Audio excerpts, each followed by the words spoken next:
Back to the upside we go here this morning after a bit of a pause to this rally yesterday. President Trump just, it looks like, appearing at the door, possibly here any moment, of Air Force One landing in Beijing early on this morning for us. Later on in the evening, obviously, over in China, as the entire group has successfully made their way over to China, including Jensen Huang.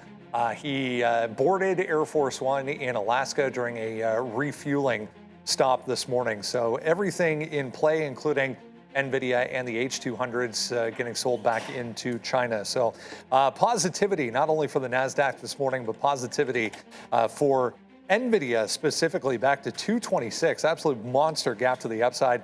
We'll talk about these chip stocks in general, how they could come into play throughout the day today. Speaking of China, Alibaba, not great here to the downside this morning, a little bit worse than expected on their earnings out early on this morning. Profitability, a little bit of a concern. The forecast going forward, a little bit of a concern. And oh yeah, more inflation data to come, coming up in under 30 minutes now. We'll bring you PPI, the producer side of things, after what we got yesterday on the consumer side of things. If you missed it, again, hotter than expected CPI yesterday morning. If the same thing happens here this morning with PPI, we'll see how the market will digest that. But good to see Air Force One. I'm keeping my eye on this coverage of it live, apparently, over in Beijing. But no one has emerged from the plane yet. The door is open, so we'll see what the reception is like for Trump. You and I speaking about the weird kind of development that Jensen Huang not accompanying President Trump yesterday, given that he had so much to lose. I mean, let's be honest about it, right? These H200s are a huge source of possible revenue for them, especially with the company.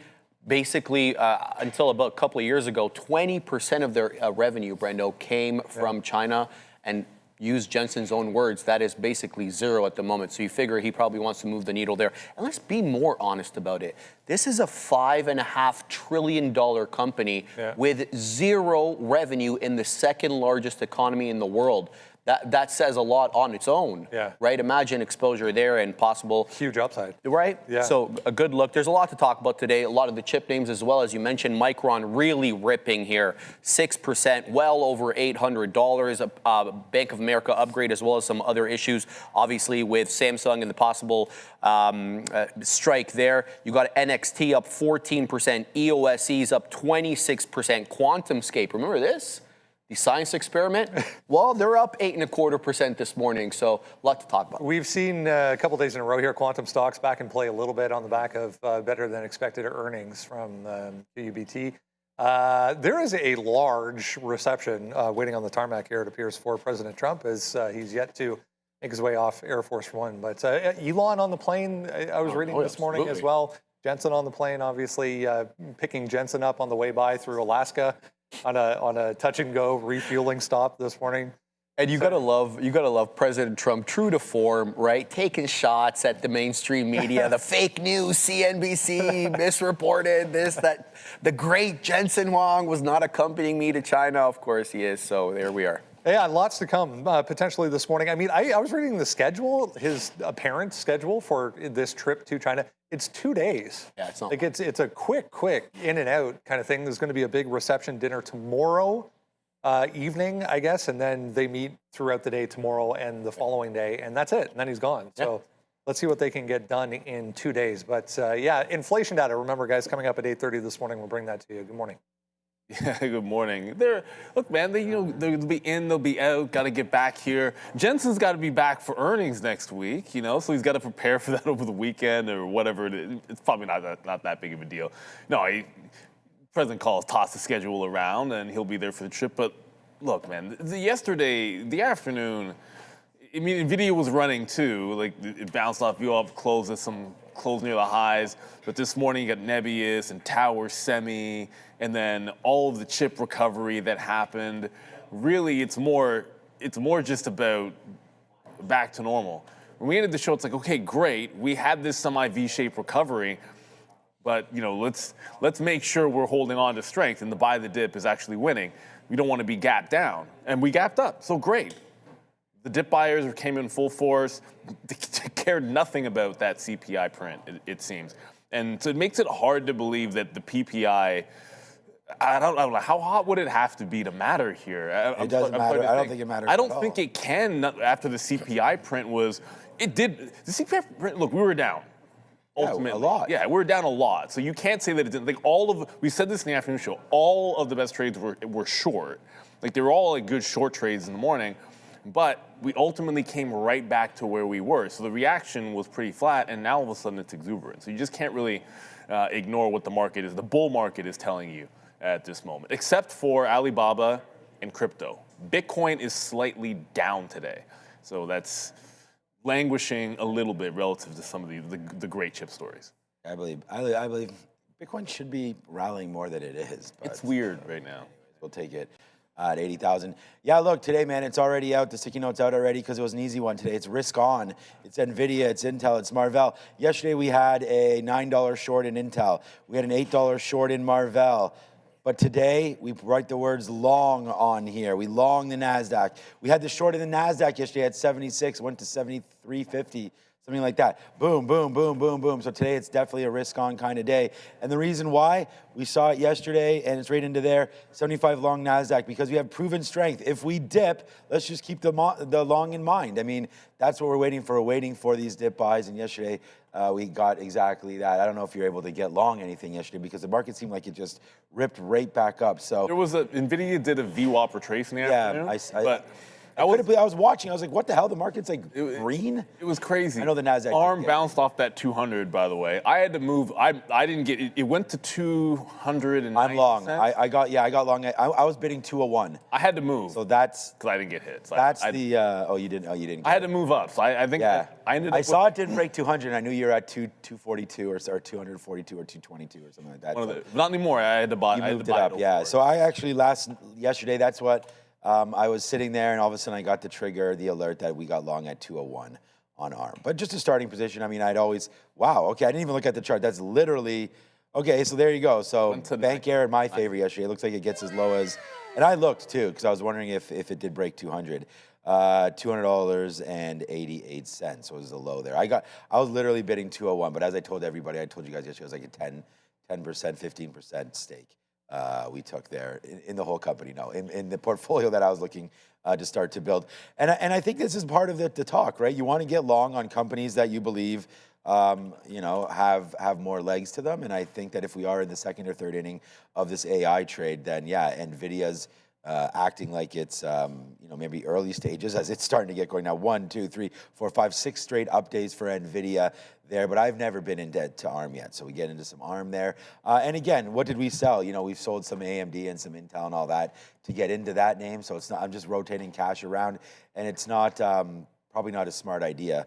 Yesterday we did, just because like you're going from one name to the other, it's kind of like, just hold them all and you probably would get the same responses. But you know what? Yesterday, this is a sign of a really healthy market, in my opinion, because yesterday we had the NASDAQ down 0.71, but we did have the Dow up yesterday half decently, about more than 0.5%, I believe. And a lot of that was to do with Eli Lilly. We got a nice little bounce yesterday from $950 up to $1,000.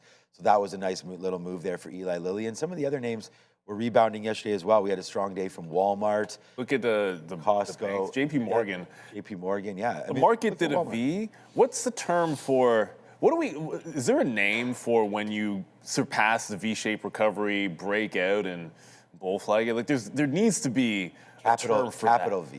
Like, cause it's just super impressive. But it's still at 304. It's still at the bottom, but it looks like it's not doing much. When you look at the chart now on JP, it's not up today. That looks like a reversal candle off the 50-period moving average. The only thing that's surprising me this morning is Bitcoin. Silver did the same thing. SLV. This did almost a similar thing. Like it V-shape and then broke it out. That's really bullish over the last couple of days. I'm gonna like that for a long time. There's just a lot to watch. I just don't know about this IBIT. There's always something languishing, and this is languishing, and down all morning too. So like that's the one place where I don't think I've changed how I feel from yesterday. JKL with the report this morning. I guess we've got a theme this week. Like Rossini's husband at a Pats game, uncomfortable. These markets make me nervous. Wait and see for me today. Well, we do have the PPI print if you're waiting for that at 8:30. Sorry, what was that, Andre? Oh, Trump has arrived. Oh, Trump has arrived. Okay, he walked down the steps. So they're in Beijing. He just walked down the steps. I suppose of Air Force One there, but yeah, I understand your sentiment, but it's a bull market. So when the dip gets bought and we go higher, I'll default to just look for the longs, and unless it's something that stands out. IBIT stands out to me, not looking as good as other things. SMCI maybe. This Bitcoin and crypto for sure. Everything else looks really good, especially in the chip and the AI space. They're just flyers. And then, of course, earnings, right? Like that Nebius and Tower Semi were both monster runs on the reports. I guess you could point to Alibaba, but even Baba caught a pretty big bounce pre-market here off of some of those lows after their miss. I don't know. I feel like a lot of times it's easy to feel this way when the market just rallies on bad news. But it's still a rally. Like a rally is a rally, regardless of the reason. Yeah, it's too bad that Alibaba comes out with those earnings, but it'll be green by the end of the day as well. What did Meta do yesterday? Is it back above 600? Yeah, so it's just hovering around 600 right now. So we'll wait to see what Meta wants to do there today. It does not really get above there yesterday. Kind of hovers around. Did have a nice dip down into 590. So we're gonna have to wait out for Meta. I mean, every name seems to be wanting to go except for Meta. So Meta and Palantir, and then maybe even Sir Softy over here. Having some issues with itself, still down near that $400 mark. So, we'll wait to see. Even though the market, I'm saying risk on today. There are names. We just saw Meta down, Microsoft down, Palantir. So there's a few names that continue to languish here on the day. And a lot of that is because we had that epic rise there near the end of the day. So it's creating some downside pressure right now back into some support. So we'll have to wait to see. Palantir gets excited. But I've got NVIDIA, I've got Intel on my mind, I've got Marvell on my mind as well. Both these names with upgrades today from Bank of America. Both NVIDIA and, Marvell gets upgraded, and I believe Intel does as well. And there's Intel up 4% on a deal with Google getting into those new Chromebooks there. So that's another exciting aspect for Intel. And, you sell your Intel shares and you always wonder why you did that. Marvell, 174 is all-time high. So we'll see if that one kicks out as well today. But, 175.80. All right, man, it's 8:12. We're excited to be here one more time. My last day this week. Then you'll be getting Joe for 24/7, it seems like. And then I'm back on an IPO Tuesday. today. Cerberus is today? Cerberus is tomorrow. Tomorrow, that's the big IPO is tomorrow. Cerberus is the big AI IPO, but there's that geothermal energy company, which it's pretty big. Fervo Energy is $2 billion. Wow. Okay. In size. So it's a large IPO. I mean, I don't know how excited the market is going to be to a geothermal energy company, but hey, energy's in demand, so it might be great. It's in a pretty solid space. I'd like it more if it was nuclear. But we'll keep you guys abreast of that one. Like, there's a quote up. There's no imbalance or anything yet. It's on the NASDAQ, so FRVO on the NASDAQ. Double check. It's in the database, so I can already call it up. Like, it looks like nothing, right? Like, there's your all grayed out, and we'll probably see that open up. Let's call it somewhere between 12:30 and usually 1:30, I feel like, or 12 and 1:30. I guess we'll get that. Tomorrow's the biggie, and I'll do this. A lot easier 150 to show you guys. Yeah, it's just continuing to get. It was I think it was 105 to 115 to begin the week, like Monday morning. That got moved. I'm talking about Cerberus here, and then that got moved to 115 to 125. Now you're looking at 150 to 160 range. It just keeps on going higher and higher. Now 5.5 billion offer amount, obviously.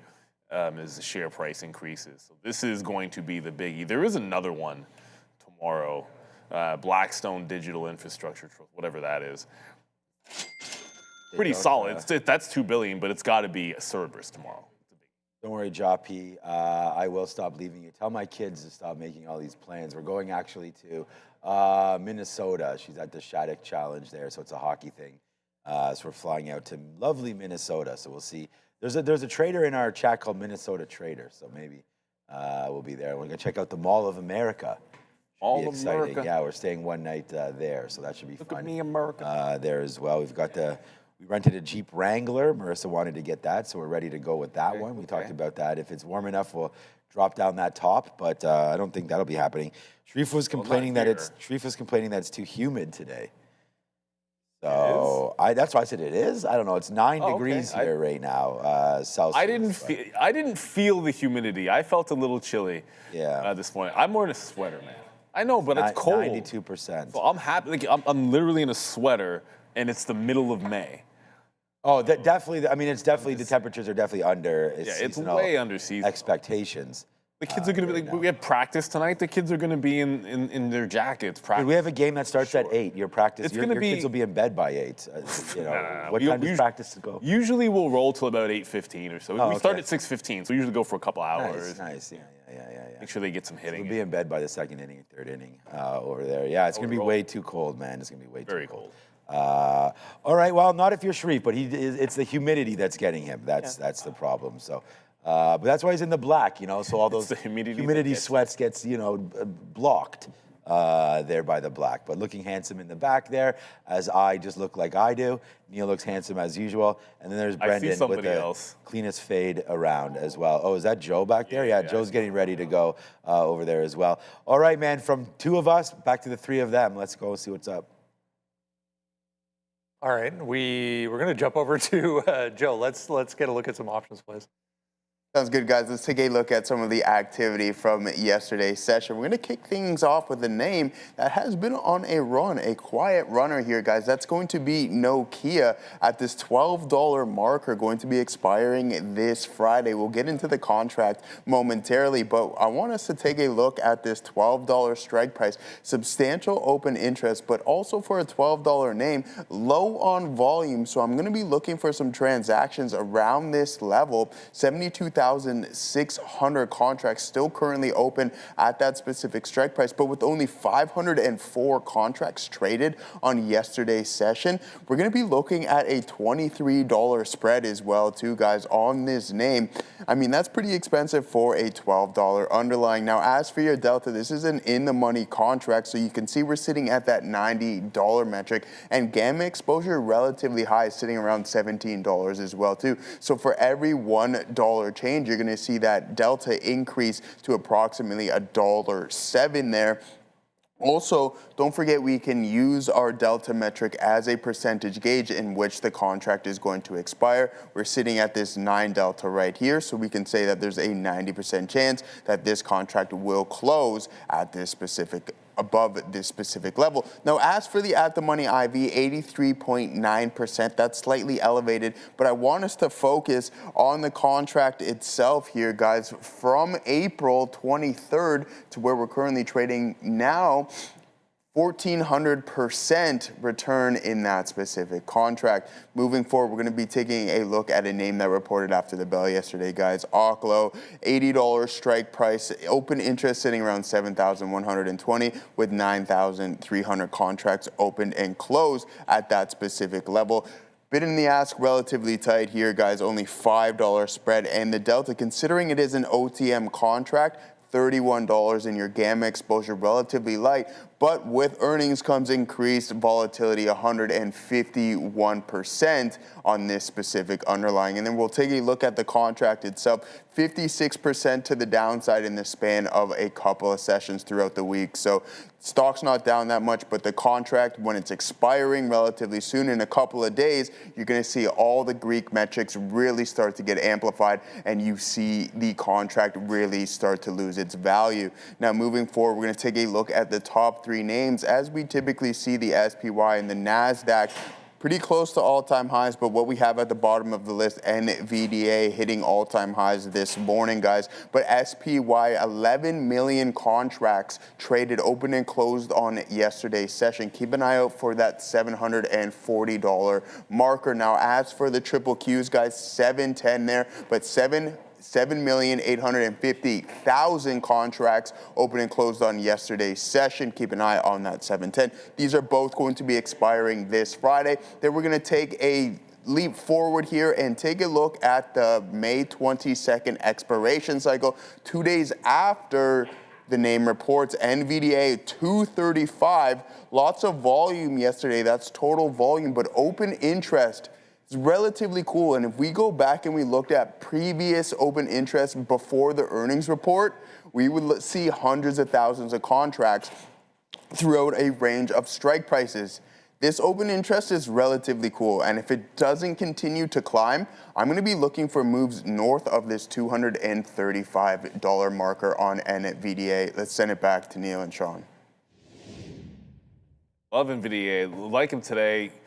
Yesterday in the afternoon, they had that the VWAP bounce.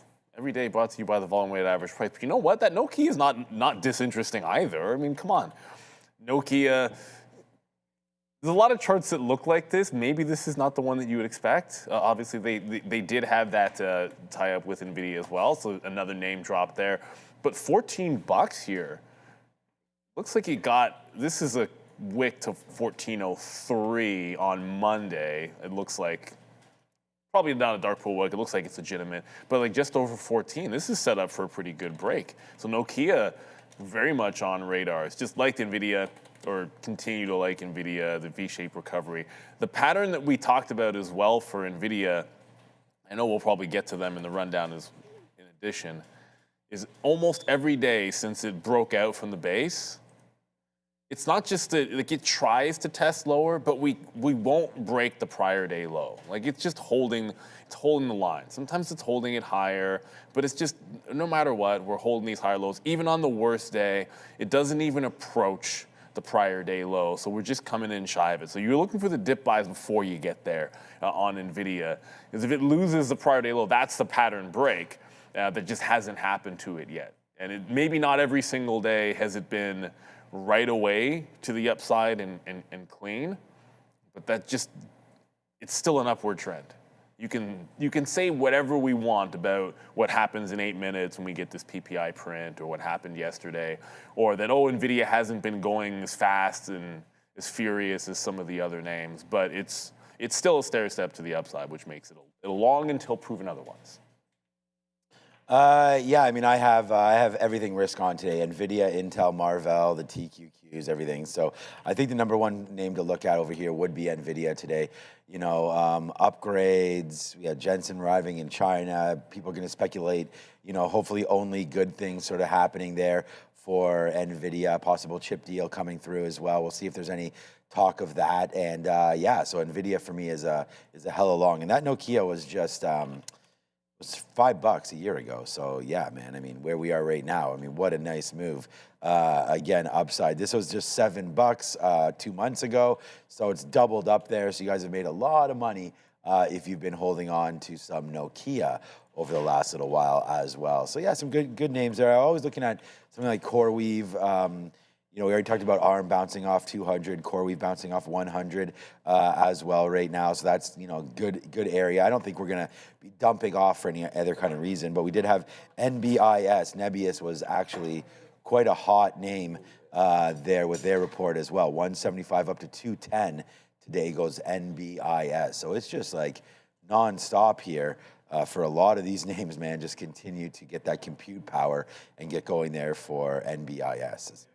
Wow, another nice move. Right back, like look at that, man, right back into support again for this name, back into 140, now 210 and trying to go higher here. So there's so much going on right now in this space. And then you know, we haven't even talked about what oil has been doing right now, and that's huge. Again, you know, 143, we had that nice run yesterday, almost back up into these top areas. So hopefully we're getting toppy on oil right now, because honestly, man, with the way that CPI was yesterday, I don't know. Eventually, these rates are going to have to trickle into this market, and I think that's the one thing that sends this all tumbling down a little bit, hopefully temporary, because they can't lower rates with the current CPI. No, not the and way things are going. If oil keeps on doing what it's doing, then you're definitely going to need a rate increase, and that's not good. The market really hasn't price that in yet. I'm nervous for when they do. At least, like the market will come back in a lot. Because when rates higher, you chase that growth, and that's where the AI trade does come in the fact that it's the growth area. So that's where money wants to flock to first. Just before we throw it back up to the boys, IBIT and yeah, I mean the market pulled back a little bit going into the number in 5 minutes, but Bitcoin just tested very close to 80,000. here. It's almost at yesterday's lows now, so continuing to look just very, very weak.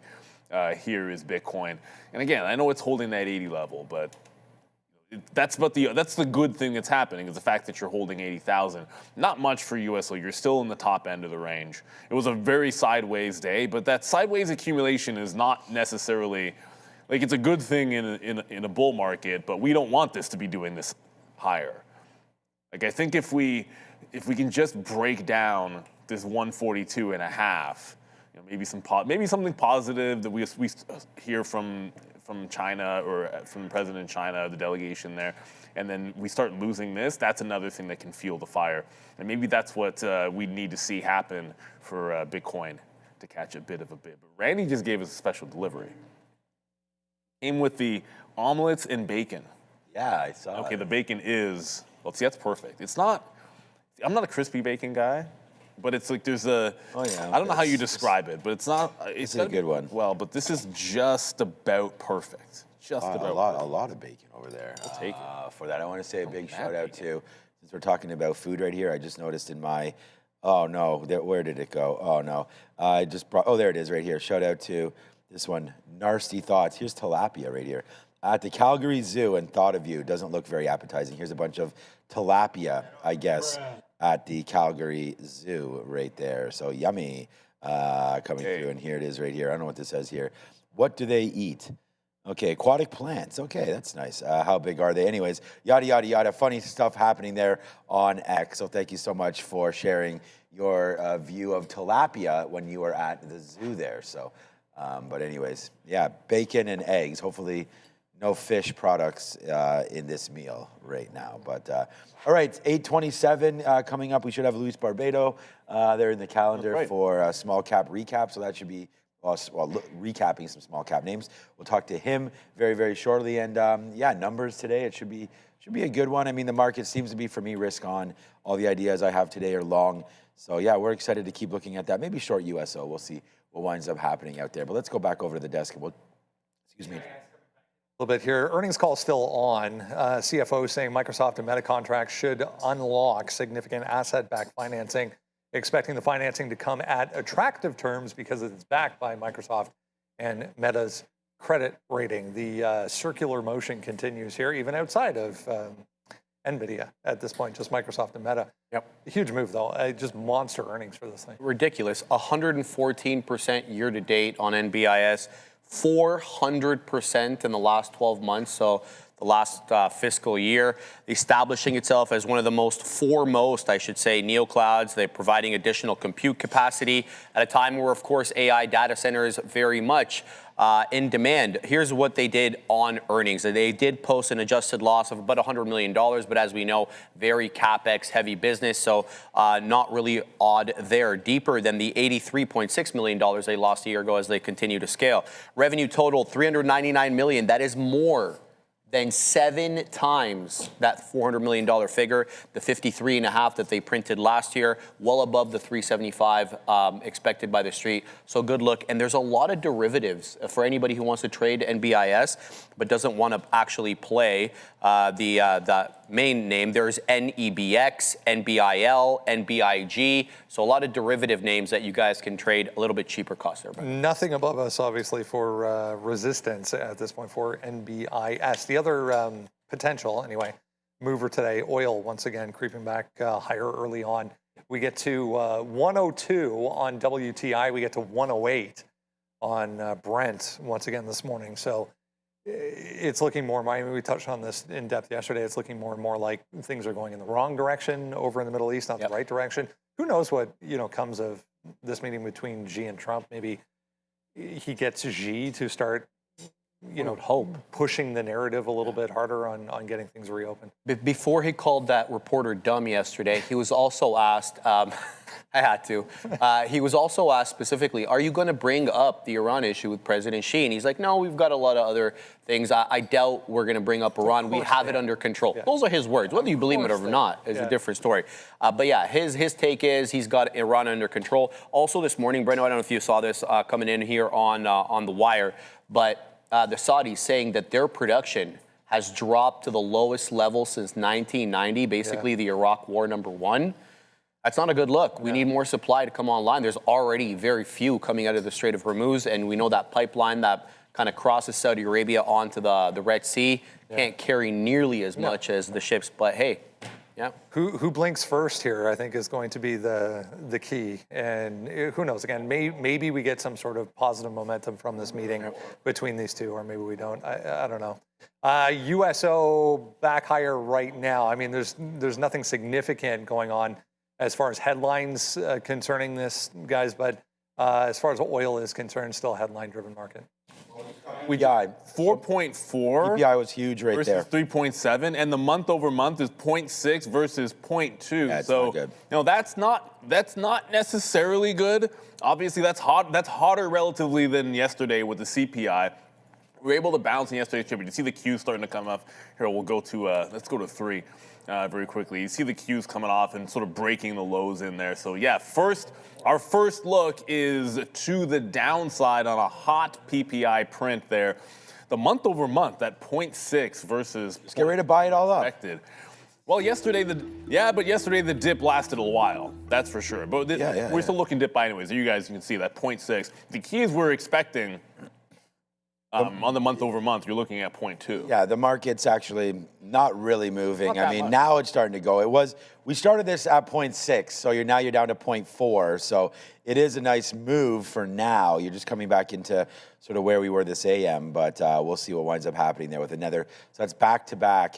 CPI yesterday hotter, this one hotter. As you go, there's the numbers right there. So as Brendan was talking about oil, that didn't really move too much on this. We were watching that, but it is the NASDAQ now that's starting to hit a little bit of a snag. But I mean, honestly, this is, we saw yesterday's move was down 1.7, 1.8% at one point. It battled all the way back into yesterday afternoon to close, at and near record highs. I don't think we closed at record highs, but there it is right here. Like, are we due for a little bit of a pullback? I mean, this is where we're at right now with this being considered, this number. So, pulling back into the Qs into 706, 707, that makes a little bit of sense to me. You have the 200 period at 708, where we started yesterday. This is what yesterday's action created, and then there's the battle back, as we said, a V-shaped recovery yesterday.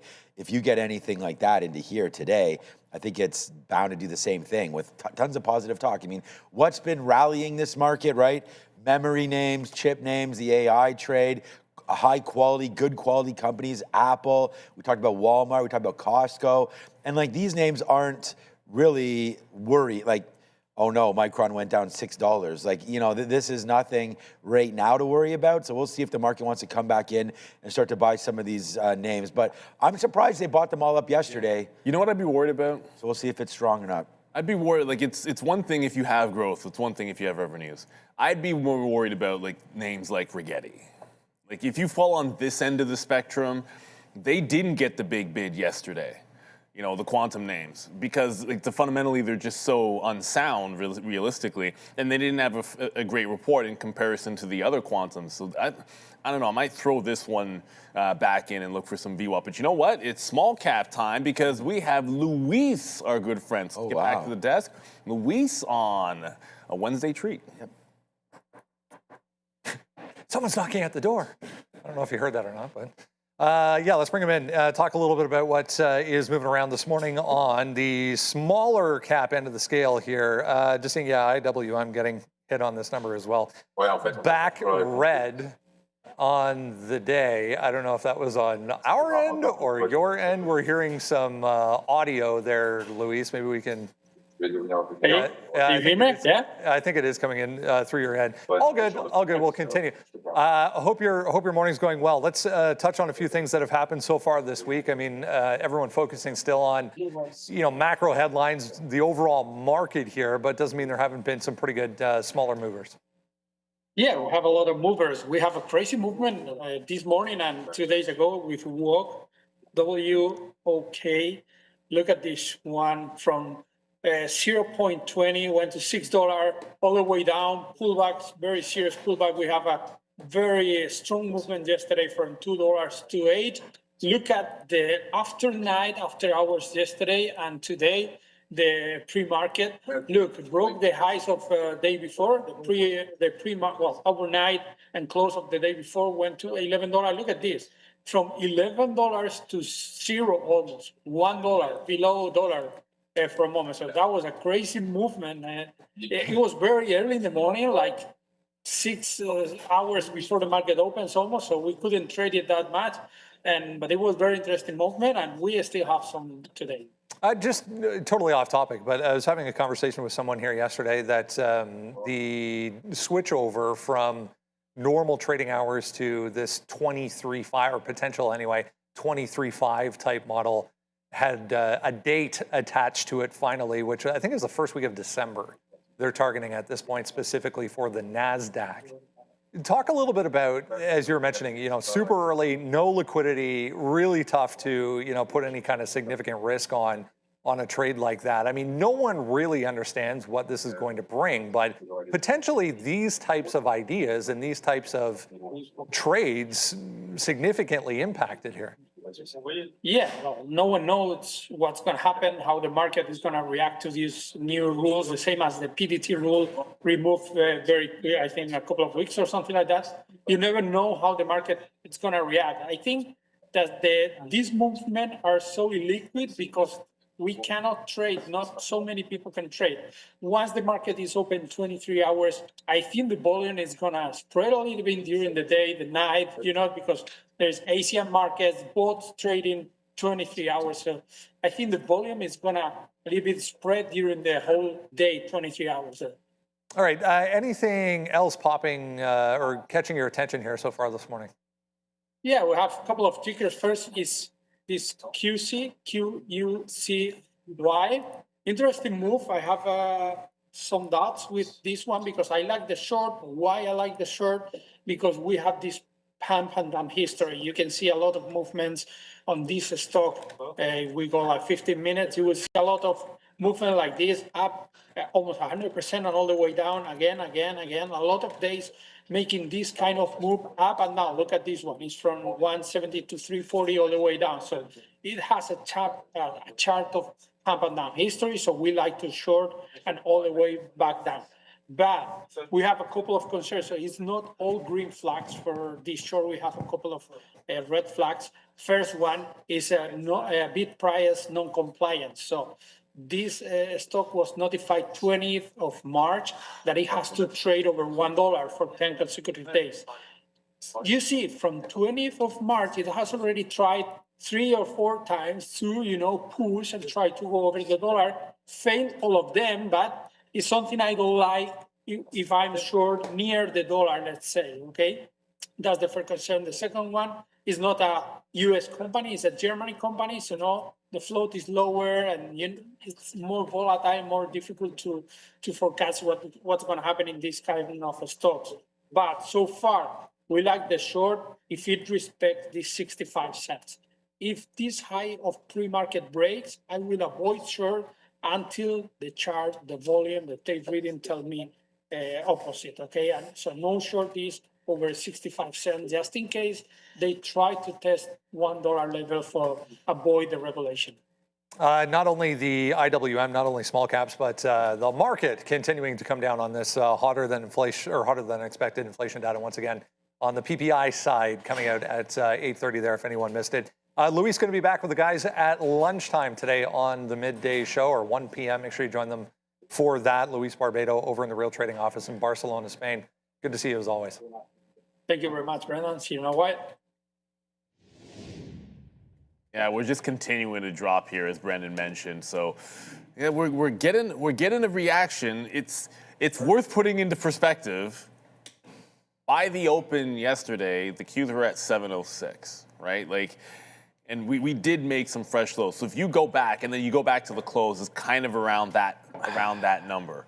So overall, there's some ways to go before it gets out of hand or out of pocket, whatever you want to call it. Like Nvidia, whatever, kind of like the prior close into the high yesterday. Like the VWAP bounce crested at almost 222, and then you had the prior close at 220. So that's the zone of interest for the dip. It's not quite there just yet. As I said, what stands out to me are the weaker type names, like the Rigettis from yesterday. the SMCIs. Like this is, like here's something. This one also sits on my ish list because V-shaped recovery and all that stuff, but it did not break past yesterday's tops. Everything else broke past yesterday's highs. So like, where's the resistance? Everything broke out resistance. It's probably turning it into support. There's an exception right there with SMCI. So I can lean to this one in this direction as well. I know we're going to go to Joe.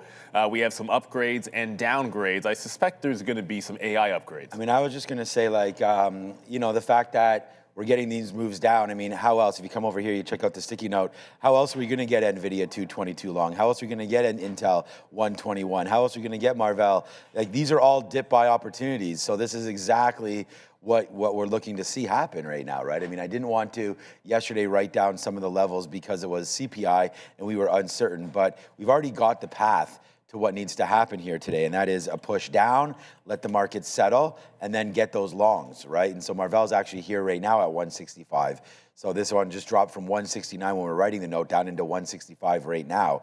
So like, you know, it's happening early, but the NASDAQ, let's see if it winds up turning red. As I said, it's the only way to get longs if you're waiting for dip buys is to have this happen. So this to me is actually happening perfectly. We just need to wait for it to obviously open up and see where this real volume starts to come in. I mean, I think these are all going to get bought up almost immediately. We just need to wait for, again, you know, the market to settle itself down. I mean, it's always a risk taking it with a lack of liquidity here in the pre-market. So, you know, watch out for some of these names. If NVIDIA gets anywhere near that 222, I'll probably pull the trigger if it happens here in the pre-market. I mean, unless there's some kind of a story, I don't think that's going to happen at all. That was more of a pipe dream play, so we'll have to wait for that. And then I wrote down the NASDAQ, the TQ specifically at $75. We're halfway there now. We started the day, well, more than half, or 2/3 the way. We started that call at 76.50.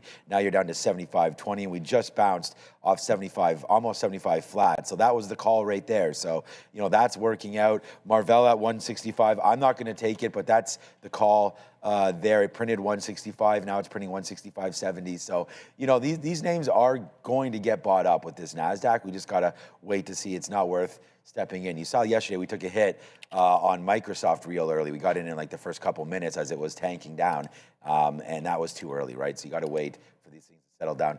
Joe at the screen, give it to us. All right, guys, let's take a look at some of the analyst actions this morning. We're going to kick things off with some downgrades. And at the top of our list, we have Serve Robotics getting the downgrade, guys, going from a buy to a hold with an $18 price target from Freedom Broker. Still slightly positive this morning. And then we have Under Armour, Steph Curry exiting their partnership, also offloading all of his shares. You're still positive, going from a buy to a hold and a $6 price target. Advanced Micro Devices, surprisingly so, getting the downgrade, guys. Going from a buy, but still an outperform here, increasing its target from $250 to $500, still slightly positive. And then Snap, getting the downgrade, guys, going from a buy to a hold with a $7 price target from Freedom Broker. Moving forward, we'll take a look at some more positive things here. Johnson & Johnson getting the upgrade, going from a market perform to outperform with a $265 price target by Lee Rink. And then also TD Bank, Raymond James giving them the nod, market perform to outperform. And then we also have Wendy's, a name that we've been talking about quite often here, finally getting some positive momentum behind it. Hold to a buy with a $12 price target, and then Mosaic getting the nod as well too, going from sector perform to outperform with a $27 price target by RBC Capital. Send it back to Neil and Sean. I feel like with Wendy's, you're just maybe you're banking on the Peltz thing there more than an upgrade or downgrade. Because yesterday the story was that Nelson Peltz was securing financing for a potential bid into Wendy's. Actually gave up the entirety of the move, and then much like the market, did a bit of a V-shaped recovery. Now it's just sort of sitting sideways. I guess it can be on your radar for that, as maybe kind of a breakout trade, or keep your ear to the ground, because if you get any further rumors, that probably has another spike in it. But you want to hear an update on that news. I mean, that the AMD. I don't want to chuckle at the move from buy to market outperform and catching up. There's going to be analysts that have to catch up, right? Like it was the 250 to 400 in context isn't as ridiculous. To 500 isn't as ridiculous as it seems, because as of 1 month ago, like they were right at the price. So really, when you think about it, a month ago these guys were saying 250, and it was at 250, and now they've raised it to 500. It's still technically a bit bullish on AMD. If we're really thinking about it. But at the same time, a lot of analysts have had to do a lot of catch up in this space.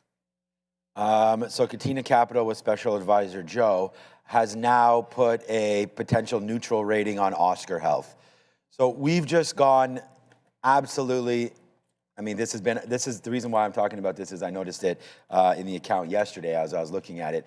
This name has definitely gone, to the upside a lot more than I had sort of realized. Did not even really notice what was happening right here. So we're gonna have to go bang, bang, bang, bang on Oscar. I mean, this has been a name that we've talked about many a times down in here into the low teens. Was able to pick it up pretty much every time it's come in here. We only got out one time, and that was back into here when we saw this move happen. Nice upside play. We didn't take it out. We've been in this name probably for about a year and a half or so on Oscar. This move we didn't. I don't think I got any out that time, but definitely got some out that second time. And right now, this is why we got to stamp it right now as a neutral or a hold right now from this side. Just because of where we are, $23 right there for OSCR. So we'll watch out for that one, see if it does pull back just a little bit right now with Oscar. So yeah, so far so good here. We'll wait to see what winds up happening, but good little run there for Oscar Health. As we saw UNH, there was just some sort of a story there about UNH. Started to head to the downside a little bit, but still $400 for this name, a great one. I mean, what a great battle back this name has had as well. Forget about Oscar Health. This was 250, 260, 290, up to $400 right now is UNH. So what a monster trade that would have been to be in UNH. But we're going to relook at our Oscar and get a little bit out here today, and then put the rest on a neutral or hold for Oscar. So OSCR has been a good name. My next thing to go is IoT. So we're going to wait to see if Samsara can get going as well. This has not really done anything. If anything, it's been pulling back a little bit here, IoT. So I actually like this name as well as another little AI sort of play here with IoT. So we'll wait to see what they wind up doing. And then Tesla today as well should be on some people's minds. This has been just an active name. Not really, it's not on our watch list today, or really no stories hitting about Tesla, but I think that this could be another name that's really gone sort of off the rails here from its 50-period moving average all the way to 440. We'll see what winds up happening there. And then we've already talked about a lot of these chip names. Marvell bouncing off that 165 as we wrote down, still more to come there. Intel down to 123, and the market trying to hold positive right now. Did the ES go red? Yeah, the ES went red. So the ES is now down 0.7, just a little bit there. And will Eli Lilly today finally break again above that 1,000? We had a nice $40 move yesterday on Eli Lilly from 950 up to that 1,000. And then look at this, man. We just stopped right there. That's now like, this is a pretty, this is my biggest non-tech holding. Want to get some more into J&J. We talked about that, but this break right there of 1,000, it's been wanting to do it now for a week. So let's wait to see if it winds up going. I want it to be again. It was, for the longest time, it was my biggest non-tech holding, and then ish just happened in Caterpillar. Yeah, I think the Caterpillar and GEV just started going ridiculous mode, and really, it literally bounced 700 to like 9,000, which is good, but it hasn't done a lot since. The headline that's moving healthcare stocks here, it's just U.S. halting Medicare enrollments for new home healthcare and hospice providers. I think that's coming out of Reuters. So right back to where it was before. I don't know. Again, that's the headline. UNH seems to have shrugged that one off after dropping a couple of dollars in there. So maybe not that big of a deal. At least want to make sure we get that to you guys out there for sure. I know there's some small cappers that's moving around a little bit. But yeah, the NASDAQ catching a bit of a bid. I also noticed we regained... Bitcoin, I shouldn't say, Bitcoin regained the 80,000 level here. We got up to like 79, it looked like 79.9 or so, but we're back above 80,000, held yesterday's low, so that's starting to come back into favor. And then looking over at the metals, obviously, if we're gonna have the numbers rolling around. The U.S. dollar did make a slight pullback there and then bounced. SLV, or silver, I should say, is holding off of the low. So it didn't bounce as nicely as Bitcoin did. But if you go back to where this broke out in the afternoon, it was down at 77. So this has like a dollar to go before you get to the afternoon support, resistance type area. So a little patience going to be required today. Things, although Bitcoin bouncing, things still trying to even themselves out from that number that we got just 20 minutes ago, everybody. So there's a heck of a lot to look at. And what was different about yesterday was it felt like a short before even thinking about the long. I feel like when the market opens up today, I don't know, even if you favor short, I'm not sure what's at really good short levels. Would you want to short some of those bottoms? That's sort of the issue, I think, that comes in. JKL with another super chat. Let's throw it up there. I had the news thing on, so I don't know if you can get that there, Andre. Thank you. Long NVIDIA, 230 target. Jensen abroad. Yeah, for a couple of days he is, and then he comes back to tell us how great the earnings were.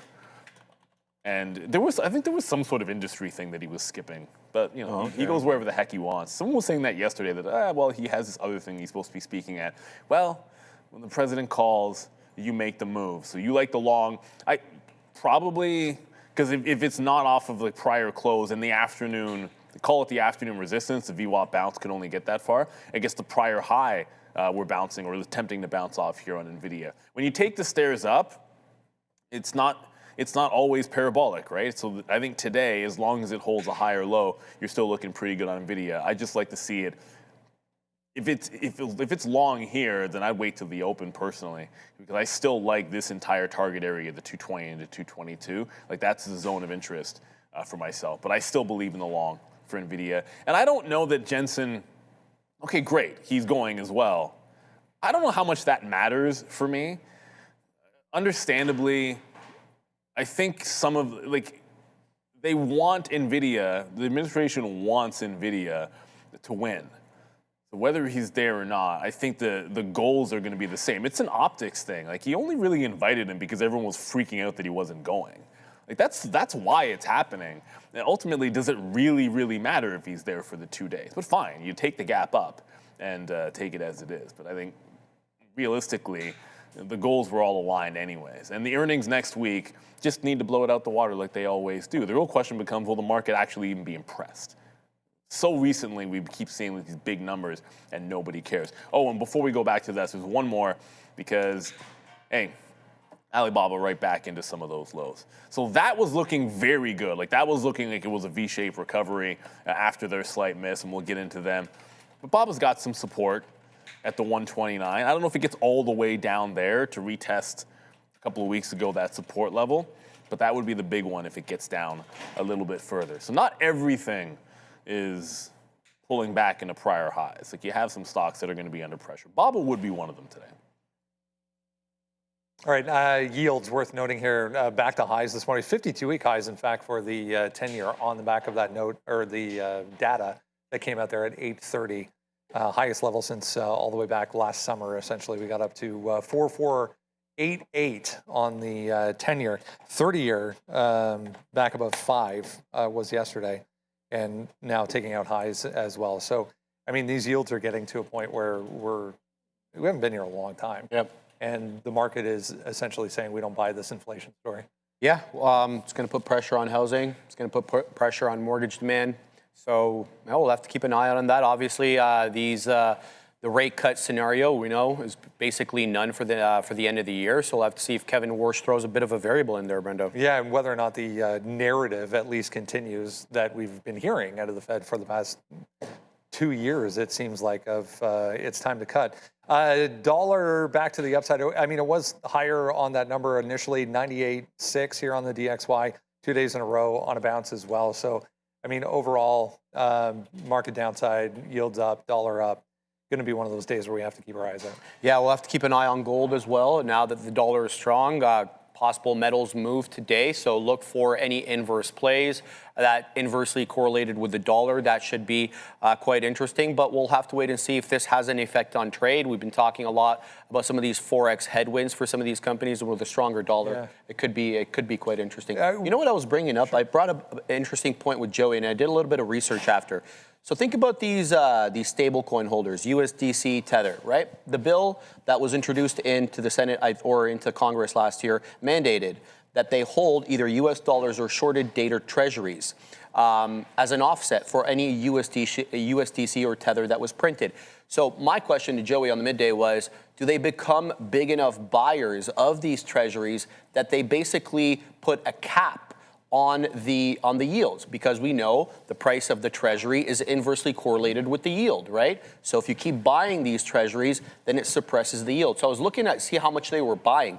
Not even close to what Uncle Warren is buying. That's currently, though, Randall. If they take more of the market share, it's going to have an effect on the short end of the curve. So we're talking the 6 months, the one up to 2 year. So we could see artificially depressed yields on the short end of the curve because of these stablecoin issuers. But like when the popularity of that and the volume, this pure volume they would have to do would be monstrous too. It would have to be. To make that an impact. I mean, we've talked about in depth. I mean, Europe, China, always the largest holder of U.S. debt. And Japan as well. We mentioned this yesterday. Silver as well had a pretty big day. Back to $80. I was reading a note last night from an analyst talking about this $80 level on silver. Got to go all the way back to the beginning of the year. We broke down, and then it held just beneath that $80 level for, it seemed like weeks and weeks and weeks. Tested above, tested below, tested above, tested below. Here we are back again. I mean, it's forming this tight range around this area. Maybe this is the catalyst that gets this thing going again after that epic run at the end of last year. And well said. Well said. I think I don't know, the boys can look at this a little bit more thoroughly, but for me, anyway, on the technicals, there's that $85 staunchy level that we haven't been above. It's a local area high. As we work up to 80, as you mentioned, that's obviously a key area of technical resistance, but I perceive this as lower highs. I mean, we had that breakthrough 100 into 110, and we've been basically putting in lower highs since that time. Let's see if we can push up above 80. We shall see. One to keep an eye on, though, guys, if we get another push in these yields again today and the dollar continues strong. Well, in fairness, I understand that SLV is lower highs. It did a parabolic move and then unwound the parabolic move. So, like, since the unwind of the parabolic move, that's also a reverse head and shoulders. Support, wipe out bottom, higher support, and then we're trying to break out. So, like, I like this for an upward trend ever since that, wipe out bottom. So I still would stay bullish over there on SLV, just on a day-to-day basis, right? Like yesterday, it was able to hold a low and obviously go. There was like a minor breakout. So looking back, it's like this consolidation area or this equilibrium back at 77 makes some sense to me. We got some super chats to get through we actually missed out on. By the way, thanks to everybody. Like last night, I think we had well into the double digits of super chats in the afternoon show, and lots of great questions and talk there. The Mount Rushmore discussion was a lot of fun. Well, that's not the one I thought. I think we missed one from Nick. We'll get to Nick. I saw yours as well. We'll definitely get to that. But David, so why is Meta there? Have no business in China. Meta, big boys. The big boys got money and they got influence. Again, my point is there's a lot of optics that goes on with who to bring and who you trust and who you're talking to and this and that. That's politics. And ultimately, I don't think it matters as much as the market makes it out, like who's there, who isn't there. So I think that's a lot of it's phooey to me. We had this one from Nick. So Nick was asking us, there we go. Nick was asking about AEM. There's one I'm surprised. You like some American Eagle? They got a new ad coming out? You're taking a short in AEM. You mind giving your thoughts? Isn't the short float huge on this?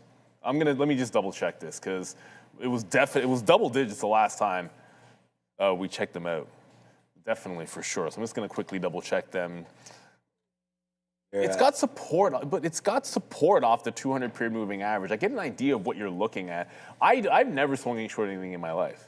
Oh, it's Agnico. Never mind. Yeah. I think I was Agnico. gonna tell you, Yeah, I was gonna say it's Agnico. mining. Never mind. In my brain, I'm like, I'm going the wrong place. Okay, so Agnico, I would not favor, in my opinion, when something is holding the 200 period moving average, I tend to like it until it breaks. And that is absolutely holding a lot of respect for the 200 period moving average. I suppose you're trying to get in before it breaks, and then you lose a lot of contain if that were to happen. Because when was the last time we're under? January of 2024. Yeah, a breakdown there would be pretty significant technically, and I guess you'd want to get out in front of it. But it's still support. I like to give uptrends the benefit of the doubt as long as they want to hold. And that 200 period is a big one for sure. Dave, of course, as always. We got another one here. The wishful manifestation of the day. Okay, please, oil dieties, bring it down below 100. Yeah, so if you're on a diet, you might not want to have too much oil in your system. Deities, I think. Yeah, deities, yeah. Bring it down. I don't even know what that word is. Deities? What like is gods, like the oil gods. Yeah. Okay, yeah, makes sense. I was going to say, you don't want to have this diet situation. Bring it down to $100 this AM. Okay, well, we can have a look over there in the CL contract. I forget the last part. Well, yeah, what did the last Mike part? P says Mike Peter Ryder, Sonny in chair. I don't get that part. Right now we're 102 and change, so we'll see if it can come back in right now. It looks like it is starting to fall back just a little bit there for oil. And I think you're right, man. You're getting right about that $100 level there. Looks like it's going to be something to talk about if you do get that breakdown. I think you're onto something there. But again, like that's such a hard trade right now, just based on, it's such a news situation that I'm not sure technically it wants to come back down yet, but we'll wait. $100, good level there for Dave. And then, yeah, silver, silver wants rate cuts. I mean, this is any commodity, right? Not dividend paying, nothing like that for silver. So, as the rates start to spike up a little bit, which is what's going to happen, I can really see silver get going again. I think silver does have a nice run to it again coming up, just because of what I just mentioned there. If rates continue to, the talk of rates will eventually, I'm hoping, calms down. But if the CPI keeps getting a little higher, we have PPI today, seems like they will be raising interest rates at some point. So for me, silver breaking out requires lower rates, right? Not higher rates. So I'm not sure silver wants to break this $80 mark, but we're going to have to wait to see VWAP 200 period here. This is just on the 1 minute chart, but you have supported $60 nicely. And then we broke above 70 on the daily chart. So yeah, I mean, generally speaking, if you can get 4 or 5% in cash with these raised rates, silver doesn't look as attractive anymore. But if these rates can start to tick that little lower, then maybe silver does have that big move once again to the high side. So I think that's the only thing, in my opinion, that's holding silver down. So if it can go without rates, then that's even better, because eventually, I guess, with Warsh in there, I think the idea is to get these rates down, but the economy right now doesn't give us that sort of vibe. So part of what made yesterday so impressive for SLV, it had one of the most insanely bullish charts on a day where the odds of rates going higher increase. I mean, ever so slightly, I suppose, because we were at 32 or 33%, I think, at the point of the CPI print. And now if you go out to December, you're looking at 39% or so. So, but yeah, about 39% chance that we get that rate hike. So it is increasing, and not by a lot, but those odds went up, and I can't imagine it's going anywhere but slightly higher after the PPI print as well. We've got one more super chat when we get to the desk, and it's about Wix. Just if we can throw that last one up there. This one, I believe, from TikTok, and thank you very much. Wix down 20%. It's not? Okay, so it's YouTube as well. J3. Wix down 20%, looking for reversal, not sure where to support.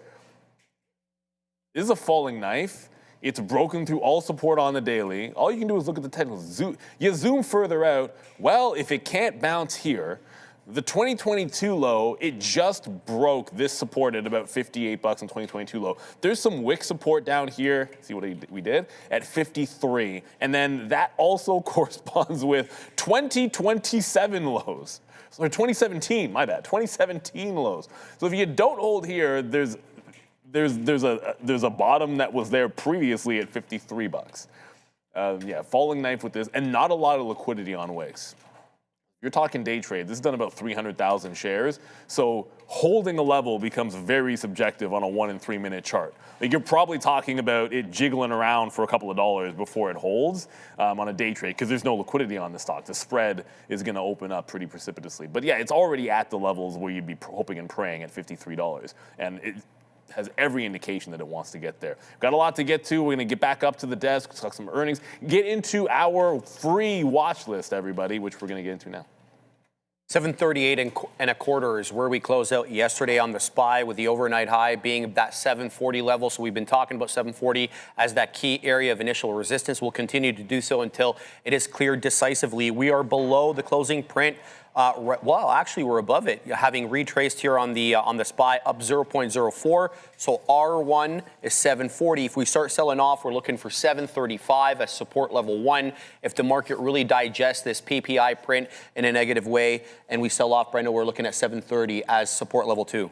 Big day ahead potentially here with headlines coming out of China. If you haven't done so yet, jump down below in the description. Second link down there will get you to the sign-up page for the watch list. Super easy. All you need is your email address. You get that sent to your inbox every day. Has everything you need to know on it in the pre-market. Then you come join us at 8 o'clock. This is a terrible picture, but proof. He's there in the corner, kind of. Half cut off, but both Elon and Jensen in the building, or in the country, I guess, at the airport. Meet and greet underway here in Beijing. So, I mean, nothing has obviously happened yet, but the schedule said after the arrival at the airport, there wasn't going to be much until tomorrow. And then there's a big state dinner planned and lots of communication back and forth between the two. So whether or not anything happens during today's equity session in the U.S., potentially not. There's really good reasons that he's going to China. For sure. Some deep research here. The administration is reportedly pivoting, if you believe the reports, to a remote compute model. This would allow NVIDIA to sell its H200s to Chinese firms like ByteDance and Alibaba with a firmware lock. So what exactly does that mean? It would mean that the chips would be managed by a U.S.-controlled cloud gateway and prevent the hardware from being repurposed for military modeling. Obviously, a major concern for a lot of the anti-export GPUs to China in the U.S. government. But there's also rumors that President Trump wants to create a board of trade between China and the United States, much like he did with the Board of Peace. Trump is reportedly discussing the creation of this new board of trade and investment with President Xi. And by bringing Jensen along, Trump is signaling possibly that Jensen will likely chair or hold a permanent seat on the board. And then thirdly here, a lot of deep value kind of investors, Guru Focus, one of them, focus on NVIDIA trading below intrinsic value, trading at about $220 rather than what they believe the actual value to be, about $323 at current revenue. And the reason is because there's a China blackout. Can't sell anything to China. 20% of the revenue, let's not forget, was coming from China until about 3 years ago. The guesstimation here by these deep value analysts is that a resumption of the Chinese market adds $12 to $15 billion in annual revenue, and that would bring it up closer to the intrinsic value. Unbelievable. It came in a couple of bucks here on this inflation data this morning, guys, but overall, not bad here for NVIDIA this morning. 2% is pretty good. Yeah, man, I love NVIDIA this morning. 1.75 versus a NASDAQ that's at 0.4. This is billions of dollars, right? Yeah. 2%. Yeah. But the thing is, NVIDIA 2% is like a lot of other names that we'll look at 10%, right? Like that's just how it's going to be going for sure. But you know what? This portion of the show, the watch list, all of it brought to you by Gemini. Because if you think you know where Bitcoin is going to close this week, or who wins in 2028 in the elections, or how good GDP is going to be, then don't argue about it and trade it. Gemini predictions have yes or no markets on crypto, commodities, politics, sports, and much more. Now featuring 15-minute and 5-minute crypto markets so you can trade the action in real time. Set your amount, you can see your odds, and get paid when you're right. Open an account at Gemini.com or scan the QR code for more information there. Shout out to Gemini. And look, we've talked a couple of times about NVIDIA. Where you end matters more than where you start in the markets. Late money is more important because it holds overnight in theory. And basically, we had two prior closes at higher lows around the 220 level. So that's the first place. And then we had the afternoon VWAP run that we were looking at yesterday. That got to 222. So that gives me a target zone. I just want to buy into that dip here for NVIDIA. NVIDIA's playing the catch-up game right now. Everyone else got their turn at bat, and NVIDIA's coming in and hit cleanup and sort of take us through and do a little bit of the load lifting that it hadn't done before, I think. And for them, like we said, the 2% is like a 5% or more on some of these other stocks, which just are not as big. So I do like the long there. Nothing, I mean, I don't really have anything bad to say about like NVIDIA or AMD, sorry. Like their chart's gonna be similar. There's only one AI stock that even sets up for short. And SMCI, if it does the same pattern as yesterday, where you fail the pre-market high here at 33.4, you just pop and fail, then I'm going to look for this one as a fade. They've just been built differently for bad reasons. And if there is a red day, then this is the one I would be looking at. But it is that very particular setup that we saw yesterday, eventually getting to $31. I don't know if it gets that low if the market dumps. But certainly that 33.5 zone. Pop and fade, you fail that high, let it make that topping tail wick, and then jump on in. Man, we've already we've gone over this. If you guys are looking for the note here today, it's a pure risk-on note. We've talked about this over and over again. I'll put it into the chat here. It's NVIDIA 222 long. I mean, we nailed that. I mean, Marvell hit, but it was just early down there at 165, Intel at 121, and then the Qs with a dip buy as well. Most of these levels hit except for NVIDIA and Intel so far here today. So we'll put that there in the chat, and you guys can have a quick look at it. But yeah, coming back in, it's going to be the top trade for me today. Hopefully, we are able to hit a home run with that play today. Marvell was, so that's 222. We're just going to wait to see if it comes into yesterday's sort of top right there. That's why we look at that. Marvell, we wrote down 165. The low was 165 exactly. Now it's at 168, so that's $3 already in the pre-market, but risky to take it, but at least we know we have got a level there now of 165 for Marvell. And then I really like Intel today as well, down there at 121. This one didn't hit, but we'll see if that can come into this level one more time as well. So, I mean, I like all the chip names. We're going to talk about some of the memory plays, but hey, it's like, did you able to buy that dip yesterday? It's funny because what a difference a day makes. Yesterday's sticky note, we had written down Intel short.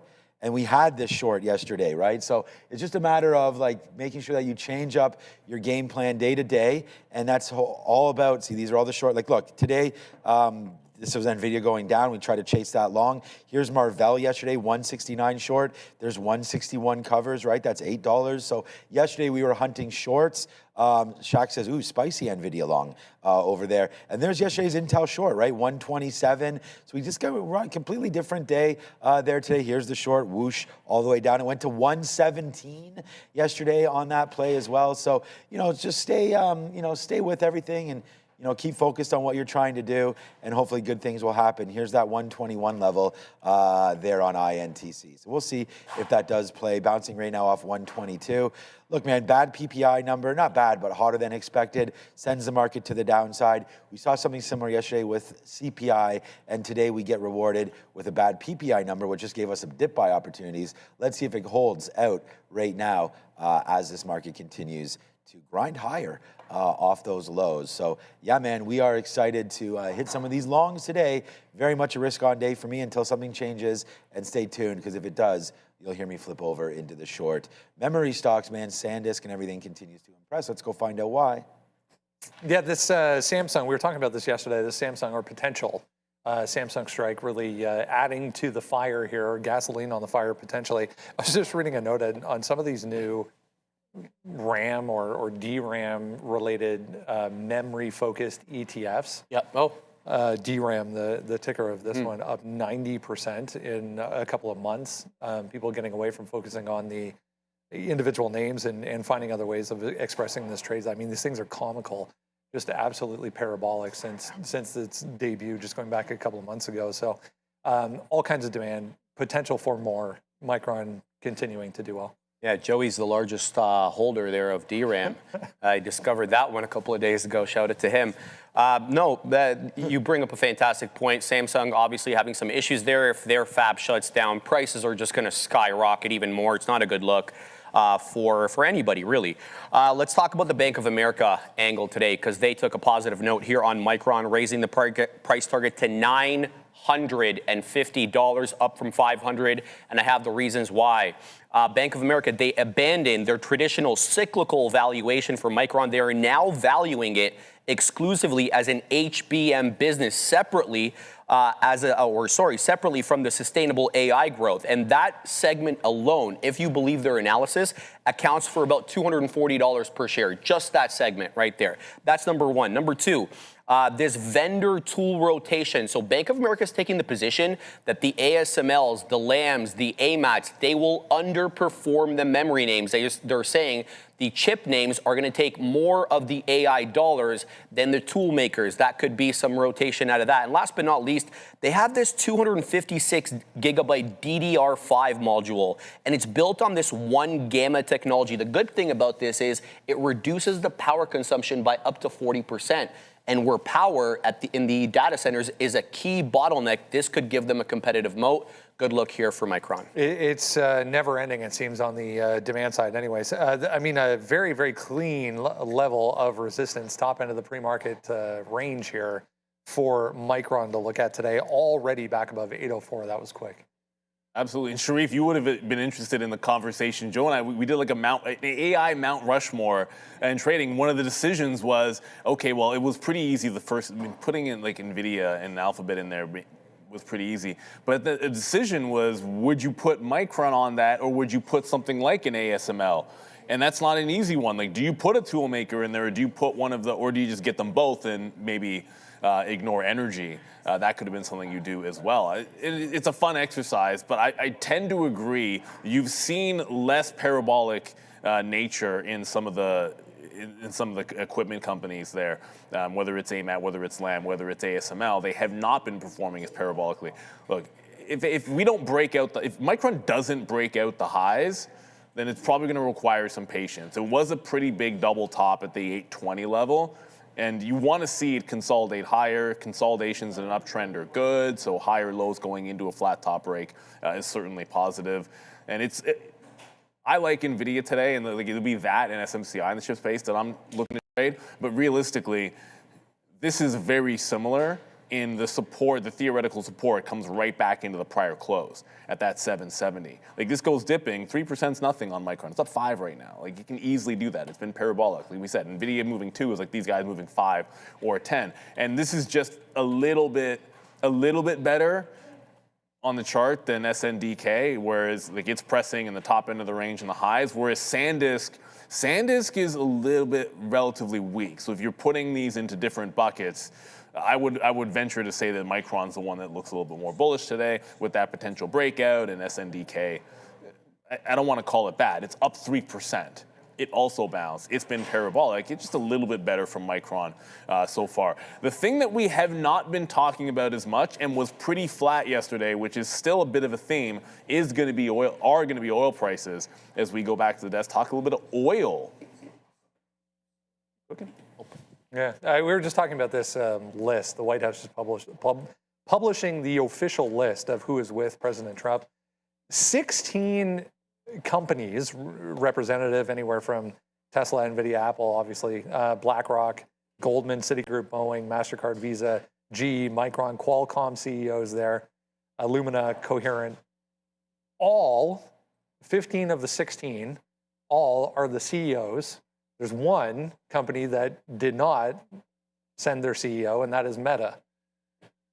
Maybe he's training for a cage fight. I have no idea. No, but like what I was telling you off camera, I was telling Brendo off camera. I mean, Meta doesn't obviously have a presence in China, but they do get a lot of advertising dollars. A lot of the Chinese sellers who sell in North America are spending advertising dollars with Meta.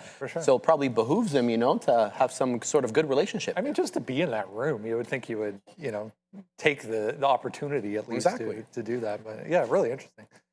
All right, oil, as we said early on this morning, kind of chopping around here in the pre-market. It was downside early on. We're back to the upside this morning. I mean, 102 on WTI, Brent hit 108 early on.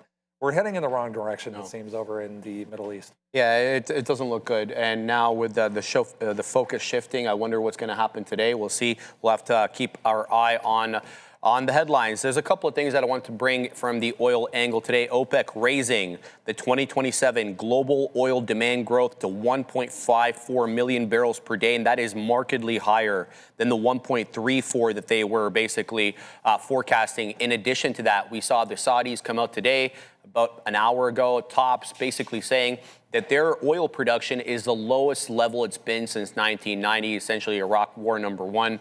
This is going to be an interesting development, Brenda. We're already seeing it in CPI and PPI. Yeah, we're creeping back to the upside once again here, guys, for oil. So one of those things. We need to see a resolution, I think, before we get any kind of, finality to these prices. True, but I also think if we're going to hold this range that we had yesterday, we get to trade on our own right now, right? It's not good that we got gap back up here. I'm not going to pretend that that's a positive thing, but you know what? It was a $2 range, 142.5 to 144.5 on USO. We're right back in the middle of that range. So there's lots of ways that, let's say you like longs, there's breakouts. There's breakouts that pull back into the volume weighted average price. There's dip buys into support. There's mean reversions where a trend break off of not a significant level, but it breaks a downtrend on whatever time frame, and you get long that way. The other one could simply be, well, if this is the range that we're sitting in and USO breaks down underneath that range, that can just be a momentum break on a leading indicator, could potentially be an area to look for long. That's probably the only interest I have in oil, is if we break out and close candles beneath 142.5 or above 145 on USO. Closing candles above 145 would mean, in that moment, I probably wouldn't want to be looking for long entry points, because that would be a bad sign. And if we're breaking down underneath, it's like, yeah, that might be a good place to start something, because you have some acceleration potential. So that's where I'm at with oil. I liked, it was kind of good that we were sideways, really. Like, you didn't have to, there were no headlines you really had to worry about, and you weren't worried about it breaking out tops and busting lows. It was, haven't had that in a while. Oh, and that's kind of what I'm saying before about some of these names like an XOM or CVX or something like that. Like, you just get, and I was looking at it, and we talked about this, I think it was mid last week or something. We talked about, like, this dip down. Yeah, I guess it must have been, because now we're back up a little bit there. But, like, oil still remains pretty strong, and I don't really see it coming down anytime soon. Down fine, but down dramatically. These companies like an ExxonMobil and CVX, obviously they got going. They all did. I mean, I'm just picking on them. We can check out Valero or anything, Schlumberger, whatever. They all really started to go to the upside and now just fell back in. So I do think there's some sort of value buying an XOM, a CVX, an SLB, all the way up at these side. That's Schlumberger. Oops. Wait a minute. I thought SLB was Schlumberger. No, I can't remember. I'll have to look that back again. But anyways, a name like a Valero or anything, there's tons of names in this space. Actually, Valero did not come back in there yet. No one's put it in the chat what that symbol is yet. But back into 230, 240, 220. So actually, Valero's still holding up pretty high. There's a gas company. It's not SPL, or is it? Enbridge, ENB, has been a good one. This is a pipeline name, huge here in the United States. Pretty big in the Northeast and whatnot. You guys, those of you that know Enbridge, and this gives about a 7 or 8% dividend as it continues to get higher there into $55 right now. This looks like this could break out. It's been, relatively high in this range as well. So look out for Enbridge, and that's why I went over to Valero, some of the refiners, instead of just the pure plays like an ExxonMobil, and they're not a pure play to the same extent as they used to be now with green energy and everything like that. So just check out some of these other names if you're interested in them. And remember, oil, like holding oil being by itself doesn't actually pay you anything, but a name like an Enbridge or some of these other hosts, CVX, XOM, so on and so forth, will pay you, that 3 or 4% in Enbridge, in and around 7%. Maybe it's a little bit less now with the appreciation of the stock price. So, all right, 923 right now. CoreWeave, actually, we talked about this earlier. Great bounce off of $100. It's still going higher with Nebius earnings, right? So CoreWeave and Nebius, this compute power continues to be in demand. Let's go find the story. Yeah, nice pop, as you mentioned there, off the lows from yesterday, first of all, going into the close, and then on the back of this story this morning for NBIS. But, if you zoom out, still a long way to go, obviously, for CoreWeave, but it's a good start. Yeah, absolutely. Could be running in sympathy with Nebius, obviously, but it has its own headlines today. Let's get to them. Argus raising the price target on CoreWeave from 130 to 150. Citi maintaining coverage with a buy rating and boosting the price target nominally here from 155 to 158. But let's get into the reasons why they're upgrading or boosting the price target. Jane Street connection here. The upgrade by both of these research firms kind of highlights the impact and the strategic partnership that CoreWeave has with Jane Street. If you don't know what Jane Street is, just look into it. Very, very interesting prop trading firm. By securing specialized financing through the high-frequency trading giant, CoreWeave has lowered its cost of capital. Not a bad thing. And then they also have this new software called Sunk Anywhere. What is this? Citi specifically highlighted it in their analysis. They said it's a proprietary software layer that allows AI workloads to run seamlessly across any type of cloud provider. So you don't have to worry about exactly which one you're running on. It's basically seamless there. And then they're going to be the first as well to run the Vera Rubin architecture, NVIDIA's latest chip. They're going to get that in late 2026, so they'll have the first mover advantage there. And last but not least, Brendo, they have now surpassed over 1 gigawatts of active power. That puts them in an elite club and just a handful of companies around the world that actually have that kind of access to live compute. Not just in storage, but live compute. Yeah, as I was saying, the higher time frame look here, not great for this thing still, but we are holding. Key levels, guys, for CoreWeave. Thoughts here? Bit of a reverse head and shoulders, actually. If you're looking at the 15-minute, so you got to hold the 110 today, but this looks like a wipeout bottom on many time frames. So if you hold that higher low at 110, next gap is into the 120 level. Yeah, I didn't really have this one particularly on the radar individually, but that's because of how much room it has. If the 15-minute holds, well, I call it the opening range. If the first half an hour is able to at least hold these bottoms, then it's got a lot of room to the upside. Maybe look for some like VWAP entry or something. I'll put it on the back burner because it's not near the top of the list. Yeah, but I like that. And you also, it's on top of that, it's bouncing the 200 period moving average with the 50 right underneath it. It's a couple of days, I guess, if you're into that sort of a thing, it's a couple of days away from a golden cross as well on the daily chart. Yeah, it's a pretty good looking chart here for CoreWeave. Good healthy pullback, and now the market wants to resume, and it wants to resume with it. It probably helped a little bit along by Nebius, so you know, if Nebius, you see Nebius tanking at the open, probably back off a little bit and be patient. Yeah, no, we talked about CoreWeave a little bit earlier today. I think this is a name where it's like it's up 20%, down 20%. It's one of those names that's just a crazy opportunity to get a lot of volatility into your portfolio if you like this name CoreWeave. And for right now, this is a good sign, man. You have the 200 period and the 50 period kind of lining up for support at 100. That's why I brought this, this morning before I didn't even know it was going to really be on the rundown. But I kind of like this level here of $100. So, we bought some ARM at 200. I don't know if that's going to be any good starter position. I'm wondering about the similar thing here with CoreWeave. But again, I am so loaded with all these tech names, and they're all mega cap names, so I don't have much of the CoreWeave or any CoreWeave or Nebius, or we just got into the ARM. We got a lot of Marvell as well, as you guys know. But for right now, CoreWeave is another one of those names that's going to be on my radar. It likes to move, and hey, man, one upgrade, this thing's up 10%. You have no idea. This news in China could send this name absolutely blasting through as well. We talked about their managed infrastructure in the United States is a way that they can get those chips into China. Well, I mean, CoreWeave would definitely be able to help out with that. So yeah, I think that there's a lot of upside in CRWV. But these companies don't make any money, so it's like, if you want to give me $100 and I'll make $20 with that 100, then that's no problem. And I mean, it's just, this is what's wind up happening with a lot of these names. So you just got to sort of wait, I guess, until they realize some kind of an EPS, and then we get going on that one. So Nebius is a good example of that. NBIS here today, $206. This is up, I think Sharif said it's up 400% or something. Yeah, 400%, way more than that. This was $18 a year ago today.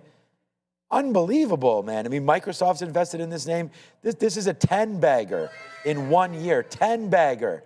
And I'm sitting here, impressed with Marvell. That's up 3 or 4 times. So yeah, anyways, to each their own. Nebius, congratulations, man. Just another one that has printed millionaires. Let's go to Baba here quickly, a couple minutes to go before we get this market open. Long story short, spending more on AI build out, cutting into profits here for Baba.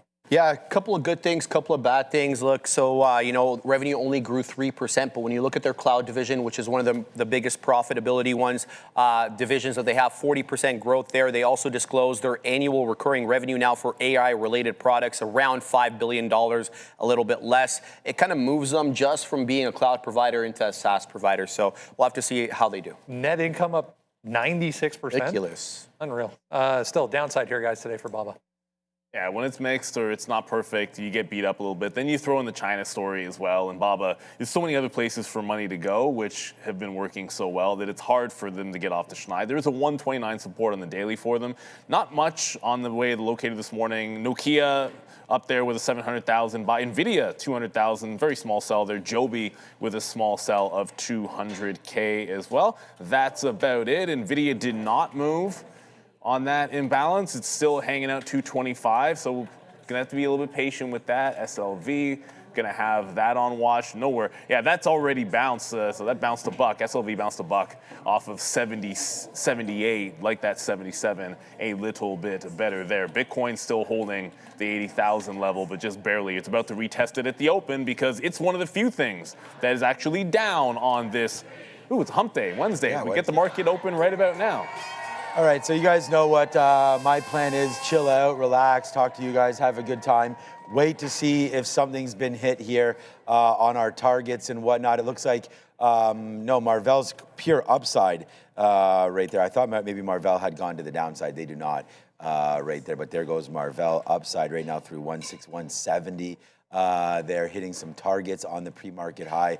Goes Marvell, so that's a good one.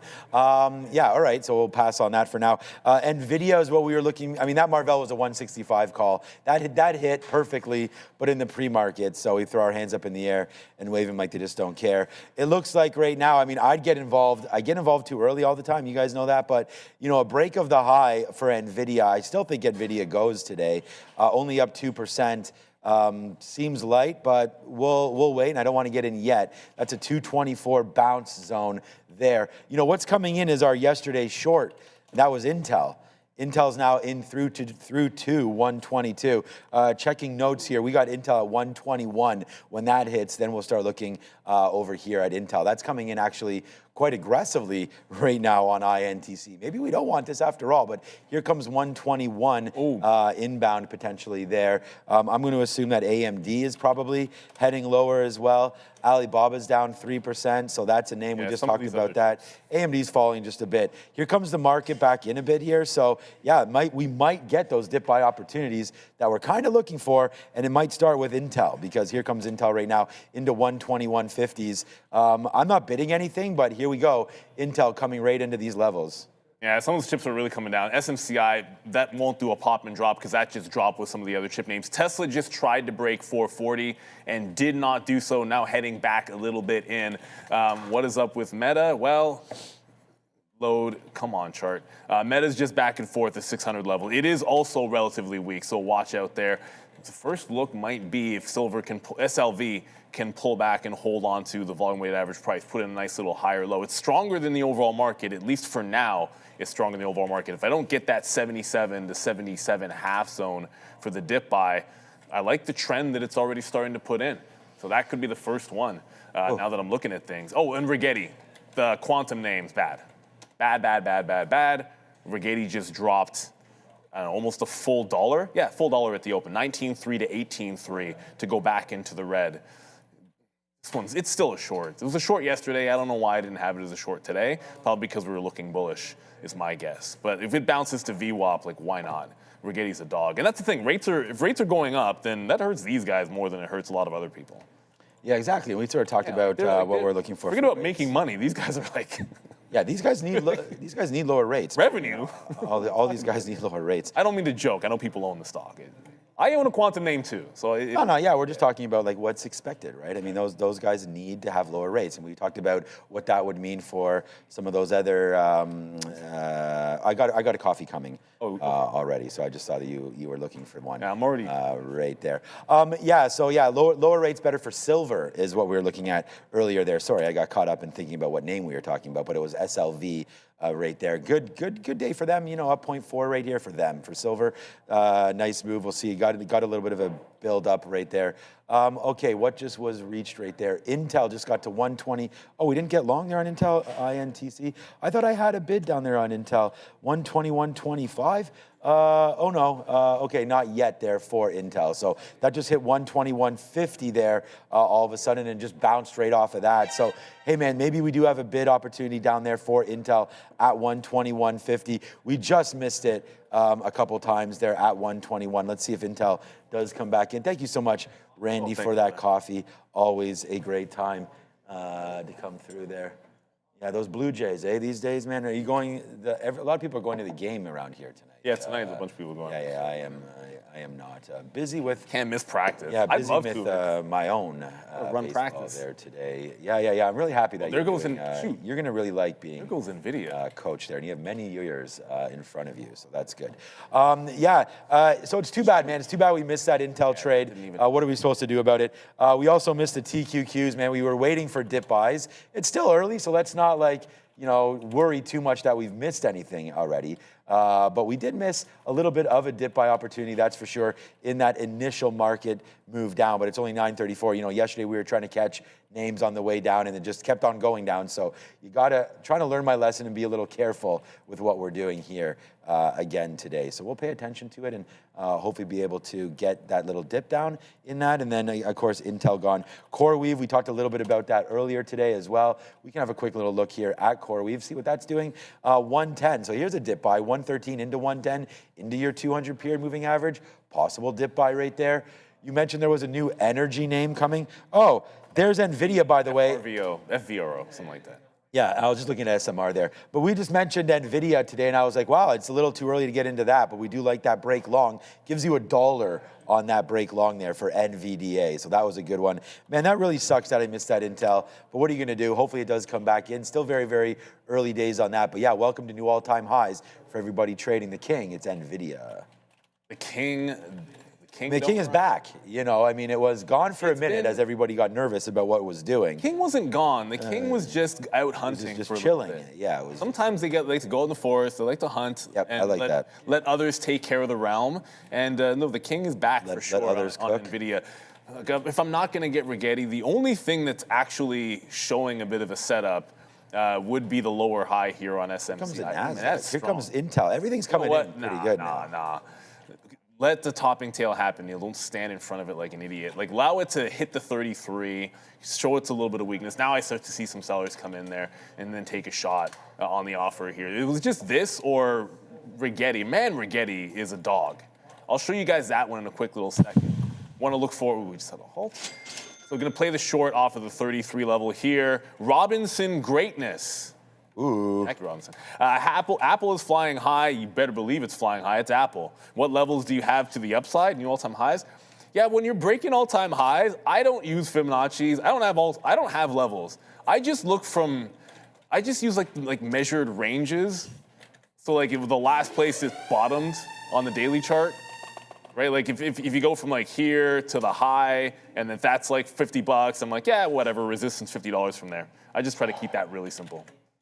Yeah, we had, look, man, I don't know. We're trying to battle with this long. I just hit that siren there because we did get a piece out there on Intel. Intel actually did pretty good there. Went into the 60s, so we got out of a little bit up there in those 60s there for Intel, but it has since, okay, here it comes back again. It has since fallen back. Did I put another order there somewhere?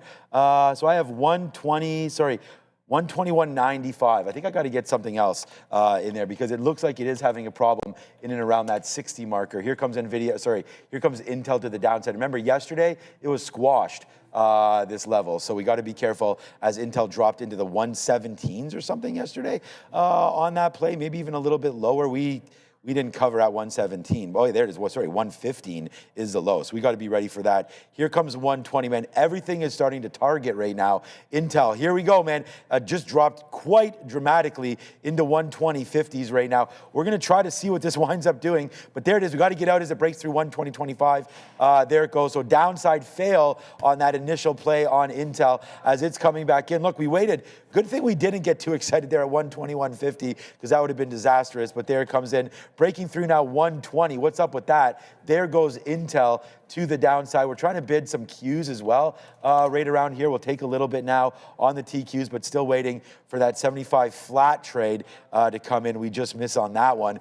Maybe NVIDIA is also going to come in to our levels now. No, so it's just Intel that's getting a little cracked right now. We did take a long there on the Qs. We'll see if that one wants to work. We're long right now. We'll take a little bit more, but still waiting for 75 flat to come in. But yeah, this could be not great. The market just broke lows. Yeah. I'm on the TQs. So, but there goes Intel now down through 120. Bye Intel for now. We'll have to wait to see where this name eventually stops and maybe take the long if it battles back upside. But yeah, Intel getting hit right now, back down again. Sort of what we did yesterday. It's not the only thing getting hit. Look, we just got that SMCI right back into the low. So it did set up that pop and fade trade off the 33. I'll try it again. We're bouncing 33 to 32 half. It already did it twice on both these candles. If it wants to do it a fourth time, 3 times. If we wants to do it a fourth time, I'll take another shot at this. I promised I would show you guys Rigetti. Rigetti went all the way down to 18.3, like 19.3 to 18.3, and now it's popping back up. This is one where I would like to short the pop, but VWAP, I'll give it more room than VWAP. I think up here to the prior low, like 18.9 to 19. Let it settle down as it tries to bounce, and as we get out of the one short, I'm looking mostly long today, so that's like take the short station to station, but I'm looking for long. Silver just lost VWAP. I wanted this to hold, it didn't. Now we'll look for this 77.9. Got to be patient. The market's really starting to accelerate to the downside, so I want to wait for a long here to actually set up, and it might not be SLV. I thought that was one of the stronger looking charts. I was about to say NVIDIA is holding VWAP, and it's not. NVIDIA is losing VWAP as we speak. So I'm going to be backing off, maybe waiting for that Rigetti short to come in for me here, just a little bit higher. Super chat. Yeah, Intel's trying to go. We'll try to get a break of 121. Check. Raphael. Not XPeng? Peng? Normally we check something called XPeng. I don't know what that is. We could definitely have a check on that, Raphael. We will do that for you just momentarily. But right there, we'll hit a little bit of a money trade right there. It's too bad because we didn't get everything at 75. We only got 75.05s. 75.10s there, a little out there at 75.30 as here we go, man, starting to climb again. All right, so I took the Intel on the break higher now. Let's just see if it wants to work, man. It's a lot of prints on Intel these days. We'll see if we got to get some of them on the upside if we're going to make any money. So there it goes, nicely battling back now. Sorry, am I in the right stock? There goes Intel. We'll take a couple fills on this. We did lose quite nicely on it the first time, but we're battling back right now as we grab Intel back into that trade. We'll see if it continues to work out. But it's the futures right now as we go back to the futures. I feel like this is my best trade, is always looking at the NASDAQ. So there it goes, man, coming into 75. Take that long. Nice little bottom pick there. It's too bad we were looking for a little bit more, but we don't got it now. And now we just wait to see what Intel wants to do. Probably going to dump this again if it fails one more time, but we'll take the 121 long just to see if it gets a little spicier. See how it just keeps on going? Like we just ripped into the 40s and then right back down in. So although it looks like there's a lot of liquidity on this name, there is volume-wise, but these levels are pretty razor thin, man. If you miss your price, it could easily spike right back in and down and around right on you. So this is like a day maker or breaker if you're trading Intel with serious size. So be careful. I'm not using too much there. I just hit that with about 2.5 units, both same amount of units both ways. So we're going to be down on Intel today, unless that one really matures back up. See what I'm saying? Like right there, right into the 40s again of 121, and then smacked right back down into 120.90 there. So this just moves 60 cents on one print there for Intel. So the big guys are coming in and selling this name down over and over again. And yeah, look at that. We just got out $1 ago, 30 seconds. We just got out $1 30 seconds ago. And now it's all the way back in as the futures still holding out hope, man. Good thing we emptied out a little bit there on Intel. Dangerous name here today, INTC, that's for sure. The market is definitely dangerous right now. Although huge, like look at the volatility, as you were just saying. Looking for that curl on SLV, in one candle, it just puts a, forget about VWAP, it just goes like 70 pennies in a single candle. So I'll have to look for something on a bit of a dip if I can get it back into 78.5. You're not really, this is really starting to accelerate to the upside here on SLV. That penguin, I don't know if they can be the next AMD. That sounds a little bit crazy to me on the super chat. But you know what? It's got a 24% short float. So the trend is your friend until the end when eventually it does bend. But I'm just more mad that I missed this curl on silver. There was a potential break if you just take it breaking through VWAP, which is not really what I'm looking for. I like the hold of the volume weighted average price. So when I look to buy the dip there, it's a good thing we got it of SMCI. That just bottomed again at 32.5, but doesn't get back up to my 32.9. Like I was giving this to 33 or just slightly above. So I didn't re-enter the short on SMCI, and Rigetti didn't even come close to 18.9. Just goes right into 18.7. And again, Rigetti, such a dog, 3% down. Disappointing earnings for them when you put them in relative to the other quantum names that reported by a long shot. Maybe I just need to nibble under Marvell's ripping. A lot of things are going. Yeah, so this is why Nvidia is not going though. Wow, Marvell up 8%. What exactly is even happening right now? Okay, well, hey man, we don't feel so bad anymore about holding on to this Intel long because the swing account is swinging up huge right there right now. We're still trying to find some wins. Out a bit there on the TQs again, but we should go to Adara because there's some news here. Of course, we have President Xi and President Trump now speaking to each other. What's going on over there, Adara? So for one here, they're not set to speak to each other, I think, until 10 p.m. our time, which would be 10 a.m. the next day in China. That's what I was seeing anyway, according to Trump's official calendar. So take that how you will. But either way here, FXI on a run to the upside, seeing reports that President Trump of the U.S. and President Xi of China are considering cuts on $30 billion worth of imports when it comes to tariffs. So they're considering tariff cuts on roughly $30 billion worth of imports. If I get more details and more specifics, I'll keep you posted. Back to you. So, okay, interesting talk there. Yeah, so it looks like some names going, as Neil mentioned, some names not. So right now, Intel down 1% right now. I'm going to have to get out if this, right there, as it breaks through. So we'll have to take another loss on Intel. I mean, yesterday we hit the short, it was great. Today the short's great again, and we're long. So market definitely falling in right now. We may focus on getting a little bit more in the TQs as it's just coming in right into this level again. So watch out now, as here we come, man. The market's falling in pretty nicely right there. I mean, that sounded like good news about tariffs, but maybe not. I don't care about tariffs. After all, we got to wait, I guess, for that little, when they talk to each other and figure out. Logical here. Figure out what's wrong with them. Flying.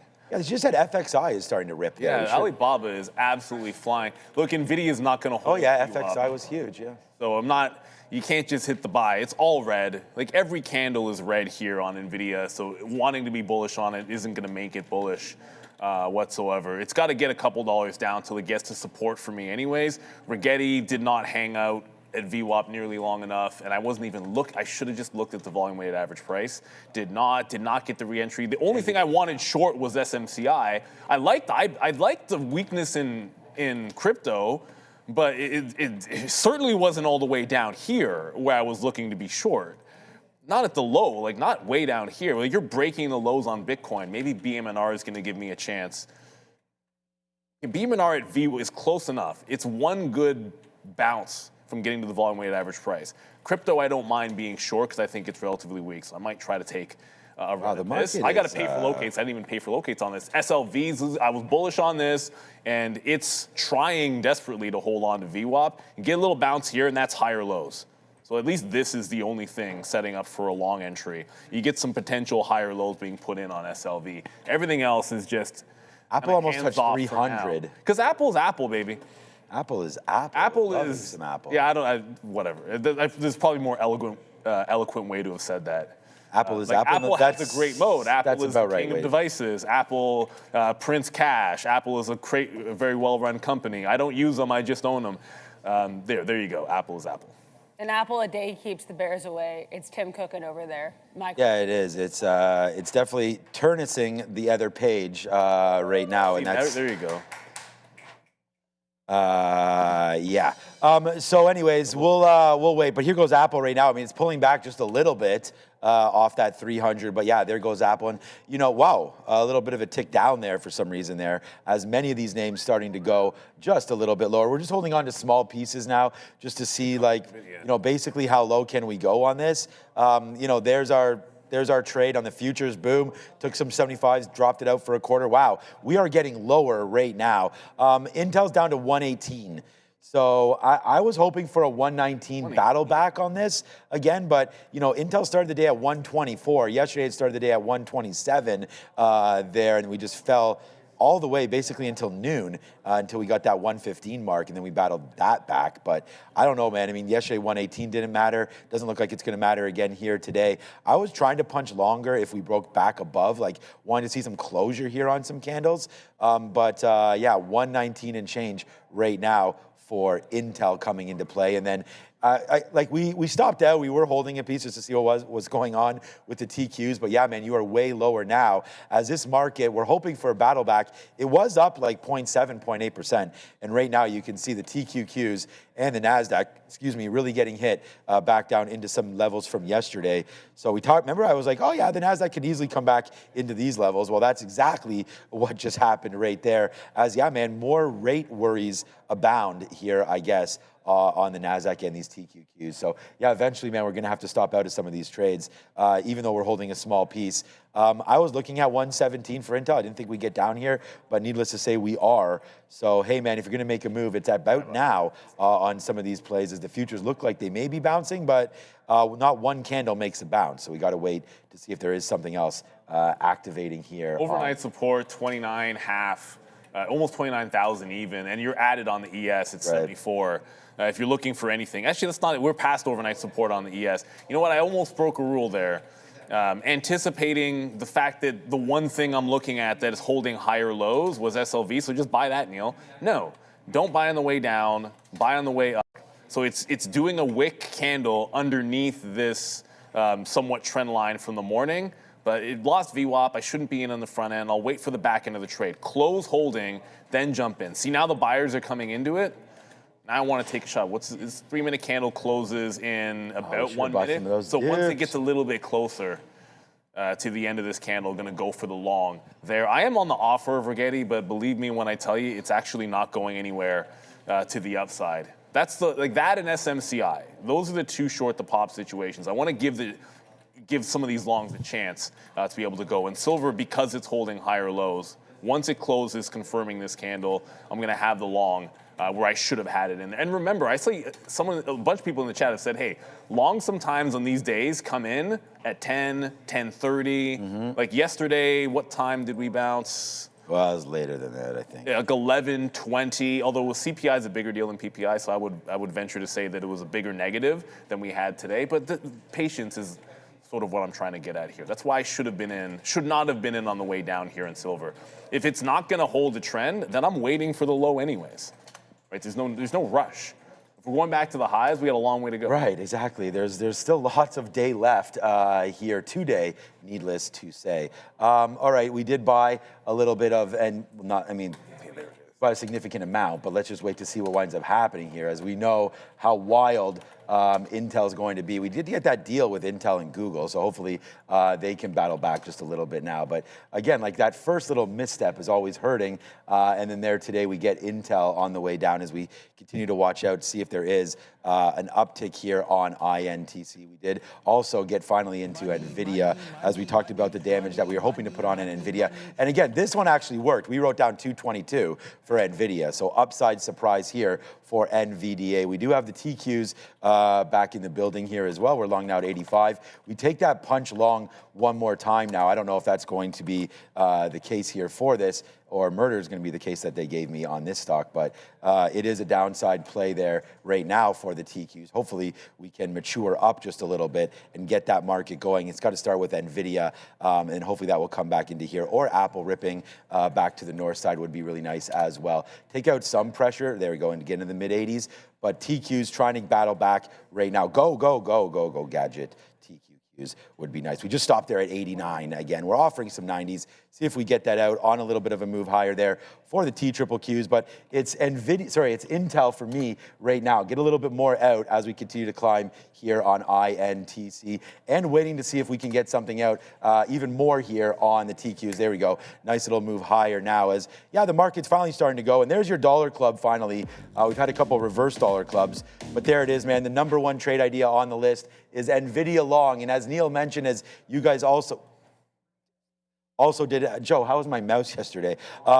There it is. Oops, that's the other day. There is NVIDIA right there. 222 long. Yeah, was he complaining? I saw, like, if he didn't say anything, I definitely saw some moments. Saw some frustrations? No, I couldn't use your mouse. I don't think it's the mouse again, but that's neither here nor there. But anyways, I digress. I think it still is the screen. It's two set. But all right, we've just made back like a huge amount. Just wish we didn't lose so much in the beginning, but it's Intel right now trying to get back up to the high side, man. Bitcoin also, Neil, broke through 80,000. So I don't like Bitcoin today. Got to watch out for that one. I think there were two places I was bearish. It was crypto and it was SMCI, and it should have been Rigetti.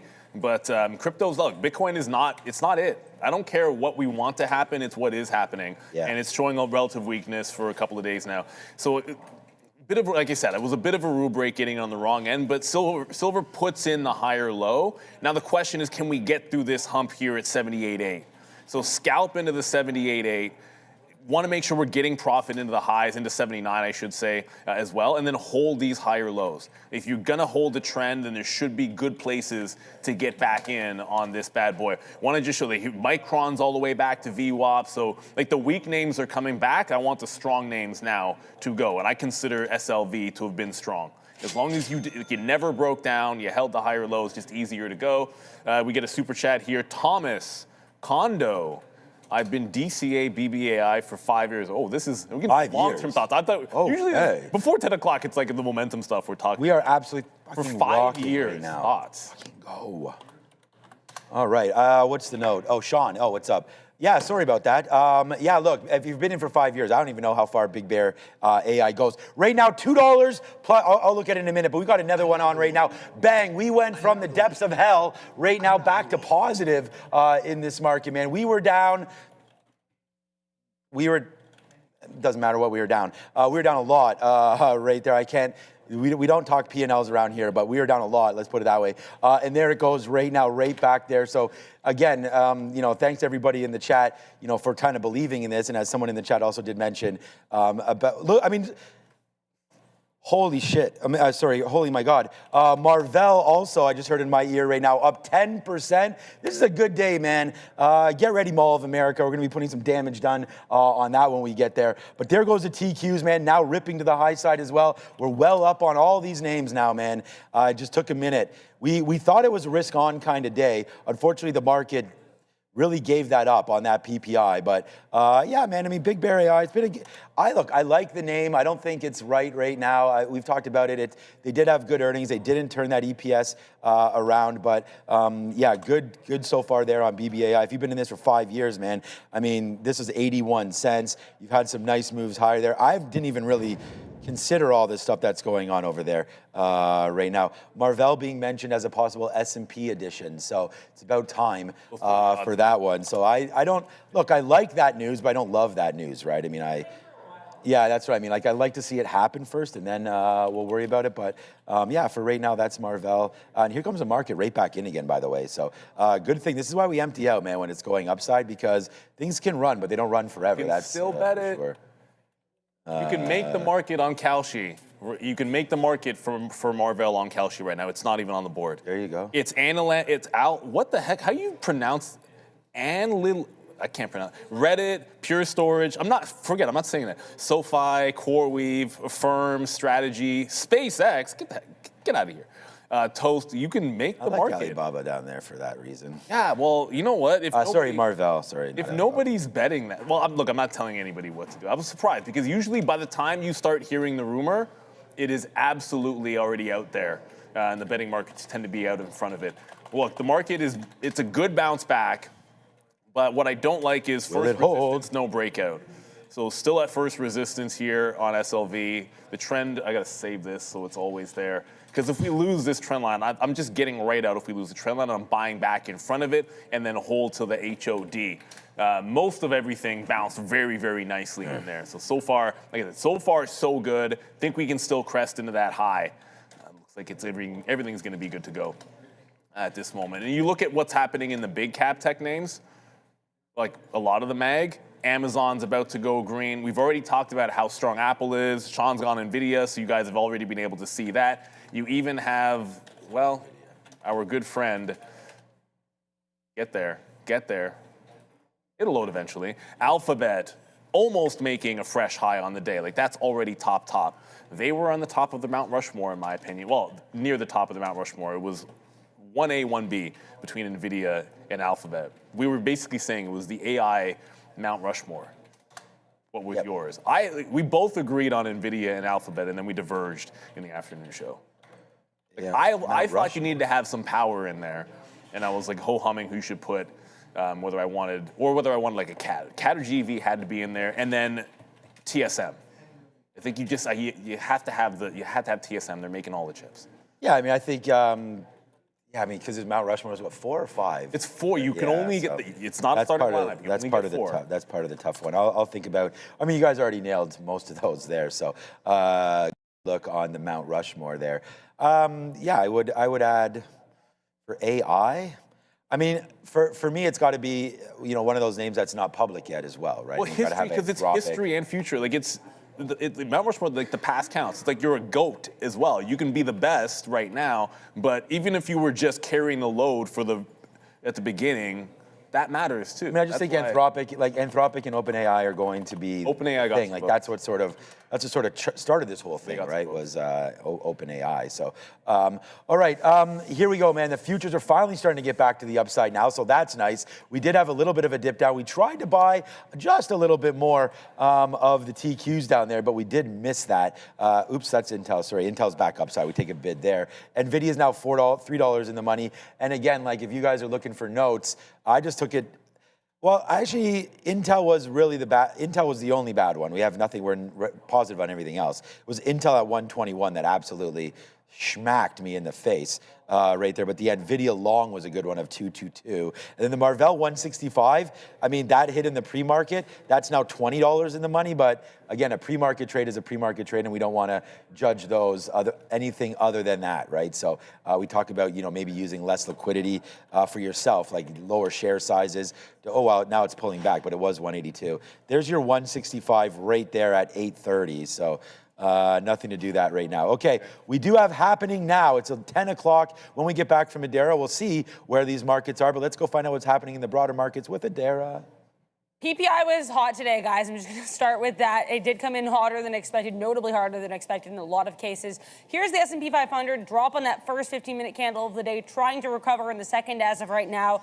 Let's see where this direction goes. We've had a lot of action, a lot of excitement. I also am just seeing reports now that Microsoft's LinkedIn is preparing to announce layoffs today. So just be aware here, Microsoft, LinkedIn layoffs. We've had a lot of layoffs as of late. Let's talk about one company that as of now has not announced layoffs, and that's going to be NVIDIA. Sorry for the rough transition there, guys. But we had President Trump announcing randomly on Truth Social last night that the great Jensen Huang, as he said, that the CEO of NVIDIA would be attending China with him. He said the reports are saying he's not there, but he is on Air Force One, and he's not leaving unless I tell him to. So he's going to be coming to China. With that message, NVIDIA shot up, I believe, in Blue Ocean, currently trading higher today, and actually became the first company to ever reach a $5.5 trillion market cap. FXI just shooting to the upside. We had Alibaba earnings.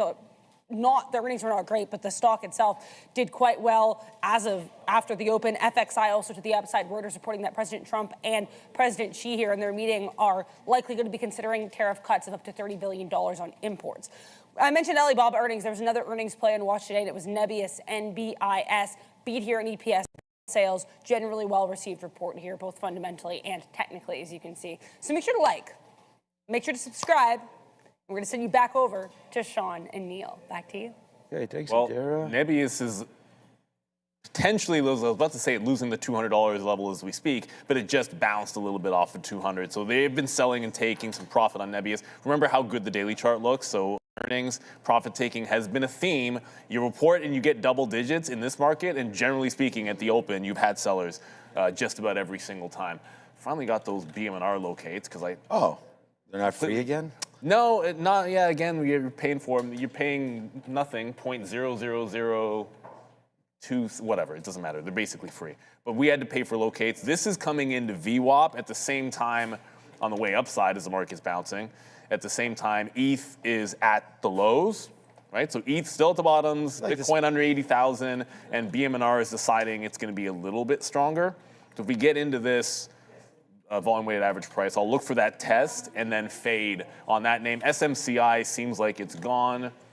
Bias gets the best, was bullish looking, so no hold there. SLV, still waiting for it to come back in and reload off the trend.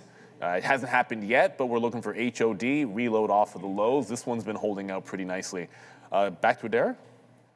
I do have a couple things to talk about here, guys. A couple different news stories. One of them involves AAPL Paradigm, calling this one a long idea, saying it's an oversold AI ad tech leader with 13,000% earnings growth. APP, as of right now, has not really reacted to this, but there's one stock, be fair, guys, light volume I want to mention here, but there was a big move in LDOS, so I want to talk about it. Seeing reports that the Pentagon is positioning to potentially procure over 10,000 low-cost containerized missiles over the next 3 years, starting in 2027. Apparently, this being viewed as a good look for LDOS. Again, guys, light volume, under 300,000 shares in the day. Back to you.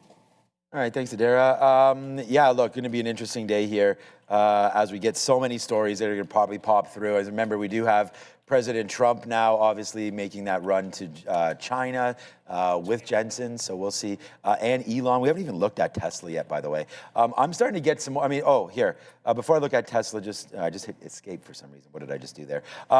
So we did load up. We got more shares down there of the TQs, and we're just getting them out. It doesn't want to break through 75, so we keep on, well, there it is again. We keep on seeing that there is some resistance. So I'm going to get out if this break, it's funny, I was just talking about it. Breaking through 60s, we're out of TQs. So we just got a little bit of a bump higher again. I might take some more out, even though this is like not the greatest trade. Like we can scalp out for a couple handles, fine. But for right now, the market is dipping and diving just a little bit right here. And I don't know if I like that. Intel's been giving me an opportunity to get out as well. So we've made a lot of our money back, but still the market dipping and diving a little bit too much here. So I don't know. Feels like the market wants to go down to me, but I know I'm stuck long and just waiting. We do have our stops. We talked about that. Yeah, there's Tesla today. So, talk about, maybe liking Tesla early would have hurt you, just like with Intel. But now the come up is back, right? I mean, there it is, 430s all the way to the upside there. We just got filled on something which was good there. So nice move higher, right back into the 200 period. It looks like Tesla trying to get this market a little upside there. Oh, it was the futures just went back up there. We got another O's fill there. So you're long silver. I don't know. I haven't been paying attention. I've only had SMCI short, which I got out of too early because I thought the market was going to bounce. It did not. And then silver is the only long I've had. The one I liked in NVIDIA, it got close, but I liked 220 to 222. And it didn't really get into the zone at all, but that's fine. This market is looking like it wants to bounce. And for one thing to watch here, I said the only way I care about USO today is what it does at the edges. We had an entirely inside day yesterday, but that also means if we hit this high and start breaking out, then I got to at least, you know what, I already said I would ring the register at 79 if we fail this high. Just it's a reversion trade, take it to the high, get out and reload, Neil. It's going to listen to my rules. Got to. I said we take it to 79. It got to 78.5 to 79. Going to go for the pullback into VWAP and look for the next available trade. Like go bounce from one to the next. Yeah, you get a little bit bullish. You see the buyers line up on something and you're really thinking, okay, the market's going to bounce for me there. And it does not. That was a mistake. BMNR is another place I'm looking short. If the market continues to look weak, this is now at the volume weighted average price. I feel like this is going to be next for me. There's your VWAP test. Let's see it hold underneath the volume weighted average price. Once it does that, I pay for the locates to be short. It's either crypto or crypto and Rigetti and SMCI were the only places I was looking short. We'll wait for that silver reload. I think we get a chance for that to continue its trend to the upside. Relative strength, at least. Like you've got strength in Meta, you got strength in Google, some places in the market, and the metals have been okay. Today, everything else, and even as I say this, like now you're getting a bounce in BMNR, so I'll get away from that. We would like a weaker U.S. dollar to get this market going a little bit here today. But yeah, we're not. I was just looking at what was going on with the futures as we just sit here and do nothing really. And now we're starting to fall back in just a bit and just trying to see if anything was going on with the dollar. Looks like we will get stopped out of our TQQ trade pretty soon. And it's kind of a good fit. That's just a quick look at the dollar. We can have another look soon. But we got out of some more NVIDIA. There it is. Something just popped out the Qs. Okay. So we got out of NVIDIA there. That's the Qs right there. We took advantage of that move. I mean, we reloaded it quite nicely there on the Qs. We'll wait to see if there's anything else. We did get stopped out there on a 70 break. We'll see if it wants to get going again. But for me, looks like the market might even want to go downside. So we take advantage of NVIDIA. Good climb there. We're still holding on to a very small piece there for NVIDIA. And we're also holding on to a small piece with Intel because here comes 117. We did good to make money back on all of these names, but looks like we'll give it up rate again as NVIDIA taking down the low of, there it is. Ooh, I thought that just broke there. Just make sure I have my stop. Yes, I do. So 117 break, hands off, right? This is an automatic trade. As soon as it breaks 117, we'll get out. But right now it looks like it's trying to beat it up a bit and hold, but there it goes. See ya. So there it goes. We put a fail on the last little bit there of Intel, but at least we were able to, it was this part that got us in trouble. This part made us money, and we give a little bit back now as the market continues to fall lower. I think it's probably time to start looking short. I remember I was like, hey, I'm starting to feel a little bit of a short bias right here in the market, and that was a couple of ticks ago. So we now have to relook at that. 29, that's why we looked at the US dollar, right? Because this little level here on the futures just looked like it was like doing nothing. Kept on trying to wick higher, not breaking, whoosh to the downside right there. So we'll exit out of a lot of those trades, and now we'll have to get going again. It doesn't, like the US dollar is not having any impact right now on the market, because if you told me it looked like this, I would have thought that the market was probably up today, and it's not. So yeah, that's going on there. I still want to get back into the futures. I still think there is a potential rally coming on headlines, but we don't have those headlines yet, and to predict headlines is the problem. Intel's low yesterday was 115. We do have at this. 160.50. Yeah. Nicole Vada, NEO and XPeng, is it China EVs? Is it? I haven't looked at them today. I don't know, are they moving? Is there actually something going on? We saw Alibaba and a bunch of Chinese names just going to the upside probably on this trip. So I would suspect that it's more that than anything else. Hey, good look. You know what? NEO's chart's good. Bounce to 200, bounce to 50. It's got momentum. It's been a meme stock before. I don't think it has that in it anymore. We'll probably start seeing them here in Canada because we're welcoming with open arms. That's how we're rolling. Yeah, it's a good look name. I just think it's all of China that's going to the upside as we speak. I don't know that it's specific to the EVs realistically, but it's probably has something to do with the meeting. Well, we held under VWAP. This might be my first loser for the day. We looked at VWAP trade on BMNR, and once we're through here, where's my stop? Let me just quickly double check it. Ooh, that's not where it's supposed to be. It's actually one of my favorite numbers. I just realized I put the, thank goodness it didn't go another leg up there. I just realized I had it up here and not here. So another couple ticks, and we'll take the first L of the day, which will be on BMNR. But I like the fact that it's to the short and on trend. A day like today, I don't want to be fighting trend. I want to try to catch the dip on a trend line, or if it's like, you know, buy the dip on an uptrend or sell the rip on a downtrend. That's the easy way to put it. But BMNR is threatening to break through. It's probably because ETH finally found a low. Ethereum, ETHA. Yeah, it's holding the bottom at 17 here on ETHA. So if we're not going to, but it's not breaking up. I guess as long as this doesn't break higher, I should be willing to give this a couple of chances because the leading indicator is telling me that it's still weak. So for now, it hasn't stopped out. But those Chinese names, fantastic for them. I'd always be a little bit concerned. As the day gets on, remember, the closer you get and the later it gets, the volume really dries up. And the secondary moves, they're not like US stocks where you get that second leg and parabolic to the upside. They pretty much never do that because they fall asleep in the second half of the day. So a lot of times you want to take your profit early on the Chinese stocks. Yeah, I agree with that one. We see them go to sleep in the afternoon there. So, well, with EV, I mean, today it might not because of, you know, we do have all that talk today. So we'll see what's going on. I did try again on a 25 period break there of the Qs. It did rip up when we got it. We didn't take anything out. Should have done that because it goes up to 75 again. So we're going to put an offer there now this time, 74. Let's go 74.95. We'll get out of a quarter of it and then see if we can hold the rest. Just trying to get a feel for this market right now. Flat. We did talk about, you know, the potential for this to run right back up to the upside. So we're going to continue to look over there. SMR as well. That was what I was talking about. There was that new, what you said, fusion energy name or something today? It is. So we'll have to wait to see. We saw geothermal. It begins with it. It's a Fervo energy. Okay, on that note, we can see if there's anything on the... It's a small buy right now. Balance. Yeah, just sort it by time will give us a better idea right there. Yeah, fee. FRVO.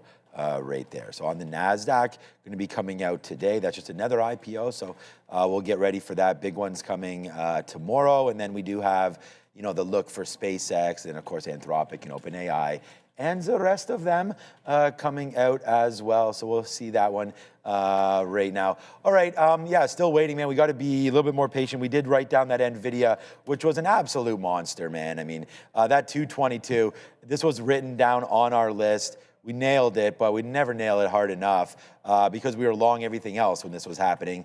Made a lot on this move back up. So right now, $2 in the money on the sticky note, but the sticky note failed me with Intel, so that's okay. But okay, there it is. Nice move back right now for the futures, man. We talked about buying that. It does go right through 75 again. So we go back to the futures with my favorite animation, and we'll see if that wants to continue higher. Now I'm having an offer here at 04. Hopefully we get that. We'll get out a little bit there, and then we can let it climb. I mean, hopefully into VWAP. We only got 1 or 2 VWAP fills right there at 75.30, so let's do that right now. 75.25. We'll see if we can get away with another offer there. Offering 4s, we just get it right there. Now we wait to see if we get a high side climb now. It's too bad because Intel, we did drop it at 117. It's right back to 118 right now. Intel is just a wild, wild man right now. We'll have to watch out for that one. So yeah, in the futures now, and hearing stuff about Chinese stocks, right? I mean, Alibaba was trading a little bit higher off some of that news. And shout out to Ozan there in the chat. He was saying that he does not need to be adopted anymore. He's made enough money on Alibaba. Wow, that's a monster move there for Alibaba, man. That's 131 to 144. Huge move there. Probably getting some similar love in these other Chinese names. And again, sometimes you just have to think about it like we have that meeting in China. Like, so Chinese names going to go back up to the upside, right? They lay dormant there until there's news, and then it's boom, upside. But Baidu has been doing quite well for a while. There's also Pinduoduo. We got I haven't looked at a lot of these in a while, so you guys super chatted Xpeng if you're talking about EVs, and you also super chatted about NEO, but it's PDD that's been doing absolutely nothing, that now is starting to maybe get back up. There's a lot, as well. Yeah, JD, there's a lot of get up here with PDD, right? They can get back there I think to 114. JD actually looks like the longest, like this one has been doing absolutely nothing, and look at the bottom that this stock made. Maybe that could be definitely one of them. Alibaba is very enticing. I'm not gonna lie. Like, look at the topping tail in this. You know what? That's the problem is you've already missed the entry off here. I'm just thinking about the reversion on it. Maybe an NIO here as well. Like, as the U.S. market picks back up, I don't wonder if there would be a nice little shift. Like, the bounces are actually starting to come in, and I think there's a chance to revert the other way on some of these. NEO doesn't look all that good. Baba, I think, has already happened. Xpeng, I'm going right down the line. Xpeng, that gives you something. This one could be interesting. All right, Xpeng is probably set up, at least for me, the best for a possible reversion trade. I think if the U.S. market comes back, then you get a pullback in these Chinese parabolic names. They've already been going in the other direction. The only thing I'm still in, because I don't like the short right now in SMCI because of what we're doing, but we're so close on BMNR. Like, that could easily come out. And silver hasn't pulled back to get me a re-entry. So I'll wait patiently for this one to play a reversion on Xpeng, because I think Baba might have come and gone. Bro, look at Google, bro. All the way to $394. $10 straight fire. What a beast. On Google right now. An absolute monster, man. We love some Google there. Let me see what ARM's doing. This is my thing I just bought yesterday, so I'll be obsessed with it for a minute. Okay, ARM's still 212. That's okay, man. We're $11 in the money. We're not selling any of it, of course. AMNZ, no, AMZN would be the call for Amazon. It's 1020 right now. We can see what's going on a little bit with Amazon. Another name that I think goes right back up to all-time highs very, very shortly. That's 280 right there. Dip down into 265. Not enough to get me long. I have to go find out. I think on my bid's at 250. We put a bid at ARM at 200. We put a bid on Amazon at 250. Google, I'm not sure where that bid is. I'm already quite long on Google, as we talked about, like rebalancing some of the portfolios sometimes. But this is the banger here today. It's NVIDIA. It's the number one talk here on the sticky note there. 222 long. Man, traveling to China, a good sign here. Opening at all-time highs, which we did. We fell back on the PPI, but when I wrote that, should wait to see if there's any dips. Well, that's exactly what we get. Upgrade of B of A as well. So we sort of labeled it out there as a trade that we were definitely positive on. And then, oh yeah, we can't, 121 long on Intel was not right, man. Intel's at 117 right now. I'm going to try to get a little longer at 117 because we can use that 116 sort of as a bid. So we'll have to wait to see what's winding up there. 117, we do take that. We do understand that there is some upside pressure always.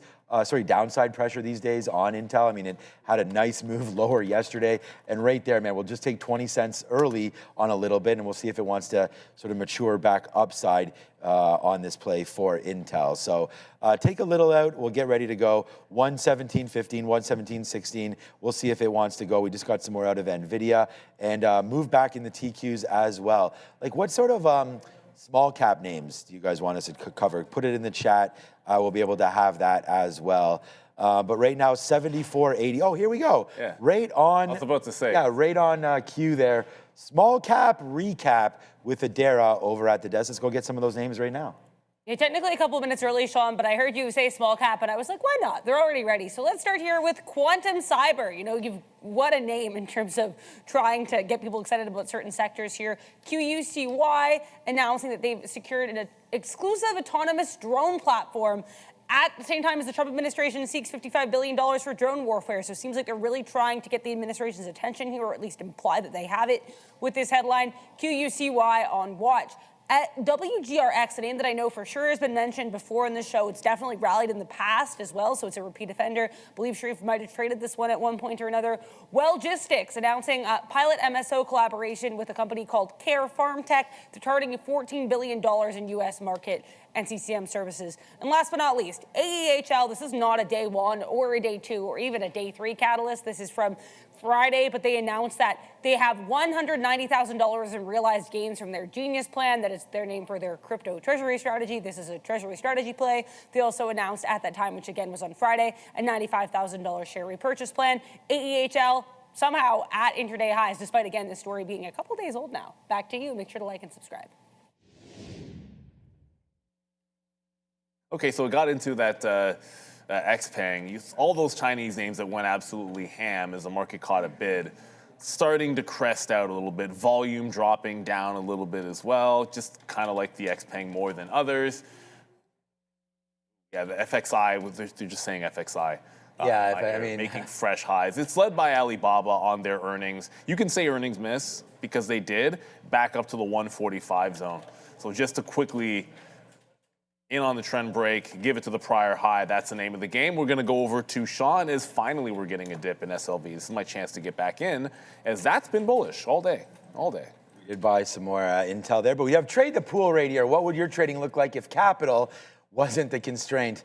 I feel like it's almost the opposite for me. That's the reality for most traders. It's not skill holding them back. Well, for me, it's size. Trade the Pool changes. I got to get that skill. Step into the U.S. equity markets with up to $200,000 in buying power without committing your own capital. Full access to stocks and ETFs, both long and short executions, with the precision and freedom serious traders like you expect. Your performance is measured by one standard. Let's go Intel. Your performance is measured by one standard: discipline, risk management, and consistent execution. Meet that standard and you will operate at scale. No subscriptions, no ongoing obligations, just a clear path forward. For those ready to trade beyond limitations, this is the next level. Visit tradethepooloneword.com and use Trader TV to grab your percentage points off right there. And I couldn't get through that fast enough because there it goes, man. It's the TQs ripping to the high side. It's Intel. We're back into that one. As we just said, we're going to try it out there. So we got reloaded, I guess, there on Intel. And there it goes.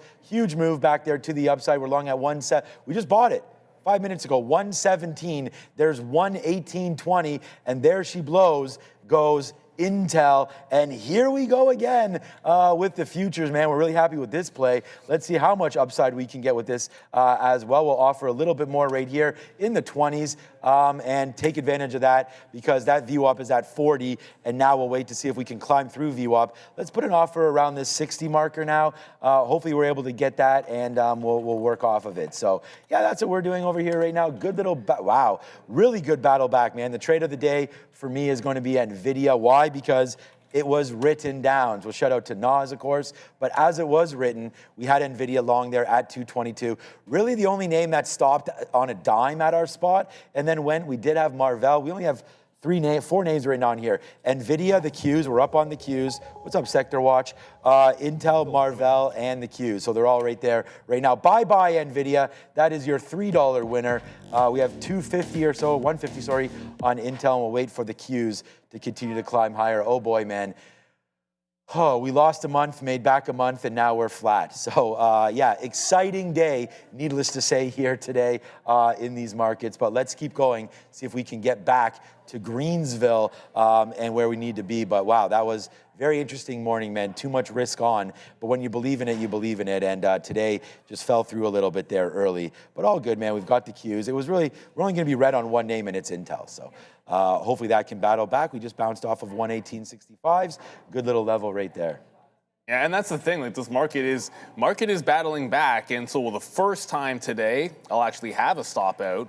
Actually, it's a penny early because we didn't break the high, but there must have been a dark pool wick above this wick. But it doesn't matter because it would have printed me here anyways. Still waiting for XPeng. Again, you just got to wait for something to set up.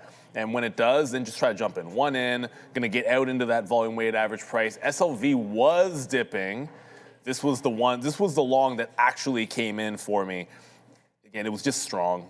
Buying the dip on strength instead of weakness ended up working out today, but I'm sitting right here looking for that VWAP. We're just headed right back into the highs. I still think this chart looks bullish. I know we had some talk somebody said this looked bearish on the daily, or I don't remember what it was. It was something about the lower highs. Either way, I see this as an uptrend in SLV, and until proven otherwise, like, give me that. There's your wipeout bottom.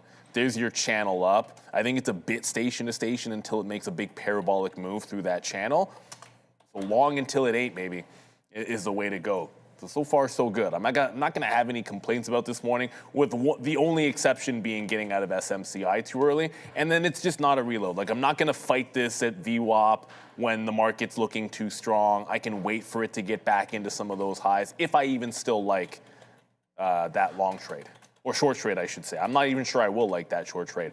I like this. I like the Chinese, looking for a Chinese stock to be short, because if they were going oppo to the market on the way up, on the way down for the market, they were on the way up, then I like these to come back in. You get lunchtime, you get volume start to come out of them. XPeng just looked a little bit better in terms of weakness. The chart's a little bit more crap compared to the chart's a little bit weaker compared to something like an NIO. Like, one looks bullish, the other looks bearish. Part of the reason why I favor that side of it. You'll be happy to see ARM is breaking out. Oh, good. I had to move my ARM bid yesterday because I didn't get filled. But ARM is now at $218. Yes, ARM. Undefeated. Undefeated. Here's the thing. Love that one. If you don't, like, you can sell. I sold 10% of ARM up at like 230, somewhere in the mid 230s. I'd have to double check. But if you don't get that back in to get a full position, it goes back to the highs. You didn't really accomplish much of anything. So it's always about buying the dip after you trim in the long term. Otherwise, you should just be holding.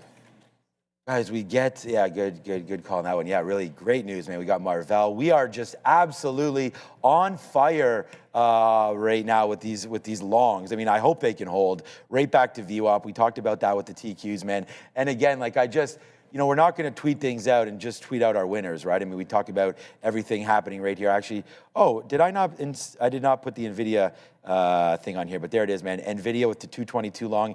Intel fails right there, but good late. And the TQs right now. And the reason why we write this all down is because on the note, these are the levels that we had, man. 75 long on the TQQs, so you can see where that name is right now. That's at 50 cents there in the money. The NVIDIA long is 222. That's been pretty cash as well. As now NVIDIA is now $3 up, and then Intel's starting to go. So we're sitting at about $5 right now, which has really made our day all of a sudden. So that was a good one, man. Way too many shares early on Intel. Keeps us red on that name despite having a huge move back.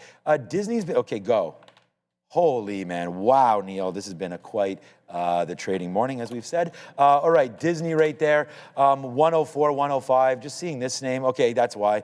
Just broke through VWAP right now to the downside, so wanted to see Wagwan with that. I mean, I don't know, man. The net is really moving around here quite violently, so that's all good, man. But yeah, nice move back on most of these names. Some small cap recaps. Hope you guys got some of those names back in your blotter. Like, I only really scan for major names, right? I mean, that's where the bread is buttered around here. For me, SMCI, Amazon, Disney, PayPal, SMCI, SMR, Occidental, BMNR. There's the TQs down there, JP Morgan as well. We have crude inventories today at 10:30. So, but anyways. Much now. In 2 minutes, we've got that going as well, so that should be fun. We'll see what winds up happening there. Just some more outs here, man. The net is just too much fluctuation right here. So we're going to get some more outs. Good move higher in the futures, good move higher everywhere, but let's start to trim a little bit as we only have a half hour left on our show. But the market's going to be here for a minute. Right, we'll wait for that IPO to hit as well. But yeah, what a day there, Salvador. You and I both, man. What a roller coaster ride there. So there it is. Let's send this through. And congratulations. It looks like you might be back up. I don't know. What a day. It was down 450. Kept doubling down? Yeah, that's risky. That's kind of like what I did too, but very risky. Now up 250. There he goes, man. That is props up to you right there. And as Joe messages me all the time, shooters got to shoot, right? So that's what it is. It's like, what is it, like Michael Jordan also missed the most baskets out of anybody out there. So you got to take those shots. But there it is, man. TQs. Congratulations, Salvador, and everybody else out there right now. As we wait for that next opportunity, I'm just going to sit around and see what winds up happening now, as a lot of this has really got going here late. We'll see if there's continuation. Yeah, that's for sure. Like we're getting, the ES is looking better than the NASDAQ right now. So you want to double check as to why. What's leading the way here? Like maybe it's the banks, probably some energy. Yeah, USO's breaking the highs, so energy's probably going to be leading the way. We had healthcare in play, but it's not the NASDAQ leading. I like the days better when the NASDAQ leads the way. I feel like you get a little bit more continuation because we have like the Mag 7's they're all like tech names. What's going on with the position board at the bottom there? That's a little bit funky. You want to see that leadership, I think, elsewhere. All I will say, like there's a term that's used around, well, at least on the trading floor back in the day, that was like gain from the bottom was one of the most satisfying things. I would be careful about doubling down as a trading strategy. I'll just leave it at that. That's a very dangerous way to trade, where it's just like, okay, we'll just buy. If you buy twice as much the next level down, any bounce you get, and mathematically it doesn't have to bounce as far. It's a really dangerous way to trade. And a lot of times what'll happen is if you don't have the right account size or big enough account size and risk, you can find yourself getting blown out early. It works well for traders with large risk, but that's a very dangerous way to trade. Just be careful with that. But I'm glad to see you get back green. I mean, and that's exactly what we're talking about here, right? And that's why we talk about trading. The advantage of trading at a prop floor, right, is exactly that, right? You got to have a lot of risk to do something like that. But in a retail account, that's a really difficult thing. Oh yeah, 100%. That's what I was saying. Like, make sure you have your stops, man. You don't want to get it right there. And that's right, Ozan, right there. 2 times your daily goal is met right there. So congratulations. I'm glad we introduced some of that to all of you guys. It's good to sort of measure yourself. And if I can find that, I'll put it up there, Ozan. But I think your message has gone a little bit too far right now than ours. Oh, there it is, Ozan. He just says, boom, here you go, Ozan. You got your name mentioned, so we'll put it out there. Oh, no, we're having issues. That's right. Yeah, So we have issues with the graphics right now. That's not going to work. Okay, just a couple more outs, like we said. Tesla just doing Tesla things today, of course. Oh, man, Tesla and Google, Elon right now, yeah, nice move higher there for Tesla as it continues to go northbound right now. So that's going to be obviously a good story for those of you that have bought some recent shares in TSLA. I'm very long that name, ARKQ. This is a big holding for ARKQ. This is the autonomous and robotic ETF for ARK. So we already talked about this one breaking through some of those levels again over the last little while. Katos, there's a couple different names in this, Teradyne, so on and so forth. But yeah, that's a good one. That's part of the robotics plays that I do have going on right there. Checking out on oil, we did have that inventory release. I'm not even sure. There was 0.19 million barrel build versus a 3 million barrel draw right there. So not a great one. I actually don't have it. This is kind of an interesting story here. Oh, that's right, we can't send anything, my bad. I was gonna say, Anthropic warns that there's some unapproved sales of its shares out there. So I don't know if some people, go ahead. So if you look at the wording of it, further, because I saw this earlier and I didn't mention it because the likes of Robinhood and DXYZ weren't really moving, but they basically said any kind of special purpose vehicles, any other way of trading this, anyone that's telling you you're trading a version of Anthropic, you're not, basically, is what that meant. They worded it kind of weird, but that was what they were trying to say with it. Yeah, okay. So, I mean, Anthropic not a public company yet, but obviously if you have some shares that you thought were getting on the DXYZ or some private market dealings there. Anthropic is on another round today, man. They're going to be valued at over $900 billion. So they're coming to, I know Sharif had said that he didn't think they're going to come at $1 trillion. They're going to come at like $1.5 trillion, Anthropic, when it's ready to go as well. But yeah, man, Intel 250, NVIDIA $1.70. We actually emptied out on NVIDIA. So that's why my net's not really cracking around too much. It's really just the Intel story for me right now and the futures. So as we continue to battle with both of these, that's what's sort of leading the net driver right now for me, because we're almost out of everything else. Let's go Intel, man. Intel's really starting to go now. Now we're 250 in the money on this one. We'll see if it can hit to 120 again now for INTC. Always wish we had more, but we did good getting back into this name, that is for sure. So yeah, so far so good there. Yeah, you got to become a channel member. You got to become everything right now. Make sure you do join us every single day. Joe will be in this seat for the next 3 days, so it's going to be a great opportunity for all of you to enjoy Joe all day on this program. This man, hardest working. We have the hardest working man back there and the hardest working woman right behind us with a dare. We got to throw to her and see what she's up to. What I am up to here is telling you guys about UNH and some of these other insurance plays. Another one that was mentioned here was BTSG. Dr. Oz, on his official CMS account here, because he is, again, in charge of Center for Medicaid and Medicare Services, he just posted a Reuters article reporting that the U.S. is halting Medicare enrollments for new home health care and hospice providers. And he said, much more to come, stay tuned. So indicating there could be more Medicare halts. Not a good look in theory here for the likes of UNH, but UNH is at intraday highs and does not care about the story at all. Either way, though, I wanted to let you guys know. Back to you. Thank you, Dara. We will address Palantir. There's no story. I turned around and asked Dara, is there anything specifically going on with Palantir? There's no news story. It's just down 5% on its own volition. It seems sometimes the story has actually just been relative weakness in some of the software names like the IGV. And I would agree, yes, some weakness, but that doesn't look terribly different from like the NASDAQ, bouncing just above VWAP. That looks exactly like the NASDAQ chart to me. So this is a Palantir thing currently. So I have no idea why it's down. That said, if it loses 130, which it just did, you've got a lot of support at 127 bucks. That feels like if the market's going all the way V-shape, Palantir is one of the better mean reverters if you're patient enough with it. So another couple dollars and you're going to get to a support level here on Palantir, down 5 points into what looks like another market recovery. You do have USO curling, which is a good sign off of some of these highs. So this can get back. I think we can get a bit of a look there. Complicated team, that's why we just went over it. It's dropping like crazy, and I like reversion trades. So this is one that it's still a couple of bucks away from a good support level. So if it's not going to break the trend altogether, which it hasn't done yet, then I got to see it get down to 127 to give it some kind of a look. Like it would really have to jump to break the all-day trend. It still has like at least $1 to go. Ugly. But I mean, Palantir hasn't really been that strong recently. So I guess it's not that uncharacteristic. Palantir hasn't been strong. Oh, man. Like, look at the downtrend. When it breaks this downtrend, great. I think that's a good swing opportunity. But it's nowhere close to doing that just yet as the market. Usual, the dip buyers come in. Yeah, as usual. It's not there. That is right. Yeah, no. Oh, look, man, we downgraded Palantir a long time ago in our accounts. We talked about that at that 140 level, so on and so forth. So yeah, definitely no surprise, and no, it doesn't need any news. We know what the story is with Palantir. It's a software name, and they're not loved right now. And I mean, it's the same thing. And it's not like Microsoft's not going to be down 5% either today, but Microsoft's still down 1%. The Nasdaq's up. So this is a big, huge name, and names like Salesforce.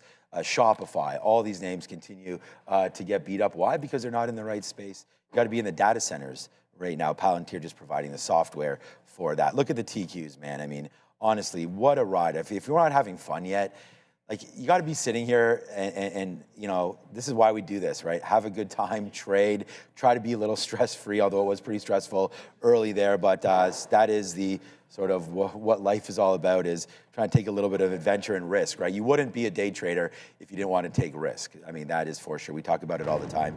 Not the greatest, to try to make this a full-time paying job, but if you're here to have some fun, put a little side hustle into your game, man, that's exactly the whole point of what we're doing here, trying to show you different opportunities, get you guys into this game, and teach you about risk management and some of the pillars and whatnot that have worked for us here. So hopefully it's working for you guys. And no matter what style of trading you're doing, just have a look and make sure that what we're talking about makes sense for you. And if not, that's fine. Like, alter your plan accordingly. I'm getting some more out of Intel. Intel just broke through. I mean, unbelievable. We're long at 117. That was $3 there at 120.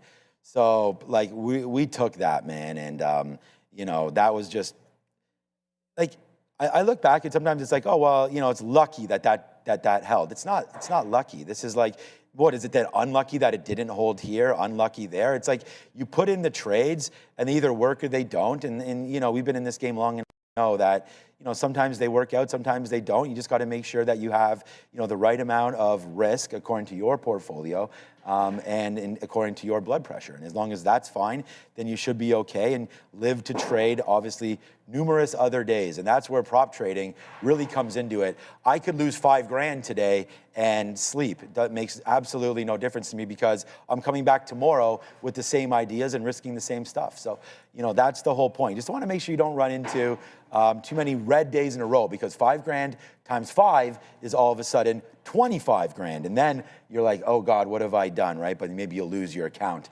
on that prop floor. But nothing to worry about on this side for that. The banks have been moving back a little bit. We always look at all the tech names. I mean, I think besides silver today, obviously you're into XPeng right now, but what you want to do is look elsewhere. And today, not the right look for JPM. You might want Robinhood on the downside maybe today because of Bitcoin. So I could see that have been a play maybe early when Bitcoin broke through 80,000, but a nice battle back there for Robinhood as we continue to go higher. And Robinhood always leads me to SoFi, which SoFi is a name that I'm invested in and underwater now on this name. Maybe I might not be underwater in total, but definitely of our most recent buys. We bought some at 22, we bought some at 6.18 it was, and now breaking back down through 15 would be bad, but we'll wait to see if that winds up happening, because that is your low right here of the last couple months. Rates aren't helping that much. $15. Yeah, no, and rates, with their big loan business and their big loan book there, SoFi has a little bit of a problem, I think, brewing. And, give me Hood. Right now, Hood doesn't look that much better either, but I'm still liking it a little bit better for Robinhood. Not much, but like a little bit better. Just a teensy-weensy bit better. Like, you're holding the low so incredibly well here, I think, on Robinhood. But that's about all you're doing. You got to do more than hold lows. At some point, you got to go for sure. Is that just my screen? Okay, I don't know if that was. Okay, they're all. Yeah, just bear with us. We're working on some stuff. I thought that was just our program monitor. We're gonna go up to Adara, come right back. It's already 10:40. I think we got Sector Watch, everybody. Sector Watch. We do have Sector Watch, guys, and we're going to start with a certain sector that we don't usually start with. It's consumer non-durables. Why? Because I have to talk about these tobacco names, MO and PM, both of these at or near intraday highs. New York Times just reporting, quote, with a friend in Trump, the tobacco industry secures a lucrative win. Now, we know these names have been on watch lately with certain catalysts related to the tobacco space. We also know yesterday we had the resignation of Marty Makary as the lead of the FDA, and reportedly this had to do with the fact that Marty Makary was not interested in approving flavored vapes, which the Trump administration wanted him to do. So the idea that he's now out could maybe clear the way for flavored vape approval. Either way here, good look for these tobacco names, not a great look for the rest of the consumer non-durable sector. Producer manufacturing red, utilities really red here. We talked about CEG yesterday for that Mount Rushmore. It's down 7% on earnings day 3. Commercial services down, already mentioned utilities. Health tech mostly down here, though Eli Lilly with some positive data for their weight loss drugs to the upside. J&J also up about 1%. Finance red, a lot of these CEOs are actually going with President Trump to China. I'll have more on that for you in a minute. Tech services really weak here. It's the SaaS sell-off once again, though Oracle actually saved from that today. And electronic tech, you've got Broadcom, AMD, GE, Amphenol to the downside. NVIDIA to the upside, and again, briefly hitting that $5.5 trillion market cap, making it the first ever company to do so. Micron's still up 5%. TXN also up about 4%. Guys, back to you. Thank you, Adara, there for sure. As the market continues to climb, again, I've only been in 4 names, but usually I will have been in, I'd have another reversion that I'm looking at that's not just Palantir, but prior high, it's always the same for me. Break the trend line, enter, prior high stop, don't move the stop. I don't move stops up, I'll move it down if it starts working, but now we're headed right into that top. I'll probably, if it breaks out, we'll end up 2 for 4, but up, which is fine. It's Palantir that looks like it's the most intriguing thing for me. $3, $2.50, $3 away from support. Heavy trend, certainly has the potential to reverse. We've seen the stock do it before with the market looking pretty strong. I wouldn't love it if the market looks too weak, but I want the market to hold. But again, not really moving the stops. Sometimes I can make an argument that I can get out of this like in here when it's not going right away. But if you were watching yesterday, one of the things that I was saying, and we were talking about this with Joe as well, if there's a particular setup that's been working the best for you, then that's the one that you should be giving. That's it. Give it the most room. And at this time of day, it has been the mean reversion, without question. Like once you get past 1030, then almost every time it's like, oh, that works. It's because it's a VWAP hold trade, like a dip into VWAP, hold on a long, so a long trend where you dip into VWAP, which I want in silver, or it's minute trend break. So just work with those. And I think we can get a trend break on Palantir. The market keeps going up. I'm pretty sure it's going to. SLV, that's where I'm looking for that VWAP dip trade. It happens to be VWAP, but that's more a hold the trend line, play to the high. Like bounce off the trend, play to the high, play the dip into the volume weighted average price, and then rinse and repeat. We're not at 80,000 yet in Bitcoin. That could be a bit of a problem.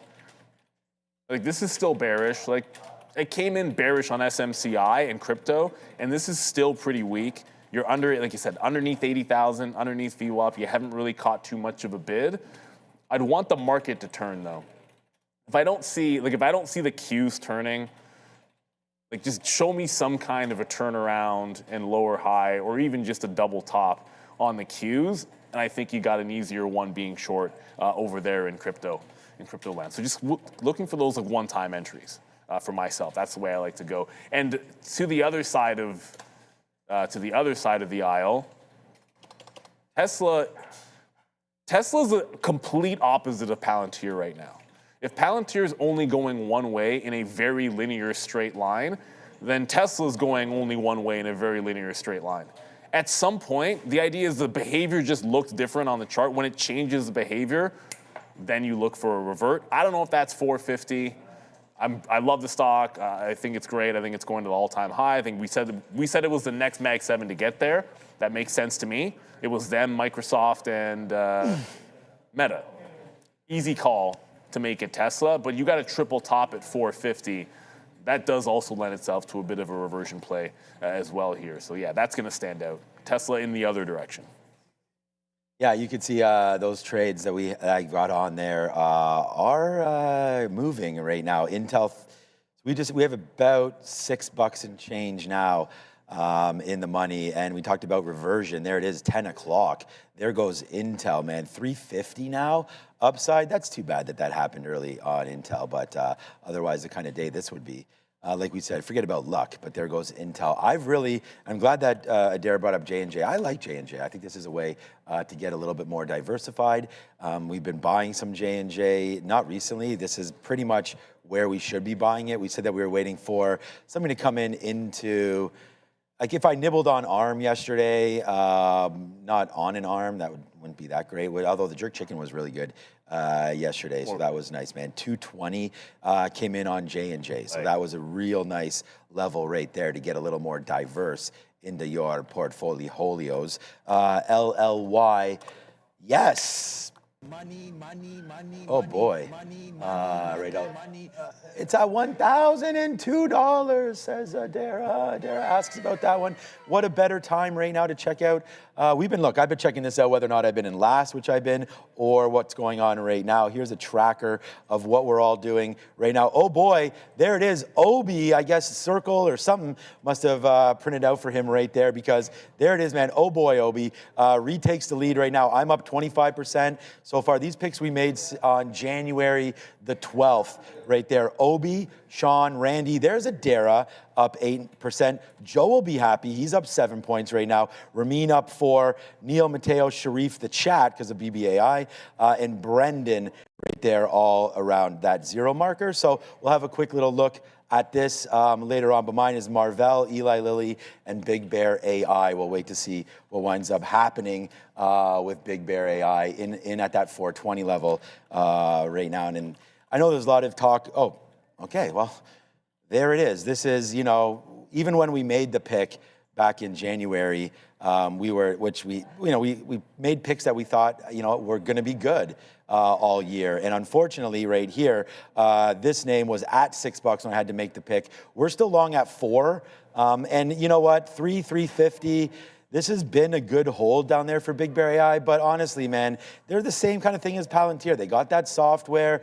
They got some hardware as well. It's just, they're not being talked about enough, and they did not turn that profit. Wow, right there. Now we are now $4, Big Joe, as he sits back down right now. So JS Capital is printing right now, as there it goes. Intel, $4 in the money as we make it back, baby, on that name right now for Intel. We never make everything back, of course, but we're going to, like we said, there was a rough morning. Very, very great into the close. Look, $4 there, $3 on NVIDIA, and $1 on the Qs. $4, $3, $7, $8 right now in total. And it's just about believing in the market, right? I mean, yesterday we saw it's patterns. We saw this move hit down yesterday.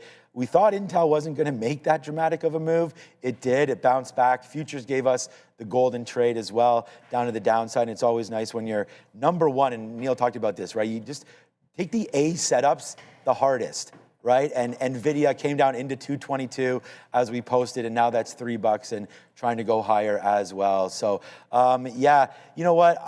BBAI may get out of that one and wait until it breaks through $5 to get some more of Big Bear AI. We've already done well on that stock and don't need it to continue to fall down. So some of you that are maybe thinking about getting out, not horrible idea there. But yeah, here we go, man. It's 10:50. It's Money Talks. We'll come back. We'll figure out what's for lunch. Let's go see what Adair is up to now with Money Talks and see that DXY.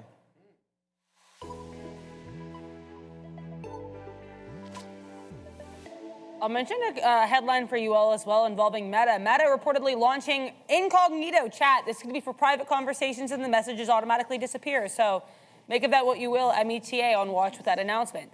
Let's talk here about the US dollar, which is, I mentioned here a while ago that 97.6 level of support on the dollar. We touch it twice concretely. We almost touch it a third time. Either way here, we're bouncing off that level. Second strong session in a row for the DXY, and we're near that high from last Tuesday of 98.57, currently 98.54. Let's see if we can stay above that level and then continue to push to the high side. We did have PPI data this morning, and it was much harder than expected. PPI year over year, 6% versus 4.8% expected. PPI month over month, 1.4% versus 0.5% expected. Core PPI year over year coming in at 5.2% versus 4.3% expected. And core PPI month over month, 1% versus 0.3% expected. Here's the CME Fed Watch tool. We now are at 98.5% chance that we're not getting any kind of rate move in June. Now, we're actually seeing at this point, this is the first time I've seen this, as of December of 2027. I've been saying for a while here, December 27,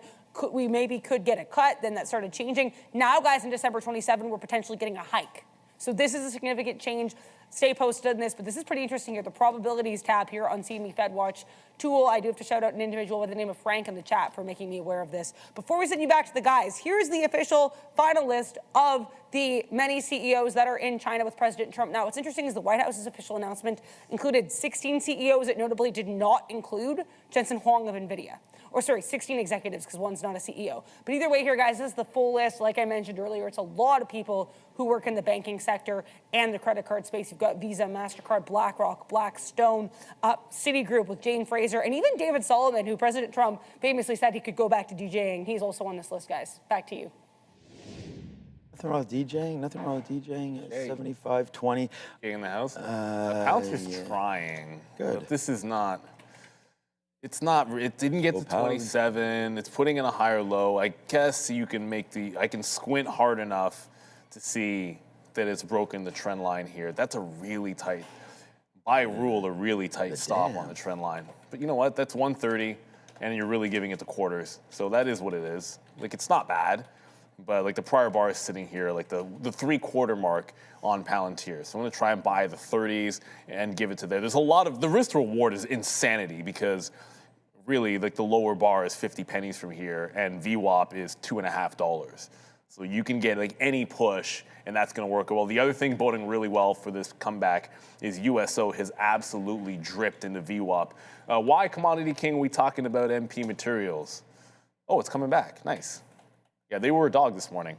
Nice little, everything's V-shaped recovery, but MP's been dog for the last week or so off of a local high. It's good. It's just this stock, it's been a very long consolidation for this stock. Like it's been a good buy at 50, it's been a good buy nowhere else for MP. No real big time breakouts, which is okay. There's nothing wrong with something that's just slightly up for you in the portfolio. Not everything is going to be parabolic. I still like them, I still have them, but they're doing nothing with this bounce off to 50 constantly. So that's really my chagrin anyways on MP. Full disclosure, I own MP shares as obviously I think would be implied there. We're happy. Yeah, I mean, what a run right now. What a huge move. Funny you guys say this right here. Sean dressed like an MC today. Run INTC. Yes, you are 100% on it. Not run DMC, run INTC. You win on that one, Mr. Leahy. That was a real funny one there. I think that was great. So thank you for that kind of comment there. And what's up to Pops Mafia on this play as well, man. We are now, what a day. We are now just watching these names continue to climb. Sharif, man, it's $4.20 now on Intel. It's $3.70 on NVIDIA. And it's $1.15 right now on the NASDAQ. So there goes the TQs. And, of course, triple levered NASDAQ up. Wow. All right, Pops Mafia, man, my hat's off to you for following and taking this trade. And just, hey, man, I mean, I'm just glad that some of you are taking some of the ideas that we're throwing down here, man. We really appreciate that. We've had some good trades today. And, yeah, we'll end the day on a good note. As long as well, you know what, today, based on the way today is going, it don't even matter what's for lunch, but we're going to have a quick little look right now anyways, because it's a segment that we like and obviously will be continued to the day that I'm not even here anymore. And maybe we retire a little later than expected on that kind of a move there with Intel. Damn you, Intel. Okay, we had U.S. flag. We had Jamaican flag. Today, I possibly have the best cuisine in the world.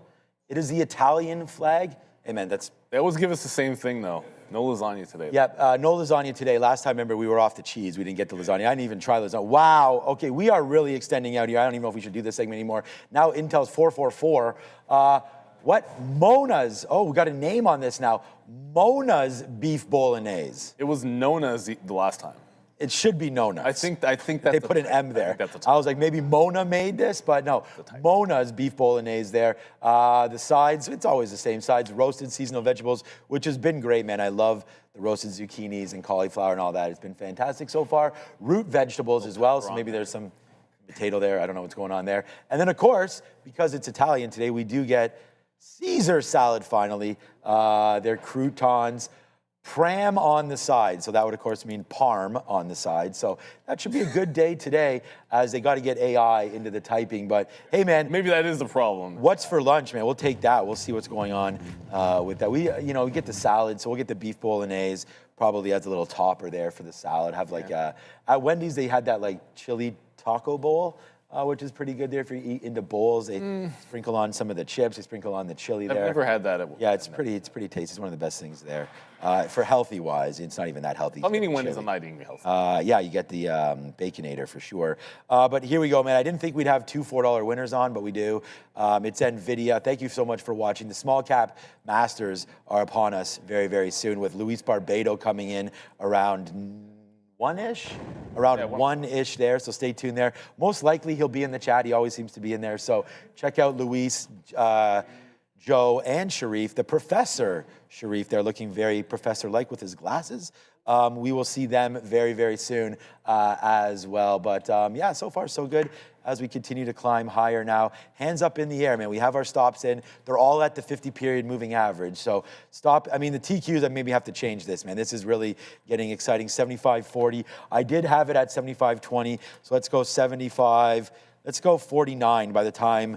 I won't be here. I'm going to hit the gym, and then we'll come back and see what's going on. And then our Intel trade as well, because now that's almost $5 in the money. My stop was 119, so still there. I'm going to up that to like 119.50. We'll put the stop in there. And and I think you said it perfectly, give the best trades, this is what Neil said, a little more room. So I think if Intel, it seems ridiculous to give this $2 all the way to the downside, but again, we have less than 10% left on everything. Well, I want to clarify, because that's the context I meant was different. Okay, well, I think you said exactly what I said. We can clarify. You said give the best setups the most room. No, because it was in the context of I was going to tighten the stop up and not give it. Like a trade is a trade. In here, prior bar out. I was going to take it out early on a gut call, but I'm like, no. Don't just risk half because you don't think it's good. If that's been the best setup, then give it to its stop level. Like just leave the stop in there. Don't get cute with it. That's all. Like I'm not saying hold this twice as far and then instead of stopping here, stop way up there. Like that's not what I meant. Like I'm always gonna adhere, because I think it's important. Like one of the things that I think matters the most is like a trade is not a call. A call is I think X is going up. I think Y is going down. A trade is I'm entering here, and the reason for it is because this trend line broke, and I've drawn that poorly, and then I'm going to give it to like the prior bar, like this prior bar when it held the trend line. So I'll take the break of this bar, and then I'll give it to that bar. That's the trade, for better or for worse, on that stock. And I want my exit in this $1.50. So I'm probably looking at getting out from 101, 131 to 132, which usually is about an average in the middle. So that's about $1 worth average it gets to VWAP, and then I'm risking about 70 pennies. Like that's a trade to me, and I don't want to move off that stop if that's what's been working. Sometimes you get a gut call and you're like, I don't like it. I'm going to tighten up the stop and lose less.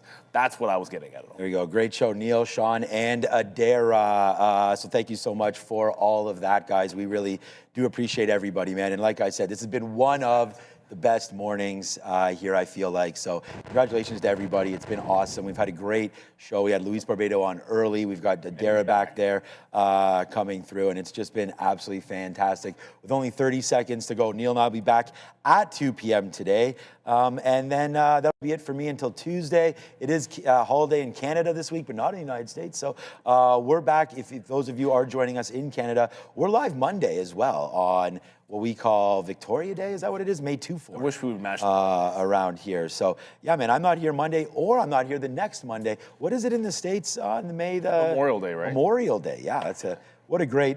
Memorial Day is one of the funnest holidays, I feel like, because that's when you start to feel those vibes, hopefully about the outside. You get those barbecues going. Oh, man, here we go now. And look, man, we're going to throw it over to these guys because whatever. But right now, we are now $4.50 in the money on NVIDIA. We're now $1.30 in the money on the TQs, and we're $5 in the money on Intel. As, yeah, man, this chip trade does not stop. And, oh, yeah, by the way, yesterday, we put it out. We bought some ARM at 201, so we're extending that out. It did hit 219 today. I'm not taking it out for 4%, but maybe I should. Long term.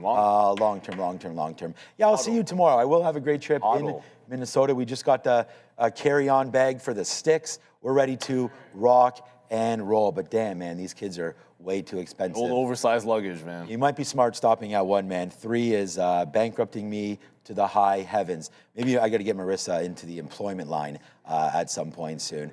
Take care, everybody. We'll see you at 2 p.m. The big show is next. Go get them, boys. Clean hold off 380. Boom, boom, boom, boom, boom, boom, boom, boom. Oh. Greetings and salutations, beautiful people. Welcome to the Midday Show. Cold? Yeah. That's your boy, Joey Shivers. I'm Sharif. Let's say hello to everybody, guys. We got customer all-time highs. Way, he says. Black Sheep Trades, Mr. Leahy. Other Zinc, the OG, and Rev Boost, Durant, Gordon, Chris, Compost. Good, environmentally friendly. Grunfeld, Toe Cutter. Don't do that. Sunny YT, Trust Fund, Baby. I aspire. Green Saber, Mike PD right there, the OG Gorev, Hangry Wife. We got the Donkey Trader, Remy, J82, and Verkut, probably butchered that. Brady Powers, 2881. Katina still printing. I see him getting lit up on the other side over there. Minnesota Trader, Wendy's, frickin' tendies. Looks like you're the focus of a buyout there, Mr. Wendy's. Arcane Sway, Soul Queen, Trading Nurse. Todd 6060 and Megatone Kit. Shout out to Rex Banner and Tamaya Junkie. Princess J. Who else, man? We got Boosted, Red Spot, and Poor Robin Hood. Gary Atkins. Let's go. Right back at you, Gary. Byron Hart, the OG. Pablo. We got C. Jason Dew and Kiwi Boy. Shout out to the Kiwi Boy. Yeah, attendees, you're gonna make some money there. And Jordy VWAP is back. Ooh. I like that. Shout out to Jordy VWAP. It's been a hot minute. Stone broke since yesterday, and bronze hands. I had bronze hands when I got back from vacation. Now they're just kind of pale brown. Good morning, Joey. Good morning, everyone. I hope everyone's having a fantastic start to their day. Yeah, let's get right into things as we typically do. Market recovering. We called this earlier in the morning. We're like, all right, sell off a little bit as we start to rally here once again. NVDA creeping right up to that all-time high of $128 roughly. So yeah, not too bad of a look there. We have DRAM on our watch list in SLV, but the SPY dipping a little bit lower, filling up that gap, and then it's like, all right, let's start buying things, breaking through the volume-weighted average price and now heading towards some pre-market levels. You can see that support system right here at 739. Let's see if we start to see any form of rejection, but if not, off to the races we can continue to go, especially if these chip names and the financials continue to perform relatively well. Now, as for the NASDAQ, guys, you can see that we have some support levels that we're running into, bases, and then starts to climb. Is it being led by none other than NVDA? So that's what we have on our watch list here this morning. Always keep an eye on the SPY. The triple Qs here, silver putting in some strong momentum. I heard the gentleman to the right of us speaking about it this morning. So I'm like, all right, let's take a look at it. And I do like where it's sitting from a technical standpoint on the daily. So we're just like, all right, let's see if we can find a potential trade on there. I was focused on NVDA. This is our only trades here on the day. We had a little short to the downside, but then I seen us continuously bouncing off of this $116 level. Boom, rebounds. I was reading the tape, and I'm like, oh, okay, if we don't break this relatively soon, that means we're not going to go and test the low of the day. And then sure enough, a couple minutes later, we bounce right off of it and continue to scream a little bit higher, 5.5%. That's what you say, isn't it? Yes, higher. sir. So 5.4%. So NVIDIA, oh, you're going to the Jays game. I am. Nice, man. Yeah, nice, but we lost the first two here, Joey, in the 3-game series. Yeah, it's all right. We're gonna see if Vladdy can wake up the bats. But anyways, yeah, guys. So a nice out there, small W on that one, and then we tried to short on the TQs. That didn't work out. We got out really, really quick. So nothing crazy going on this morning. I'm gonna wait for some higher quality opportunities, and it may take some time. I was like, all right, let's see if we get this breakdown consolidation. We had this consolidation zone within the pre-market. And then as soon as we started to pick up a little momentum, I'm like, yeah, what are we even doing here? Let's get out of this one. So we'll go 1 for 2 here on the morning, and we'll be a little bit more patient to see if there's any high quality opportunities. And that's what we're going to wait for, is just be that sniper and wait for those levels to come into play, wait for those setups to display themselves, and then sure enough, get involved. Before we send it over to Sharif, there's a couple of things that I wanted to touch on, and that's going to be via the options chain. We're going to take a look at what we have going on with NVDA as we did this morning, leading into the earnings report next Wednesday. So a week today, we're going to be seeing this juggernaut release its earnings report. And we were talking about, why are we all the way over here, this $235 marker that expires relatively sooner. So $240 potentially even in the works. So I love what we're seeing in this name. I'm forever long. I actually grabbed a little bit more this morning just because I'm like, let's rock and roll. I've seen a couple of analyst upgrades, and I think it's NVDA's time to shine. 235. 2 days after that report, not much size over here from what we've seen before, guys. 37,000 contracts. I mean, we've seen 200,000 at those levels, and us reject it. This ain't a thing but a chicken wing to absorb right here at 235 as we continue to climb, my G. Where was that from? Is that White Man Can't Jump? Ain't no thing but a chicken wing on a string. You never heard that before? You didn't watch. White Man Can't Jump. White Man Can't Jump. No. Joe, what is the secret? Not the crappy remake, but I don't even know if it's crappy. I didn't even watch it. But go ahead, Joey. You had a question. No. I'm just gonna. We're gonna brush that one off, right? Oh yeah. Yeah. It's not PG-13. No, it's not that. Okay. We just don't want to. You don't want to go down that road. We don't want to go down that road. I respect that. Yeah. But you know what's going? What's going? I couldn't. No, There goes AIIO, Joey, into the highs. We got 89s on. It's showing 98s. Here comes $2. AIIO has been him, absolutely him, her, and everything else. These last few days, it's been putting in higher highs and higher lows, and here comes $2, and there is $2. We're wetting the beak on the way up. We're looking for a breach of 2. It's been very strong, and now TDIC's taking out 420. I was speaking to Rex Banner. Yes, you're right on point, right on cue with the message there, Rex Banner. TDIC is ripping up into that 430 area. I was telling Rex Banner in the chat there was resistance at 420. And ironically enough, we always joke around about 420 this, 420 that. Shout out to your boy Elon. No, but really, I was worried this was going to make a lower high. And that's what I said to Rex Banner. I'm like, look, brother, there is resistance at this level. Be careful, because we've been talking a lot about, bless you, Ram. We've been talking a lot about these things making area highs, attempting to retrace and then failing with a lower high and luring you in, right? That sucks. It never feels good to be lured into a crappy trade. But there goes AIIO again, taking out 203. It is a 204 high now. IO is really ripping here. We're going to see where it wants to rip to, and we're just going to follow it up. So now that TDIC is coming back down into 420, I don't know, man. I think I'm trying to pick some up here. Like it cleared 420. Current bar high takes us into 432. That's a respectable retracement. It's failing 420 though, this hot garbage. Look at this. It's right back into 410, 411, 412. So I don't know what to make of this. But you know what I'm making of this? AIIO just is the gift that just keeps on giving into another area high, 206. So this one's quite strong. Let's ride it up. Oh, nice. Yeah, it's a good one here, Joey.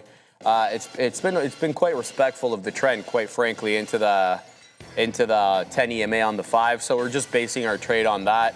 My out originally was $1.82. We got in at $1.89. So we'll see where this one goes. Shout out to my man Tony SRX1. Ain't nothing but a chicken wing. Yeah, man. I don't know. Maybe that's originally from somewhere else, but the chicken wing on a string thing, I'm pretty sure it's White Man Can't Jump, but I could be wrong. We can check with chat a little bit later on.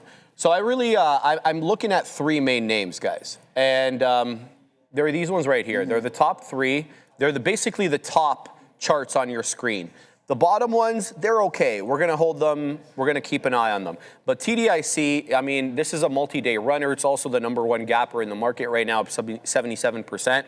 So it requires our respect. It's also putting in higher lows. So, it did fail that 430 break and came back down. But when you take a quick look at this, the higher lows are still in play. So TDIC needs our focus here.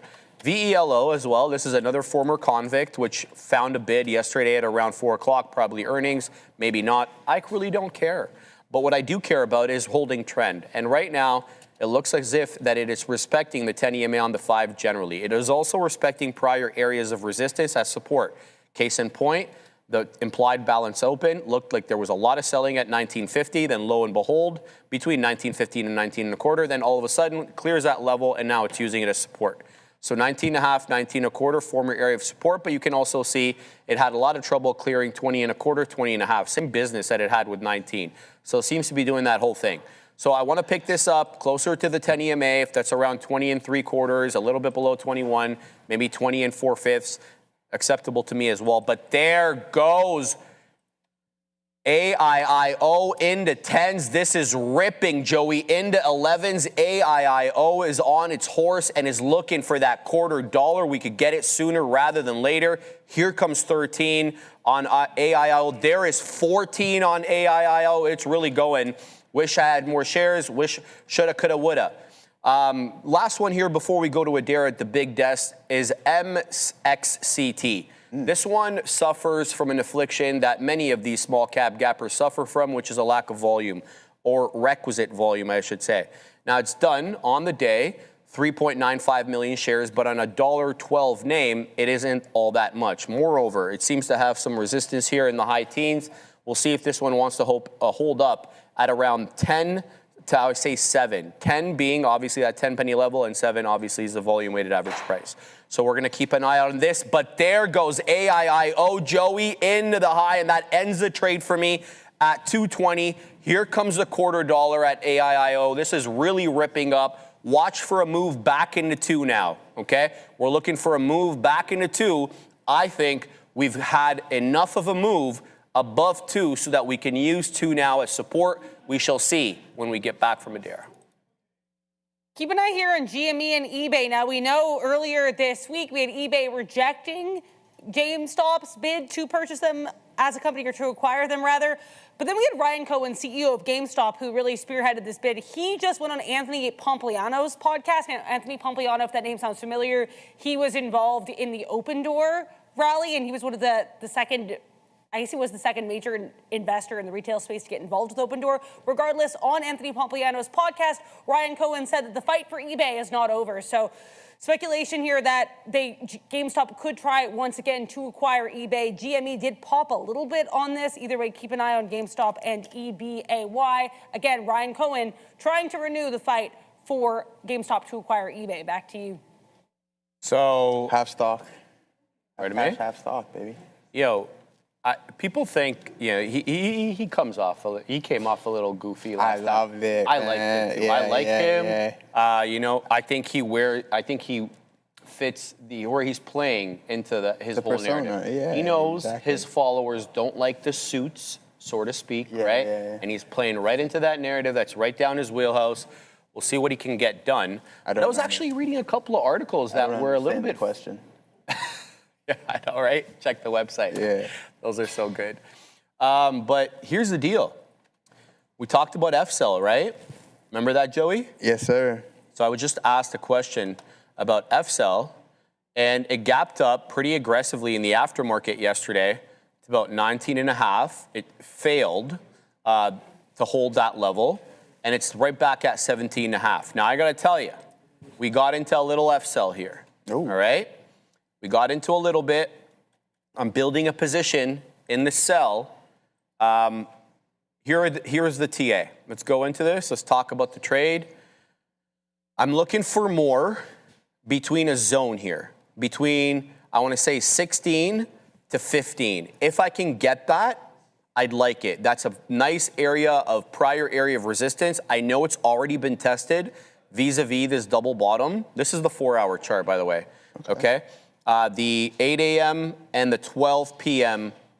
candles from yesterday tested that 15. So I did miss it at that level. I'm looking for it. If it comes back there again, fantastic. I'm looking ideally, let's go to the daily here. Let's move out. Again, as we spoke about, I'm looking for that $20 level, and that 17 we already kind of got to. I'm looking for 20 because that's the whole dollar level. And then we're really looking to kind of take off and get into some old areas of support. That looks to me to be about 30 to 35. I'm not saying we're going to get that, but this is a breakout. You're getting kind of golden cross, but you did have a little bit of bamboozlement over here where you got the cross a couple of times, but this looks like a cleaner cross. The cross came in about late April. You're getting a breakout above technical levels. You've got a couple of bull flags. It's a sympathy play, likely with Bloom Energy, which is up another like 3 4/5 today. So gonna keep an eye here on FCell, Joey. I got into some shares, but who knows what is gonna happen here. So. All right, good stuff. I'm just looking for some opportunities here, guys. We have DRAM bouncing, heading right towards the volume-weighted average price. Silver, a nice little bounce right here. You can see this consolidative base at 79.52, and then taking that additional leg higher. And we also have the SPY and the NASI, so we'll be patient to see if there's going to be any form of a curlover, or we're just going to continue to go here. A nice climb higher in NVDA back up to around that 228 level, 227.50, 9 to be exact there. So a lot of good strength. And I had that hunch, I was mentioning that earlier today, that if we dip, just look for it to be bought up. And Neil and I were thinking yesterday that we were going to have a short session. It's not the case. I mean, I was just going back doing some charting and preparing some of the options activity for you guys, and I look at the SPY breaching the high of the day in the post market, and then you just have complete recoveries in the majority of the larger names. And with that being said, is okay. Buyers are willing to step back in and buy these names at a discount. Where's Adam James at, man? Yeah, he's not going to be here for a little while. Oh, really? Yeah, I'll show you. I'll talk to you about that later. Yeah. Okay. All right, man. I hope he's all right. Anyway, yeah, he's cool. He's not going to be here for a while. Yeah, I understand that. Yeah, I mean, at the end of the day, man, like you're just buying these dips. You have that micro pullback. Let's head over to the daily and see what we got going on via MU, just from a daily standpoint, and see what we got. It's like, oh, okay, yeah, that was cool. You get that $70 pullback. Oh, all right, let's just go and retest the highs here and see if we can breach it at this point. And buying pressure continuously stepping in. And it's the exact same thing with Sandus, SNDK. Not as strong as a recovery, but I mean, Micron just going absolutely off to the races. Somebody said regretty this morning. I thought was... That's funny. I thought that was, I like that. That had me chuckling, man. That was a good one here. Yeah, there's some big regrets here. No regrets here over on. You know that one? No regrets. That's a good one too, but regretty was pretty good. Yeah, regretty right here. Not doing too good, and I mean it's still down substantially. The quantum space that we thought was going to go on a little bit of a run here hasn't necessarily been the case. 68% still off of those highs. It's going to take some time for these names to recover. And then QS, I heard you talking about QuantumScape this morning here, Sharif, and then Circle all the way back up to $128. Let's continue to climb in this name. I'm all about that stablecoin land. Why? Because I think it's good for Ethereum at the end of the day. The stablecoins have to be on some form of a blockchain, and it's usually or typically Solana and Ethereum. Say more. There goes Joby, that piece of hot garbage, finally taking out $11. So you're in Joby? No, bro. You know I'm holding Joby. You know I've been in Joby for a minute, and I'm substantially out of the money. That's all right. But hopefully, you know, we're a lot closer now to being break even. I'm going to hold this. I'm straight up going to hold this. I did not suffer through that what's it called? What is it called when you drop? Draw down on Joby to get out now. Yeah, I don't usually disclose the price of my positions, but in this case I will. I'm long around $15, so I am $4 still out of the money, and that was with pretty aggressive DCA. Now I still anticipate we're going to have a lot of resistance at $13, just because 13 was such an important area of technical support. You saw that over here initially.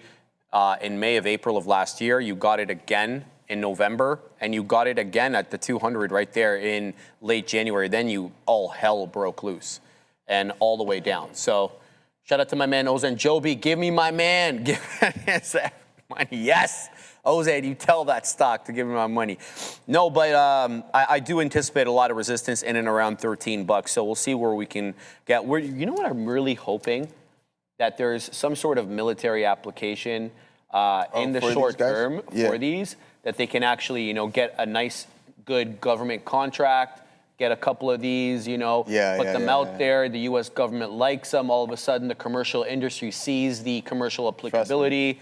That's kind of what I'm hoping for. If they're really agile, I think that's going to be the case, right? Like if you've seen Avatar, They are, bro. That's Have what you that seen is. these things fly Yeah, around? exactly. They're So pretty good. you'll see a military use for them in a matter of probably like just from like a day-to-day standpoint. I'll hop in that. We'll see. I'll hop in that thing. My only concern is it's kind of dependent a little bit on how good the battery technology gets, because you want these things to have more flying time, right, and more range. For sure. And right now they're still a little bit limited. We're talking about 10, 15-minute flights and stuff like that. Hey, there's good application, especially in like cities like New York and Dubai and LA. Absolutely. Like, have you been in LA traffic before? No. It's like soul sucking, bro. Yeah, I mean, it's your boy substantially Kobe worse. was God rest his rest his yeah, soul. he's trying to get out of the traffic. Exactly on the helicopter. So that was kind of the move there. Compared to Toronto traffic, how is LA traffic? It's not even close. Oh yeah. Because it's so much bigger. The sprawl. Yeah, right. yeah, like yeah.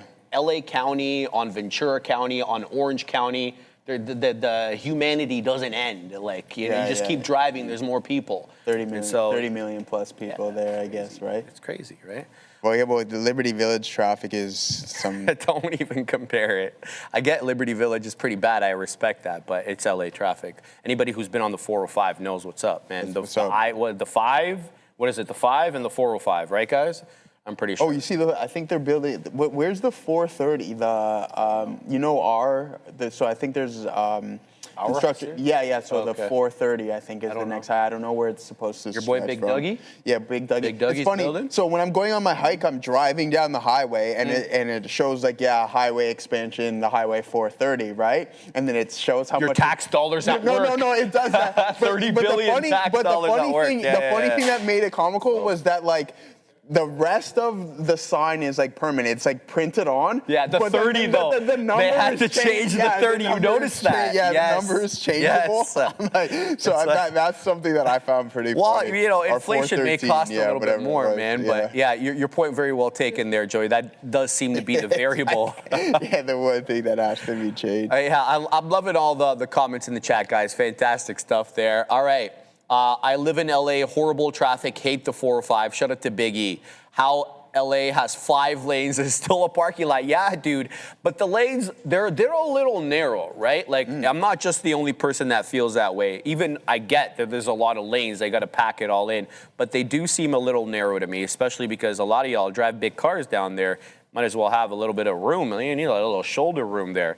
All right, guys, continuing to watch TDIC. Assassino, this is not holding up, man. It's dropping off here. It's kind of putting in that lower high that I was worried about, but there goes AIIO through 220. Does it have the juice, though? Or is it going to be a failure? It had a lot of resistance at 220. There it is, the bid dropping below 220 again into 19s, 18s. Yeah, doesn't quite look like the buy. In fact, it looks like the sellers, at least locally, here are in control. Into 17 we go, back up to 18. Trying to see if we're going to work our way above 20. We're going to give this one to 16. Boom. Right in, right at the right time. Right, we did get the right time there, but my old man's can't hang, right? So we're going to give it to 16 because that was a local area bottom on that one. What did we get? We got 25s, looking for the continuation now through 30. Let's see what this one has. It's a seller here locally at 26. I'm looking for a bigger move through 30. Below 16, we stop out.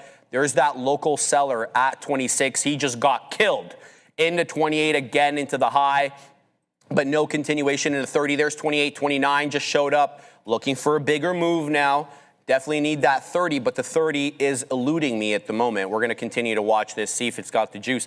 Joey, typically, if you weasel on up into that third of a dollar, I usually have a bias that we get into the $0.50. Yeah. It's not a hard and fast rule, but, just where people seem to have profit targets, that's why I think we make it up there. Nice. Yeah, nice trade there, my guy. We have we have a trend line break right here in NVDA. You can see we're starting to form a consolidation zone right here. I'm looking for a potential bounce around this level here on DRAM, or maybe we sell and head a little bit lower and towards the low of the day on this one. But let's go NVDA. I think I told you guys this, but yeah. Actually, no, I was telling Wayner this. I'm like, yeah, man, I just bought some more this morning. I'm going to continuously buy some more until the end of my days, really, because I like this. That's a little extreme. Yeah, it's okay. Yeah, but the point well taken, but very well taken. So you can see I'm getting my point across on that one, and I just like the rotation into it. Not going to count this bad boy out whatsoever. It's just like people always try to count Apple out for whatever reason it is. It's the same narrative here for me in NVDA. And then once Jensen just continuously is raking in cash and starts to offer a dividend, it's going to be even more comical, in my opinion. So yeah, let's rock and roll. I remember when Meta, on one of their earnings reports, they decided to start issuing a dividend. I remember that. And the stock just went absolutely insane. Why? Because all the aristocrats, like myself, we're like, yes, dividend, you know what I mean? But yeah, it's what it's all about, man. It makes the most sense, in my opinion. But no, I'm obviously being sarcastic. I wanted to ask the OG Darwin talking about ARM. When the OG Darwin says something, I usually take a you have to listen. 5% and going. Yeah, continuing to climb here. We can head over to our watch list. I'll actually ask you the question a little bit later when the time is right. Go ahead, bro. I was gonna ask you what is the most you've ever put on a coin flip? Not much, Joe. I've rarely played that like in any serious way. Why? Just asking. Why? No, you can't put the question out there without. No, you have to explain why. That's a random question, and I need to know. I need to know. It's from a movie. Explain. It's literally from a movie. And what was the movie's context? So that I can understand. So, anyways, long story short, this guy walks into a gas station. He's a very bad individual, and he talks to the gas station. Yeah, he asked the gas station clerk. Yeah. He's talking to him, and it was a totally weird conversation. Sure. But you have to know what this guy does. So he tells you to flip a coin, you call the coin. Okay. But little do you know that your life is on the line if you get it wrong. Yeah. So he's talking to the gas station clerk, tells him to flip the coin. He guesses it right, and then he gives him the quarter, but he doesn't tell him why. And he's like, "Don't put it in your pocket. It's like your lucky coin." And then he asked them, "What is the most you've ever put on a coin flip?" And not knowing what was on the potential side of that coin. That's pretty intense there. Yeah. I might be so People are new saying to this. No Country for Old Men. Is that it? Yeah, that's it. Anyways, did you know? Okay, so you know Two-Face, right? The DC character. Yes. Okay, did you know that he's also called Two-Face because of his coin is double-faced? Did not know that. Right? I thought it was because his face was disfigured. Well, that's what I thought as well too. He had two faces, but that, also in correlation to the double-headed coin. Interesting. All right, yeah. I think it also has something to do with perceptions of lawyers as well, because Harvey Dent was a lawyer before he became Two-Face. I'm like a massive DC nerd, so there's like a lot of Two-Face. A lot of two. See, he's double. He has that. What is that? Double personality thing. All right, guys, let's head over to our watch list before we send it over to Sharif and see what we got going on. Rich Tech Robotics.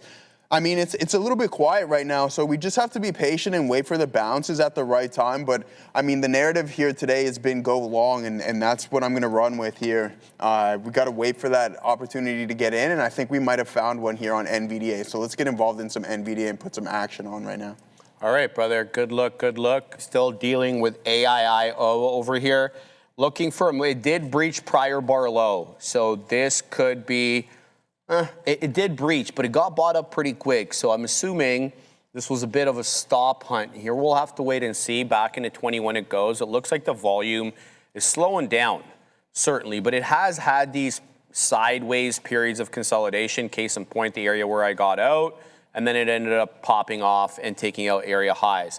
I want to mention as well, VELO is of interest to me here, simply because it's finding support at a prior area of very clear technical resistance.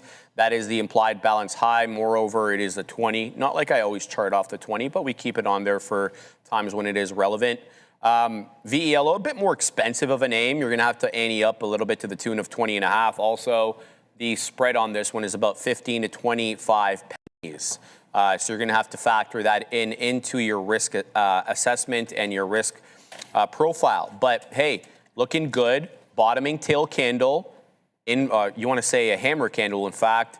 Now, what can we get above 2075? I may put my breakout trade on VELO right around that level, 2075, a good level as any. Let's go ahead and throw that on there. What do we got?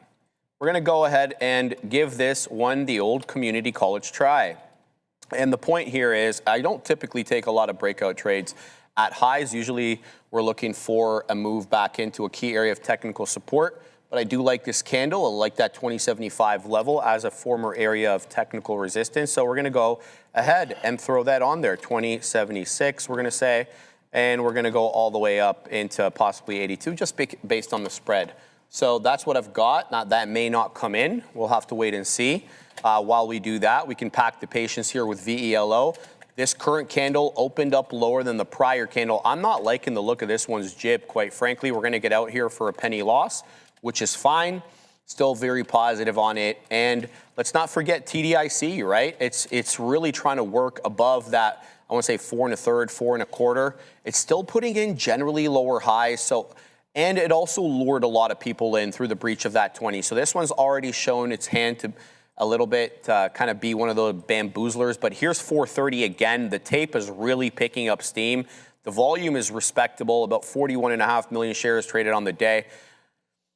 Good hold of 4. Generally, I mean, here we go. We're about to take it out again, but there was resistance here last time. So the area high is the bar at 1105, the high of which is 32. There goes 32, 36. Are we going to get 35 now? Are we going to get a retracement down like we did with that 32 area high? Or do we have the juice to get back into the $0.50? We're about 15 pennies away from said $0.50. There it goes into 40. This one's on its horse, Joey. Let's see if we can get up into the $0.50 here. Ripping up his TDIC with the volume profile really taking off. So current bar low, just to give you an idea, is 416. 416 current bar low. You have good support at 4, but we are much below that level now. Let's see if we can mosey on up, touch the $0.50, and then we'll make an assessment at that time. Hold on, one thing here before we. Sorry to interrupt you there, Sharif, but there goes Apple to 297. I think Apple. Yeah. I think this is all-time high on this name once again. Yeah, 297 all-time high. Volume really starting to pick up here. Consolidative base breaking through. You can see that bull flag that was being formed, and it did bub kiss, as Sharif would say, on yesterday's session. Just consolidating, waiting for that breakout, and sure enough, here it is. The mega caps leading the Nasdaq once again, pretty close to new all-time. Your headpiece isn't in, and there's a super about that, brother. Right on cue. So, what do you guys think about Apple to the end of the day? We holding long.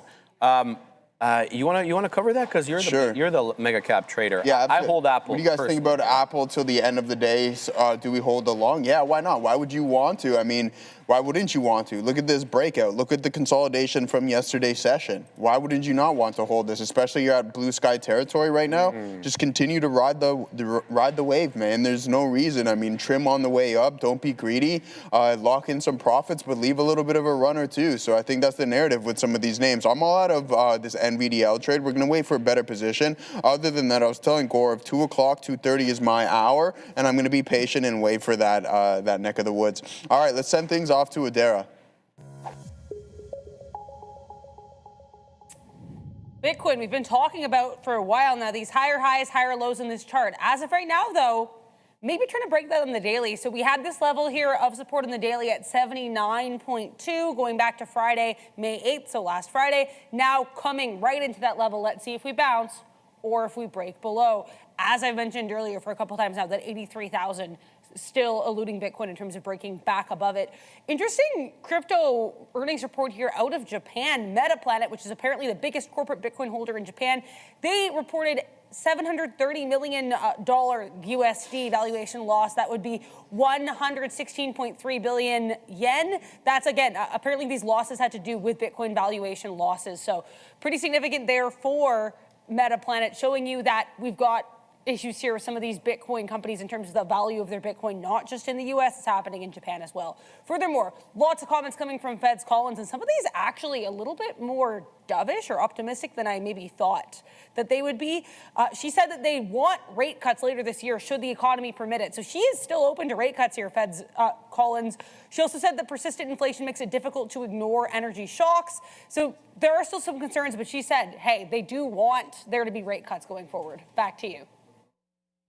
Space, man, it's gonna break that. I know, but like the fact of the matter is, bro, look at what it does. It makes highs and it tanks, and I don't want to go through that again, right? So I hear you. Sorry, I had something. Yeah, sorry. I want to mention, guys, the ADRs are really ripping here, the Chinese ADRs, and the obvious reason. Your boy President Trump, obviously meeting with President Xi. Well, not today, but anyway, he's in China, and we all know what's going to go down. Baba earnings report up 7 4/5. The Do, talking about Baidu, up 7 and change. Pinduoduo, formerly known as Pinduoduo, now known just PDD, up 4 1/5. FXI, KWeb, the ETFs, both in the Ville of Green. JD.com should be below PDD, also up a very respectable, more than 7 4/5. Even the garbage EV names, I'm kidding, of course, I don't think they're garbage at all. They're some of the best cars in the world. Li Auto, XPEV, NIO, all up mid to high single digits.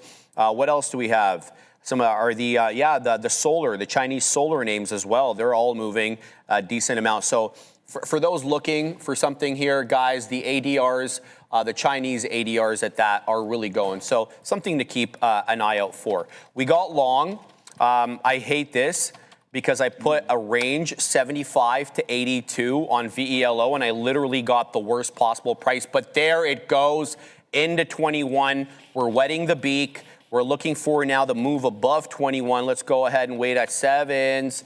We'll see if we can get that topping tail candle on the current 5-minute candle. Right now it takes up into 20.95.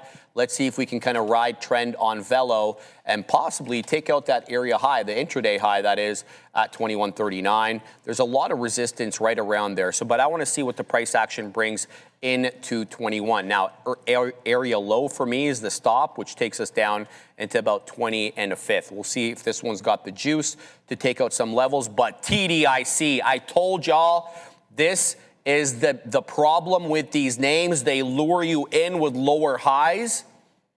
What looks to be a possible breakout, like this hot garbage over here, and then drops near $1 on you quick as you like.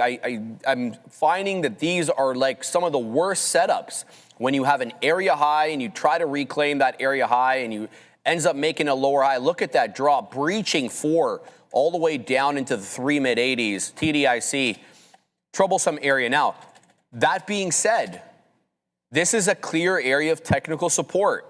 Look at that implied balance open pop at 10.10, the high of which is 386. The current bar low, 387. I'm sure it's just coincidental. I'm sure it is. I'm being facetious. 386 high on the 10.10 bar, 387 low on the current bar at 11.35. Something to think about there. I'm not going to quickly jump in, but something to look out there for, guys. Going to focus on this Velo trade, Joe. Absolutely, yeah. 2NY, sir. I'm just focusing, guys, on this specific trade. I mean, this is more or less meant to be a scalp. I was looking at this. We got a nice little pop, but if we don't get any form of continuation, then we'll just get out. I mean, I got out right at the lows, and then it was just bad trading for me. So, I mean, we can just hop out right now, just giving some of our profits from earlier today back. Looking for the long, and I just want to wait till later in the session because that's where I've been trading the best. I know it's not as entertaining and as fun, but what is our objective? Our objective here is to make some cash. ONDS, yeah, let's pull that up. I got to keep an eye on this trade here. I put on some more size on it, so I just don't have too much confidence in it. ONDS, this channel trade on DAS. Yeah, I mean, nice bounce off of the lows here, really. With that being said, we had a nice channel up here. I like that you mentioned that 2NY. Until it breaks that, then try to catch the lower end of the channel. I think that's a good play here on this specific name. So what am I thinking on NVDA? Let's pull it up. What we did have is this indecision print, and we have this this channel or this trend line up, a nice print bounce right off of the volume weighted average price. Now, if we can't break through the back end of this trend, then by all means, this trade might not work. It's so tough because it needs so much volume and everything along those lines in order for it to move the price. And if you're looking for something relatively quick outside of the opening drive or that first 10-minute opening auction, that's not the narrative. It really, really chops around here. And the more prints that I see, I'm not in love with.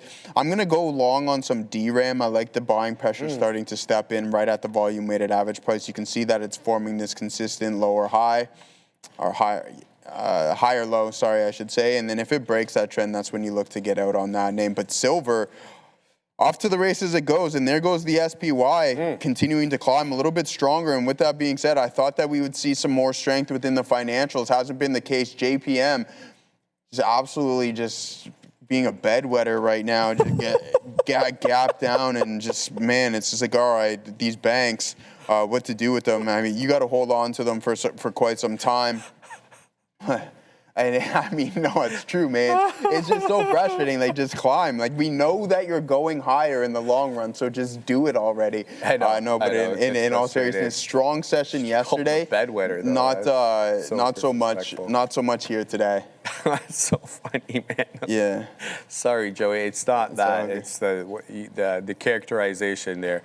Yeah. But there goes AIIO. We're back in this at 30s. It popped off into 39. We're scalping up here. There's 39 again. We're looking for a move into 40. And then ideally, of course, we test that $0.50. We got 38 showing up here. A good amount of buying. As you can see, more greenery on the level 2. Well, a lot of yellow as well, but at least not red and blue. There's 39 again. Can we get continuity into that 40 penny area? Big seller. There it goes. Joseph, options into 243. AIIO on its horse and possibly looking for that 40 penny area. What AIIO, right? Yeah. All right, here we go. Now we're going to look to test in and around the $0.50, right? You get up into 43s, 44. I mean, I got a bias that this rips up into the $0.50. We get one, we get the $0.50, great. We don't, we stop out break even, and that's where I'm moving the stop right now. Let's go ahead and throw that in there. In fact, I'm going to put it at 31s. So that's what we're doing there. We're going to keep an eye out on that. Now, I'm quite displeased here with the VELO trade. We're about, let's call a spade, man. 12 pennies out of the money here as this one, look, it's putting in higher lows, but it's had a rejection at 21. That's where I got the beak wet, and it hasn't done much sense. Ozan, AIIO, it will hit 269, easy. Mark my words. That's the kind of attitude that I like, Ozan. You see what Luis just said there? My man, Luis? Your stop, my entry. Our man. Well, I'm sorry, bro. I don't have to. You know I didn't mean it that way. Yeah, but, I thought you did. Yeah. This guy, bro. Tread carefully around this guy. Luis Barbado, your stop, my entry. I love the way you think, Luis, man. There's the Luis Barbado. You guys know it's a Wednesday, and when it is, that means Luis Barbado of A Day Trading. He says this guy's crazy. Don't be jealous. I love his attitude, bro. It's fantastic. We're going to talk a little soccer today with Luis. All right, yes, man. I feel you. I feel you, of course. Man. So Luis is going to be on, guys, yes, at 1 o'clock. We're pumped to have him on. Very, very experienced, very technical small cap trader, mostly to the south side. So if you're sick of me going longs, you've got basically a much better trader, but goes the opposite way. Ooh. So make sure you're around us. Pardon me, for that 1 o'clock session. And yes, I know you guys are winning by a lot, Luis. It's not even close in La Liga this year, man. I was looking, there was like a 10-point, 12-point gap. We're going to double check that right now. Barcelona is going to win La Liga, no problemo. There is 35 games played, 91 points for Barcelona, 77 for the lowly. I'm going to get hate. Real Madrid, only 77. And the goal differential, Luis, what the hell's going on with the goals? 60 goal differential, Real Madrid 37. That's got to be some sort of record there. But, Starting to heat up in this kitchen, my boy. We got to heat up. You're starting to heat up in this kitchen. So is the jacket coming off then? The jacket's coming off because we're cooking, baby. Watch out for this one. And VDL, and I double size. But what happened? Because okay, so what's his name? Tushimeni, or I forget how to say his name. And Federico Valverde, who's the captain, got into a fist fight. Real Madrid. Yeah, I like that. They got into a fist fight in the change room. Both of them got fined by the club €500,000 for that fight. For that fight? Yeah, apparently Valverde was knocked out. Oh, he was on the ground, didn't know where he was. Got the check. Yeah, he got beat down. So he's laughing. Luis is like, yo, we're taking the championship. Madrid players are fighting each other. So that is a little bit of a shot there. He deserves it, though. All right. He got his knee healing up. Yeah, knee's healing up, my boy. So we're sitting on approximately, 35% of this position. I mean, I was going to wait. At this point, we may as well to see if it's going to break the high of the day if we don't get stopped out at the break even. I would like to lock in some more, but we got a diamond hands Deontay Wilder this one here. We took off half on these couple of partials. I had double the amount of size, but I want to tell you guys, full disclosure, what I just did right here it's rookie. This is a rookie move, in my opinion. I would classify this as myself. Why do you say that? I'm going to get right into it right now. Completely unacceptable. Because I talk about it all the time.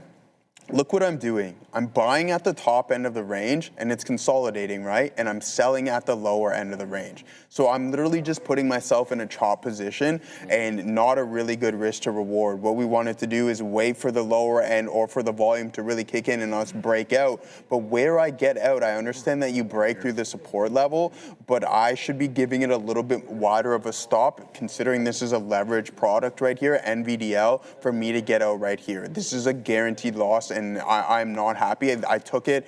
I understand that we could head a little bit lower, but if you position yourself correctly, you can give yourself more room and get out when you're supposed to. So this is a rookie mistake on my behalf, and I'm not going to apologize or anything for it, but I mean, at the end of the day, we get back in and we just kind of right our wrong on this one, but learn from my mistakes and try to get in at the lower end of the range. Unless the volume really upticks, then you don't want to be buying the tops. And Neil and I were talking about this the other day. Just you're going to get caught in some fake outs when you're playing a specific breakout. But there's a couple of things that we can just look to work in our favor, and I think that's strength through volume, which is extremely important. If you don't have the volume supporting your breakout, the chance of it being sustained are dwindling and relatively low. But once the volume starts to uptick and you have multiple things aligning, then sure enough, you can find that you can find those breakouts in the right place at the right time. So yeah, we'll give that one a big time fail, but then we're gonna hit. No, that's not a fail. That's an oh boy. We'll hit the fail on that one, and then we'll hit this one on the second attempt. Get it, Joey.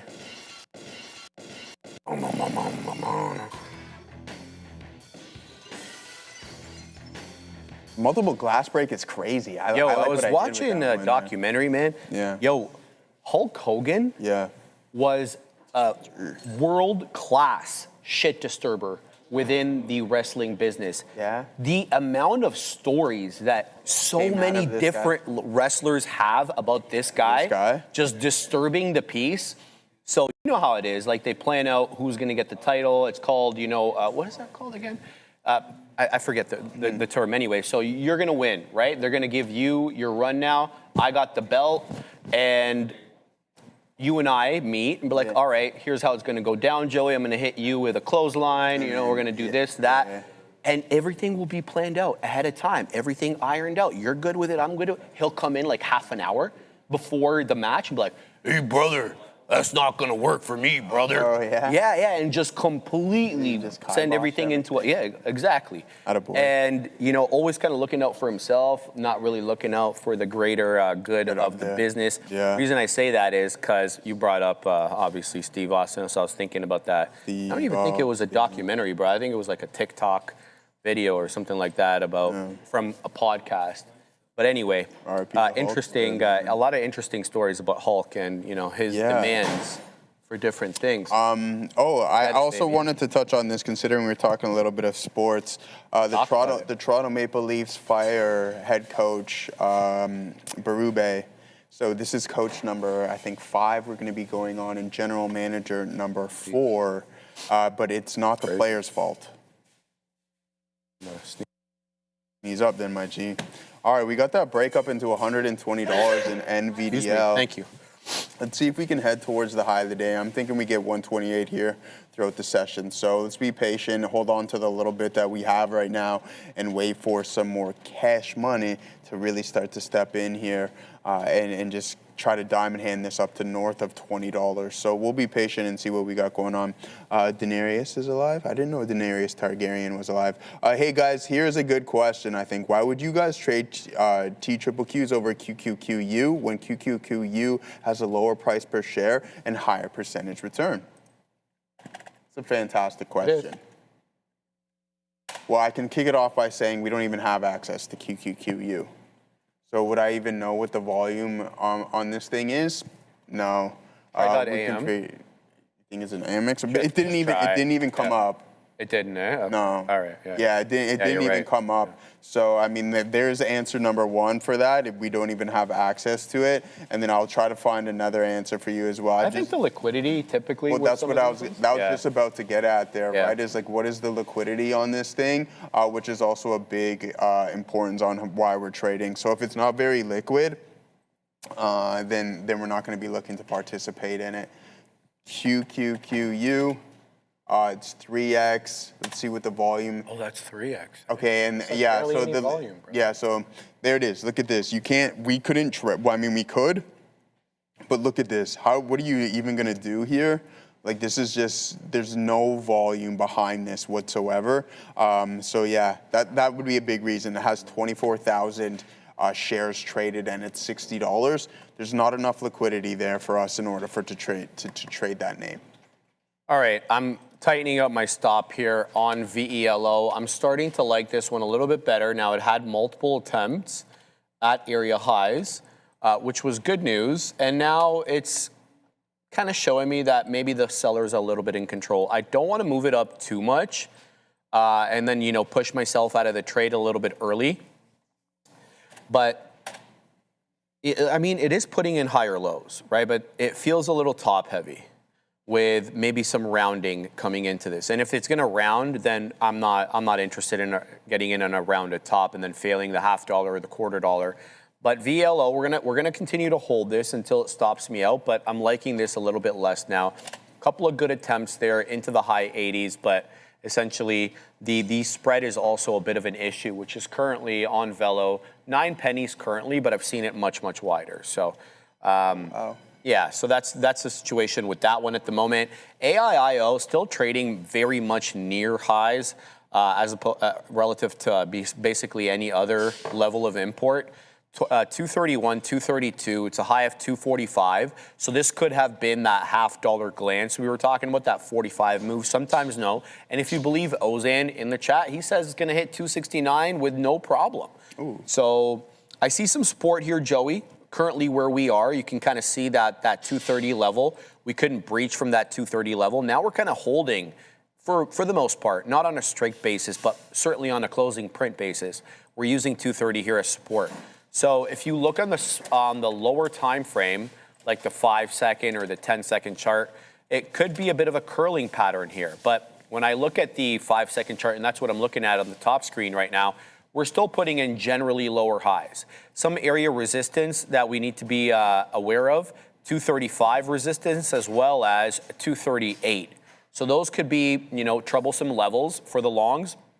We seem to have a flat bottom, though, brewing at 230. So that kind of reinforces my belief that 230, for the most part, is an area support. But it's not being kind of set up in the right way with, higher highs. That 230 is being followed by lower highs. So it feels like a possible flat bottom break. Now, I did get stopped out of VELO. Happy with that stop out. We'll give back a little bit on that one. We'll be negative on VELO, but positive still on the day.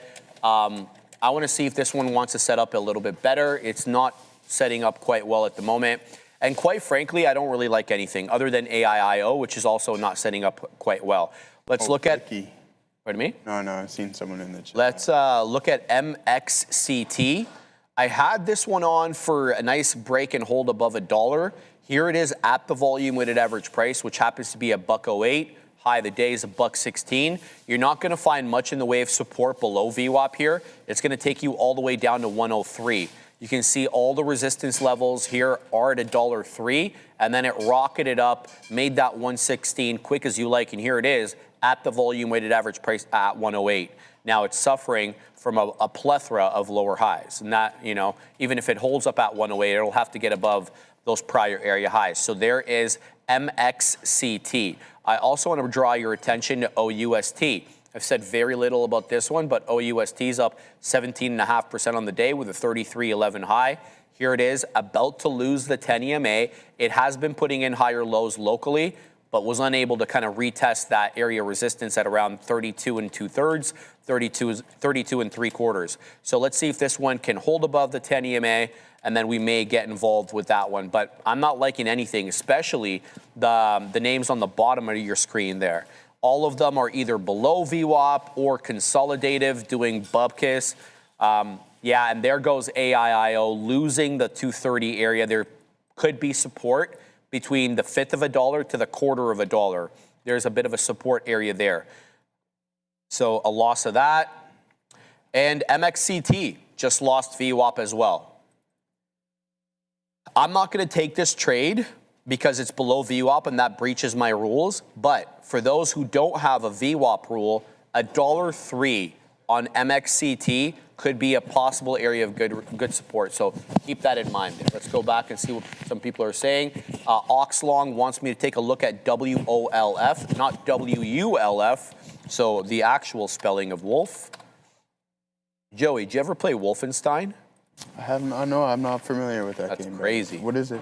Neil, you played that. As soon as Neil walked by, I'm like, there's no way Neil didn't play. What is Wolfenstein? Wolfenstein, it's like first-person shooter game like Doom, Duke Nukem. I like Doom. I used to play Doom on Sega back in the day. Yeah. Well, it's not that much before Doom. Okay. Yeah, but yeah, it's Wolfenstein was pretty cool. So this is WOLF. I don't mind this too much, but you can see what it's doing, right? Sorry, let me throw in the ticker, and then we're going to comment on quickly. Guys, just before, I do TA on this one, QUCY, a sub $1 name, just ripped up from 50 pennies into 61. We're just going to show this quickly, and then I'm going to look at WOLF. Bottom left of your screen, QUCY just absolutely ripped from off that, I want to say 52 penny area now into 61.5, looking to take out the high of the day, which is 63.68. But for back to WOLF, we're putting in lower highs. That's the first problem. Second problem is, for the most part, and for the exception of the implied balance open at 9:30, we've rejected VWAP, whether that was in the pre-market or currently. So you can see about 20 minutes of VWAP rejections right around $66, $65. So WOLF, it's up 21 1/3%, but definitely not setting up in the right way. Shout out to Oxlong. Thank you for that. Mr. Trades Layer. Sharif, I'm not fantastic of wrestling, but really enjoyed Mac Maroon documentary about WrestleMania. Thank you for pointing that out. I'm going to take a picture of that comment so that I can pull it up and watch that later. Thanks, Mr. Trades Layer. Shout out to the OG there. Ozan, full disclaimer, I don't know how to trade. Get out of here, bro. Original was Castle Wolfenstein. I didn't know that. I thought it was just called Wolfenstein. Dude, I play this thing on a 486 computer. And if you know what a 486 is, well, then you're probably an older millennial or you're Gen X, because they don't exist anymore. It was before Pentiums. And if you know what Pentium is, you're probably old as well. But there it is. You know all of them, Asesino? I like it. 486 computers were like before. I guess the Pentium was like considered 586. They never called it that though, because it was Intel. MSX, no, I didn't. Before the Pentium? So they made 486 computers then, right? Was that it? Yeah, okay. There you go. Okay, so you guys are coming in the chat there. 386, yes, I do remember the 386 as well. Those were interesting coming in, but who had a Commodore 64? Anybody in the chat have a Commodore 64 or 128? Because that was my first one ever. And let me tell you, for as incapable, Neil has his hand up. Yes, Neil. For as incapable as that computer was, Neil, it was very costly. At a time where paying $2,000 for something was very unusual, but computers were super expensive at the time. Yes, you guys are I love it. I love the responses here, man. Amiga 64, says Stuart D. I know I'm old, Jed Luke. I do know that. It's something I can't control. But there it is. I had the Commodore 16 and 64, says Gav Ursh. My man, I love that. Apple II, shout out to Ward Dog. Yes, an Atari and a portable IBM. That is the OG right there. Yeah, my sister had an Atari, man. We used to fight all sorts about that. LOL, my buddy had a Commodore 64. It was good. Like the loading sequence, you have no idea the type of things you had to type in just to load up a simple game. It was much more complicated than it was. 64 is actually the best video gaming system of all time. No loading screens. Yeah, that, N64, I do remember that. N64. Remember the what was it called? Mario 3D? Because it was the first Mario that you could go in all 4 directions. Oh, really? Before it was I didn't Mario know. 64. Thank Mario you, 64. Fabian. Yeah, The Famicom? I never had that, no. Only OGs remember like Conqueror's Bad Fur Day. We ran that. Obviously, the original Smash Bros. Mario Kart, Mario Party. Me and my cousins would just run Mario Party for hours and hours, and yeah, NHL '96 was a good one. And there was certain characters in Mario Kart, like Princess, accelerated faster than all the other ones. But like Luigi or Mario had a faster top speed, so you had to kind of choose which one. You know what I mean? Road and stuff. Yeah. And then Turtle, you could like drop stuff and make people slip up. Is that it? Yeah, so you could just like throw the are you talking about the shells and everything? Yeah, and then people would slip. Oh and yeah, fall that was the banana. Yeah, the banana. And that would start fights. Big time fights. And first place bomb was absolutely. If you want to talk about ruining a friendship, just drop a first place bomb.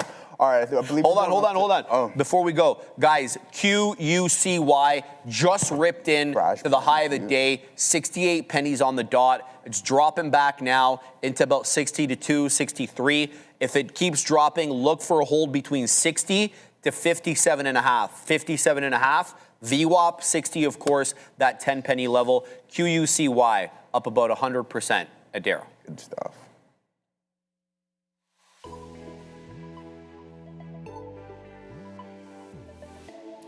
Just saw an announcement from Meta, so I'll look at that for you guys here. META, not really moving too much in this, but they're launching something called Instance on Instagram. Apparently, it's, quote, a new way to share photos in the moment with your close friends or mutual followers. Not sure how different that is from other offerings here from Meta's Instagram, but if I have any more details, I'll let you know.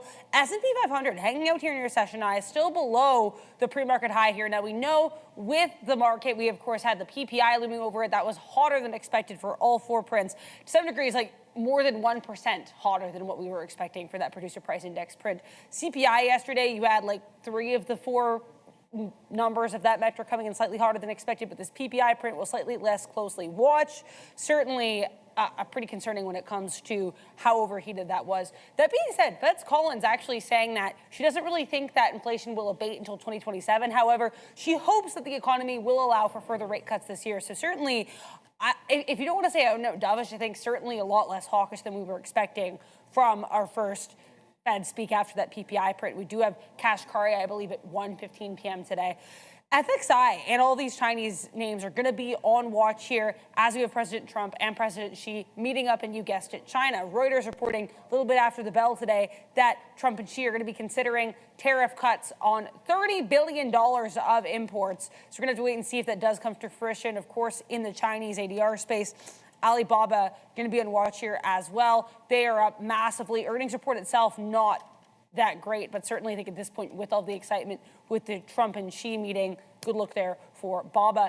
Intel also a great look here. Now, INTC is just a visual of some of the deals they made. I'm going to have to update this, though, because they announced yesterday that they've also struck a deal with Google, and they're partnering, or they have been working with Google on its Google Book, which is going to be their laptop made for Gemini intelligence. So interesting look there for INTC. I also bring up Intel because Intel and AMD were both scheduled to start their annual shareholder meetings at 12 p.m. So AMD, Intel, shareholder meetings, both could be happening right now. These are usually not massive. If I do get any comments coming from them, if they start moving, that's something I'll certainly be looking into for you guys. But again, usually these annual shareholder meetings, unless there's some kind of proxy vote, not super exciting. But you know what is super exciting every single day? It's Neil's lesson of the day. So Neil, what's today's lesson, pray tell? Thank you, Adara. You know what? You guys are going to hate me for this one. I'll probably get some hate for this. But one of the things we try to do is keep it real. Right? Everything is about keeping real. I will be the first person to tell you, in the years and years I've been trading, I've never seen a trader on the floor that I didn't root for to make money. There was even a dude, and Sean, I know this guy, like nobody liked him on the floor, but I'm telling you, you're always like happy to see like all that kind of stuff. That being said, like we had a point this morning when I think we got a great super chat. Someone came back into the green. It's like, okay, I started out, I was down X, and we got back into green and made Y. And I think you should always be happy when you're positive.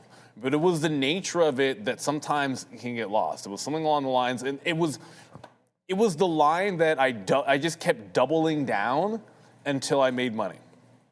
Now here's the thing. There's two reasons why that can be dangerous. Not all trades. I'm of the style that if I can't find a one-shot entry price, that's why I like trend breaks or like pull off a higher look. There's something about the style that I like to be able to get it in where I think it's good, and then everything just becomes binary at that point. I'm in once, I'm stopping here, I'm targeting, and it just like that's my mentality. Forget about what I like to do. Everyone has to do themselves. So I'm not here to tell you that that's the only way to trade. That's far from it. That's trash. There's a million ways that you can make money. When it comes to the doubling down aspect, there's a couple of ways in which you could be engaging in that. And I think it's important. Like if your strategy, and I'm just going to leave it on the chart, I'm just going to leave it on today. I was going to use yesterday because it's a more extreme example, but there's a couple of ways you could look at this. Now let's say you're trading Rigetti and you're looking for the long to hold the prior day low at 1823.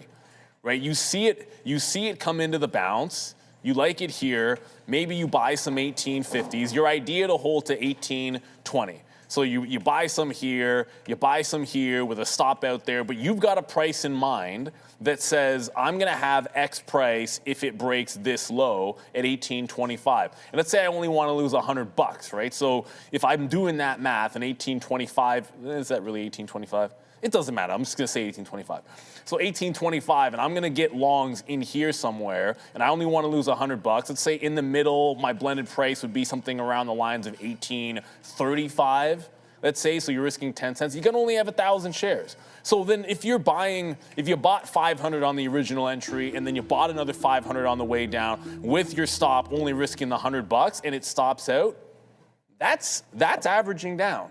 Now, the other issue becomes if you try to put the same trade in again off of this low and you do the same notion, but you just double the risk. Where it's like I'm doing the same setup, but instead of taking 505 and risking 100, I'm just going to risk 200 the second time. And then I'm just going to risk 400 the third time. The reason why there's a specific reason why that gets people into trouble in trading. And here's the specific reason. I always use the same math to keep it as simple as possible because this is what you're going to want to watch out for. If I have a trader who trades, and the chart doesn't matter here. If I have a trader that trades 5 days in a trading week, okay, and makes money on 3 days, loses money once, and has a flat day. Good trader, correct? 5 days, 3 green, 1 red, 1 flat. Sounds very good, right? If you do this double down method, implicitly your losses are going to be bigger than your wins. Now, what if I told you that trader made $1,000 on each of their up days, 111, they're up $3,000, they have a flat day, nothing, I'm just keeping it simple, and on their losing day, they lose twice as much as they win because they're doing some kind of a double down strategy. Okay, now that trader has made 111, that's 3K minus 2. They made $1,000 that week. Positive traders, as I said, they're up 3 times, they're down once, they've lost on, so they're flat once and they've lost on that other. That's actually a level of consistency. When they come in the next week on Monday and sit down to trading, here's where it runs into trouble at all times. What is that trader to themselves? They're usually going to envision themselves as one of two things. A trader that can risk $2,000 or a $1,000 a day trader? Ask yourself this question. Are they either of those two things? And if you think the answer is yes, therein lies the problem. That trader has a level of consistency that makes them $200 a day because they made 1,000. They're up 3 days out of 5 with 1 loser and 1 flat. But they're actually making $200 a day, and on their bad day, they're risking $2,000. The mentality of that trader is going to lead them into trouble when that double down strategy blows up because they haven't demonstrated the upside to make it back, and how they view themselves as a trader is going to be bigger than their actual output. There was a moment when I said, ensure that if you were doing that kind of a style, that that second, if you're doubling down, is still a small fraction of what you're regularly able to lose, right? Because if you can keep it in that pocket, you might be able to be fine with that. But a lot of traders don't do that. And that's where it ends up being a bit of trouble. And remember, I have zero intention or desire to be like, oh, am I singling out a person who made money today that had a super chat? I'm really trying not to do that. It's absolutely not the case. What I do care about, what I actually care about, and you can see, this is where I get passionate. You don't see me, like whatever, like I was all winners. You don't see me that passionate about it. You will see me passionate about this. I don't want people to lose money. I don't want accounts to blow up. I don't want to see people fail in trading. Most traders fail. So this lesson is all about very specifically like an envision or a mentality that can set you astray if that is your strategy. If you're good at dip buying, sometimes it's going to play out where you're taking multiple shots at it. There's no way that that's not going to be the case. I get it. I'll go against the grain too. I like a good mean reversion as much as everybody else. But it's just like in Moneyball and baseball. You can hit a lot of home runs, but it's measured against, your production is measured against the outs. You know, like I could name some guys that you guys have never heard of.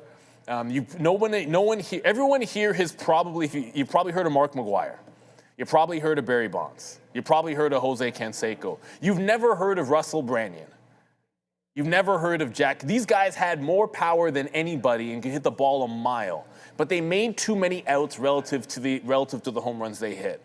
And I think that's the same thing when you're catching that bid. It does matter how much you risk. And if you risk 1,000 to make 500, that's going to catch up to you. It really will. And I'm trying not to be mean. I understand this is going to come off mean. I really get it. And I'm sorry that it does. I'm genuinely apologetic that comes off as being negative. But there's no other way for me to say it. There really is no other way to say it. Because we don't want to see people lose money. Traders are going to lose money. You're going to go in the market, you're going to lose money from time to time. Promise you. Like, there's no way around it. A trader that says they don't lose, the trader that's lying to you. So we got to try to keep it real around here. Just remember, when you evaluate yourself on the week, understand how you make money. Because the trader I described is a positive trader. It just comes down to them being realistic about who they are when Monday morning rolls around. They're not a trader that is making $1,000 a day. They're a trader that's making $200 a day. And so scaling from that 200 either is going to require going from risking $2,000 when they're wrong to risking $4,000, or refining their trading so they can be a bit more precise. And the $2,000 day is now a $1,000 day down. And then that same trader is going to be making double. If they that one losing day, if they limit it to the amount that they make and can still maintain their wins, they've doubled their P&L. Now, which one makes sense to you, right? Limiting when you lose by half, if you're able to do so and preserve some of that upside, or simply just saying I'm gonna double everything up because I'm positive. And then instead of making 200 a day, I'm making 400 a day. But now when I'm wrong, I'm risking 4,000. I know which one I prefer. And I'm not telling you what to do, but I've never seen it. In 20 years, I've never seen anybody scale successfully otherwise. Never. The next person I see to make it work long-term that way will be the first in over 20 years. And that's all I wanted to get off my chest today, because I want to see everybody here win. I know it's impossible and it ends up not being true, but it doesn't mean you don't wish for it. So that's the lesson of the day. I hate to be too real with that one. I haven't touched my lunch. It actually looks pretty good, except for the fact that the last time we had this, I felt like the noodles were a little like greasy, like not noodles, the spaghetti was a little bit greasy, but it looks delicious. So I'm guessing it's gonna be fantastic, but I haven't even touched it. So you guys enjoy the midday. We'll be back at 2 o'clock. Sorry for the rant. And I don't mean to be that way with regards to that super chat, but the lesson of the day has gotta be authentic. Or I'm just, you know what? If I can't be authentic, then I don't wanna be here.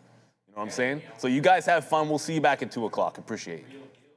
But I'm going to see you guys first because I have a couple different news stories to cover for you guys. For one here, Lululemon, I put up both of these on the screen, but I'll mention them here again anyway. Lululemon here, Michael Burry weighing in the company saying that he believes they're, quote, increasingly vulnerable to shareholder activism. So LULU liked that story. We also had here both Intuit and PayPal teaming up with Anthropic. PayPal actually moving on this story, which Intuit isn't. But basically, Anthropic and PayPal apparently going to be working together to help small businesses improve the way they use AI. So small business team up here for PayPal and Anthropic. Nice win for PayPal CEO Enrique Lores, and nice move for the stock. PYPL, back to you. Thank you very much. Yeah, you've heard the saying, Sharif. Weak men want to hear lies, strong men want to hear the truth. Ouch. Oh, man. That's fantastic right there. Joey, that was really good. Joey, Jeff, buy. Jeff with a G. Yeah, I know. Jeff, buy B7. Shout out to my man Jeff. Up 6 figures. MTD have had a wild run with options trading for 5 years poorly. My gains this year have wiped out all my losses. There was a lot. You have been central to learning to trade on my own. Much thanks and respect to you all, Trader TV. Yeah, that is a lot of good words and a lot of respect. We thank you so much for that, brother. Very kind of you to say that. And hey, man, stick with us. You just saw Neil drop like a hot. I know I'm not allowed to say this anymore, but I'm going to take the liberties and say it one more time. Those were hot lines. Fire. Like in a good way, you know?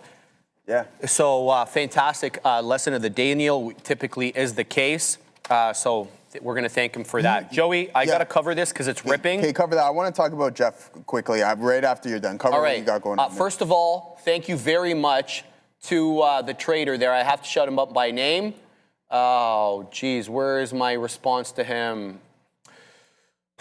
Okay, sorry. So I'll have to shout you out later. But MEI is absolutely ripping. Look at this, guys. This is a buy program if I've ever seen one. The second I saw this, I just punched in. I didn't even look at the TA. We're in at 39. The high of the day here, I believe, is 68, showing 65. It's on the rampage to the way up. Let's see if it gets into 13. There's a local seller at 65 here. Let's see if it holds up at the $0.50. But this is a very aggressive move on MEI. 68 now showing up. I don't even have any orders, so let's throw something here at lucky number 77. There's 73, Joey. This one is on its horse right now. I'm telling you guys, it's really ripping. 75, but haven't gotten quite the print yet at 77. So that gives me in a moment here to slow down, see what this individual's name was. Triple J, 1469. This guy's flexing. He's killing me, bro. He's killing me, bro. Shout out to Triple J. Thank you so much for that. This is really going. We got the print at 77. Now we're going to set up at 88. I'm not going to say the dude's name yesterday because Neil got very upset when I mentioned Michael Irvin. Yeah, he's good. He's good. But we're posting up at 88s right now. What a move up here for MEI. Good look. Cheese. I saw him from the corner of my eye. Having peripheral vision is good peripheral vision is both a blessing and a curse because Neil just gave me the death stare there. What did he do? He gave me the death stare, Why? brother. Well, because I mentioned Michael Irvin, man. Yeah. Oh, yes, I know. Global Landfill Tour. First of all, shout out to Cheese of Queens. Let me just maximize the name there. Cheese of questionable origins. That's fantastic. $5 super chat. Global landfill tours are one of the exception to the don't double down rule. SCDI, Travel Incorporated, is going to the moon. Joseph, why were they at a landfill? Is it true, or is that just like hype by the media? Because my understanding was they visited a landfill on a cruise. They were bird watching. They were bird watching. I understand, but did that bird watching take them to the landfill? Maybe. Why? What are you? Okay. I don't know, man. Because maybe the let's birds. call these guys up and ask them maybe if they want to. Like, hey, what were you guys even doing there? It's under Fake. control, You are bro. fake news. Hit that Donald Trump there for us. Yeah, there it goes. Sorry, Sharif. Are Yeah, you go ahead. you're good with Ripping, you're good with man. me? Are Yeah, you go still ahead. in it? Go Oh, ahead. you're Yeah, still in. man. All right. Next pop up, we'll send it back to you. Other than that, I've seen the volume really start to uptick here in NVDL, and then it popped up. It did print a new all-time high by a couple of pennies, and then sure enough started to come back in a little bit. But and new on NVDA once again here, guys. It's just day after day. These big boys are really continuing to print up a storm, so we like that for sure. They're dead. I don't know about that, but anyway, so yeah, I apologize for that. But yeah, global landfill tours are the exception. Yeah, I'm all about that, especially you have cheese tasting tours on the way as well. Add a little wine there. So nonetheless, guys, nice trade there, Sharif. On MEI. We're looking for some more opportunities here on NVDA. I didn't hold this, man. I was like, you know what? Let me trail out just in case it breaks. But I had the hunch that it was going to head into the new all-time high, and I just didn't diamond hands it like I was planning on doing so. So we need to really stick with that game plan. Other than that, we won't complain, and we'll be happy with it. However, you went over what was wrong with this specific trade right there, but NVDL has been our better trader on the session. With that being said, I want to take a look at our scanner. Yeah, why do you always got to do that though, man? Because if if I were to do that to you, you'd be. I'd be like, who is that? Yeah. All right, man. Anyways, Nokia continuing to climb. Back up to $14. We were talking about this level during the option segment. This name is on a big time run. Like here it goes, printing an additional, and this isn't all-time highs, but breaking through that pivot of 14, now up to 1438. So I'm waiting for DRAM to kind of pick up some steam. If it's going to, we might be late to that train, considering it's been on such a substantial run as of late. But there is the SPY, heading right back up to $740. We literally talked about that level this morning. We talked about 710 on the NASDAQ. So I'm looking for some opportunities. Like, how do you go against this market at this point? We tried one attempt short, and we're like, yeah, AC Slater to that one. What are we even thinking about doing that? Let's go long. Let's go with the flow. And sure enough, it's continuously paying off. So that's my narrative here. Sharif is just waiting for any form of a pullback. DRAM, SanDisk, MU, Samsung, all within that ETF.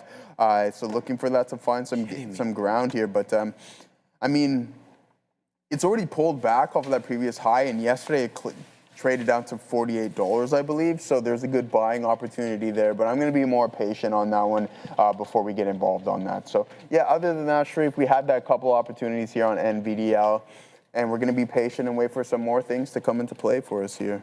Curtis Butters, you're absolutely right. It was a mistake by me to get out of QUCY. It is absolutely parabolic. 81.13, I mean pennies, not dollars, is the high of the day, showing 77. I got distracted with MEI because MEI is a buy program and a lot cleaner of an upward move than QUCY. But there it goes. This is really going, and it could be on the way to the dollar. So shout out to Curtis. Thank you for, calling me out on that, because that was clearly a mistake on my part. I should have had a bit more. I should have given it here in hindsight. I should have given it to 62. Clearly, 62 was an area of support. You can kind of see that as a former area of resistance multiple times. I made a mistake, but I'm doing really well here on MEI as that one just got into another high of day. Joseph, $12.99 high on MEI. What does this company do? Methode Electronics. It's not it's on the NYSE. It's $455 million market cap. Global supplier of custom engineered solutions. The company designs, engineers products of mechatronic products for original equipment manufacturers, OEM, using its range of technologies, user interface, lighting systems, power distribution, applications. Okay. I guess it's kind of in vogue.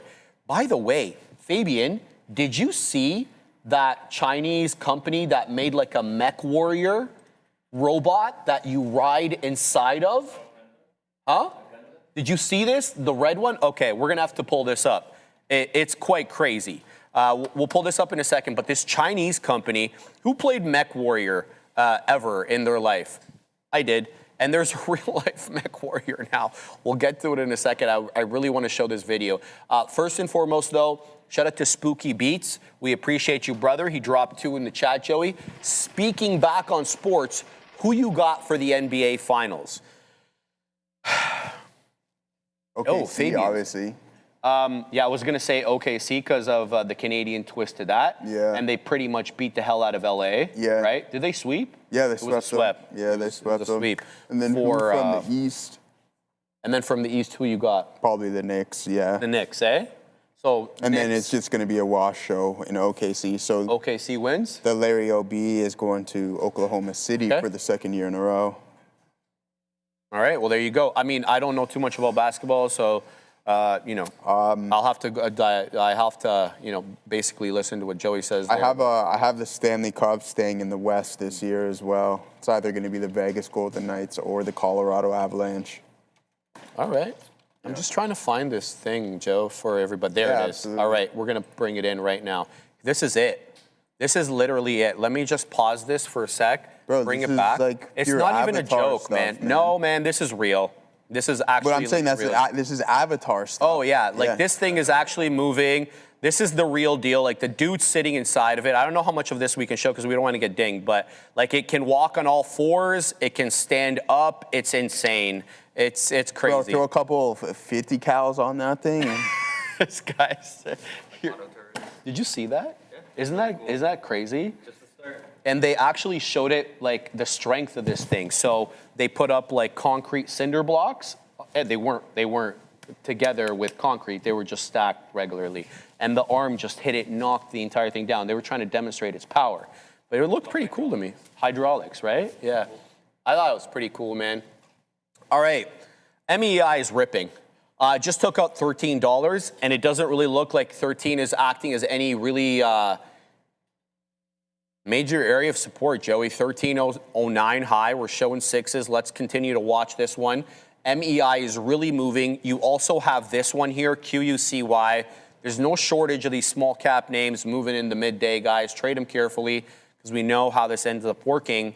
Usually they give up the ghost, right? And we're going to hear about that ghost being given up and the trade that you can have off that when Luis Barbado comes on the show in about half an hour, because he does take these bad boys short. So if you're looking for a short setup, you're not interested in getting long on these, stick with us till about for another half an hour. Crouching Tiger hidden rally. Sharif, the concrete cinder blocks were foam. Kidding? Nah, come on, man. Come on, man. They were breaking when he sent them down. Like, they were chipping. They couldn't be foam. But I get it, man. I mean, look, not everything that we see coming out of China is the real deal. I think this one is. We'll have to wait. It's the real deal? I did think at the beginning it was AI. I really did. But then a lot of other people started covering it on their pods. Yeah. Remember that Temu jet ski that you were? It was amazing.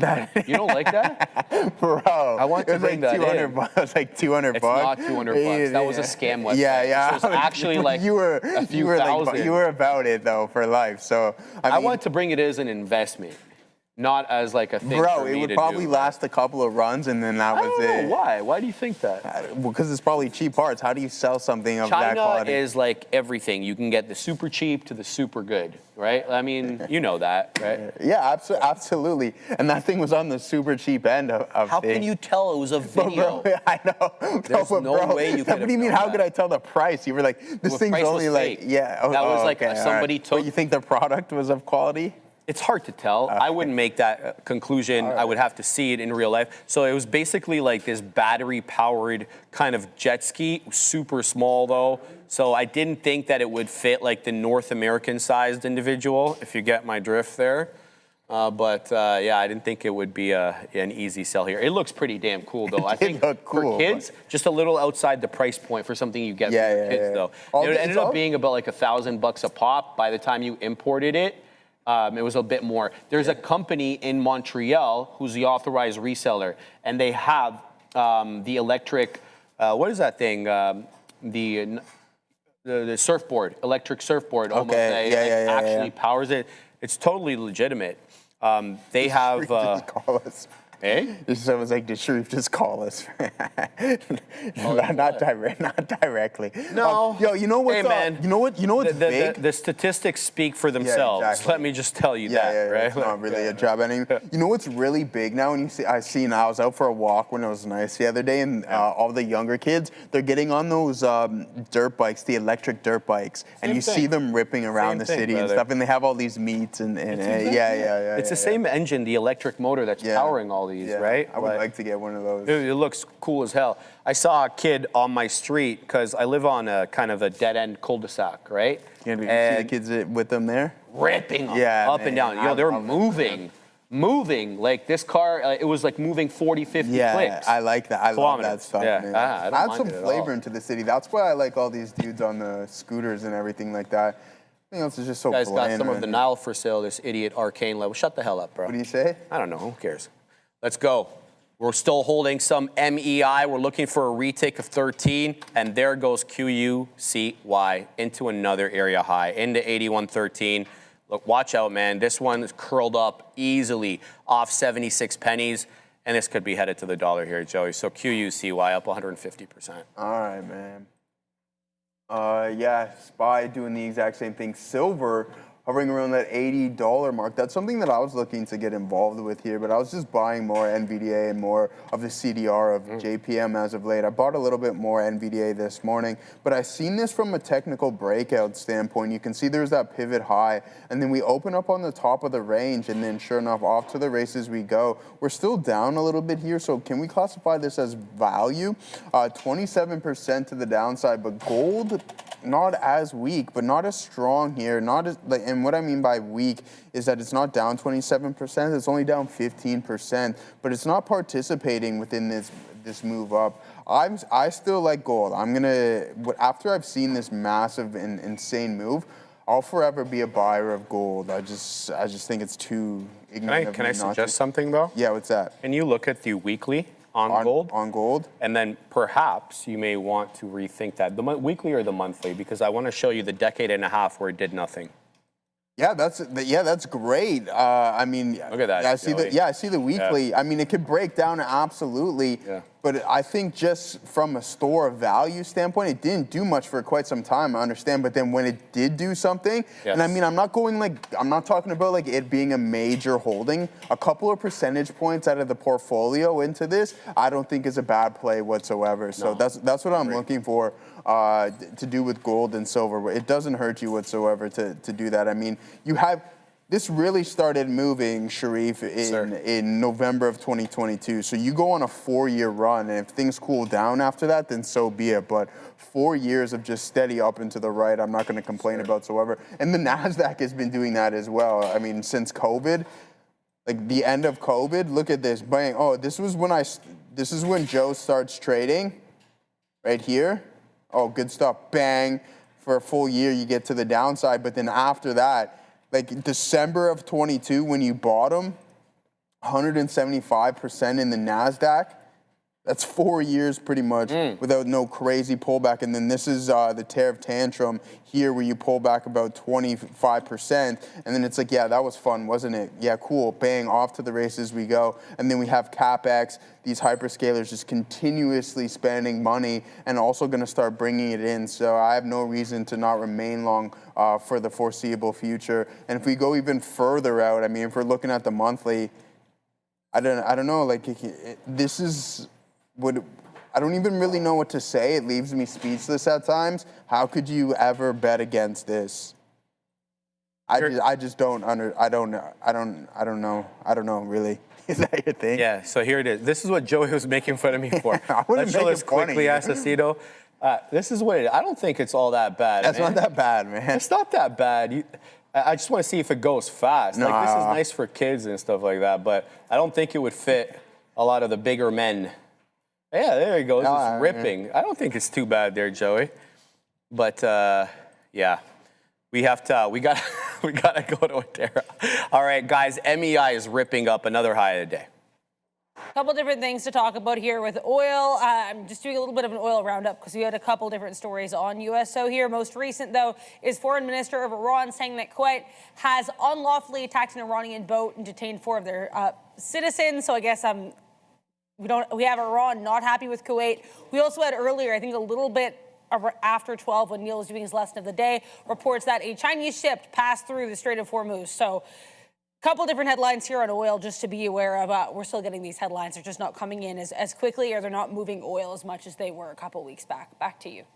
Thank you very much for that. There goes MEI. It is the MEI and QUCY show. They both got into the high of the day. Obviously, QUCY a lot more up, or sorry, a lot higher up percentage-wise on the day, up 155%. Here it goes again, trying to take out 83.50. A lot of strength on this, and there goes MEI. We are now $1 in the money on this thing. It is absolutely on the rampage. We could see 14 pretty quickly here. There's 13.42. That's the high of the day. Simultaneously, QUCY taking out the high of the day, 87.50. They're both ripping up here, Joey. There's a lot of strength in these small cap gapper names, with QUCY having done 1/3 of a billion shares on the day. What? Yeah, man, 334 million shares. Juxtapose that to the lowly 1.97. It's still going, bro, and we're still holding. And there it goes into 50. That's going to end my trade there. We're going to see if we can get a little bit more if it does come back down into 13. But MEI has just been the gift that keeps on giving. I want to bring your attention as well to VELO, because that one did break out. I'm negative on VELO on the day. In fact, it's my biggest loser on the day. And we're positive, but it did drop down, stop me out after getting a beak wetter through 21. This one has a 21.60 high at the moment. So I'd say be looking out here for a possible hold at 21. What is Apple even doing right now? Who cares? Leave it alone, bro. Leave it alone. Here comes 300 on the dead one, Apple. It ain't dead anymore, baby. Leave it alone, bro. Leave it alone, bro. Who cares? Leave it alone, my guy. It's going to reject 300 pretty bad, obviously, but Apple is absolutely taking off here. Nary a green candle in the last, I want to say, about half an hour or so. Good look there off that 12.15 candle. A lot of bottoming tails into 26.75. So it looks like 296.75. Looks like there was some resistance there initially at 297, but the dead one, Apple, now closing in on 4.4 trillion in market cap. Pretty close, Joey. 439 and change. What are we at on the Gogs? Goggles is up another 3% today. Yeah, and that gives it a $4.7 trillion market cap, with NVIDIA at all-time highs, 227.84. NVIDIA is now above $5.5 trillion market cap. Look, man, been, people were singing that the Mag 7 trade was lagging. Well, maybe some of them. Meta, right? Microsoft, they've seen better days. Bro. Sorry, I didn't. That was a hard. That was a hard on the bro. Ahead, man. But I literally listen. Again, I don't want to toot my own horn or anything, but just going through a couple of market cycles, I'm like, watch out for NVDA to really start moving. We've seen AMD just go on a big time run. We've seen the memory plays. We've seen Google and all these other names, and NVDA is like, yeah, well, I'm not really participating. Well, guess whose time it is to shine right now? And I think it's Google, it's Apple, and it's NVDA right now. These guys are absolutely on fire. And then we have Bitcoin doing absolutely nothing. So why are we even talking about, why did I bring Bitcoin up? I don't even know. Because a lot of people were talking about it not too long ago. And it's just like, what? Like, no, in all seriousness, we like it, but it's not its time in the limelight. It's just like, I'm sure it'll have its time where it really outperforms a couple other names, but now's not the case. What are we even looking at if it's not the chip trade right now, in my opinion? You want to get involved in the memories, you want to get involved in the AMDs and the NVDAs. And I told you, I'm hella long NVDA. Yeah, I'm hella long this name, and I will be for quite some time. I have no reason to switch things up. I'm honestly looking at this. That's something that I've lamented. Not getting, I have some pre-split I've neither removed Yeah, that's nice, man. nor added. Hell no, I've man. always been looking for a room to add, and every time I talk myself out of it. And you want to know why? Why? Because of my bias towards custom ASICs. I keep so- having this bias that it's going to hurt their revenues at some point, and it keeps not happening. So I've never gotten in more as a result of that. Like, in the way that I was thinking about that too, Shreve, I know we talk about that, but then we have Jensen actually investing in companies with custom ASICs. This guy just has so much cash. He's like, okay, yeah, at the end of the day, I can make your chip however you essentially need it to be. We'll be vertically and horizontally integrated. Exactly. He's just... We talk about too big to fail, but you get to a point where you almost are, and you're just like, all right, $2 billion to Nebius, $2 billion to Marvell, $1 billion here, $1 billion there. It's like, okay, no problem. If you're going to be my competitor, I'll just own whatever you have, a partial of your company. And I think that's the narrative that we're sitting in. Yeah, he gets it. He gets it. It's not. And you made such an amazing point this morning. You're not even realizing any revenue from China. None, man. It's We're going to get to that on the news. Yeah, You're none. That is, so imagine. The second largest economy in the world, and you have to assume it's a monster economy for semis. So it's just like, dude, what happens when, if that does come into play, what is that going to do for the company? That's what I'm saying. That's what I'm saying. It's just like, that's why I'm like, right, just boom. Yeah, Flip that coin, man. Guys, what the hell is this company over here, MEI, and who is buying it? We got to get in again. Here comes 14. It's 1382 high, showing 79s. Joey's flipping coins. I don't know what's going on there, especially with the question he asked me earlier about the coins. 1388. What is the short float on this? I'm going to have to check. Let's see if we can load up Perplexity over here super quick and get an idea of what the short interest is on MEI. Short interest on MEI. There goes 14. Guys, the volume is picking up here because I'm not the only one that's picking up on this now. It's on a lot of people's radars. It's up 50%. It's done almost 3 million shares. We were talking about this one 1 million shares ago, and that felt like 10 minutes. 4% of the float, if you believe market beat. Recent short interest selectively, okay, blah, blah, blah. Yeah, it's not a lot, man. It's pretty small. So I don't know, maybe somebody's caught offside here or maybe somebody's really buying, but MEI is just a rocket ship right now. Rejecting 14 for now. It's a 1410 high, dropping below. 1350 could be a pickup. 13 could also be a pickup.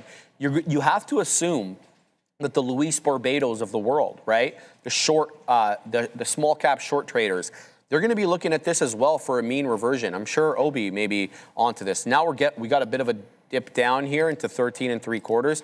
The reason I'm saying that is, you know, the good times can last. You don't really know when that's going to end, but I'm assuming that there's going to be a mean reversion here at some point in time. So Adara says 4.2% short float on MEI, kind of what I'm seeing as well. So that tracks. Shout out to AXPM, €5 super chat. Thank you very much, brother, for that. If you could only choose one, investing or trading, which would it be, and what's your target annual ROI? I can just speak for myself on this. I'm a much better investor than I am a trader.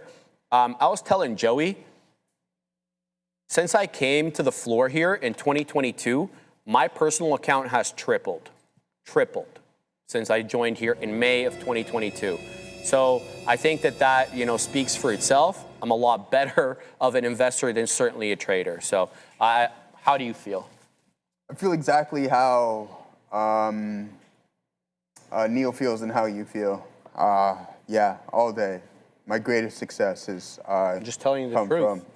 From just the buy and hold strategy, buying quality companies, buying things that are in play, buying cyclical events, fundamental changes. It takes a little bit longer, but I think with there's so much that comes with trading. There's a lot of taxation, and it was going to actually lead to what in many ways, and what I was going to say from Jeff.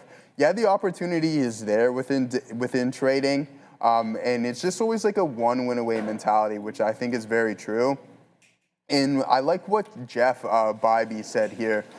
6 figures month to date, been trading for 5 years poorly. My gains this year have wiped out all of my losses. There was a lot of losses, and I like how that he put that in there. That's how I can tell it's a genuine individual. But he's learning it. But I think what Jeff had going on, and the way that I'm going to be looking at what Jeff super chatted, is that it's just that one win away mentality. And I think trading presents that opposed to investing, which is essentially a longer term game.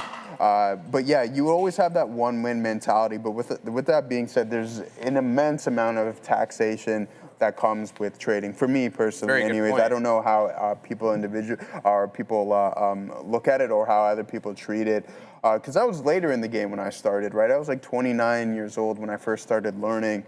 28, 29 years old when I first started learning about trading. So I was I wouldn't say up there, but I wasn't a young pup like some individuals. It takes some time, but investing is definitely something that I've found much more success in. And I just buy it, and you forget about it. Like that set and forget thing is real. Forget it. It is real. It's true. It's very, very real. But yeah, I mean, it's to each their own, man. Some people, I know Sean might say something else, but he's been investing since he was in his early 20s. He's been in the game for a very long time. And he's also been trading for about 25 years. For 25 years, right? Like, so he's been trading since he was in his early 20s. So he hired Neil. Yeah. You know that, right? You know what I mean? So those guys were just young pups at that time. So those who don't know Sean's story, Sean was a trader on the prop floor, and then he started basically going around the world. And he would go to Russia, he'd go a lot of different places from his own stories. And he'd set up these prop firms, offices all around the world. So he started teaching. You see what Louise just said? I hired all of them, Louise. Man. I didn't know that. I have no idea. I don't feel like he would just say that. Yeah, Luis doesn't usually, he's not a fabricator. But hey, I don't know. We'll find out from him when he comes on in about 15 minutes. If you want to see Luis Barbeda 1, you got to stick with us for another quarter hour here, Joey. Yeah, other than that, man, as for trading... it's a joke, but actually we started the same year. Oh, okay. Interesting. They started the same year, so these guys been in the game for quite some time, yeah. And Apple's holding up as NVDA is starting to come back in towards the volume-weighted average price, but helping drag the NASDAQ and the SPY. Someone said finish Sean's story. I'm not one to do that, Sharif. I know... that's really the end of it. Yeah. Really. I mean, he told me the exact same thing. He was hired as a prop trader initially, and if you understand what trading was back then, it wasn't what we were doing because trading was a lot different back then, right? You were just basically, you were taking huge positions for small moves, and that was kind of the nature of that. And there was also the rebate aspect of it. A lot has changed because the markets are a lot more efficient. So the old style, the Katina Man and the Neil, they were all doing, it's not really like working anymore here. But the point is, he went about, started teaching everybody else all over the world, expanding the company beyond our shores. And basically that's why Luis is there. There's many different prop firms with the company all around the world. And that was basically what Sean was doing. He was going around and he was opening up all those places. And the way that the show started, ironically enough, is it was for all those offices, all those foreign offices. So they started a show so that the traders at these foreign offices and everywhere could actually know what was moving in the trade. And so they started, the show was actually an internal show. And then they're like, oh, YouTube, right? Hey, let's put this on YouTube. Yeah. There's a huge market out there. And that's kind of how it got started. So it started internally for the company, Real Trading. It used to be called Day Trade the World. But I think that's a Katina Man story. We can verify with him when he came back. But when he comes back, pardon me. So that's kind of look there. A little zig and zag here, Joey, through 14 on MEI. I'm in at 12s. It's showing me 10s. I'm looking for a continuation here. It's a 429 high. Let's see how this cookie crumbles. So prior bar lows, 1358. Current bar low is 1362. So there's somebody buying around the 2/3 to the $0.50 here of MEI, at least for the last 10 minutes. Let's see if this one's got the juice to take out 14 and head to 15. I stop out below the $0.50. All right, good stuff, man. Just over here looking at the portfolio tracker, waiting for some good opportunities. Do we buy some more NVDA on the dip? I think so. We just have to be patient and wait for those levels to come into play. But here we go, man. Here's a portfolio tracker. We have OB back at the top of things, 28%. Sean sitting in that second spot. Ramin really starting to find her ground here. What do we got here on? Oh, that's me. So Ramin up 7.4%. Is that the boy there? Is that Fabian turning? No. Yeah, 7.4%. That's me. I wish that we could see a line. It's just so far away. My poor eyes. Yeah, so that's me, and then we have Adara sitting in that fourth slot, and then Randy doing his thing right there. Neil, bottom of the barrel still, unfortunately, for our guy, down 14%. Yeah, Mateo, down 11%, my guy over there. What does he have, concrete stocks? He has Uber. No, but yeah, no, seriously, Amrise. I know, because you said that. Yeah, right? yeah. Amrise and something else there. He's got Mateo's Uber. a really good trader too, just saying. You know, watch out for him. Yeah, Yeah, exactly. I mean, he's the. I call him market maker Mateo. Yeah, but I think that's. Secret. Yeah, exactly. So yeah, I mean, the dude's a weapon on the ice as well. He is. Is he actually good at hockey? This guy. Nobody's as good as you, Joey. This guy. No. I'm honestly only playing around. But no, we'll send things over to Adara. I just want to head back to our watch list, and I want to lock in here and find some opportunities. Apple's just going absolutely parabolic. We have Caterpillar up to $903 here. Is that the all-time high? Not too far off of it, $936. When's this thing gonna split? So worry about it, bro. Yeah. I'm worried about it, man, because I want to get involved. I want to buy some Caterpillar. We'll send things off to Adara, and we'll get right back into this market. Got it, Joey. Keep an eye here on OLED and NNOX. Looks like these are both getting a little bit of a spike here after NVIDIA announced something on their blog, specifically their developer page, saying, talking about accelerated X-ray analysis for nanoscale imaging of novel materials. Again, nanoscale imaging post here from NVIDIA and NOX, that's NanoX imaging, and OLED, universal display, both of these pushing higher. Again, nanoscale imaging bump from NVDA. Back to you. There goes MEI again, Joey. Into 60 pennies. We've got 12s on again. This is really going, guys. It's all gas. There's no brakes. They're not functioning at the moment. There's a buyer at 14.40, a buyer of note, and right back into the $0.50 we go. I'm looking now for 3/4, okay? The high of the day is 59, and there goes the high of the day into 80, Joey. Didn't even give me an opportunity to punch keys, man. What the helly? 1480 high, and I just saw that accidentally on my side chart. I didn't see any prints here that were 80s, quite frankly, but there is 60 again, looking for the continuation now, looking for a bigger move up. Let's see if we can get 3/4. I'm just going to post at 77, come what may. This has been a very, very good name. You don't typically see this type of price action, not in this way and not in that direct way, but down into 14. Joey, down goes Fraser. Unbelievable. So we ended up getting stopped out for a loss there of around, what did I get there? I got a 3-penny loss. Not bad, not great, especially because it was just at 1480. This is bleeding its own blood. Down into 13. Here we go. I was just singing this one's praise, and it flips a script on me. Can it find support at the 10 EMA? The 10 EMA and the volume weighted average price are overlapping here with basically, I think, about 5 pennies between them. Oh, wow, what a drop down. I'm not picking it up long here, but that was a successful trade despite the fact that it flushed there. 1480 high. Katina, man, we were just talking about you, brother. We were giving everybody your story about how you started as a prop trader. You hired Neil. Then you started going around the world, opening up different offices. So we were giving the whole story and how the show started as an internal show for the offices to kind of give them something to trade. And then you expand it to YouTube. The Katina man is back in the house. So yeah, we were just talking about that. I'm sure he'll have more to say on the afternoon show. If you want to know more about Sean's story, just tag him, of course. And I'm sure he'll have more to say. Yeah, right, brother. He says he never has anything to say. That's not accurate. All right, guys. We're having a good time. Yes, Marlin, MEI just dumped. What a drop off that 1480 high, and quick as you like.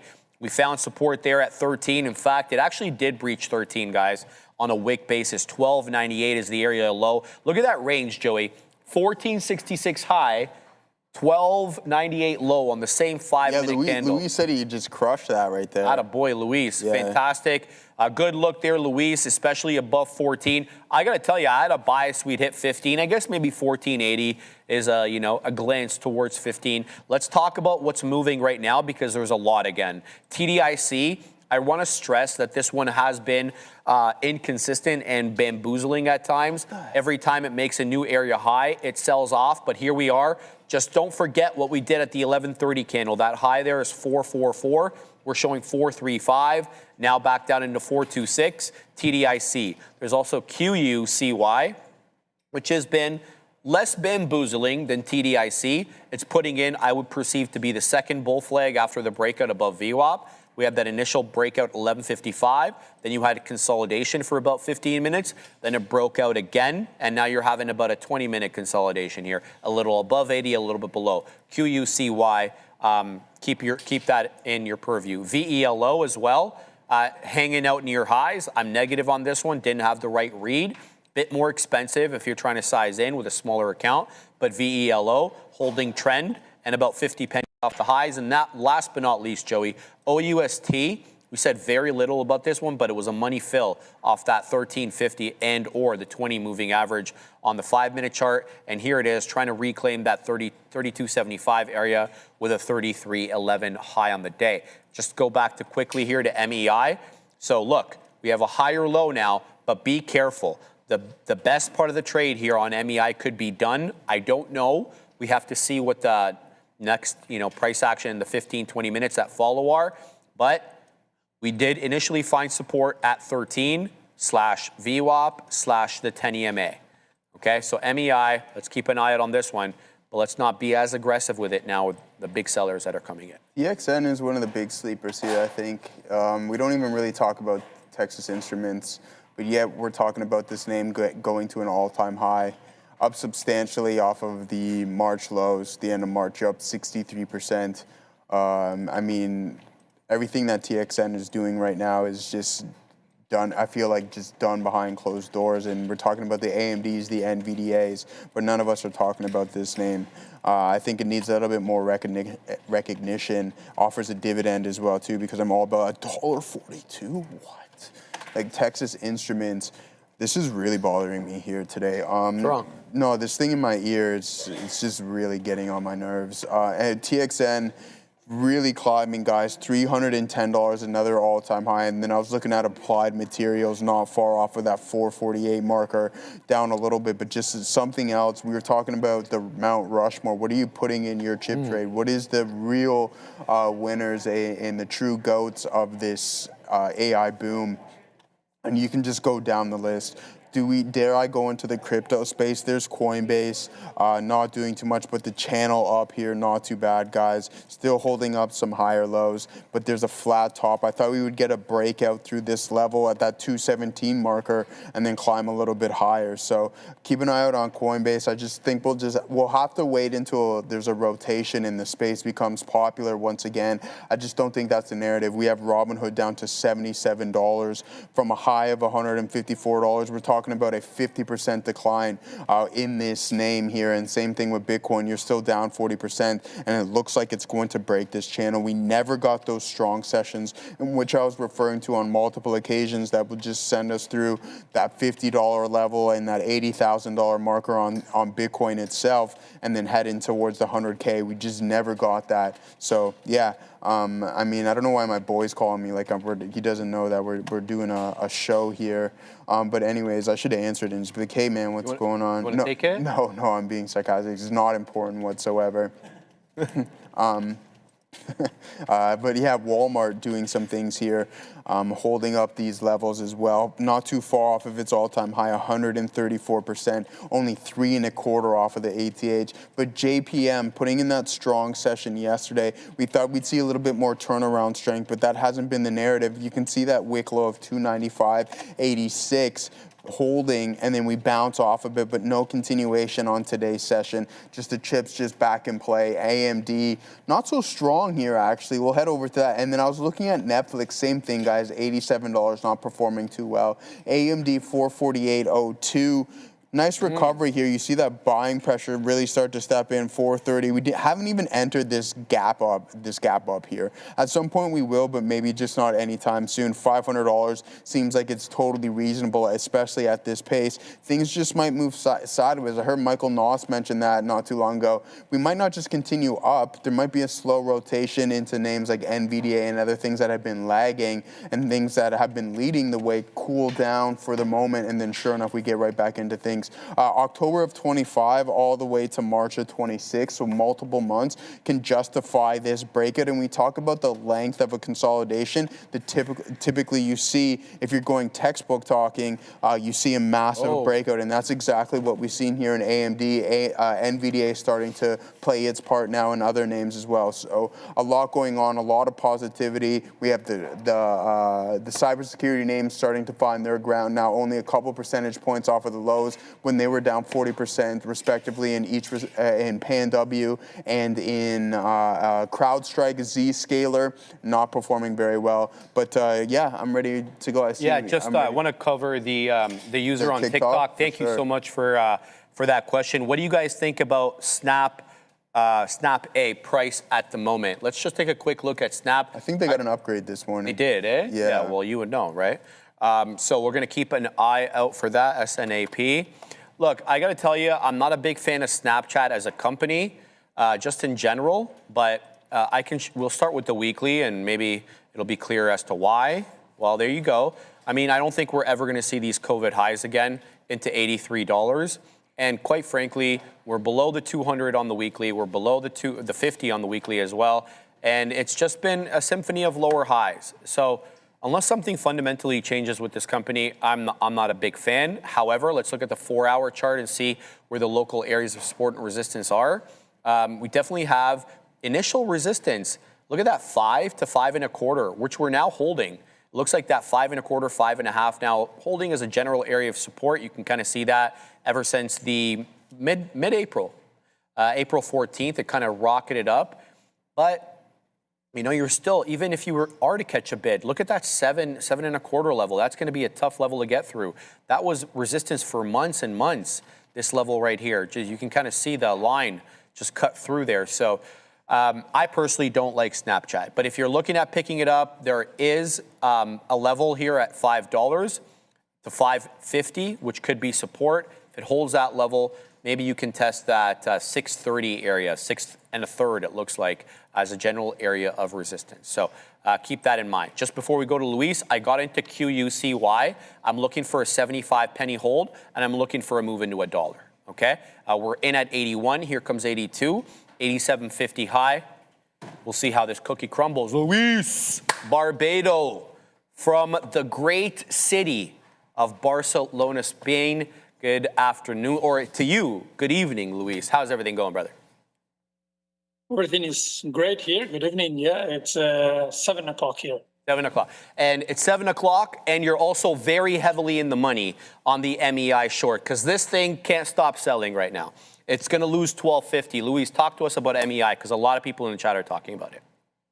Yeah, well, first of all, it's not the kind of movement that I like, to be honest, because it's very linear. So we don't have a lot of noise to go in and out, you know, of the trades. Let me make these arrows, triangles a little bit smaller. There is not a lot of noise up and down, so it doesn't give me the clue where it's going to stop, or if it's going to keep going, where are the buyers, where are the sellers. You know, we need more movement up and down to make it easier to forecast with the tape reading when is the moment to go up or down. You know, it's more about the timing more than the direction. So it's not my ideal stock, but following you because I trust your longs. I took a small long here on this support 250 to 70s. Took profit too early, and then a couple of try short. This one all the way down here. It was nice. It doesn't look it's a lot, but look, it's almost 50 cents down. I start adding, and then all the way down. And here the same. Add 3 or 4 entries and all the way down to 13.20. So nice stock, although as I said, it's not my style, my typical stock. Is it free to borrow, or you have to pay for locates on that? easy free to borrow, what it made it a little bit more tricky to short, because when it's easy to borrow, more shorts can get stuck there in positions. Exactly. That was going to be where I was leading with that. Okay, so one thing that I want to ask you is, my thinking about this one was that I would be looking for a short below 13. And I see that you took it at the top there, and good on you for doing that. But the only reason I say 13 is because, number one, it had a bit of a consolidation area there for about 15 minutes. So that was my first observation. The second observation was I noticed the volume weighted average price and VWAP were kind of overlapping right around 13. So my thinking was if it lost that level, perhaps it showed us that the sellers were in control. You got in a lot quicker, though. Well, yeah, I got it up front. I sorted front side this, and VWAP was my exit point. That's where the first exit point. It is likely that we might see some rebound, and then I will short it. We see around the VWAP a little bit higher with a tighter stop, this 1340 as near stop. I will short it closer to the VWAP, not here, but it is a little bit tight range now to short it. Gotcha. All right, Luis, let's talk a little bit about else. What else did you have on deck today? What were you looking at? What was a trading day like for you today? It was interesting day. First one, I think we have to check QUCY. Okay, this one that you mentioned before, this one. And I said pre-market with Brendan, is a short as it holds below 62.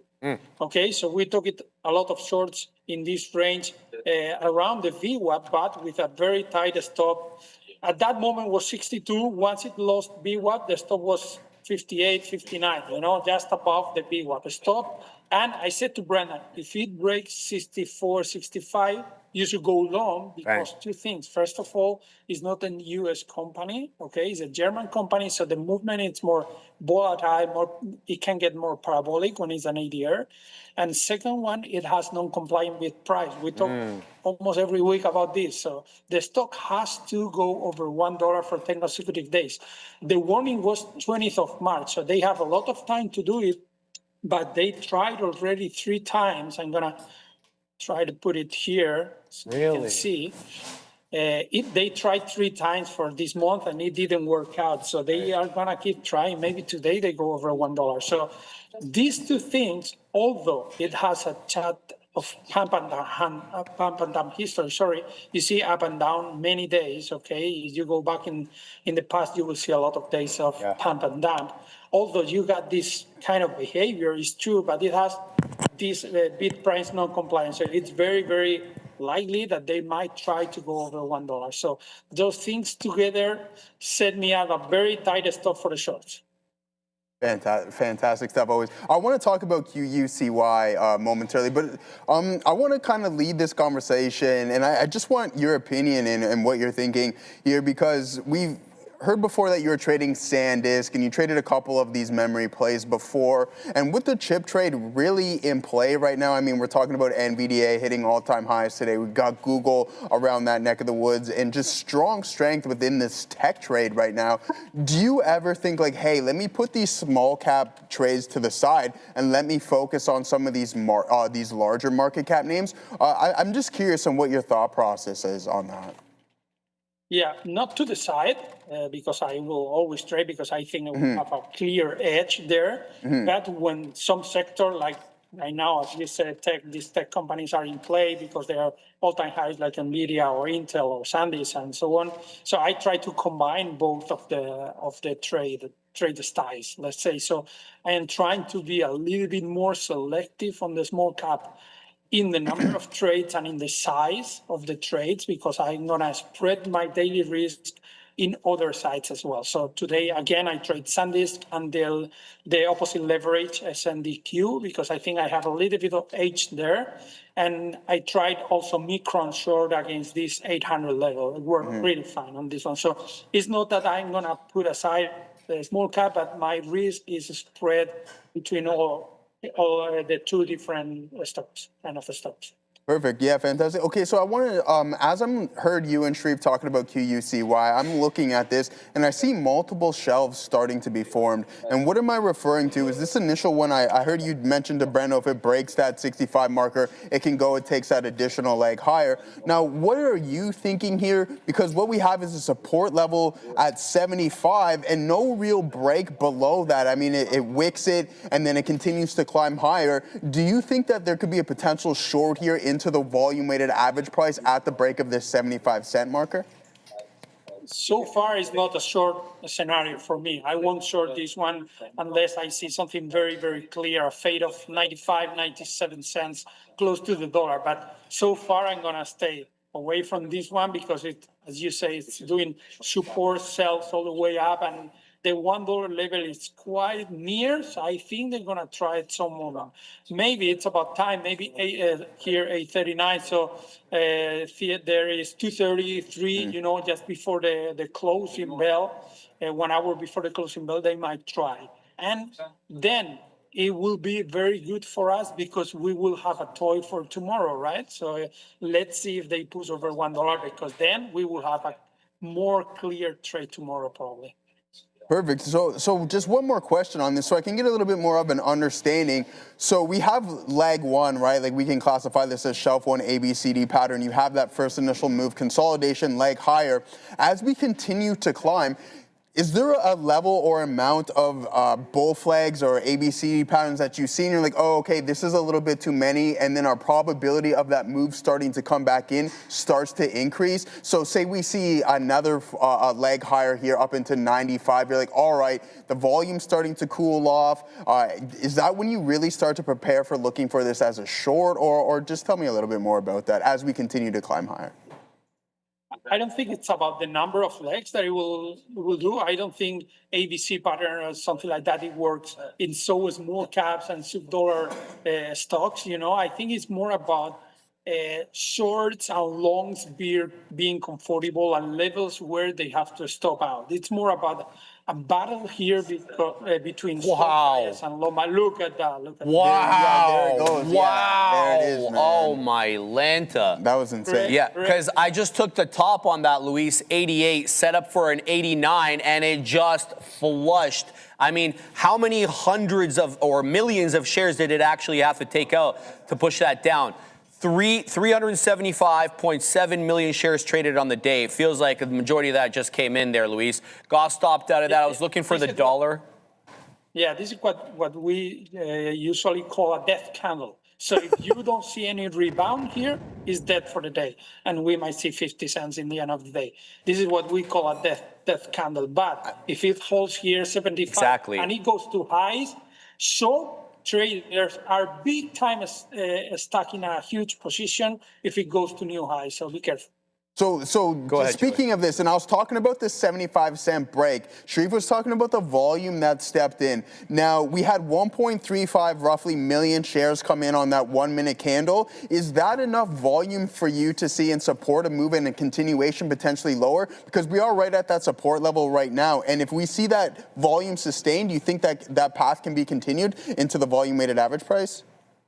Yeah, it might. I mean, right now, you might short it against the 80 cents or something like that. But over the 80 cents, it's a little bit tricky because all the short will get very, very cautious to stop. Look, the positions here is not 1,000 shares. It's hundreds of thousands shares for the big traders. So they need some liquidity pools to get out of the trade, right? Don't think like small fees that we are probably trading thousands of shares, but people here are trading hundreds of thousands of shares because they are looking for 10, 15 cents movement, and that's nothing for them, you know, it's the bread and butter of each trade. So they need liquidity pools. They need zones, areas of prices where they know they can just punch out 300,000 shares. So, you know, that's why if it goes over 80, 81 cents, they will be in trouble. Great point there, Luis. Fantastic look. A lot of small cap names moving today. We have a lot. We had TDIC, QUCY. TDIC, man, you gotta mention this because this is very nice for you. Let's talk about it. No, it helped. Look at this. it's trading all the day above pre-market highs, above VWAP, and above the opening price. So it's a long, perfect long bias trader setup, So Right. long in every I think as we talked about this last week, whether you buy supports area and pullback areas or you buy breakouts, right? I'm not a breakout trader. I will never buy this breakout because, it looks easy on the paper, but when you're in, most of the times it fails, they kick you out, it's very fast. First of all, you have to be very fast trading this kind of setup. And second, you have to be very, very strict, very disciplined with the risk reward, because if you are wrong in one breakout and you don't cut your losses, all the risk reward and winning ratio just get destroyed, right? So you could buy all the pullbacks. Look, it's trading very nice above VWAP. Even here, 380, look, this support here above VWAP. So longs are pretty comfortable right now, yeah. Can I say something to you, Luis? What I've noticed a lot with these ones, you bring up a really good point in that fact that it's trading above the volume weighted average price, it's trading above the pre-market high. So as a long only trader, you see that, you're like, okay, I've got the right setup. But can I show you this on the chart? Because this is what frustrates me a lot. These candles here, and I've talked to you about this before, when it takes out a key level, for example, here you could see the closing print on the 1045, the 1050 candle, and the top wick on the 1105 candle, all showing a 430 rejection. And then you get this move here on the 1130 candle, taking out 430, taking out 440, only to be followed by a candle to breach the prior bar low, sending you down below $4 into 390. I always feel that these ones who have made an area high and that can't reclaim that high of the day end up putting in those lower highs, and we're kept down by these lower highs. Like, look at my chart there. Every area high seems to be a little bit lower than the prior area high. I find these ones to be the most frustrating. I know you're not really going long a lot on these, but do you see what I'm saying with that? And what methodology can I get around that? Should I be bottom picking or just leave it alone altogether? I think, first of all, with these erratic movements, what you cannot buy is in a momentum time. You cannot buy when it's going up like very sharp, because then this noise and these wrong wicks, as you say, they kick you out of the trade. But look, it's not always easy like yesterday on this stock, like support up, support up. Sometimes it's tricky. The longs have to be scared of the movement, Shorts, they need to think it might work. And then if the shorts are wrong, and now we break this 430 area, all the shorts that now are confident because, as you say, we are seeing higher lows. And sometimes if you're a long bias trader and you have a nice support to get out of the trade, what you need is a lot of shorts wrong at some moment, because then it will go parabolic. If it's so clear that it's going up all the time, it won't get parabolic because there are no shorts on the trade. So you need to stack some shorts here, that it looks, it might work, and then it goes to over 430 and it will break. Right. Look, this is yesterday, overnight, and pre-market today break. You never go short against this kind of breakouts on a daily chart, right? You go like 1 hour. We're breaking, look. You can see we broke 150, we break 250, breaking 350 yesterday. So you don't go short front side here because it's very, very difficult. Now you can go short, and you have a nice risk reward, I have to say. You're just risking maybe 20, 30 cents. Right. And you make $1, but if it goes over there and you are long, that's what you want. We always talk about, in the stock market, a lot of people loses more money. So very, very few people make big money. So right now you need a lot of people wrong here on the short side, so your long might work.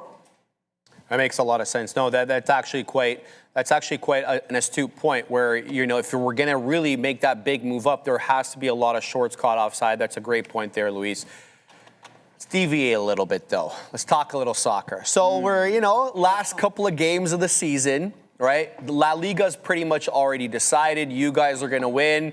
And that there's really no issue about that. The Premier League, though, Luis, that one is still an interesting one with Man City playing today at 3 with Crystal Palace. Do you think Arsenal locks this up, or City still have a chance? I have to say, after the City Arsenal match, I thought City was on the odds to make the championship. But they failed last week. I think it was. Yeah. Right? They tied a game in the last minute, so it's gonna be difficult. I haven't checked the calendar of both teams, but I think Arsenal might have a chance. That's what I want to hear. There's Luis. Maybe Champions League will have some effect on the psychology of. And that's the thing. That's what I was worried about, because it's like a week after the last game, which we play away at Crystal Palace. But I want to ask your opinion. So there was a big controversial call last week with VAR. Did you watch the West Ham game and the late drama there that happened between Arsenal and West Ham, or no? No. No, yeah, there was a foul there on the keeper, and a lot of people making it. Yeah, you saw that one, right? Yeah. Do you think it was a foul? Yeah, it's very difficult. That's for what we have the VAR, right, to decide. Yeah, exactly. Things. No one is going to be happy anyway with that tight calls. It was a very tight call, and there was it was important for both teams, right? Because West Ham is going to get relegated if they continue in this way, and then Arsenal obviously could win the championship. So it was like both sides. The referee. There's actually a really interesting video, Luis, on the Premier League channel on YouTube. I don't know if you remember the old referee, Howard Webb, the bald guy. He's tall, he's a big guy. Yeah. Strong one, yeah. Yes. He does this.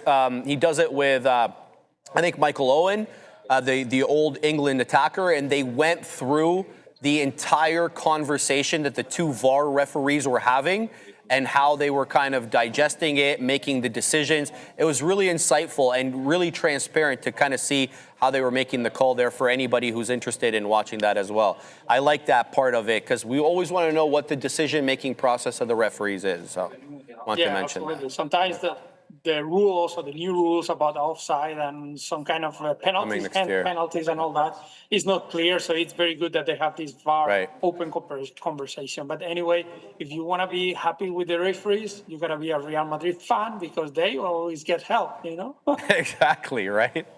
All right, Luis Barbado from the... hold on now. I'm sorry. Did he tell us the temperature yet over there? No, we need great to know, question, man. I want to know. Come on, man. You can see the sun. There's sun. Here by the window. What's the temperature? What do you got, Luis? 23, 24? Yeah, 24, 25. Something. Why do you think? 20. It's only 24. Let's do one thing. I'm gonna show you close. Yes. Yes. This is what I was looking for. We're getting a view for the first time. Here. There we go. Look at the blue skies. Look at the blue skies, man. He's opening the window too. Show me the nearest palm tree. Oh man, it's all blue skies, buddy. and it's 7 o'clock over there. Man, right? 7:20 over there. Is it blue skies outside, Katina, man? All right. Well, there we go. All right, we'll take it. We'll take it. Blue skies and humid out. Yeah, stop with the humid, bro. Right. All right, Luis Barbado.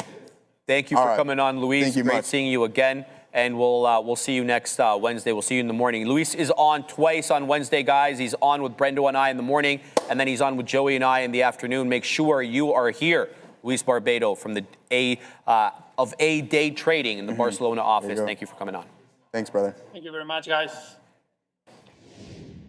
Bit of a slam here in Apple, as you can see, falling from these highs. As we can report some of the information suggesting that the company is considering ways to welcome AI agents into the App Store. If and when I get more context, I'll let you know. But either way here, AAPL moving around as the information reports the company is considering exploring different ways to have AI agents featured within the App Store. Again, not sure the capacity or the extent of this yet. Back to you.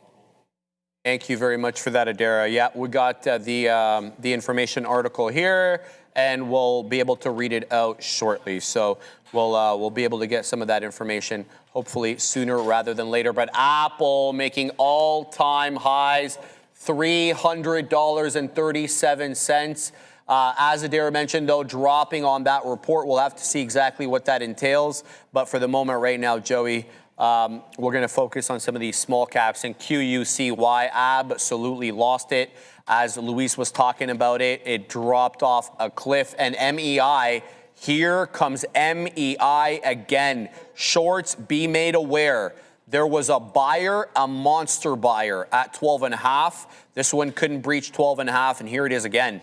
right back above 13, but watch out for the lower highs. That is kind of the problem here. And then last but not least, before we send it to Joey, see what he's up to. AIIO is making that move. It is back. It held 2. In fact, it held 205 and now is at that 230 level. Recall, though, we had a lot of trouble at 235. Whoa, whoa, whoa. What a drop there from 235 into 220.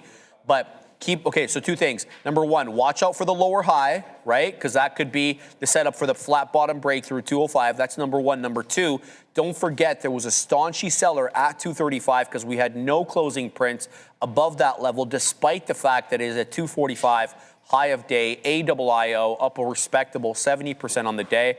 But trade it carefully. But there goes MEI. It is taking out the levels, Joey. It is on the move. It is above VWAP by 35 pennies. It's ramping up here into 40. Here comes the $0.50 on MEI. I don't know, man. This one might be back. I worry about the lower high, though. So I'm going to pack the patience, see how we trade at 14, and then we'll decide whether or not to get involved. Joseph, options. Absolutely. So what I see here on Apple, Gorev, I know you've been long this name for quite some time, but I cannot ignore this. If we get any form of a pullback, that is an insane amount of volume with selling pressure really starting to push price back lower here to $299. You tap into $334. Now you're breaching the lower end of this candle, exactly where it opened. But this is the second largest volume print of the day. So that's a substantial amount of shares being traded at that specific level. I can't help but say this is somewhat of a form of stopping volume, and we're currently starting to turn around. So we have to be patient and wait for this level to hold. If not, be prepared for some more topside price action. Where am I going to be looking for an engagement? 299.97, and then maybe a move back and towards the volume-weighted average price. That is my game plan right now on AAPL. I was looking at an additional breakout here on NVDL. We had that trade earlier in the day, and then it climbed to a new HOD, touched an all-time high, now starting to come back in a little bit. NVDL up 5.45%, so cut that in half, and that's what the actual underlying is trading at from a percentage gain on the session. Now, as for the NASDAQ and the SPY, this is insane. And I mean, the banks aren't even participating. Should I say the bank? Like, what is XLF up to? We'll look at that right now. Or is it just JPM that's being hog garbage? These things it's not even doing anything today. XLF, the second heaviest weighted sector in the SPY, not really doing anything, and sure enough, off to the races. What are the staples doing? Our Costco's, our Walmart's, our Procter's and Gamble's. What else do we got on there? Target. I know that. Yeah, I know that. Yeah, he emptied that one there. So Katina Man unloaded the clip. It's now empty. I don't know if we're going to get a reload on that one, but he's all at. You're still holding 20%? He's still in 20% of that position, leaving some for the dream. So nice call out there. Do you own Walmart, Katina Man? Oh, man. Oh, Zon? Only the Zon. Okay. All right. Are we classifying Amazon as a staple now?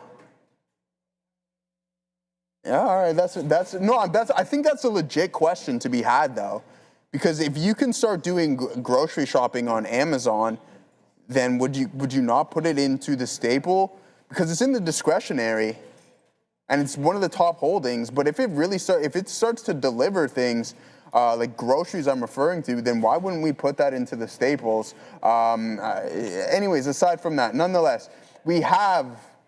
Amazon, is that at all-time highs here today? Let's pull it up and see what we have going on. I should switch the chart. We're only a couple percentage points. Katina Man and I love Amazon. I don't know how you feel about Amazon, aside from AWS in the retail space there, Sharif, but we really like this name, $272. You're only down 3.8% off of that high. Netflix is still a disaster at this point, not participating, but its time will come. Every dog has its day, as they typically like to say. I remember a goalie said that to me one time. After a goalie said that to me after I scored a couple of goals on him. He's like, yeah, every dog has its day. And then I did the exact same thing next time I seen him. And I'm like, what if this dog's day is every day? Yeah, I know, right? It's like, yeah, if I do the same thing every day, is that really having my day? I really didn't like that. Yeah, I like a lot of people, and it's tough for me to not like a lot of people. Yeah, you're a pretty agreable person. I am. Yeah. Well, I don't know. I think you're find a pretty a way. agreeable person. Yeah, I think so. There goes me agreeing, but no, at the end of the day, it's really tough for me to not like you, and I just didn't I didn't like that individual for some I don't like reason. highly critical people, and so he sounds like he was quite critical. He was just a weird dude. Goalies were always kind of the weird people, anyways. That's just the narrative that they go by. But as for Joey, MEI is ripping again, still, man. Yeah, it's going back after it sold off there. It's right back up to the races. But I wanted to talk about Taiwan Semi here for a moment before we send it back to you on that. Here, break through the volume weighted average price back up to $404.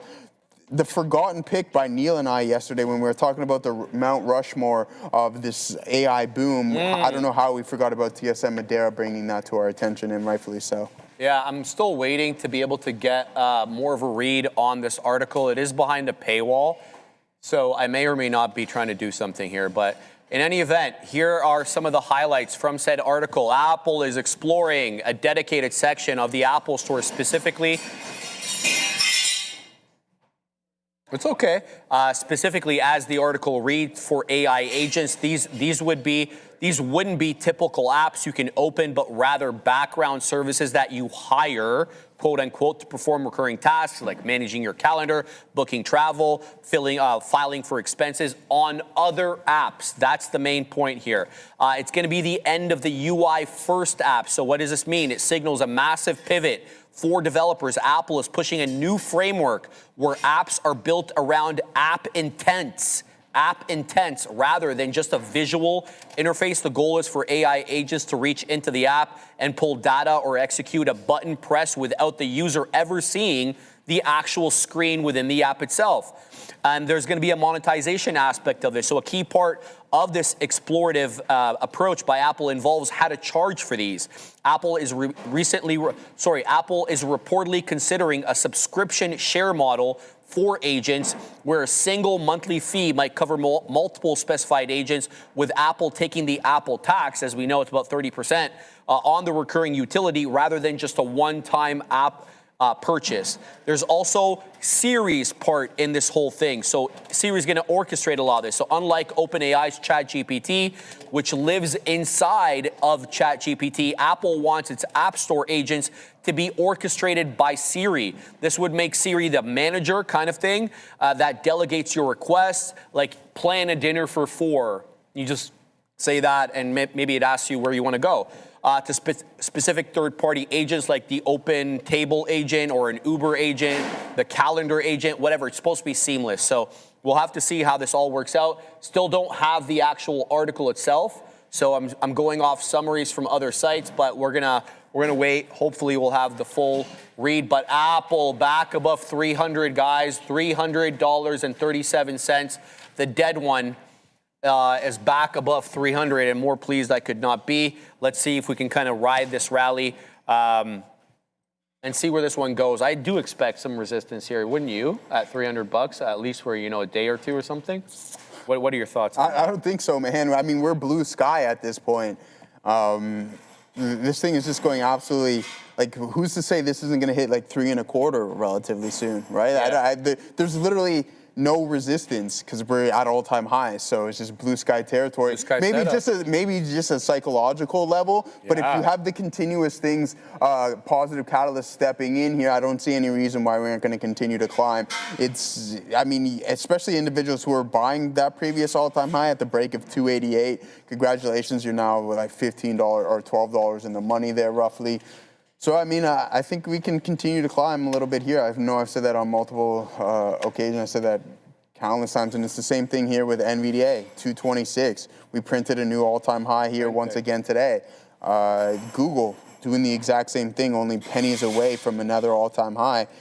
We've moved pretty quick, pretty fast, and I mean, who's to say that we aren't going to do that until the market finds something in order for it to sell, but I don't know if that's going to be the narrative here for some of these larger participants. What we're going to do right now, though, is get involved in just a little bit of NVDA once more at the lower end of this range, exactly where I want to see. We punch through the consolidation, so we hop in at 119.46s. Man, this leverage product getting really expensive right now. Let's see from an appreciation standpoint what NVDL has done, Sharif. And we talk about these things not being investment vehicles, but what about just swinging these crazy momentum? This is 82% from that consolidation low here in NVDL compared to the actual underlying going to be cut in half, 42%, but that's still quite a bit from 164. So yeah, 40% there, but it's still not bad. You just have to be caught. Oh, wow, that was a hefty dump on that one. Let's get out. I thought we would find somewhat of a bounce at that support level. Not necessarily the case. We'll hold on to it. Maybe we head in towards the volume weighted average price there. DRAM decided to climb a little bit higher. Let's get over to my chart so we can see what we got going on. That one worked out for us. These little shorts worked out for us earlier in the day. So maybe this is the liquidity needed to be absorbed in order for us to start to climb and bull flag a little bit higher into that all-time high. If not, if it holds this level south of 119.40s, then we just get out of Dodge. We're not going to worry about. Sorry, give me a sec. Me, I'm not. I'm sorry, my bad. Yeah. Do you continue to do your thing? I'm not going to worry about what this name is. I think at some point throughout the session, we will be able to find a rebound, even if it's just getting out when we're supposed to and waiting for it to come in towards the volume-weighted average price. So, yeah, let's be patient and wait for a couple of more opportunities. TSM doing the exact same thing. I know we're talking about the same names here over and over again. I heard Neil talking about SMCI this morning. I want to pull this one up here and see what we got going on. Super Micro. I know SCDI is all about these individuals here, the front office at Super Micro Computer. What is it? MAIE? MEI. MEI. It's finding a little resistance. Is there, it? So up to $14 there. I mean, that's pretty big. Method Electronics.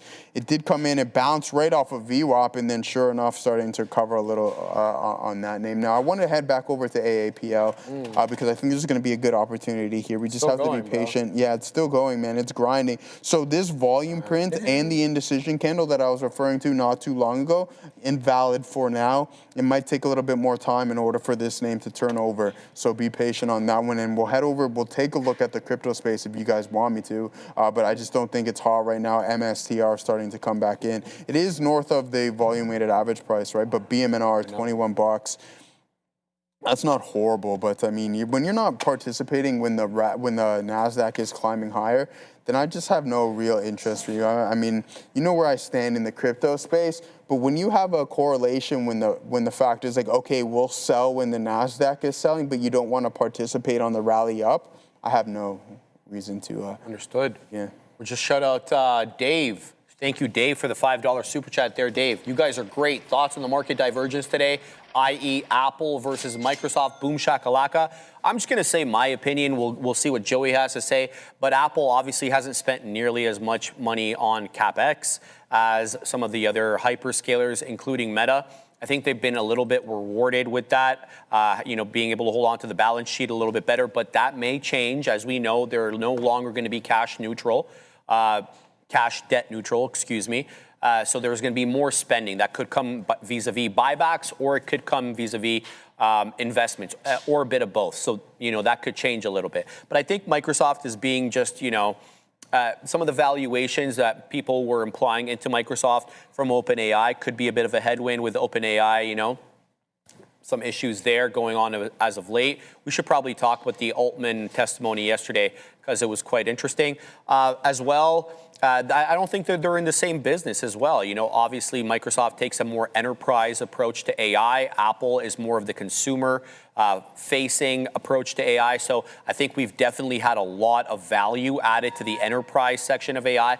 Perhaps the consumer angle comes next. We'll have to wait and see, right? Mm-hmm. But, Softy, it's not a bad stock at all. I don't mean to talk badly about Microsoft. I just think, they had their moment. They had that big move up. Where's Softy at? It's not doing good, man. Yeah, that double top into 560. I mean, that is a respectable move there. Yeah, sure. What are you, 25% off the highs? 15? 27. 27% off the highs.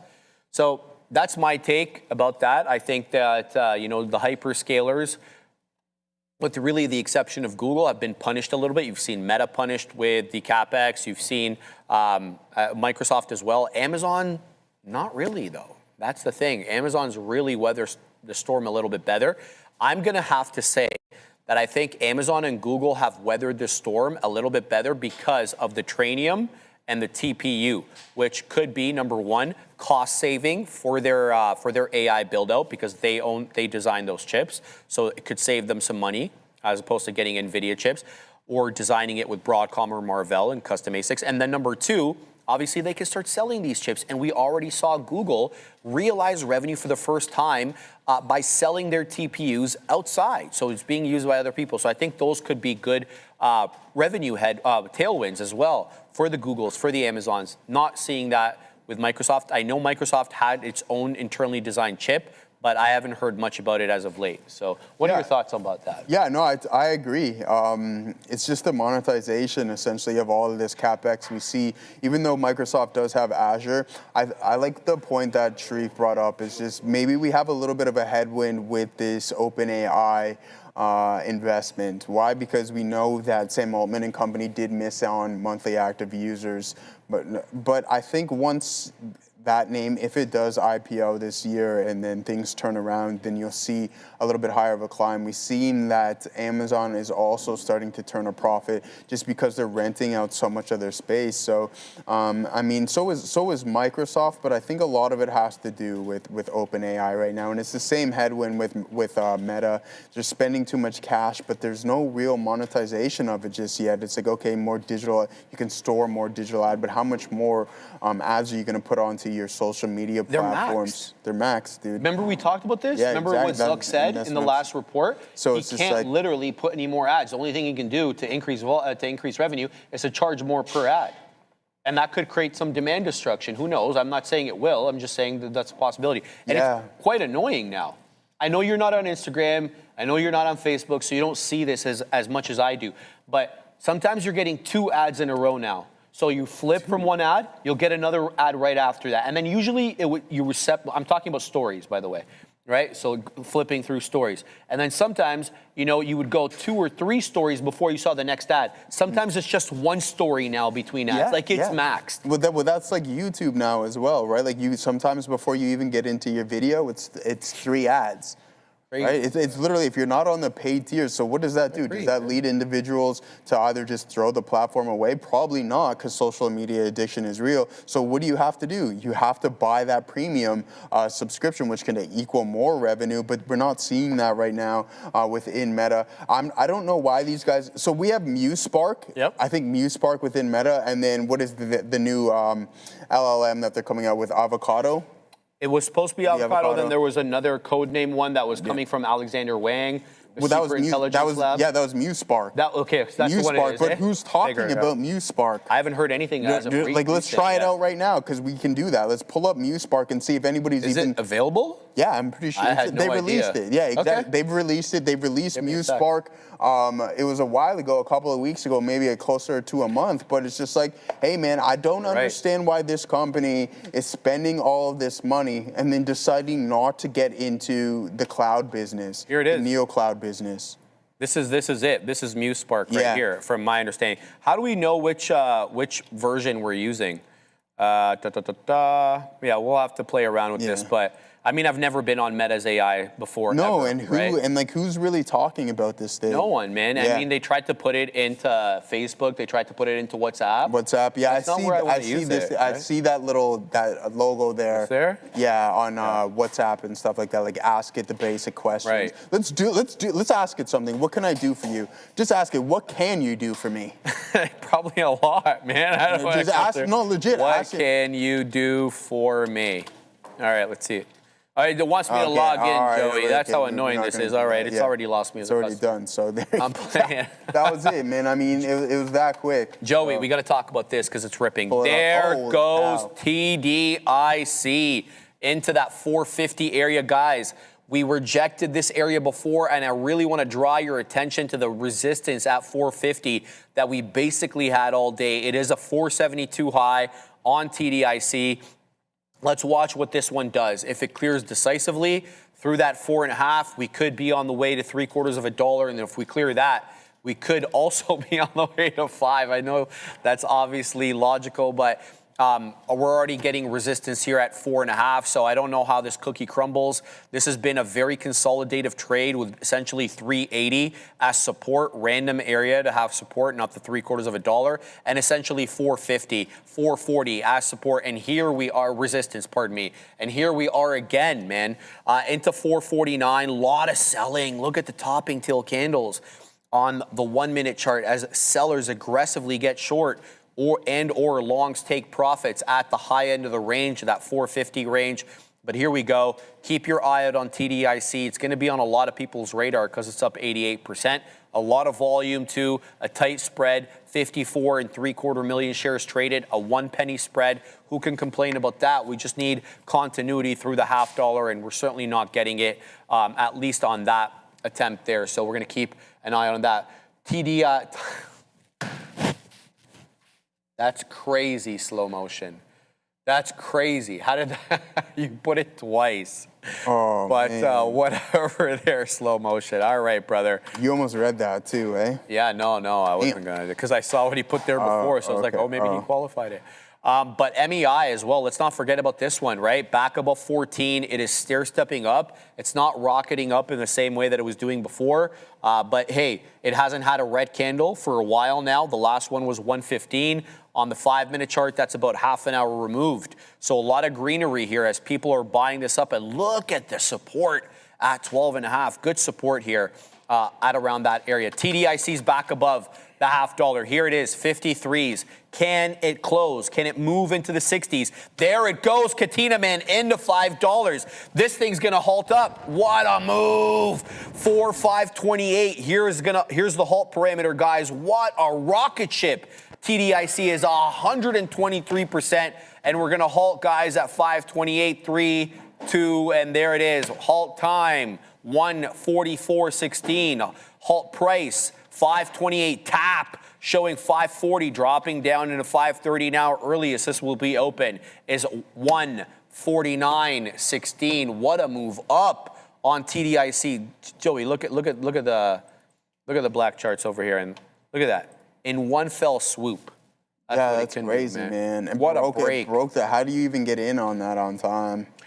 It was ripping. I was like, okay, here comes $5. I'll get in. And it just ripped up. 528 high, guys. We're going to keep an eye out on this one. Tap showing 528, so basically the same price as the halt level. So now we can focus on MEIs. That one's still dilly-dallying, but it is above $14 and has been for a while. So perhaps an entry here right around 14 with maybe, 13, mid-80s, high 80s stop, Joey. Good stuff. Let's head over to our options chain here, guys, because I'm just watching this market continuously climb higher and higher. And I'm just like over here like, oh? Yeah, like what? Hello, wake up. Too many espressos this morning, man. All right, let's head over to the SPY. No, this guy Shreef's got me addicted to caffeine. I did? Wow, brother. I'm only playing. No, Assassino, he's making that up, man. Yeah, he was bringing his own spros over there, right? All of a sudden, he was talking about one spro a day, now there are 3. Yeah, they're doubles too, man. So you gotta chill on that stuff. Yeah, seriously. I mean, here it is. Let's take a look at this $742 level. A couple of spros there. And then that 740 marker in which we were talking about this morning. These guys are now ITM, right? So 21,000 contracts open and close. It's going to be the largest on this week's expiration. If we head over to the 0 DTE, we're going to see a lot more size probably around that zone. So let's do that now. Times that by 100. That is an insane amount of volume coming in on the SPY at that $740 marker, and we're holding $2.65 above that. Almost 500,000 contracts traded at that zone. I wouldn't be surprised if we do breach that level by the end of the day. 500,000 contracts at 740, and we're still holding up really strong. Look at the implied volatility really fall off a cliff too. We've seen that around 18%, 20% not too long ago. And as we continue to climb and less fear in the market steps in, the volatility is going to creep lower. And we talk about this time and time again. Right? Like we talk about this quite often. I want to pull up the chart. I don't know why when I wanted to pull up the chart. We could, let's see, VIX. Why does it do that here? I'm going to pull it up on a different thing here. Sorry, guys, for that. You want me to take over? No, it's okay. We're going to take a look at the VIX and why I believe in why I believe in buying the puts in the VIX is smarter than buying calls. Because it just is, to be honest with you. Why? Because you'll always see, no matter how high the VIX climbs, it always comes back to that median of around $14 or $15. Once again, you get that pop into 35, and then you see that come back in. Instead of anticipating, yeah, there's a good time. Like, I understand when you have a conflict, like what was going on, you hear bombs dropping, but there's only a limited time frame in which you can get involved with this.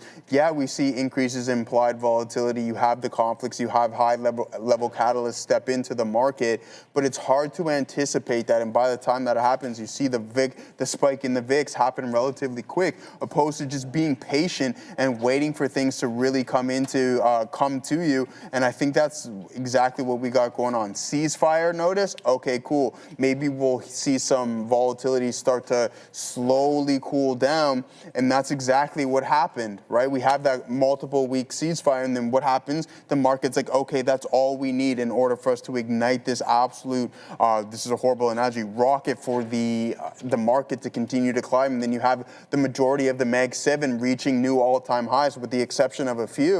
I mean, so I just believe that buying VIX puts is the more and highly profitable and higher accuracy strategy.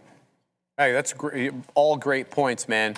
Guys, the top now on TDIC is showing 528. So it's the same area where we left it at, because that's the halt price. 528 on TDIC. This is a NASDAQ name. So, you know, we should be getting updates here, and I haven't really seen it move. Shut up. It's open. It's open. Here we go. Ripping into 588, 589 high, right back into the $0.75. Here comes the $0.50. There goes the $0.50 into a third, right back above Joey. The candle low, 537. Okay, the halt price, 528. You have a possible buy area here, but it looks like this buyers are stepping in at around the $0.75, Joey, as there's buyers in the mid-80s and mid-70s. Wowzers, 641. Wow. It moved in a half second. We were at 575, and now it's going to halt up at 641. TDIC is absolutely ripping to the high side. We're halted again, $6.41. Halt time exactly at 150. So we know when it's going to open. Earliest it'll be open is 155 on the dot. The top showing 674 now. What a move up here for TDIC. Shouldn't have hesitated, should have punched in, but hey, it wasn't part of my plan. I was actually looking for that move back down into the third to the $0.25. Didn't happen. Keep your eye out on that. I also want to mention Meta's having a good day. Shout out to Scott Tomlinson for pointing this out. I didn't even realize that Meta is up quietly here. What is it up? 2.25%. So fantastic look for Meta, right into 616. It's been a buy all day, essentially holding the 10 EM on the 5 all afternoon, ever since reclaiming it at around 1120. So Meta, fantastic look there. Good look for Meta. Google into, is this all-time highs for the L, for GOGL? Yeah, not far off. This is the all-time highs, right? 402 and a quarter, Katina, man. We're back right there above 400 on goggles. It is absolutely strong on the day. By far, the strongest Mag 7 name today is GOGL, up 3 4/5. The dead one, Apple, also right back into that 301 area, 392 all-time highs. But Meta, Google, Apple, Tesla. Is Tesla looking good? Is it off the highs? Let's have a quick look here at Tesla. A little bit off the highs, 453, starting to trend back a little bit now. Not a bad look here for all these Mag 7 names. The only one that's red on the day is, sadly, Microsoft. So you win some, you lose some. Shout out to my Ozan, 6.7. Yeah, brother. Well, not quite 6.7 here. It's halted at 641, but a very, very strong name on TDIC. 2 up halts in a row. It was all gas, no brakes, guys. So we'll keep you guys apprised of the halt. The top. Joey, it's not looking good at the moment. For these guys, is the top drop in there? The top is 559. And we halted at 641. Yeah, damn. So right now it looks a little bit tenuous, but we shall keep an eye out on that. And while you keep an eye out on that, let me tell you about this. AIIO is making a move. Here it is again, right into 235, 231. The high of the day is 245. A very, very clean, higher low. Look, there it is, man, right into 235 again. When one of these halts, all the degens like myself, they got to punch into something, and there it goes, Joey, into 240. AIIO, only about 5 pennies now off the day high. Keep your eye on this one. It could see the $0.50 sooner rather than later. And then, if we really get going, who knows? AIIO could be a squeezer into 3, especially if we can take out that $0.50 and $0.50 decisively. It's up a respectable 86.75% on the day. So keep your eye out on these two, man. It is TDIC, it is AIIO. I'm in Melly. I'm about 5 or 6 pennies out of the money on Melly, but there keeps MEI. Sorry, I said Melly. I didn't mean that. It's a different name. MEI, there seems to be a buyer in and around 14, but just full disclosure here, we just breached prior bar low on MEI. I'm giving this to the high 80s. Let's see how it does. But there's a lot going on right now, guys, in small cap gapper world. And there goes AII, Joey, into a new high of day, 247. This one's on the way to 250. A lot of strength. What did I tell you about AIIO? 269 easy, says Ozan. Ozan, you're right, I'm wrong. And there it goes into the $0.50. AIIO really taking off. Look at that green candle, man. The best looking green candle in the day. Yeah, that's far and away. Far and away. And there it goes, Joey, into 260. It is really going now, 101%, while the other one is halted. So we're going to keep tabs on these. Only 6 minutes left on the show, man. I know, man. Goodness gracious. I'm going to hit the gym, then I got to come back. Okay. Because we're going to get ready. Time's the game at 3, isn't it? No. Is it at 7 o'clock yeah, today? But we're going to leave the office here at 5 and change. So we'll have to come back. You're putting a shift in there then. Honestly, I might leave a little bit early. The game. Yeah. Just because it's like by the time I get home, it might be. It's going to be. It's exactly, going to be right, and I have to be up at 5 a.m., which is already troublesome in and of itself. Neil, what time do the 7 o'clock games typically finish? 10:30. Yeah. So I might have to leave. Depending on the score. That's extreme. Yeah. Okay. Neil, are you going to the game? Got baseball practice. So he's actually playing. Katina, man, I don't think you're going. You're going to Soda.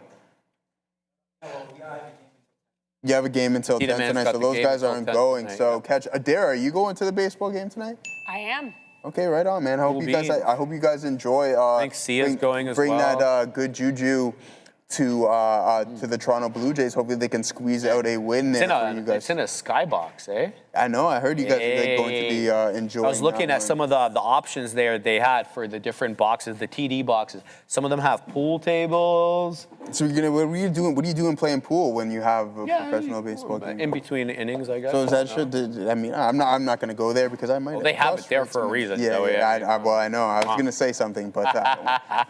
Yeah, that's fine. Anyways, what I was going to No, Joey, TDIC's taking off, man. Okay. 704 high. I mean, it's all gas, no brakes. Buyer at 660, lost. 660 buyer again, guys. There's a buyer right there. $0.50 to 60 pennies. Watch out, though. Topping tail candle 704. We're dipping down aggressively now. It looks like we're going to lose $6 here, Joey. This might hold down. I can't quite see what limit down is because it hasn't flashed quite yet, but we'll give you that as soon as we can get it. But TDIC is all over the place here, man. All right, yeah. So I wanted to touch on this because I like what Jesse Martinez said in the chat, just in regards to some of these SPY contracts and why some of these zero DTE trades can be really profitable. You have to be in the right direction, as obvious as that may seem. But if you were to purchase this contract just slightly after the open, 15 minutes to be exact to where it's currently trading at. So you're like, hey, I'm going to buy this OTM. We're sitting at that 740 call. We open up around 737. Okay, so you see a 920% return in this, and it was only really valued at it was around $30 for this contract, now worth $269. That's where the real big return starts to come into play. Now, you'd want to close this out before the end of the day, but I just wanted to point that out. But if you're looking to get into the zero DTE, more or less, you want to have fun with it. I would put up like a quarter of your risk. If you truly are bullish, and you can't go wrong, apparently, in the past month or so with just buying the open in the market or waiting for things to bottom and then they eventually get bought up. But yeah, really big returns here, especially when you don't have to risk anything. The max you on this specific contract is $26. So if your daily risk is $50 and you want to put up half of that for a potential big time return, you 920% in that specific contract. It's the same thing with the NASDAQ. I just wanted to point that out. That's why a lot of people have fun with them. I never didn't, nor did I build myself a large enough sample set in order to get involved with that. But nonetheless, it's pretty fun. So yeah, big time returns in short periods of times when you are buying these 0DT out of the money contracts. Out of the money is substantially different. You'll see probably about a 20 to 30% variance in between something that's in the money and out of the money. So I just wanted to point that out for everyone. Great point, man. Great point. We took out, at least for the moment, the seller there at 12, but right back down we go on MEI. I'm running out of patience with this trade. I mean, I'm looking for a move above the $0.25. There we go, back into 19s. I haven't taken anything out. It's been generally holding up above 14. So I feel like I'm not in the right to take this out because it's not giving me a reason to take it out, but the show's winding down. I got to hit the gym. So we're not really holding a big position. Let's see if we can price spike up. Let's take out the $0.25 here. But I want to bring your attention to QUCY. It's also making a move. It's kind of reawoken here up into 80 pennies. There's a lot moving, man. TDIC's heading down. AIIO's losing the $0.50, and QUCY wants to rip up above 80 pennies. I do anticipate some resistance at 80 because we have had it basically intraday on that level. A lot to talk about today, guys. There was a lot of small cap gappers moving here in the midday show, a lot more than is typical. There's TDIC is still holding that candle low. So I want to give you the candle that opened up after the halt has a low of 537. We're at 447, right back above the $0.50 here for TDIC. So it looks like some buyers are stepping in right around the $0.50. So we don't lose that post-candle low, post-halt candle low. Again, I just want to remind you guys, 537 candle low. Current candle low, though, 548. So we definitely hold up above it. Let's see if we can get back above 6. It's about 30 seconds left on the show, Joey. What do you got in plan? Oh, Selena's back. She came back on Monday. Yeah, she's back. You didn't tell me anything. How was her trip? How was good. Yeah, she had a good time. Yeah? She had a layover in Halifax, and sure enough, her luggage didn't come with her, so it just got delivered today. It? Yeah, exactly. So she actually they got it delivered today. Nice. So yeah, but they said if you're when you don't have anything, we'll pay you, we'll replace everything, right? So I said go buy a new. Right? I think so, but go buy an Apple Watch and 100%. But does she want her clothes? Yeah, but she got her clothes back. She got her clothes. I got you. She got everything back now. So all right. Yeah. Other than that, everything's good. I got to head over, pick up Milo some flea medication after the day's done. Other than that, it's the same narrative, man. Hit the gym, cook some food, barbecue. I got the barbecue running over the weekend. You got the barbecue running. Nice. Nice condo there. They allow them to have a barbecue. Yeah, not like the dinosaurs at my condo. Yeah. So I think that's. You know, Brendo's got a gas hookup. I know, you were telling me the nat gas hookup there. And I can't even have like an electric barbecue. Really, I would do it anyways, man. Yeah, bro, I'm telling you, they live to enforce these rules there. They don't have jobs. They're retired. You know, they're just around there. It's so lame, man. I don't want to get started on the over-regulation. People are just super lame and stuff. It's annoying, man. It is what it is. What is it to you, favorite barbecue? Yeah, well. I think barbecue smell is one of the best smells on 100%. Right? And dude, the annual meeting was 2 days ago. Yeah. I showed up. There? It was 7. I showed up at 7:03. Yeah. They had gone through like a quarter of the list already. They're so eager, right? Because they show up early for everything, right? They're all retirees, God bless them, right? But it got chaotic. Did it? Yeah, the property manager got super defensive and she was yelling back at people. No. Yeah, it got super crazy. Did you say anything? I didn't. I just asked about electric vehicle parking because they're going to install. They're going to install a couple. Yeah, the one for the visitor, and then everybody else has to install their own. What was the big issue at your board meeting there? The big. Yeah, what was the? It was like the dumbest issues that have been like the gardening club and stuff like that. No, man, because like they put a light system, right, for incoming vehicles have the right of way, so the outgoing vehicles have a traffic light that they stop at. So and nobody follows the rules.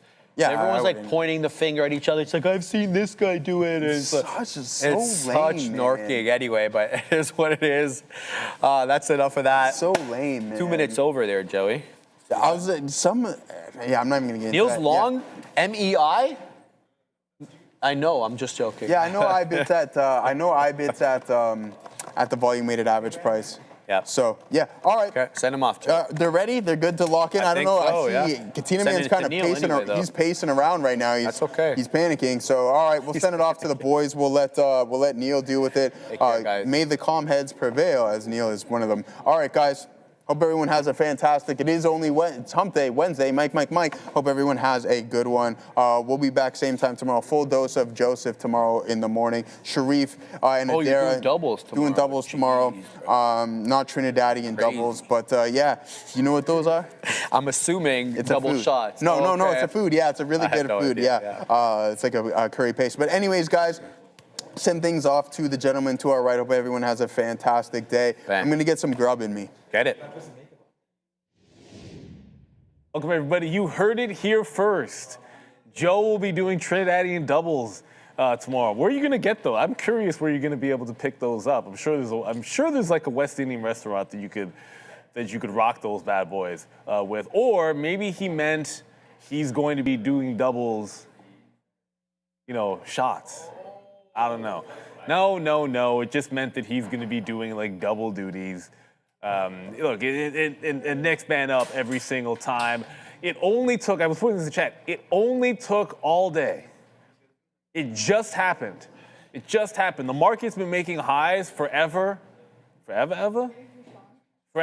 It's been making highs. And only now has Bitcoin made it back to the volume weighted average price. And you've got to be kidding me. This is what I'm looking at it right now because I've been going place to place. And I know we're under 80K. Oh no, you're still under 80,000 in the face of an absolute rip your face off market here, which NASDAQ, a little bit of a pullback off the highs. ES, clear sailing. You've got Apple, you've got Google, you've got pretty much everything looking really strong. So if this can join the party, then I want to be jumping back into this and trying to make it work. NVIDIA, just heard something about NVIDIA. Who said? Shoot, I just missed it because I was talking, but there was just a story that's circulating here on NVIDIA. NVIDIA's pulling back into VWAP as we speak. So that's a little bit interesting to see us already at the highs, and NVIDIA is looking like it wants to dip back in here. Kind of a weird one for NVIDIA. But you know what? We're always talking about ideas in trade. Adding to a winning trading is one of the most powerful things that a trader can do.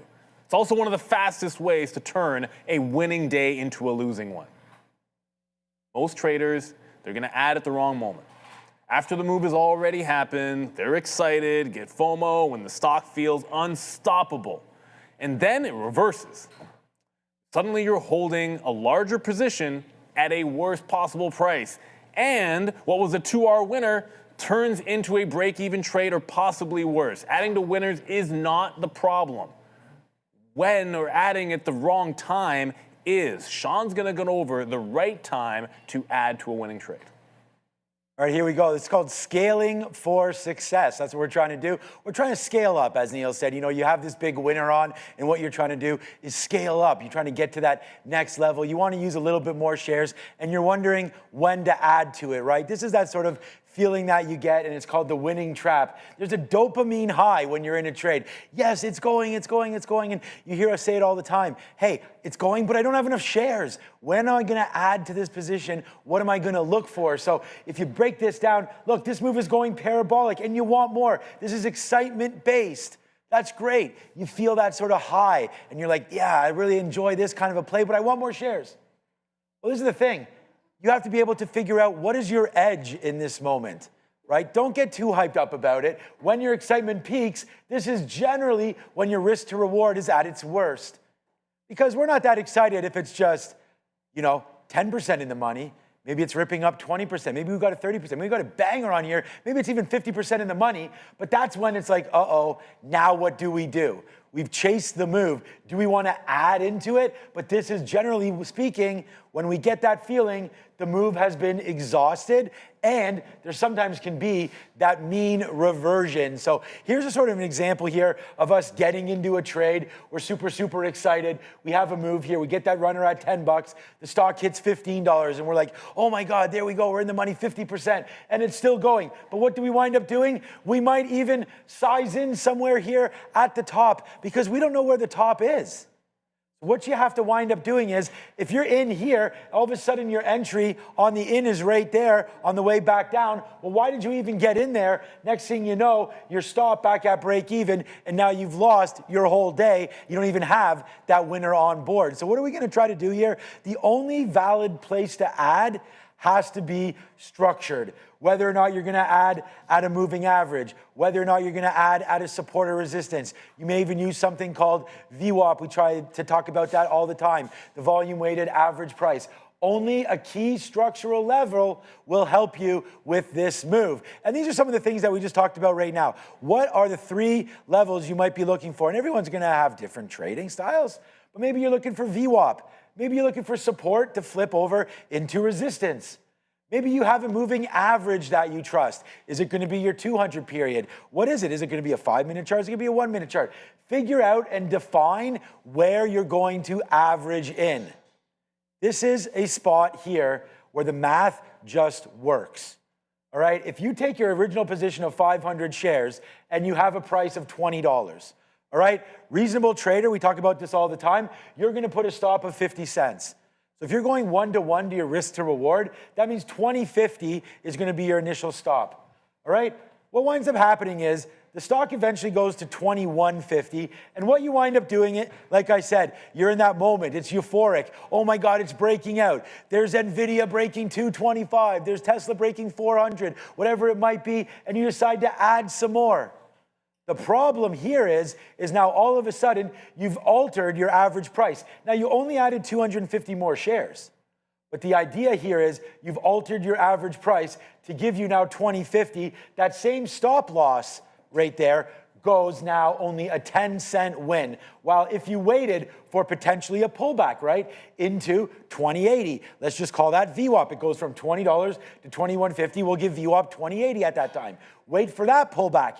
That gives you a better average price of 20.27. Therefore, your stop, you've locked in 33 cents. Your stop the other way, you've locked in 20 cents. Wait for another VWAP pullback, maybe into 20.40. This is what you're looking for. Structural pullbacks to get in. Do not have FOMO at the top, or else all of a sudden your whole ratio is out the window. What are the 3 criteria there? We talked about already, maybe VWAP, support and resistance, moving averages. But before you click on that buy button, make sure that these requirements are met, or else you're going to blow up your account. Now, what are those requirements? Well, your original position, this profit must be already at least 1R. You're not going to add to a position that hasn't met your risk tolerance yet. So we got to make sure that that is at least 1R. Never add to a losing trade. All right, that's the one thing. If it's coming back into your zone, let it work. And if you get stopped out, you get stopped out. The second one is make sure when there's a pullback, and this part's pretty key, and sometimes it's hard to follow, especially if you're just in the seconds or minute charts, make sure that the volume isn't super heavy.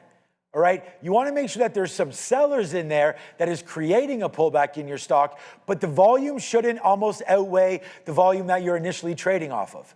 All right, if there's an extreme amount of volume, then the sellers have come in waves, and it may continue to push lower until there's some buyers. If the selling volume is a little lighter, then that's where we say, okay, the really sellers aren't in here yet. These are just profit takers. We're going to take advantage of that. Wait for your structural moment to get in, right? Maybe it is a VWAP. The second one is wait for that confirmation candle.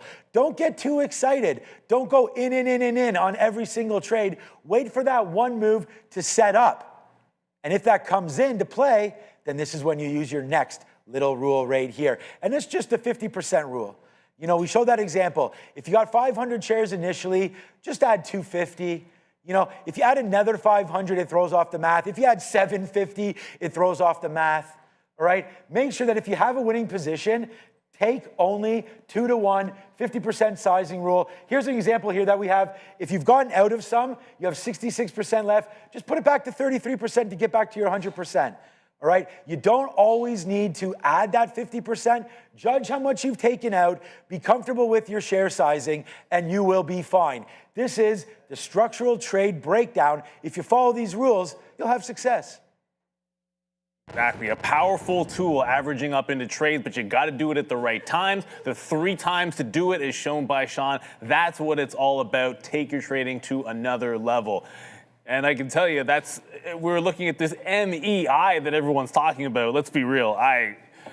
It was still showing Sharif's positions, I believe. So that's why everyone's like, were you long this thing up here? I'm like, that would not necessarily be my cup of tea, but it did make a fresh, almost to a fresh high. Just looking at this wick, get that out of the way. Got pretty close. So there is a small capper, which is still going. That looks like a topping tail candle to me. A little bit dicey on that MEI.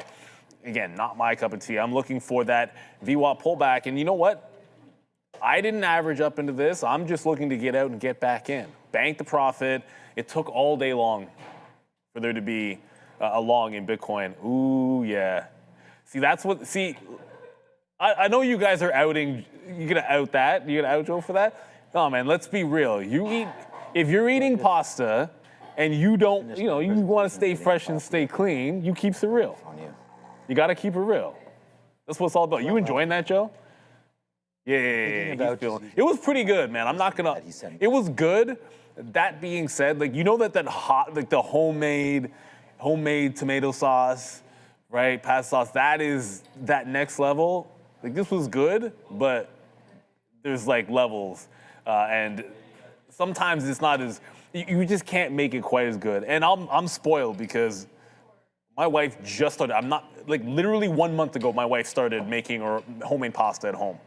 So she's done it twice, and it's just different. It is so good. When you get homemade pasta at home as opposed to the rest, oh, forget about it. It's like this stock market right now, just absolutely flying. So I'm looking to join again here. The market just made a fresh high, so I don't particularly want to wait. I think there's some confirmation that we've got the move holding VWAPs. We're going to enter, look for the second leg. Third leg, whatever you want to call it. I'm going to call it the second leg because there was already the mean reversion bounce into VWAP. So second leg into the highs, as there's pretty much no stopping the QQQ. NASDAQ is screaming higher, 1.2%. You know you're in a bull market when? That's, the coffee. Afternoon coffee? Yeah, I got it. I grabbed an afternoon. I'm not going to. I was going to ask you, but I didn't. I ran there quickly after. I don't do coffee. Yeah, I know. I know you're a tea guy. I might get a black tea or something. Go grab it. Because we're doing Well, why not a white tea, man? I'm trying. Huh? I was joking around. White tea. You said black tea, white tea. You know what? I should have right away. I should have got that. I didn't. That's my bad. No, one of the coaches can't make it, and we had this very specific setup that we were gonna do with 3 stations. That I still want to do. So I have 4 coaches. One showed up to practice on Monday. Yeah, it's just we had. But they send their kids. They send their kids. Because I want to do because come on, man. Kids are pitching for the first year in the league we're in. So I want to do a pitching. I want to do a fielding drill. Well, I want to have people also doing some working on their stance and hitting, and that can be accomplished in 3 stations. You and we're should doing buy it a all hitting. at once. I have a hitting net.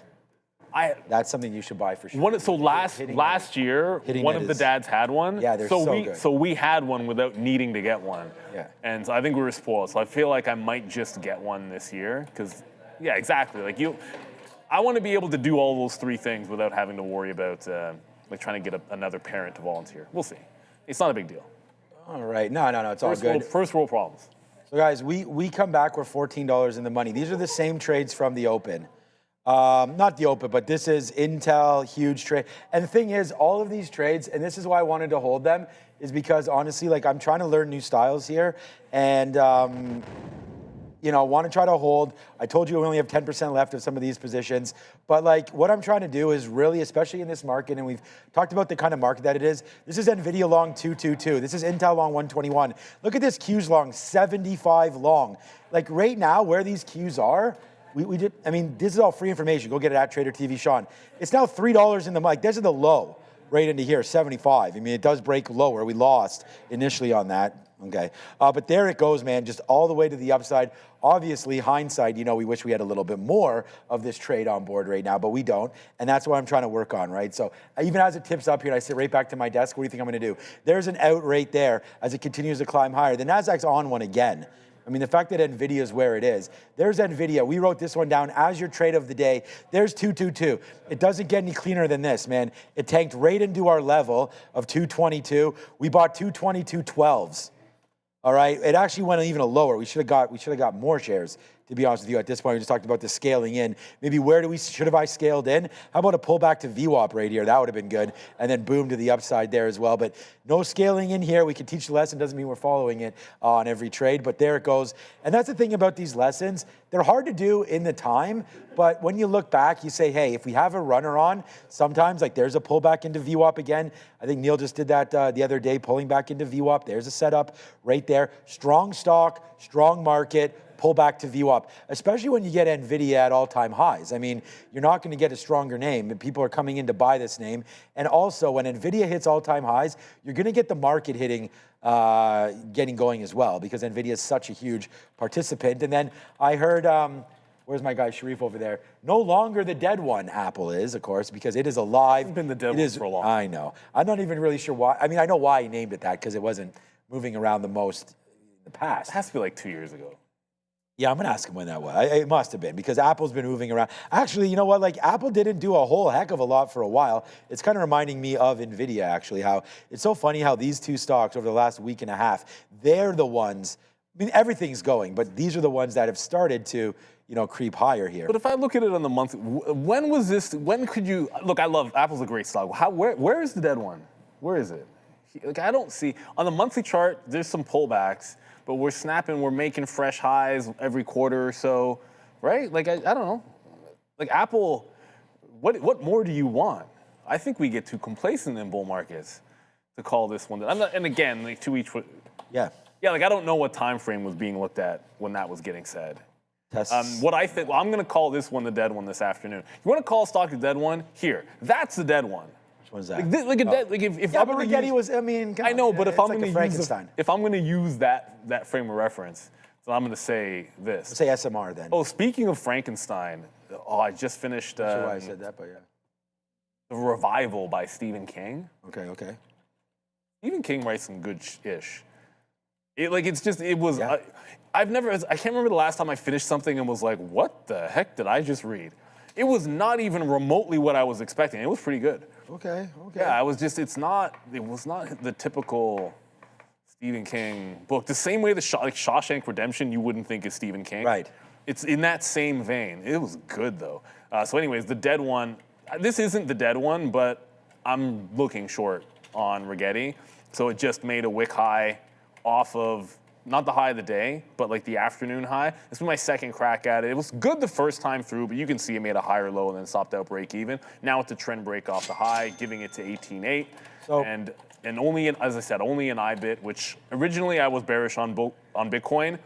I'm now bullish on Bitcoin. This is really for both of us. So how can you know when to buy more at VWAP or sell at VWAP? And I mean, that's really the thing, right? I use VWAP often as outs. As well. But what I'm trying to learn more of, and this is what I'm going to talk about quickly, then I'll throw it over to Neil, and that is that it's the examples of what I was talking about here. You see on VWAP on the way up, I think that's a very good place to sell when you're long down here and you're making the move to VWAP. And that's because I think volume weighted average price, obviously it's going to tell you the bulls or the bears, who's winning, what the price has been looking like. Oh, I don't even have my earpiece in. Okay. The bulls or the bears, are we underneath? Are we over it? I think it's a good area to think about getting out of much more of your position than I do. Like if you avoid all of this nonsense in there, use VWAP as, a primary spot to get out of 20, 30%.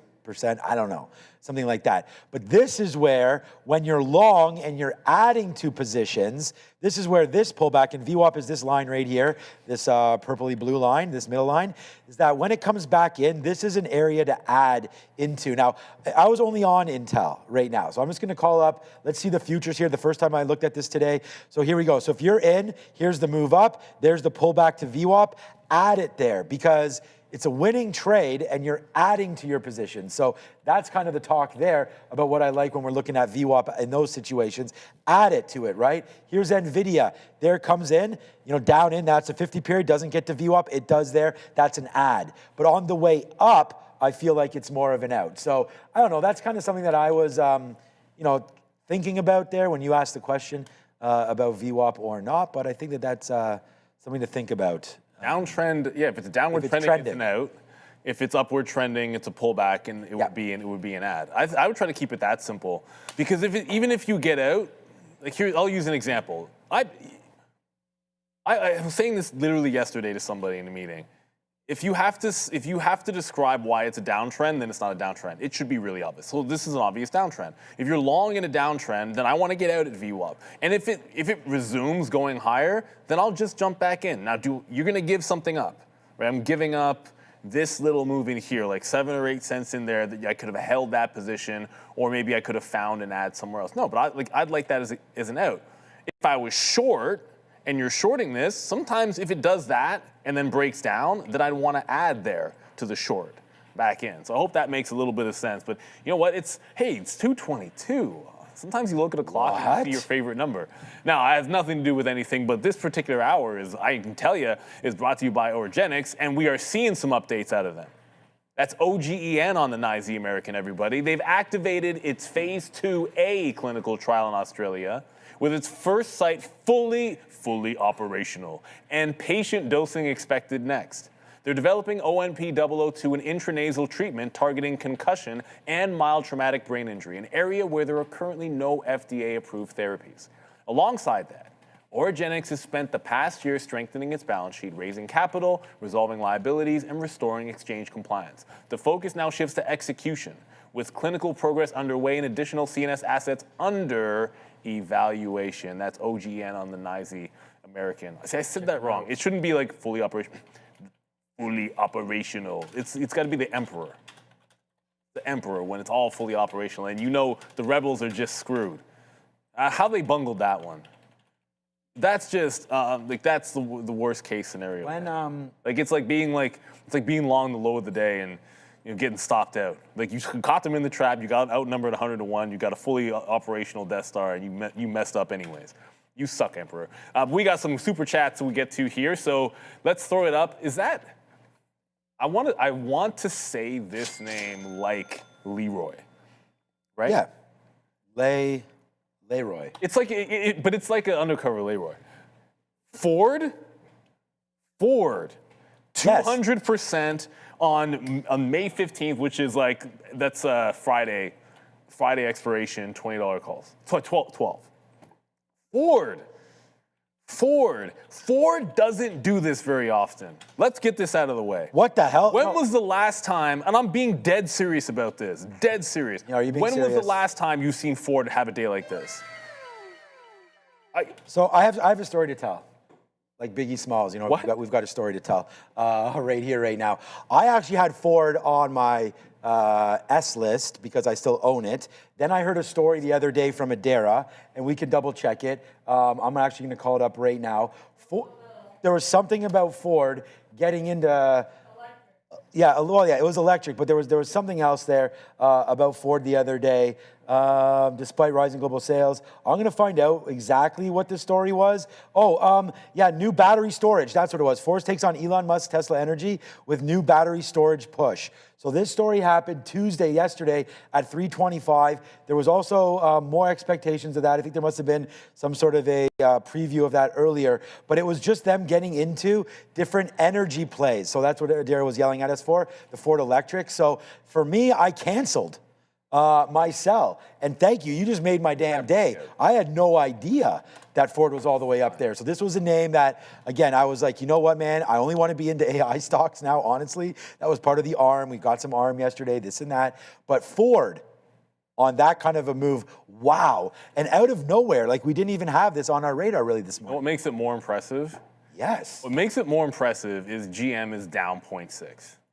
There isn't even any sympathy somewhere else. It's a pure Ford making a move kind of thing. Because the first thing I looked at is I still have some GM shares from back in the day. Remember the good old days when GM was better than Ford as a stock to own? Still, I mean, come on, man. One day. I mean, Ford is only back to where it was, like, what, 3 weeks ago? Okay, fair enough, but I was just making a point. Oh, okay. No, I know you're right. No, GM hasn't, but it's not doing anything. Bye-bye Craig Berube, eh? That happened earlier today. What? Oh, yeah, we fired. Yeah, it just means that Austin Matthews. I think we kind of saw that. We thought, yeah, but now we still owe him $10 million, so he gets $5 million a year. $10 million. what can you do? I can't believe that Brandon Clark, the guy in the Grizzlies. Who? He did? Brandon Clark. I saw that. He's only 29 years old. I saw something on Instagram about this guy, and I didn't. He's a Canadian basketball Yeah, player. and I didn't realize what he passed away. Yeah. At first, I was like, that's not Is he true. still? He's on Memphis. He was, but I think he'd been like released. wow. He was gonna, I don't know where he was gonna be next, but anyways, it sounds like it's pretty. He's young, man. Damn, no, I know. He's 29 young. I know years who he is. old. I didn't realize he was passing. Okay. There was a moment when like him and Ja and Jaren Jackson Jr. like, oh, these are like the pillars of the franchise. That's too young. 29 is so. Oh man, anyways. Yeah, any it age you pass away. No, yeah, obviously. But I don't know what he passed They away haven't. from, so. Well, it wasn't disclosed from what I saw. Okay. Although I'm not telling people to go to TMZ, but usually they'll. Why not? TMZ is actually when no one's saying anything, a lot of times usually you can just, if you dig far enough. But I find if there's no statement, that's like the family's keeping to themselves or they don't know, and I'd rather not speculate. So I don't know how he passed. But at that young. That's too bad. Oh, look at this. Another tournament just popped in. Oh, Saturday, September 26th. The Oakville Harvest Classic. Oh, that's nice. Harvest so I guess Classic? I'm busy that weekend now. They get the best names for tournaments. Yeah, The Harvest Classic. The Shattuck Showdown is this weekend in Minnesota. That's where Macklin Celebrini and Sidney Crosby played. So They didn't have any cool names for tournaments. Like, I go to a baseball tournament we had Pink the Ring. Leaside, and they would just call it's the Leaside tournament. Yeah. Etobicoke has one for cancer. It's really cool because the colors of cancer is pink, and it's called Pink the Rink. See, that's so great. you get a, so Hockey has it right. That's In one of our- baseball, they don't actually name tournaments. That's one of our Ricci, Wow, Optical. I'll say the Wow. Optical, Space, GLW, and AAOI. GLW Next, is MU and SNDK. You had AAOI at 27. Also mentioned the show, but now hold only 10%. I should have got Could into done Corning. much. You can always have done better. No, but Corning was an easy one. Corning had that announcement with, thanks for bringing it up. Corning recently had the. Yeah, Corning was right down into here, and it was like, I was just waiting for a pullback. Funny guy. Like, there's the break. This is the NVIDIA story. They just created, and again, there's a Corning NVIDIA. I don't even know what it was. I guess they're working together on a data center, something like that. I have to double check that story, but they're definitely, trust me, is NVIDIA Corning. Boom. And then it wasn't really doing too much. And then I thought, okay, if we do have a pullback into 180, we'll try to take that. No, all the way to the upside. Nice move there for Corning. You got a horse sense on that one. If you guys like it, I really like Corning going higher there. So I think that's an absolutely fantastic banger of a call. I have a question. Do horses actually have good sense? I guess so. I guess they use their nose. Are they the animal It's that a Kramer saying. I don't know. I've heard it before and I get it. I understand what it means. You've asked me this before. I don't think we ever even bothered to look it up. I'm not an animal person. I'm like, is that your I don't know go-to? if you have to be an animal person. Let me see. Horses? Okay. Mahid saying is Palantir dying. Palantir yes. not dying. It's not dying. No, dying is. is the wrong word. No, it's not dying. It's just not in favor. I have one thing I'm looking, well, okay, if it breaks the bottom, then maybe we can look for something else. If it breaks the low, I think you just wait for somewhere underneath $110, maybe around the 100, the even 100 level looks interesting on PLTR. Outside of that, it has one of the cleanest downtrends on the daily chart. So when it breaks this downtrend, you're good to go. It hasn't even lost support. Like from this downtrend, its bottom has held multiple times. If it loses 126, you've got a major problem on Palantir structurally. But if it keeps bouncing, eventually you keep bouncing off this level and you will break that, and then you can resume. All right, in an up market, take a reversion, watch the buyers come back in. So it gets halfway to VWAP on Rigetti. So, this is the case. We were just talking about VWAP. Yeah, see this? VWAP is an out on Rigetti because Rigetti, like to me, I'm looking for like short into the support level. Like that is an out if it gets to the volume weighted average price, because this is trying to go back upside. I had it breaking down through before because that's where the trend break happened. And at that time, it was still a weak stock. Like it was a stock with a lower high, lower high, double top, lower high. So to me, it was still a short then. This time, it's now upward trending. So short into the volume weighted average price. It just says here, the idiom originated, yeah, I mean, it's here. In the American West in the 1800s, while some believe it refers to the natural intelligence and self-preservation instincts of horses, it most likely refers to the practical, no-nonsense knowledge of a person needed to possess, a knowledge that a person is needed to possess in order to successfully breed, train, and trade horses without getting swindled. So right now, there's not too many trading of horses. Yeah, Jokic, yeah, exactly. Like, he's a good really guy there. Thanks for TDIC, yeah. That Ford, man. Unbelievable. And this is the thing, and this is another Kramer thing, okay? But sometimes you do have to look at the macro reasons for a stock, and if something changes in what the stock has been doing, whether or not it's like Kalshi enters, right? Like you might like DraftKings, then all of a sudden you start to realize, hey man, there's a lot of people that are focusing. I mean, we're literally calling, you called up Kalshi today or whatever it was for the Marvell, for the addition to the S&P 500, right? So, no matter what you're looking at, there's always a change of direction. And I don't know, Adara's back there now. Maybe she can, can you just confirm that Ford, like maybe what that story was? Because I looked it up and it was just the energy trying to deal with, yeah, okay, that is what it was. So just them coming into competition there with energy storage. Tesla has a product similar, so Ford's trying to enter that, and there it goes, right? And I was actually lucky enough, go ahead. So it's literally called Ford Energy, and the page looks like this, and this was really all it was.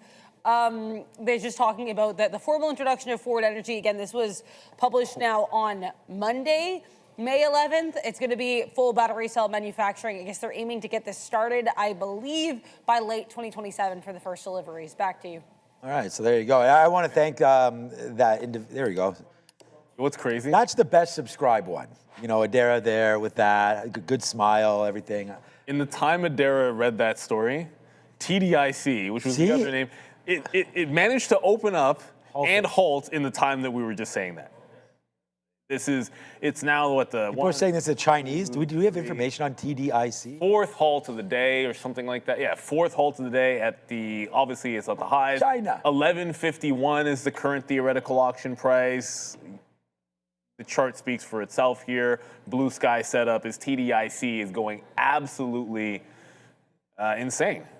370%. What's the deal with this one? Because I think we all know who Ford is.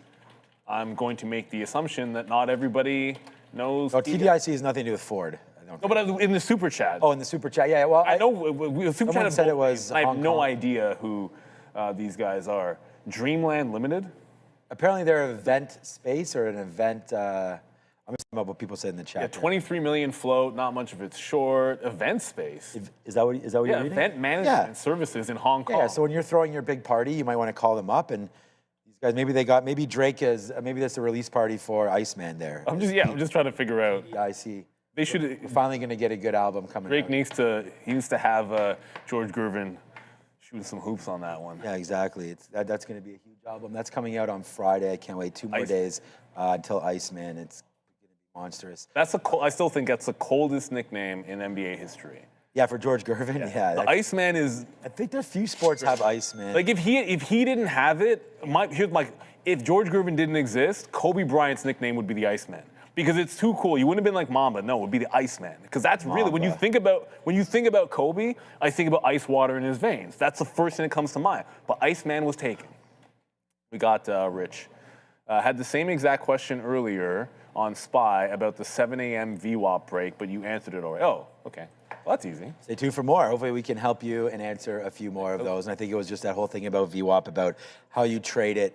I mean, like here's an example with Ford. I mean, we could just look at this right now. I mean, look, if you're not part of Ford or you're part of that, sort of euphoric moment, like I said, you'll see, just watch me every day. You'll see dopamine hitting in all the time. But there it is from 12 up to 1250. Maybe you don't have, you have some shares on, but you don't have enough. You read the story, you're not sure about it. Well, there's the pullback into VWAP. Now, always looking at a chart is, hindsight, as we say. But that's the pullback zone, and then there's the rip. So it's pulling back into VWAP on momentum, and there it is again. Like, remember, these charts are forward; they're back looking. They've already happened. Like, this could have been VWAP at the time, but there's the pullback again. And oh boy, man, we have. There it is. Sure, Dragos. I mean, I don't know if Sharif made any money on it, but it sure as hell looks like you did. And there's the $100 super chat. What's up, Dragos? Dragos. 8K. If he dies, he dies. Wow. $8,000. The only thing I can say about that is keep some money back for the tax man, unless you're in your TFSA. If it's halted that much, just remember, like a down halt on this probably looks. Like, what are these candles? Like, I'm still waiting for some. I'm still waiting for some music drops as well. By the way, I'm tired of this. It's always Stone Cold. I mean, I love the Stone Cold drop. The tap's now 13 on this, by the way. Oh yeah. So what did it close at? 11. So this guy's gonna be up more. So 13 is now the tap. I can't even show that on the chart. See, that's another thing I like. Yeah. Where are we getting those sounds from? Like, I can't use my scroll bar to condense the chart. Like, widen it. You know what I'm talking about. Like, you can do it on trading. Yeah. Shrink it up. Hold an Alt. If I hold an Alt? Yeah, hold Alt and scroll. Alt and scroll does that on this? Does it? Try. No, not on our. What about Control? What about Control and scroll? No, not on PA. Okay. You can do that on other platforms. Yeah, See, that's the thing. And if you're at real trading and you want a feature, you put in a ticket for it. So maybe I go ahead and put in a ticket. What I was going to say about that is that, because you mentioned how much you're up, 8K, obviously, thank you so much for the super chat. We do want to suggest that, maybe on this next, and trade your own book, but, when you do see names starting to go a little parabolic, like that TDIC, we give a big shout out to Sharif, because obviously you guys on the midday show, Joe, I guess he's sitting right here. I don't know if he traded it as well, but there's the move up there. And I was just going to say, make sure that you pay yourself something. This is already gone through the high end. If you still do have something on Dragos, you may want to think about getting out. It's at 1287. It's going to open up at 1290. If you put your offer out, and again, depending on what broker you have or who you're using, you're going to get that opening print, even if you put it out now. So if you offer like $12, it shouldn't fill now. It's in a halt state. When it opens up, you'll get whatever that opening print is, or make sure you put a stop order in. The only thing about a stop order is this is the reopen is an awesome time to get liquidity. Like, it's guaranteed liquidity. It's a guaranteed fill. This could open up and tank. And then there's no, like you say, I'm going to stop out if it breaks 10. The only problem is your fill might be at 8. Because it breaks 10 and there's nobody on the bid to fill your stop. So that happened to Neil and I on one of those IPOs. We realized that our order doesn't go more than 2.5%, and then it reprices itself. So we actually got slippage down more than 2.5%. And it was on a more expensive stock, but in our defense, those orders used to, specifically, all the other ones are 5%, and there's one particular type got moved to 2.5%. And I will be the first to admit, I did not realize that order had changed that functionality. It wouldn't have even mattered to me, though, really. I was still using that order. It's just a matter of understanding, understanding the game you're in, before you play it, really. Yeah, exactly. That's all it's about. Because that happened, this happened to some traders that were trading in the aftermarket similarly. So about that, Kobe, I did a drill, and this is a good one to do with the kids, actually. You should do this. Everyone gets a ball, you have your glove, and you just go in and out, and you wrap it around. You do this, and then I had them lunge, and I had them do it through their legs. And every time they did it, I made them say, Kobe, because they all felt like they were dribbling through their legs. Anyways. Before we go to Adara, we only got halfway on Rigetti to the volume weighted average price. But you know what? Like, this is not, I'm going against the grain on this the same way I got in before. Not going to allow it to turn into a loser, right? Like, I'll take my shot at it. If it doesn't give me the retracement that I want, then I'm not going to let this one turn nasty. It's an upward market, so take your shot, move on to the next, stay positive, and always go to Adara when she's at the screen. Watch at the screen, okay. Yeah. So you mentioned IPOs here and IPO trading, and I wanted to talk about Cerberus. So I did a visual kind of similar to this for Medline's IPO, but Medline's IPO a little bit, I think, less exciting and certainly much less anticipated than Cerberus. So I posted this. It's already up on X at TTV Research. Came out about an hour ago. But I wanted to go over some of it with you on the screen because we have this screen. I think it's a really good resource for some visuals like this. So as of yesterday, which is when I kind of compiled all the info here, you've got an offer amount here. $5.52 billion is the valuation of this IPO offering. Priced here at $150 to $160 per share. Earlier this week at only like $115 to $125. So certainly upsized here for this IPO. They're offering 30 million shares. Underwriters includes such banking greats as Morgan Stanley, Citigroup, Barclays, and UBS. So what's interesting too here is this entire founding team, there's 5 founders, including CEO Andrew Feldman, not the Broadway star Andrew Feldman, CEO Andrew Feldman and co-founder here of Cerberus. But I believe all 5 of these guys, when I checked their website, they're all part of the C-suite of Cerberus still. So founding team, very strong, very much embedded within this company. Other thing too to note, they've got deals with the likes of OpenAI. They previously signed a deal with Meta. And we know they're in competition with NVIDIA as well in terms of their offerings. So Cerberus should be an interesting IPO tomorrow. You guys can check out all this info on X at TTV Research. Back to you.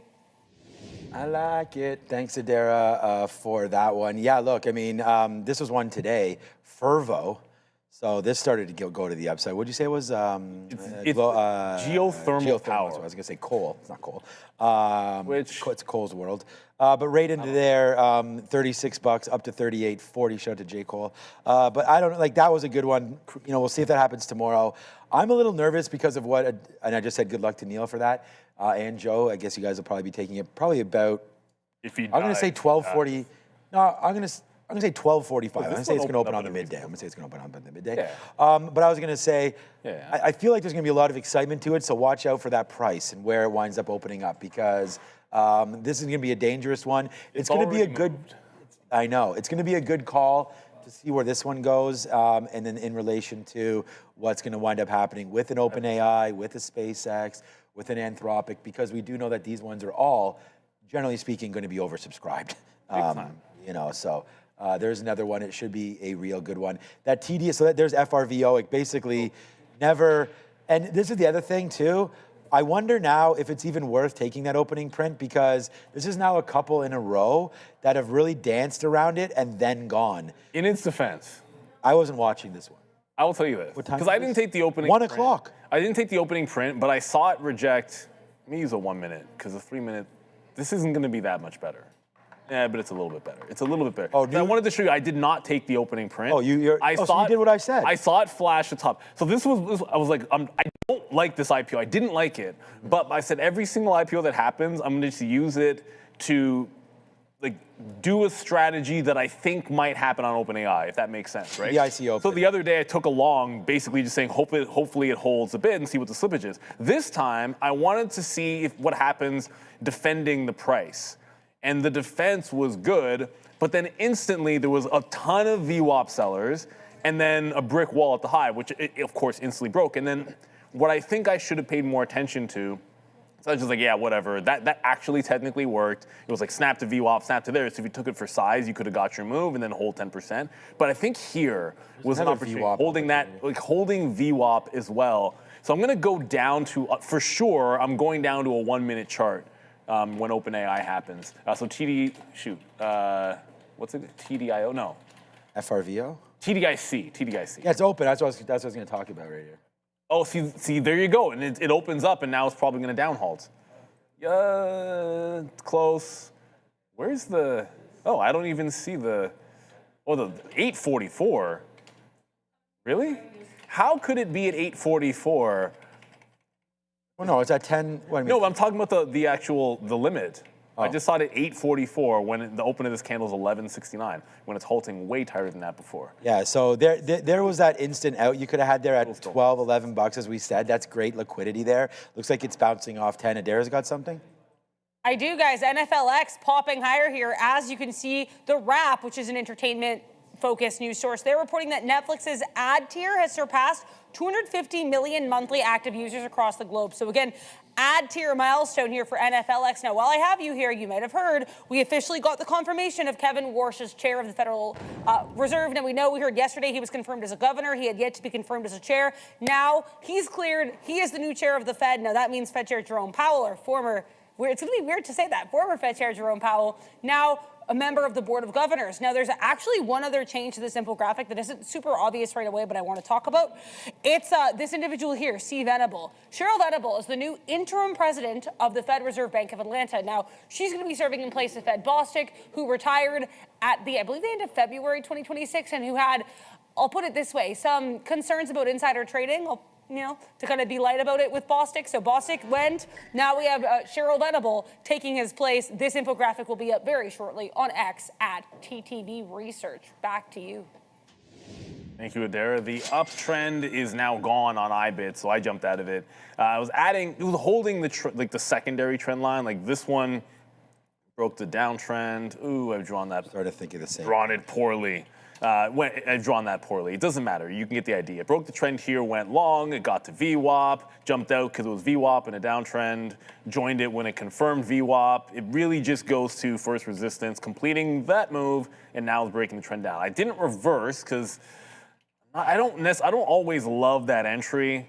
Like short the trend break and right into the volume weighted average price. It's one thing if it was breaking it as it was also breaking VWAP. I'd probably take that. I just don't want this, and then it bounces right away, and you're like, that doesn't make any sense. So I'm not going to take that one to the south side. TDIC is now halted up again. It is? Yeah, look, all I was getting at is I visibly saw the limit down halt level at 844 on my level 2. When it opened at 844, and it was 1170 it opened at. The halt band should have been a little bit tighter. It doesn't make a huge difference. Either way, it doesn't halt down and has now made a fresh high, 1259. The tap is 1386 and actually 1485. It just keeps on moving up. Here, I'll show you. It just snapped up to 1455 there on TDIC. So this thing just continues to be ridiculous. I was going to show you. I mean, we probably already talked about it, so obviously, once again, my bad. But yeah, there it is right here. The percentages that TDIC is looking at right now. You could see here 23 million share float with a short float non-existent, but that's going to change, I believe, now as this name continues to rip higher. 23 million share float today, 74 million on the day. So yeah, we're going to have to wait to see where this name winds up and finds its home here today, TDIC. Last time it was showing a high halt as well number, opened up around, was 1180 or so, whatever that price is right there. We opened up at 1170. So right now we'll have to wait 1297. It was a 10-minute halt last time. I would imagine that's what it is now. So there it is, 1447. So 247 will check you back with 3 minutes to 3, and we should be open again. All right, man, let's go money for now. Yeah, so there's the TQQs, man. I mean, this trade is obviously what it is. Nice move to the high side on the Qs there, breaking finally through the 50-period moving average since I sat back down. We had a bunch of outs there. We went to the gym. We came back, built a little bit of that lesson. Thanks, Ramin, for the help there. And then it came back up into 77.50 or so. Got some more outs. We had some planted orders here as well. And there it goes back upside. Now we're trying to work on that one. And then Intel, same kind of ways, man. Like there's the top right into this area. That was a good fill. Obviously, we missed it the first time there just after 11. And then it comes back, it takes out the 50 period. And now you're hovering around the 200. So I'm going to take another out right now on Intel. And like I said, always trying to reinvent myself, right? Like I can sit here and sometimes I'll trade the ping sheets. Like looking at, we talked about Fannie Mae and Freddie Mac, and that's why sometimes if there's any sort of action trades in this one, we can look over there. Only 2 million shares today. It really, not much going on. I like to trade this, but in trying to find new methods, new ways of making money, you've seen me on this journey. If you guys have been with me, we've changed our trading style a lot, although I'm still scalping, but trying to be more patient. And even yesterday, I lost the ways on Microsoft because it tanked in and I got in a little bit too early. And almost the same thing here today. This is the only losing situation I have all day. And it's right into here. Hold on, I got to get this off and then show you. It was right into here where we lost our way. And that was just Intel. We wrote down 121. It came in. I'm always going to take that trade right here because it came into the level. So that's fine. I have no problem with that. Where we went wrong was, so in, out a little bit. We thought, okay, we're in. We have that runner. I don't know where that runner is coming from. So we had it, we thought. Okay, but this was the problem. It went back to the upside, and then I bought more, and then whoosh, down. So the minute it fails that first time right here at 120.50, that's supposed to be a 50-cent loss. End of story, finite. But instead, I was like, well, we'll just play off we'll play off those lows. All right, we'll buy a little bit more at 121 again, thinking that, okay, 121 is the key price.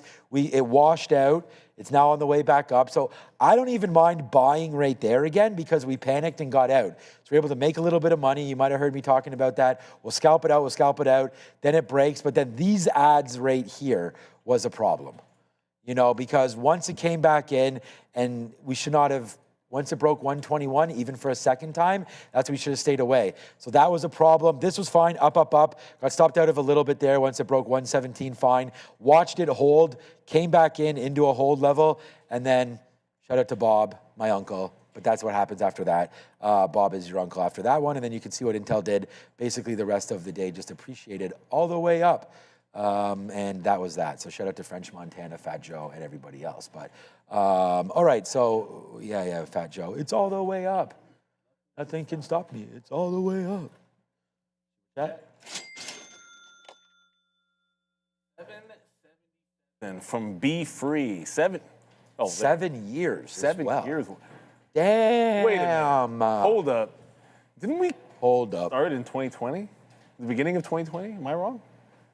Anyways, doesn't matter. Remember 300 watching. Wow.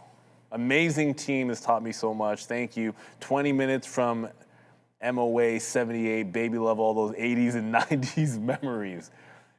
Yeah, world. 20 minutes away from MO. What does MOA mean? Month? MOA. We got to figure that one out. You know what's jokes? I'm going to Google that one. Thank you so much, man. Love all the 80s and 90s Well, I don't know memories. what that is. That's for sure. I don't know what that is. Oh, you're going to talk about the No, I was going to say, Sharif's been saying, oh, my Lanta. And the whole time you've been saying, I'm like, why does that ring a bell? And then my brain was like, shoot, you know what? It's like an old antacid commercial. And I looked it up, and when you search my Lanta, like it literally in the search thing, it says my Lanta commercial 1993.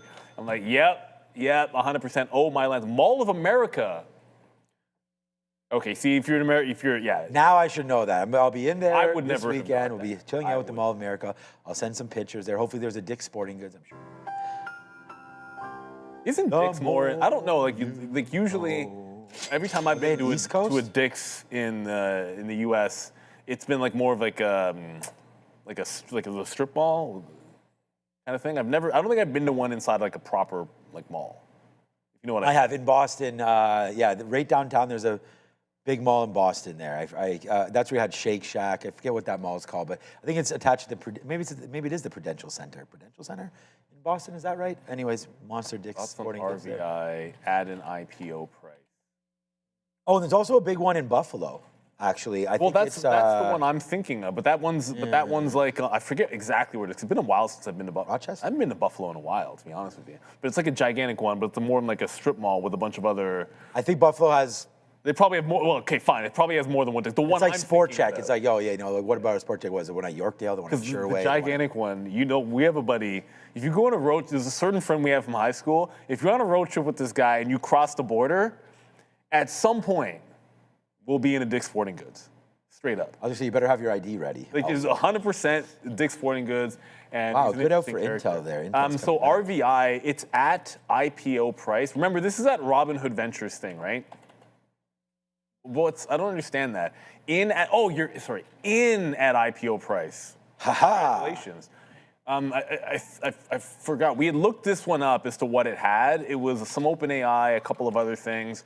I don't know. If you're in one of these funds, ask yourself, what's in it? How much do you like the things that are in it? Look at the valuations and go from there. Like if you really love everything that they're holding in the private market, and you're willing to pay a premium on them, then I don't know. You might like it that much. I don't know. I don't like this or Destiny that much. So you get a return like that. That's fantastic. Here's an example of what we talked about with VWAP. I found one, and not only that, we're doing it as practice as we preach. So here's Intel, right? I didn't have many shares left, so this one falling into VWAP again right now. So to me, this is an ad. So we'll try it. Obviously, it broke down right here the last time it did this, so we're well aware of that. And, you know, a retracement back up is what we're expecting. So I'm only going to put it because, again, if a VWAP fail is for real, you don't want to be involved in it because it's now underneath volume-weighted average price. So, okay, why did I not get out? I'm waiting at 90s. It did not print. It didn't print anything there at 90. That's hilarious. I was waiting at 90s. There we go. What? What am I doing? Where's my offer? 20, 120, oh, 94. Oh, my bad. Okay, so we just bought that dip right there. Here it is. We're at 94. Yeah, buddy. Money, money, money, money. Told you, man, we're reinventing ourselves right now. So there it is right there. We just bought 75s out 95s. So that was a retracement. Yep, 75s, 95s. I'm going to take another piece right here because why not? As you know, we can spend some money at the MOA. What I did there? All right, so there it is. There's the dip into VWAP. There's the buy. There's the rip higher. And there's the yeehaw. And that's exactly what we just talked about. Clip this one, Ramin. This goes perfectly with what we just talked about. Waiting for the VWAP to come back into play. We got super chats about this. You guys all asked about it. And there it is right there, live and in living color. Also another great show. Shout out to the Wayans brothers. There it is, another 80s and 90s nostalgic moment for all of y'all over there. Joe's like, huh? What's up, Adara? Joe knows them. Let's take a look here at RDW, which is popping here. It looks like the CEO of the company, which is Redwire, is doing an interview on Spaces, like the X interview platform. Anyways, apparently the CEO said, quote, "We believe Redwire is going to play a heavy role in the Golden Dome project." So on pure speculation from the CEO that is pretty self-serving, RDW pushing to the upside again. Redwire CEO saying, hey, I think we're going to be involved in the Golden Dome project, and the stock likes that. Also, we have J.D. Vance, Vice President of the U.S., who is not in China. He's currently speaking about Iran from the White House, and he's saying they're focused on a diplomatic pathway for now. Also saying, quote, the inflation number last month was not great. Back to you. Not great. Yeah, that's a good. Yeah, that's one way to put it. Not great. Of course, it was not great. Ford has been great, but it's popped on my radar. Not for this chart because that one is way too intense, but for this one. Get back up on the 15. So it's already. Look at the size of the pullback. If it wicks this top or fails this top, I'm going to look for, because I think you've got a scalper version and then you've got like a deeper version. The scalper version would just be, heck, it's a $13 stock. If it shows you a 20-cent range at the top, at the high, then you're getting 1.5 points inside of the range. And if it falls even further, you get even more than that. So Ford's going to be on my radar. For anyone still watching TDIC, it's now 17 is the tap. So 15.11 is the current high, the last halt upside, and $17 is where it is indicating it is going to open up. So in the time that we got the super chat, I'm pretty sure that thing has gone another 40%, something like that. About 40%, I want to say. But I'm looking for, as long as Ford closes kind of head and shoulders-ish, like either or topping tail candle, I'm looking at these 3 minutes. So it's pushing back into the shoulder. It either turns here and it's a short in the 70s, or it topping tails the high and it's a short in the high 1370 range. It's looking like it's going to give the former. Remember, there's no chance that I'm going to get in here and let it bust the high. That's a clean stop. If I'm short here, it's a clean stop at the high of the day on this stock. Remember, you're going against the grain. The NASDAQ is for the first time looking a little bit weak. Just a quick update there. Yeah, so the NASDAQ's coming back in. We definitely identified that. So there's the outs, man, 121 and change. This is coded as a short sell because it had higher offers, but then we got out basically more at 80 or 90s there. This is a 78, and then we held, I think it was maybe 10% or so out there on the break lower. So made some money there. And like I said, when you break through VWAP, we don't want to be in for too long. So I gave it only 10 cents back there to the downside, which is why when it ripped 30 and 40 cents, we got it out. So just a little bit of an update on that one. As you can see, the market is pulling back just a little bit. Out more, NVIDIA, we have such a small piece. I was going to wait for VWAP on this one. Let's give NVIDIA a little bit of room to breathe here. Hopefully that can come in with us. And then the futures, yeah, they're the ones that are starting to hit down. There's our 200 period moving average. You can reload that at the 200 period for sure. I just, the NASDAQ's been pretty hot. Here's the trend going to the downside. Maybe a reload opportunity. So if you guys are trading the Qs, there could be something there. That TDIC, did it open back up again? It must No, have. still open and halted up. Halted again. Yeah, I know, but when was the last time? Okay, 14, okay, so here we go. This is what I mean. So you're gonna open up in now a minute right here. So hopefully this one will open up even higher. And again, congratulations to Dragos there. Thank you so much for the super chat. Definitely means a lot to all of us around here. And like I said, we're gonna have to wait. We're still trying to wait for Sia to show up there and stay for the whole day so we can get those burgers. That's what was on everybody's mind. So we'll wait for that. But here goes TDIC. We are now, well, I can throw it back. It doesn't really matter. It's still a minute and a half. Still says 17. Yeah. Oh yeah, I didn't even notice that. $17. That's the crazy right part. now, man. From $4 is maybe where some of you are long, 4, 5, 6. Like I said, I'm not going to rat on Shreve. I don't know if he made or lost money. I forgot to check if it has move. splits on it. Because if it has splits, oh yeah, our charts don't show this. I didn't do the right thing. Because you always want to zoom out. Of course, our charts didn't have the split levels, so it does have some stuff up here. If you go way back, looks like there was a support level at 1585. I guess if it's going to open at 17, it's clearing that. Another support at about 17.8. So it's pulling into some key price levels from about 16 to 19. Let's just call it, and that's the important thing. My bad, because I'll just see the chart that looks like this, and it doesn't really reflect anything. Did Brian show up yesterday? Happened. No, we didn't get Brian. Oh, okay, yeah, because he didn't message me. I was wondering if he was. I mean, usually the times that you've been gone, like he'll reach out on X.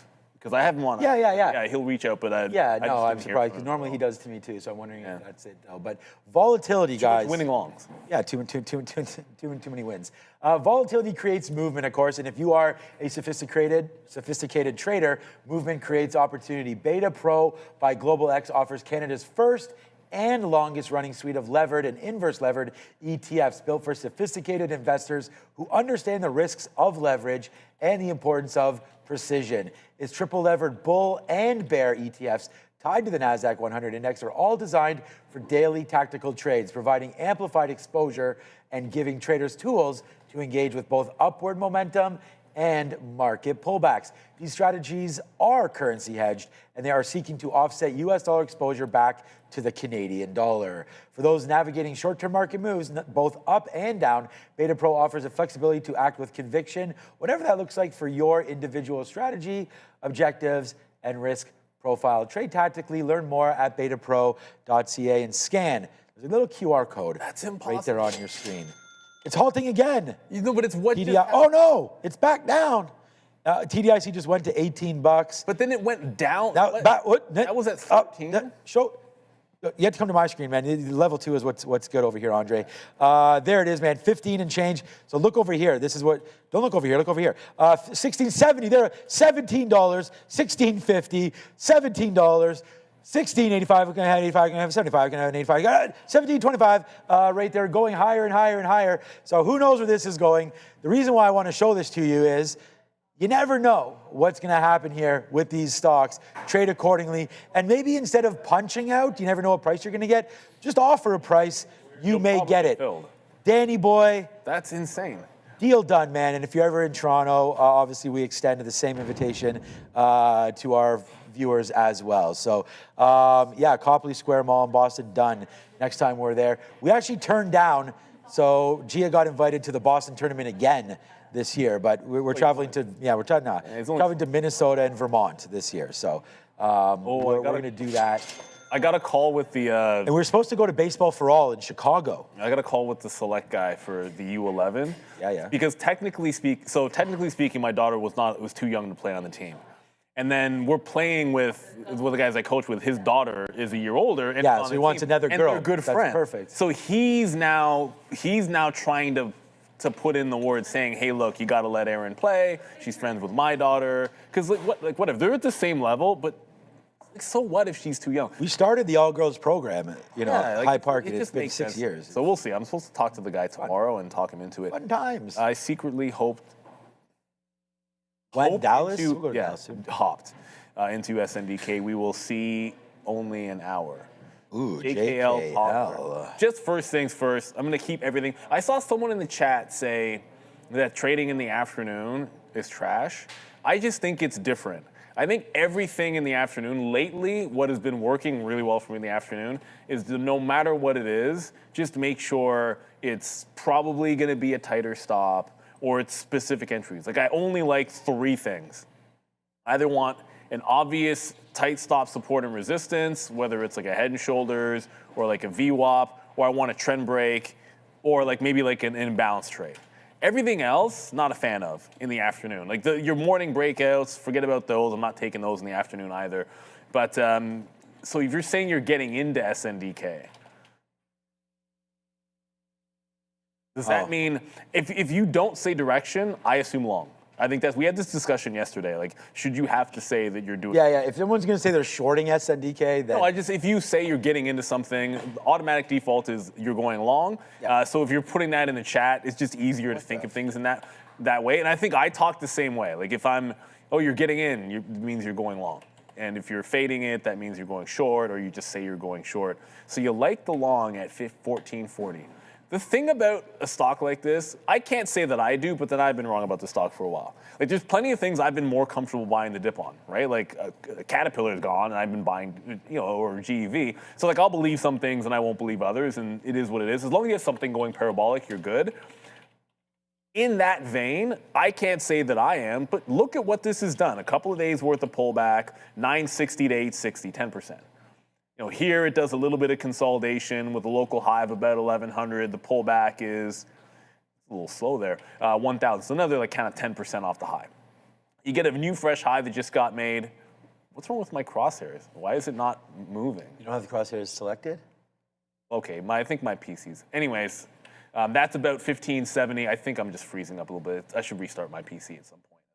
Oh, there's a new version. Yeah, I just saw it. Downloading but it's about a 10% pullback is all I was getting at. I did download the new version. It's fixing I think it's fixing that issue in the It is. It's imbalance fixing the locator. imbalance locator. It says it's supposed to fix the drawing issue on the chart, so that's why. So 10% pullbacks have looked pretty good on the way upside on SNDK. I don't know if that's going to end up being right. Okay, that's really annoying me.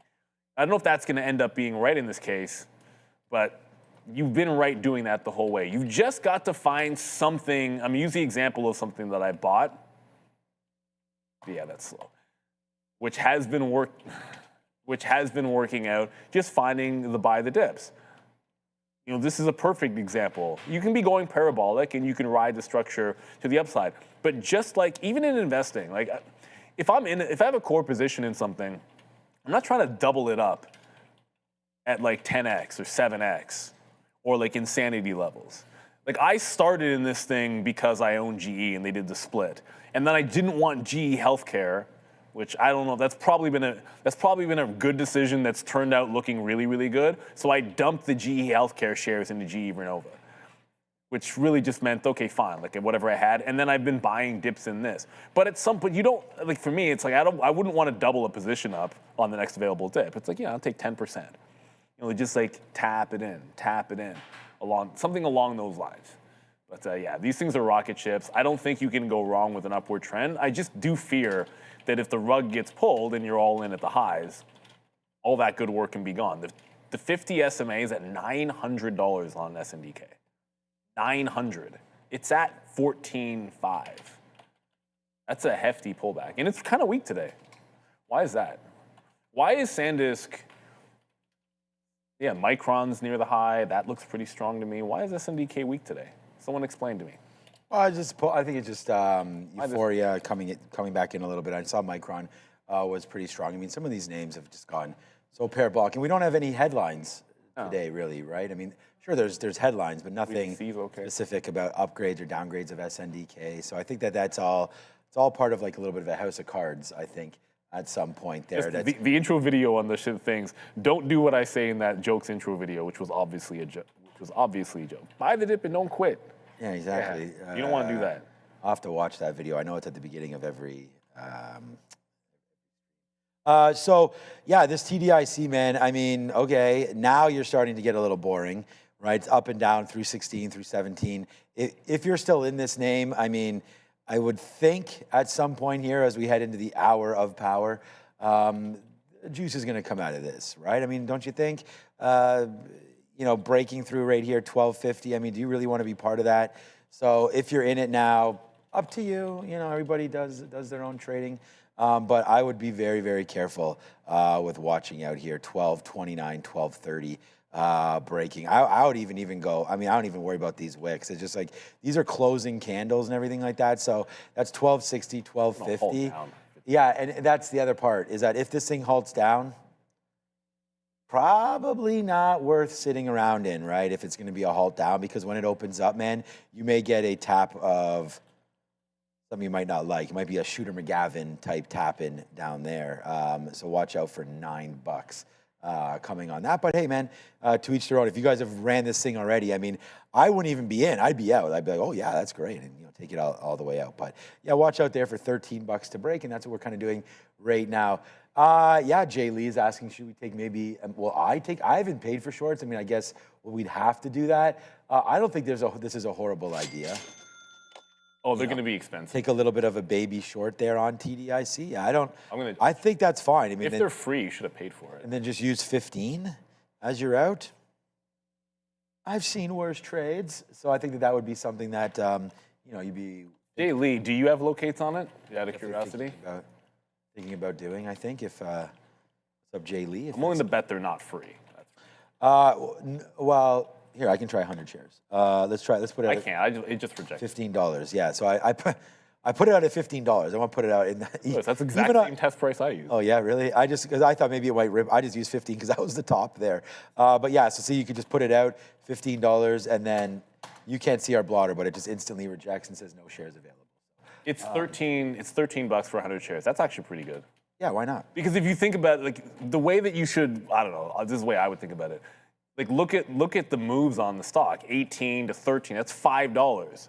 So you're paying 13 cents implicitly on any position you take, just because you've located the shares. Now you can trade those shares over and over and over again. So where it wouldn't make sense if it was a $1 stock that was doing all this craziness between $1 and $2, you probably wouldn't want to pay 13 cents, because now all of a sudden if it moves 20%, it goes from 1 to 120. Well, you only made 7 pennies. As opposed to 20. In this particular case, if it goes $3, you made $2.87. That's still pretty good if you're inclined. That stock is absolutely flying, going nuts. Probably the best one. And someone that just asked, Cerberus, I know we were talking about Cerberus earlier. It's tomorrow. Yeah. The IPO's tomorrow. That's the big one. Yeah, the one today was good. Should have probably tried to hit it. I just didn't. I said one of the rules is what space is it in. I don't know anything about geothermal. I know AI. I know the AI space. And what's crazy is maybe these guys are powering data centers with geothermal, and we should have just gone long. I didn't even look that up for FVRO. But anyways, the NASDAQ is adjacent, trying to make some fresh highs. Still looking for something. I don't want to go short silver, but it's trend down under VWAP. And my PC is like. Something, yeah, there's like, I think I know what it is. Like, it was all those instances open up that Gemini. Because now Chrome is crushed. Yeah, Chrome. And that's why everything is running slow. It's not P Pro 8. I have to probably restart. I want to... Actually, silver's going to break VWAP. I don't think this is a short. Okay, so there's the VWAP right there that we're looking at. I just want to show you, like, Intel already did this the first time it broke VWAP, and then it's kind of just doing it again right here, right now. So 120.50. In question now for Intel. I think if we break 120.50, this is going to actually be a short, because it's not really bouncing off VWAP. It's not getting back to the 200 period moving average. I might be looking for a short on Intel in and around this price. Miss A, what you got? What I have here is another move in RDW, as it sounds like the CEO of Redwire continues to talk up the company during the Spaces interview, telling people to keep an eye out for an announcement related to orbital data center involvement. So at this point, the RDW CEO has both teased a potential Golden Dome collaboration and talked about orbital data centers. Again, this is purely talk from the CEO. If there's any evidence or news to back this up, I'll let you know. But either way, investors do continue to push this name just a little bit higher on these types of comments from CEO of RDW. Back to you. Redwire. Jay Lee mentioned he uses Quest Trade, great for trading, but not great for small cap Boros. Sometimes you can get on the horn, and like Sharif was, and I think Joe uses IBKR as well. You can actually, like, right on the app, I think, like, go in there and start requesting for pays if it's available. So maybe there's something there if you talked to somebody at Quest trades, customer I have a question service. for the chat. Is anyone trade with a broker that has the ability to sell your locates? Like, imagine, you don't get it. Like, if you buy locates on a, like, you're looking at XXY stock or whatever it is at 7 a.m. You pay for the ability to short it. You know, it's 10 o'clock. You've only been going long, and it's fantastic. Like, I don't want to fight this stupid thing. And the price of locates has gone up. Can you sell them to somebody else? I think that would be interesting, because if you think about it as a way to maybe just make it a little bit of extra money. If you're already trading it and you wanted the ability to do it, it's only going higher. As it goes higher, the price locates always goes up on those parabolic movers. So if you were trading TDIC, FDIC. Yeah. FD. Yes. Federal Deposit Insurance. Yes. Yes, that's why you keep your money in a rubber band. Don't you know FDIC? That's what I do. No, so what I was trying to say is, like, imagine you were trading this in the morning. It's like, ho hum, you want the ability to short, so you maybe paid your broker to short this thing, and it goes from 1 cent a share to, like, imagine it goes like $1 a share, and then you've got like 1,000. You just want to sell them because you only think it's a long. That would be cool. Can you do that? Corey says that's stock. It's not the same as stock lending. I'm not really describing stock lending. I was trying to describe, like, trading your pay for your locates. Yeah. That makes any sense. Like, you don't, yeah, I get it. Lending shares, if you own TDIC, of course you can lend them out and get paid to do so. I mean, if you don't own shares of TDIC, you pay your broker for the right to short it, you decide, okay, well, I've done so, but I want to see, the demand is high, I want to be able to sell that now to somebody else, instead of it going back to the lender and then the lender can do it again. Anyway, that makes sense. Yeah. Yeah, it's a good explanation there. I think that'd be kind of cool if you're able to do that, of course, but I don't know if there's enough money in it for individual traders. If you did enough shares, yeah, I could see that for sure. Because then you could just buy 1,000 of them. Well, if you're a small cap trader and you trade 5 or 6 of these every single day in the morning, it would make sense to then pay for locates on 1 or 2 if you could sell that at a profit, in addition to making money on it going up. Ethan, we're not going to advertise other sort of trading platforms, but I'll say it. I mean, you're saying Trade Zero has something similar to that. So guys, go over there and have a look at Trade Zero. And if they want me to really talk about it, contact our marketing team. Yeah, so what? Yeah, I don't know. But there's the TQs. I want to say thank you to somebody in the chat there that goes, we had a great call there on, look, I took Intel. We made money on Intel. Intel was great trade. So was this, man. And this is the 200 period moving average. So that looked like, excuse me, I just chugged a whole bunch of water there. That looks like that's going to hold. So I took another out there on the futures. I always call this the futures. This is, of course, a triple levered product. But yeah, there it is. Now trying to get back up to the highs. So let's see if it gets up there. I'm just going to put an offer up there, 77.90s. We'll see if we get that up into there, the high of the day. We'll see if we're able to grab that one. NVIDIA kind of sleeping. We were going to use the VWAP as our very, very last out. Just one sort of lot left for that. We'll see if that winds up coming up. Right there. Hi, Juan. How's it going? I see we got the new software out today. Yeah, buddy. All right. So if you are part of Real Trading, download the new piece of software. Already some nice done. fixes going on there. I've already got it downloaded too. I'm not trading on it. I'm trading on the latest pre-version of this one, but well, I'm like a version behind. Yeah, you're way farther. I'm 2 versions. You don't even have the right login screen, my guy. All of that is the changed. new login screen is. Yeah, all of it has changed. Someone asked about ARM levels. 223. Yeah. That's a flat top break on ARM. I don't have a button for it. I have flat bottom break. I don't have flat top break for ARM. And this is an earnings gap level here. Like, it's held the low. So remember we were talking about that 200.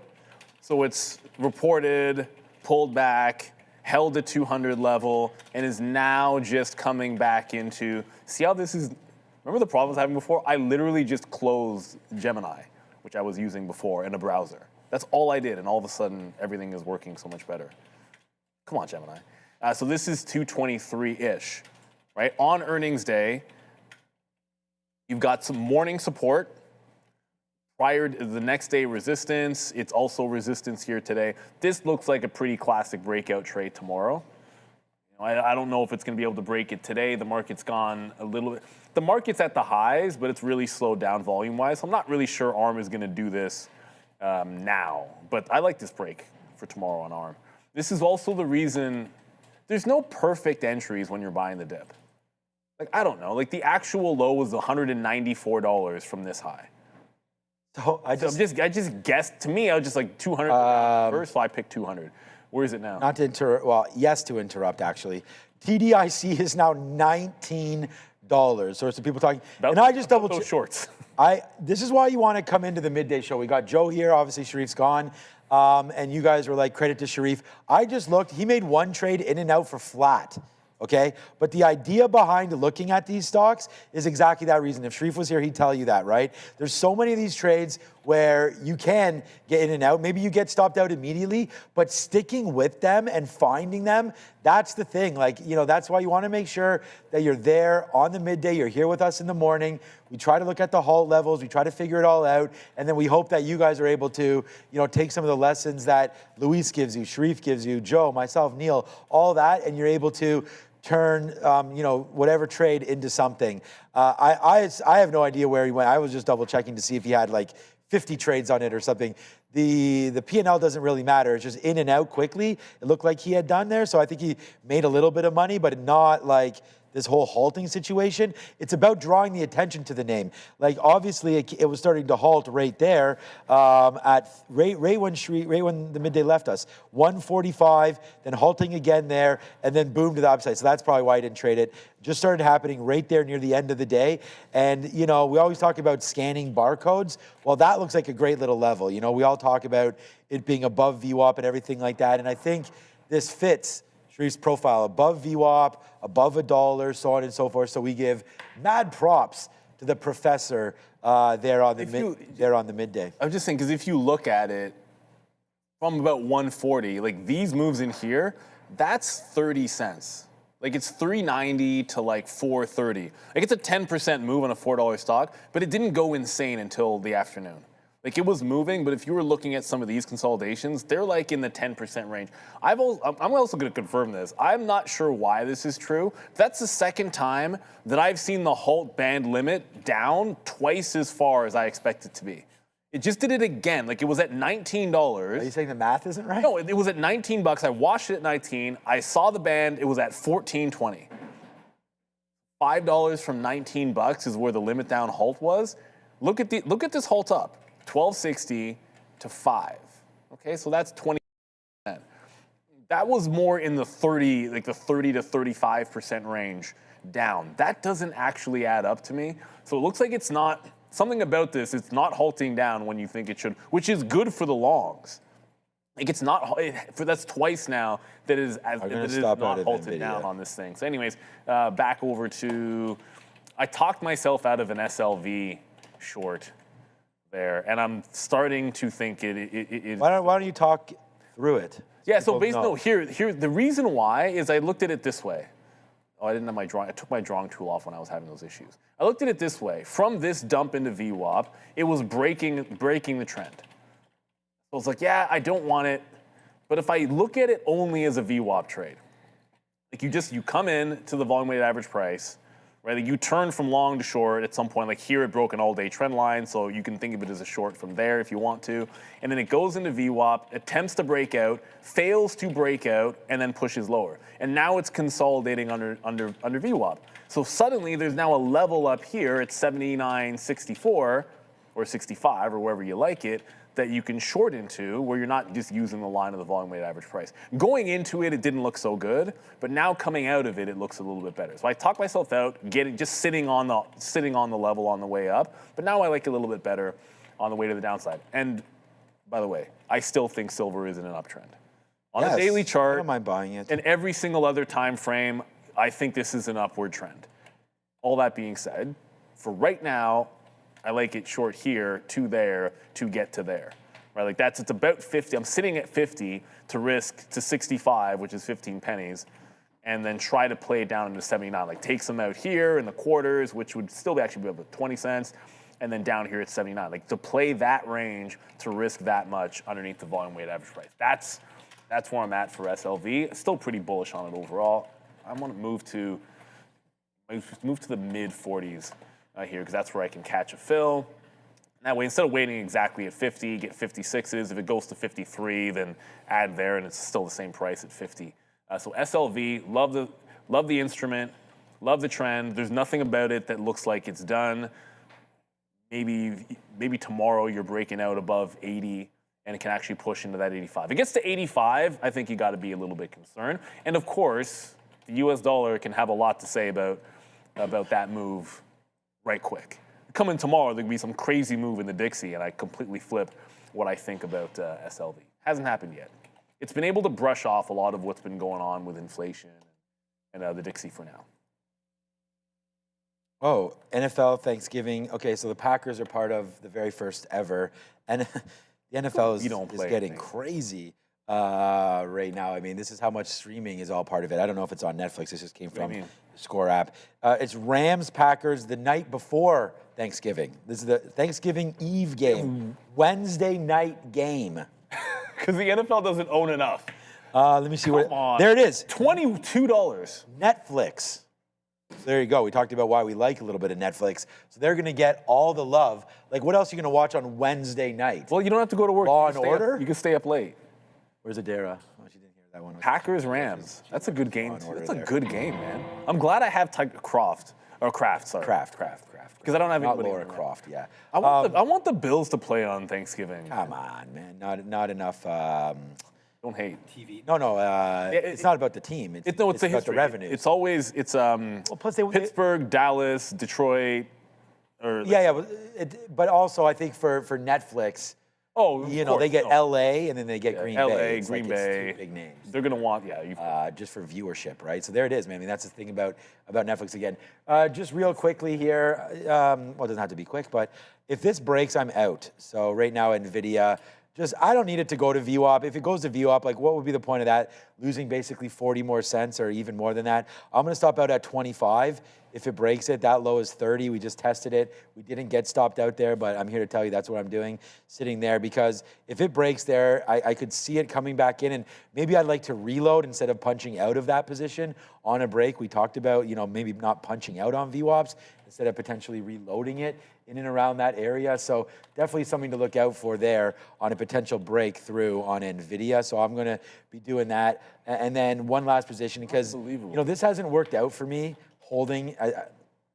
You guys notice, we'll punch out there, or 61s or 60s there on the TQs. I haven't had much luck looking at this trade heading into the close. So sometimes if you get those imbalanced trades, and here I have to move the stream deck so I can show you what this looks like here today. We could I'm going to check that FRVO. Oops. But right now, all of these imbalances, and right now it's just on NYSE, all of these will come out. There's FRVO. So it actually looked like there's 1 million shares left over there off the open. So that's probably why we got a little bit of a bump higher there. But this will load up at 350. And when that loads up, that could definitely have an impact. I'm going to keep that up. The next, Cerebus tomorrow. Yeah, I'm going to keep the look. I'm just looking for every single possible thing I can think about to test out before we get the IPO. This is the way. Because I had this conversation with somebody when it came to trading. The traders in the floor use stuff at the closing imbalances, and they'd always wait till the quarterly rebalances to go ham. And then all these big trades are waiting for the quarterly rebalances. I'm like, well, all the things that you're going to do. There's imbalance, every single day there is a market close. Every single day there are things on the locator. I'm like, just try some stuff out. When to get in, the reaction to when it flips at 55, how it looks at right at 359. All of these things you could be practicing for the big one. So I consider SpaceX to be the big one. So every day I want something new to look at. So that's what's going to be. Tomorrow, I'm going to leave up my imbalance locator, like this thing here. And I'm going to have it, so even after it opens, if I see a leftover, does it mean anything? Today, it seems like it was good for Fervo. If that's confirmed for Cerebus, then maybe that's the kind of thing that makes me punch more shares long if I see it on, and I keep wanting to say OpenAI, but I mean SpaceX. OpenAI too, SpaceX is happening. We don't know when OpenAI is happening. I'm going to give everybody a tidbit of information that, I don't know if you've heard it before or not. All the money that's made, generally speaking, at pretty much, I've only worked at one prop firm, so I can only tell you this, is all made on something niche. It's not punching into Intel, punching into NVIDIA, things like that. It's figuring out something and mastering it and going for it. It's not all You know, like, oh, this stock is upgraded, therefore go long. Like, it's about what Neil was talking about there. You want to make sure that you do figure out, you know, where the money's being made, where there's opportunities, where's there liquidity, so that you can get in there and push size and actually push the opportunity. That's why I told you guys, you know, these IPOs, that's been, for me, literally paid for the whole year, a couple of IPOs. So I'm not afraid to tell you that. Here it is, money coming in right now. And hopefully I'm here for SpaceX. I have a feeling it's going to be that day where I'm in Vermont. So that'll be sucky for me there. But okay, yesterday's trading, Amex, NASDAQ, 17,000 somebody made there on the Amex and the NASDAQ here. And again, it could be the NASDAQ closes. It could be the Amex closes. It could be oil futures. Or, well, oil futures are on NYMEX, but something, you know, similar to that on the Amex, a triple levered ETF that you're really hitting on some sort of a news. And look at this. You want to talk about like a gimmick trade? Look at Blue Ocean right there. Someone made 11 grand. So again, that's looking for something, looking for liquidity, maybe taking out a level, key levels being hit where there's not that many traders hanging around. Good level there for Blue Ocean. Would love to see Blue Ocean on here more often.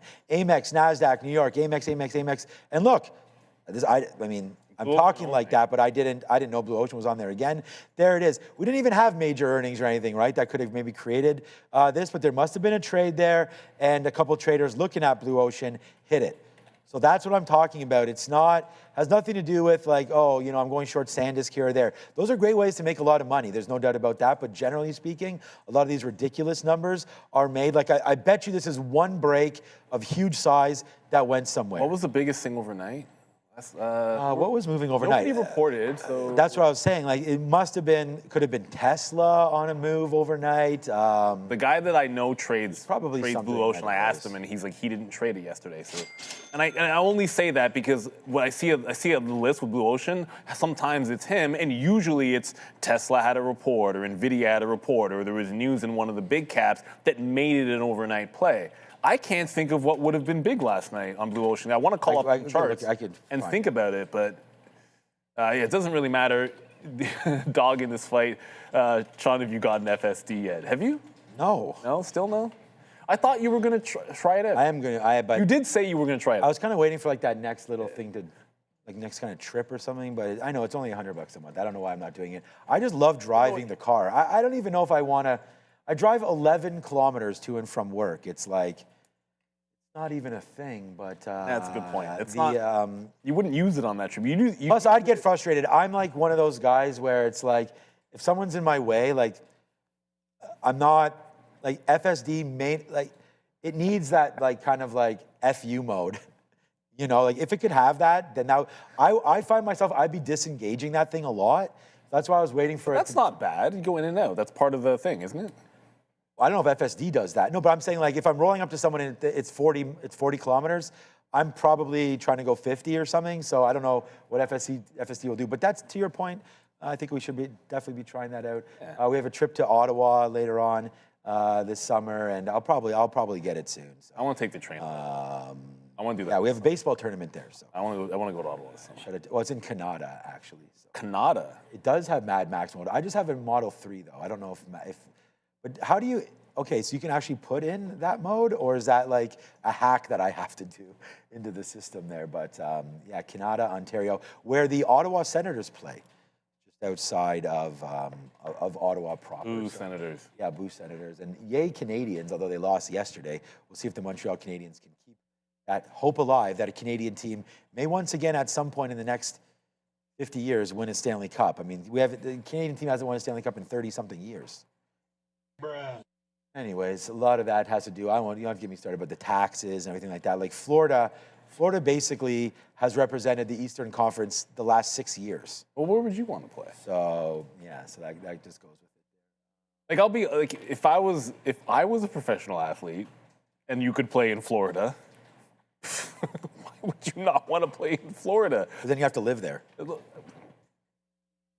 It's not that, look, first of all, like you're already likely playing somewhere where it is what it is, and you got a home somewhere else, and it's for like how long's your career going to be as well. Like I think a lot of people are willing. I think it's the Canada thing. There's just a bunch of layers around it. So you're in a different country, then you got the tax issue, then the travel back and forth. Yeah, there's too much pressure. There's the media. There's a lot there, and for the record, the government doesn't like. There's no special allowances. Like we're the only MLB team. Like, trust me, the Canadian government doesn't do anything to help the specific case of the Toronto Blue Jays, which could maybe make them lower. But they don't need to. We're always top 3 in the payroll. It's like we don't even care. Yeah, but we also always miss out on $28. We always miss out on that big guy. We're always the team that we just miss out on the guys at the Dodgers. We are used as the other team in the bidding. By the way, $29. Check that. $30 is the actual high now on TDIC. And again, it pulls back into 24. I just watched it dump into 24, bounce like it was absolutely nothing. This stock is Captain Insano. See, if you, I don't even know where you would have tried to short this. Only up 1,000%. Yeah, like it hasn't even 1,000% up. It hasn't even shown any inclination that it wants to slow down. I think I still have that monthly chart up. Right, like so it pushed through these prior levels. Okay, 30. These are where the wick highs are. If you pull it out, pull out the monthly chart, 28 to 30, 28 and above. It's all topping tail wicks on a monthly chart. So if I go to a weekly, you might be able to see this better, I guess. Thank you, e-signal. Yeah, if you go to a weekly, 34 looks like a pretty significant top on the weekly, like in here. Unbelievable, this thing. Absolutely unbelievable. I guarantee you we're just talking about the locates, that's probably doubled. Locates have probably doubled. All right, 337. Ooh. Silver pushed to the 1-to-1, but when I say push, they like very slowly move down to the 1-to-1 from my stop. But the closer we get, the tighter I'm gonna put this. So if it breaks VWAP, I'll just tighten the stop up here. It's just a little bit late. Like it didn't do this. Right? Like it doesn't do like that big flush off of VWAP like it did before. Like it goes up, loses VWAP, and does a slow move down instead of that instant 3-minute bar, and you just kind of get the move that you're looking for. Okay, so early look imbalances, TPH at the buyout closing, Lumen, 2 million to the buy side early. What is GMRS? EMRS. What is that? Buyout?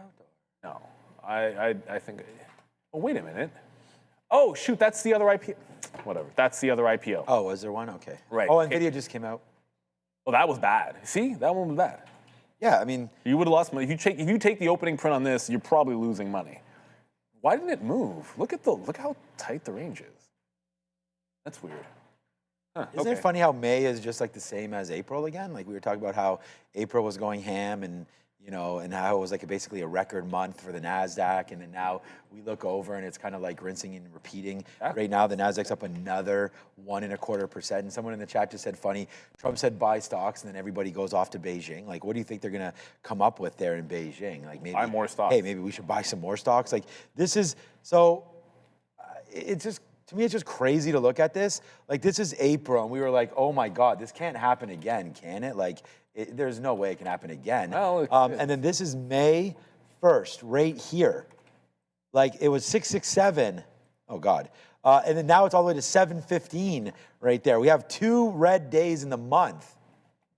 It's like, now that might not be right. Maybe we have more red days than that, but that's insane. Captain Insano mode right there for the NASDAQ. And yeah, man, would not surprise me if the party just keeps on going. And, today, like, was it any surprise to anybody that NVIDIA today hits all-time highs, is up 2.5% when the man, the myth, the legend himself hops on that exact same plane as Donald Trump and, sidelined by, what a surprise. Elon Musk also there as well. And who did Jensen say had the best stack? Oh, yeah, Tesla. Like, there's a whole bunch of stuff, that whether or not they're on the same plane or whatever the hell they're doing, they're all holding hands during all of this. So we gotta, make sure that we definitely represent there. There it is. Who's visiting China with Trump? That picture we had today was with Elon. Only one person has like Elon just looks different. CEO of Micron, okay. Those look like official photos. It's really hard to find an official photo of Elon. Larry Culp of GE, he's making a weird face in every photo. Sorry, Larry. Like, some of these photos I wish were better. And there's one guy who, like, there is, like, no good photo of him. Let me see if I can remember who it was. Steve Schwartzman over there? Yeah, Schwartzman was rough. A lot of these were kind of rough. I'm not going to lie, trying to find, like, an okay photo of these people. Like, Jane Fraser looked great in all her pics. Jensen is Jensening in all his picks. Kelly Wartburg don't need me to go about Kelly again. But yeah, I mean, some of these, like Cristiano Amon was another one where I was like, why do you not look normal? Like, this is the one photo where he was like smiling into the camera. A lot of them, he's like looking off dramatically, and I'm like, that's not helpful to me. But yeah, you can find this on X at TTV Research. Yeah, go find that. I didn't think it was a big deal. You have dancing Trump there in the bottom. I didn't think it was a big deal about Zuckerberg not being there. It's weird. Like, when you look at it visually, it seems more jarring when you look at it on a graphic. I didn't see anybody from Google there, were they? No one from Google's there, but actually, Dina Powell-McCord, I think you have to think about it less like, Zuckerberg didn't go, and more Dina Powell did, because she's tight with Trump. She was part of the first administration. Oh, there she is right there. This is 100% why Meta, like, president. for Meta, in my opinion, I don't think it has anything to do with anyone snubbing Zuckerberg or Zuckerberg isn't going to fit in. No, I think it has to do with the fact that he is tight with Dina. He likes Dina. Every time there's a White House event with tech, he'll invite Dina over Zuckerberg, and I've noticed this. Since she officially joined Meta earlier this year, there's been a couple times where it's been CEOs of every company and then Dina. So I think this totally makes sense, and it's in character. Yeah, okay, there you go. Yeah, that makes perfect sense. Yeah, I think that's a great explanation. And so Meta shouldn't get any flack over that at all. If they are, which they're not, because they're up 2%, right? Like, does it matter? Oh my goodness, I can't. Why am I still looking at TDIC? It's at 22. That's coming down, by the way. Meta has a chance to break the 50 tomorrow. The 50-period SMA, look at the hold at $600. It probably looks gorgeous on a 15-minute. It looks decent on a 15-minute. It could look better, but breakout of the 50 tomorrow, 50-period SMA on Meta, which could also be its earnings resistance. So ARM is pulling into drop-down earning resistance breakout levels. Meta's doing something very similar. I said TDIC was coming down, so here's that visually. Yeah. Like, it just went 28. It's now at $21. It's very orderly to the downside. I know we had said there is some risk that you could get halted to the downside when it eventually came back, but it's not. It's relatively orderly selling on the way down. I'm surprised. The way that this went up, I figured when it turned, you would get halt down the first time, just like that. And there's just enough buying on the way back in that's not really happening. So congrats to anybody that's in this one. I know, we had some traders that said they were in it. What I'm curious about, and feel free, I hate when, this is what it is. Like, the first volume's like right at 9:30, fair enough. But right in here, like, as we were coming off air and going to the midday, guys, it does the biggest volume spike of the day right there. And then that dip. I feel like that's your most reasonable get into it early. Puts in the most volume, not at 9:30, but at 10:45 to 11 o'clock. That's when it gives the most amount of volume, and then it consolidates after that. And then the break of that level, of course, is your big breakout trade. Probably something to that. A lot of times your volume should be, in most stocks, like, I'll pull up Apple and you know what it's going to look like. Apple, like every other stock, all the volume at the open, and then we're going to get another crazy one at the close, and it always looks like this. But with small cappers, sometimes the best ones, you'll have that random, oh shoot, it's doing more volume than it did at the open at like 11 o'clock or 12:30 or 1:30. And you want to make sure you have that scanner or alert, volume alerts, volume spike scanner, like average 5-minute volume scanner. I'm just making up that it could be 15 minutes, it could be 5 minutes, it could be 3. And maybe you catch one of those. I didn't see it. It wouldn't be, it's nothing I'm really looking at. And congratulations to everyone that has it. Still hasn't halted down. It refuses to. Yeah, this one, Work Medical. This has been halting all day, but it's halted now. 166 million shares. It was at 280. This could be the next one because it's gonna halt up right now to 308. So there's not going to be enough time left for this to really do anything. It halted at 1541, so it just halted right now. This is walk, so this should open up again in 7 minutes. So watch out for WOK if you are in the halt game right now. But if you are, you're probably already watching TDIC. So, okay. 10,000 euro. The Pentagon's looking to get more cruise missiles. Yeah, cruise missiles. 10,000. I don't know if that's a high number. I don't know anything about that one. We could check out quickly on USO. I mean, we could always check back on this. We haven't looked at oil yet, really, today, for me anyways. We looked at USO earlier on, but okay, yeah, so nice downside play. We're actually even saying today that it's probably more of a technical stock right now until we really get some kind of a news piece about more significant other than just we win or we have no, Oh, sorry, the low-cost cruise missile headline just popped up for me. This is from like 10 a.m. today. Leidos actually moved on it earlier. I just want to clarify that. Okay, that makes more, that makes more sense because Raytheon was like chilling out at the lows and then, I guess everything caught a bid. It's like, yeah, you could make an argument that even at 10 o'clock, I know it broke out, but the market was bouncing anyways. I don't know that Raytheon did anything special because the market was already going. It kind of just followed suit. How's it doing this? Yeah, this is not really behaving how you might suspect during wartime. Raytheon, it's been a healthy stock. I get it. Not everyone thinks that defense stocks are good to invest in for ethical reasons. But you know what? It's still been a fantastic performing name and has a chance to reclaim the 200 period moving average. I don't know the context. 10,000, you have to run some math as to what that means monetarily for them, which I don't know off the top of my head. So I couldn't tell you how significant that's going to be to their revenue for the year, or how what the time frame is, right? Like, is this over how many years, or who knows? There's a lot you'd have to look into, but it's Raytheon that you want to pay attention to for that headline for sure. Easy peasy, 0.2%. Thank you for the $2. Need a going ham spinner. Oh, going ham, like I went ham. For Neil with cheese. I went hard on that. Hard isn't. I mean, we went. The only new thing that I have, well, I got a couple. This was the only new thing that I've been able to get added to my list. Now the midday, they got a lot of new stuff. The midday, there's. They got intros. We used to have a board on there that I used to write on, but then that's. I have another futile. one. I have this one is new. Emotional damage. That's it.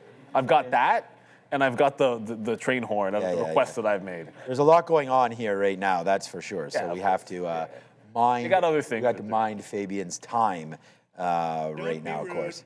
Don't be rude. You got to. We have bigger and better things to do than this. But we went.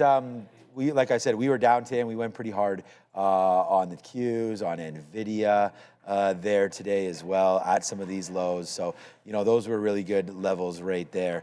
Joe, you're going to get your turn in just a matter of 13 minutes. I'm out of here, and Joe and Neil will be with you guys the next 3 days. Shaving. So that should be really exciting. The shave crew. You're going to shave to match Joe or what? No, you're not going. Erin my daughter has laid down the law.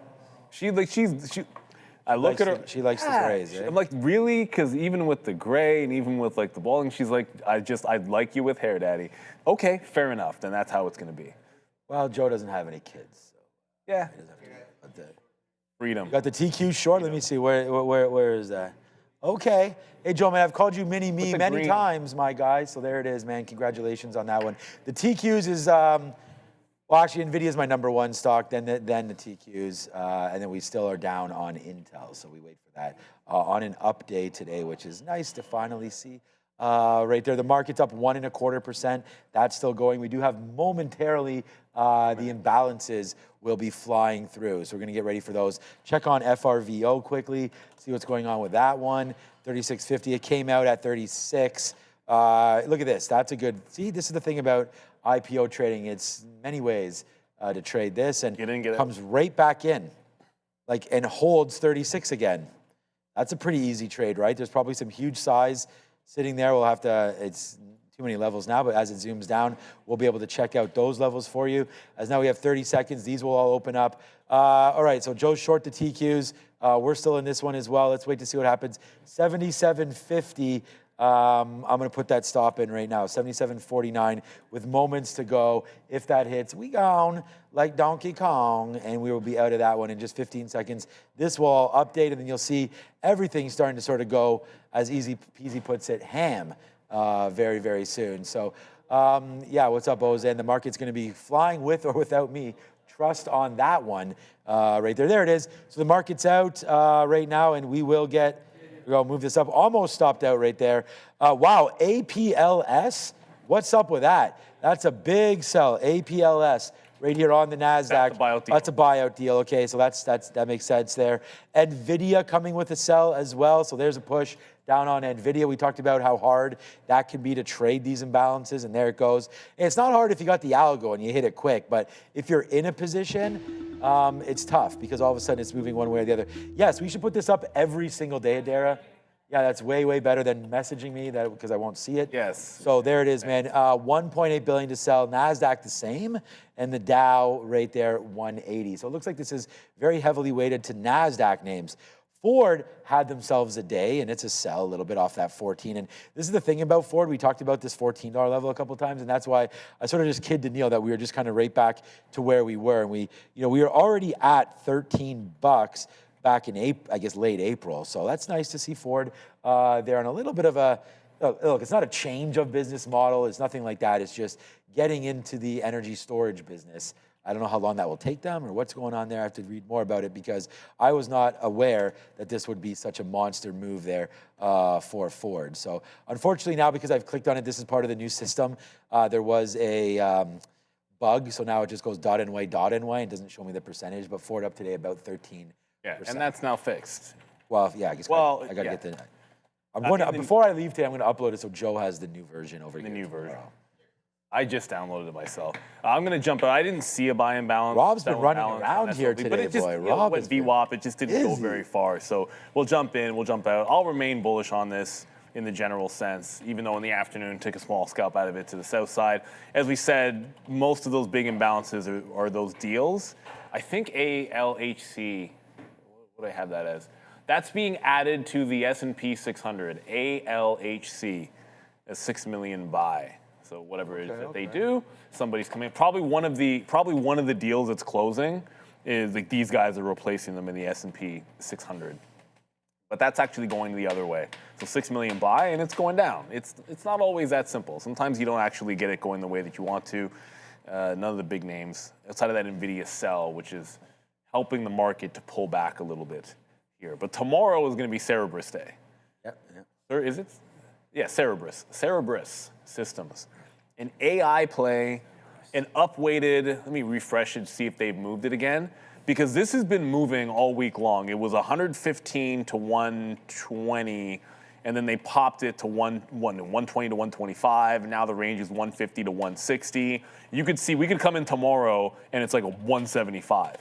And then it could open up, and this is the crazy thing. It could go from that 115 to like 175, let's just say, and then it opens at 250. Like that's all very possible. Like based on this, I'm expecting this to open at $200 at this point. Yeah. I can see, like I'm almost willing to bet, like my opening order might just be at like 250 or something stupid because of how oversubscribed this is and how big it is, 5.5 billion, and that could be a larger number tomorrow for Cerberus. And it comes down to, it's an AI play.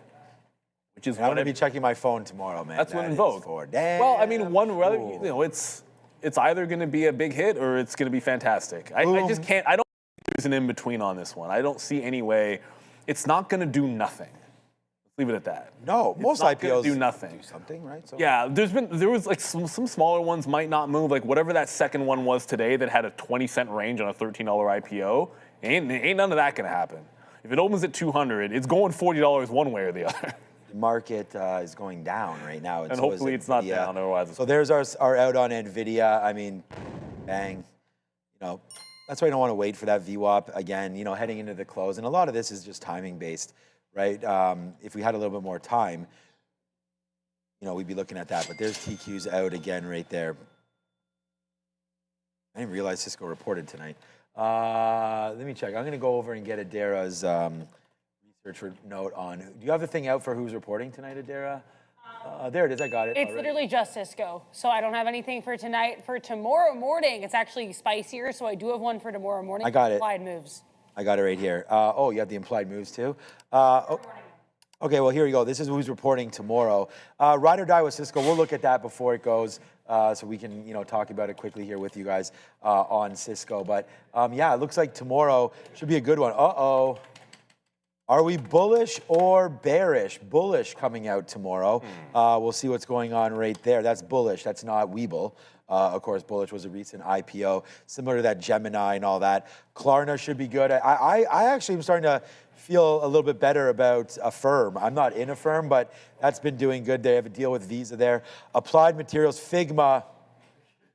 Ruh-roh. Watch out for Figma tomorrow. Rumble, shout out to Canada. They're up there. These are all post-market, Bit Digital, and Space. So yeah, I think tomorrow morning bullish should start at CSIQ, another Canadian name there, coming through on the solar side, and then Klarna. So we'll watch out for those ones. But yeah, man, I didn't like Dara, or you mentioned there, not too much going on as far as Cisco, other than Cisco today. That's it. Yes. Yeah, it's a quiet. We did have. We had Alibaba in the morning, which was the big one. Who was on talking about Cisco? Yeah, it was it Brian? Brian? There was like an epic level there. Oh, here, Cisco, you actually need to go out to like a 45-year chart, I think it was. And I'm not even playing around. He was talking about, I think it was breaking like a 30-year high on Cisco. So here's the daily chart for CSCO. And this is not the thong song. Let me see here, monthly chart right here. Shout out to my guy Cisco as well. Dun, dun, dun, dun. Yeah, there it was right there. So, yep, Jesus.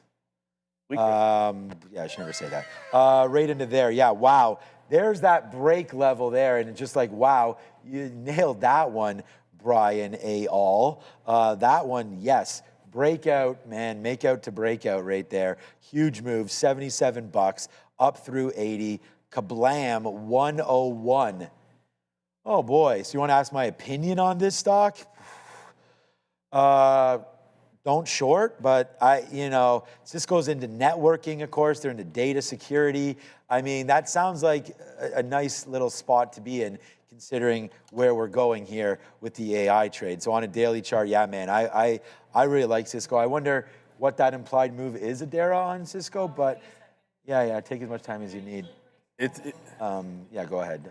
She said it's probably pretty small. That's why I wanted to ask. I feel like it could be a mover in this, this environment. 8.7%, off the top of my head, the largest expected move I have ever seen for Cisco, and also larger than Tesla's expected move this year, too. Yeah, I was going to say, because of the volatility that this has had on it, it doesn't necessarily surprise me that you're going to have your biggest expected move. Like, you're taking out $100 here. You've got a historical breakout happening with Cisco.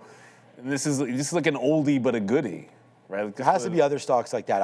We got to find more stocks like that. Oh, that have that. That was such a huge. Yeah, the crazy so U shape.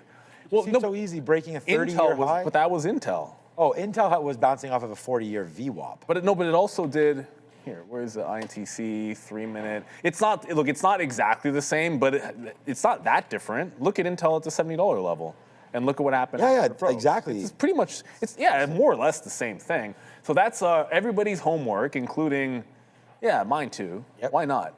Like, let's look for some old tech stocks that might have levels like this. It could be a 2020 top, but even better. This is a 2000.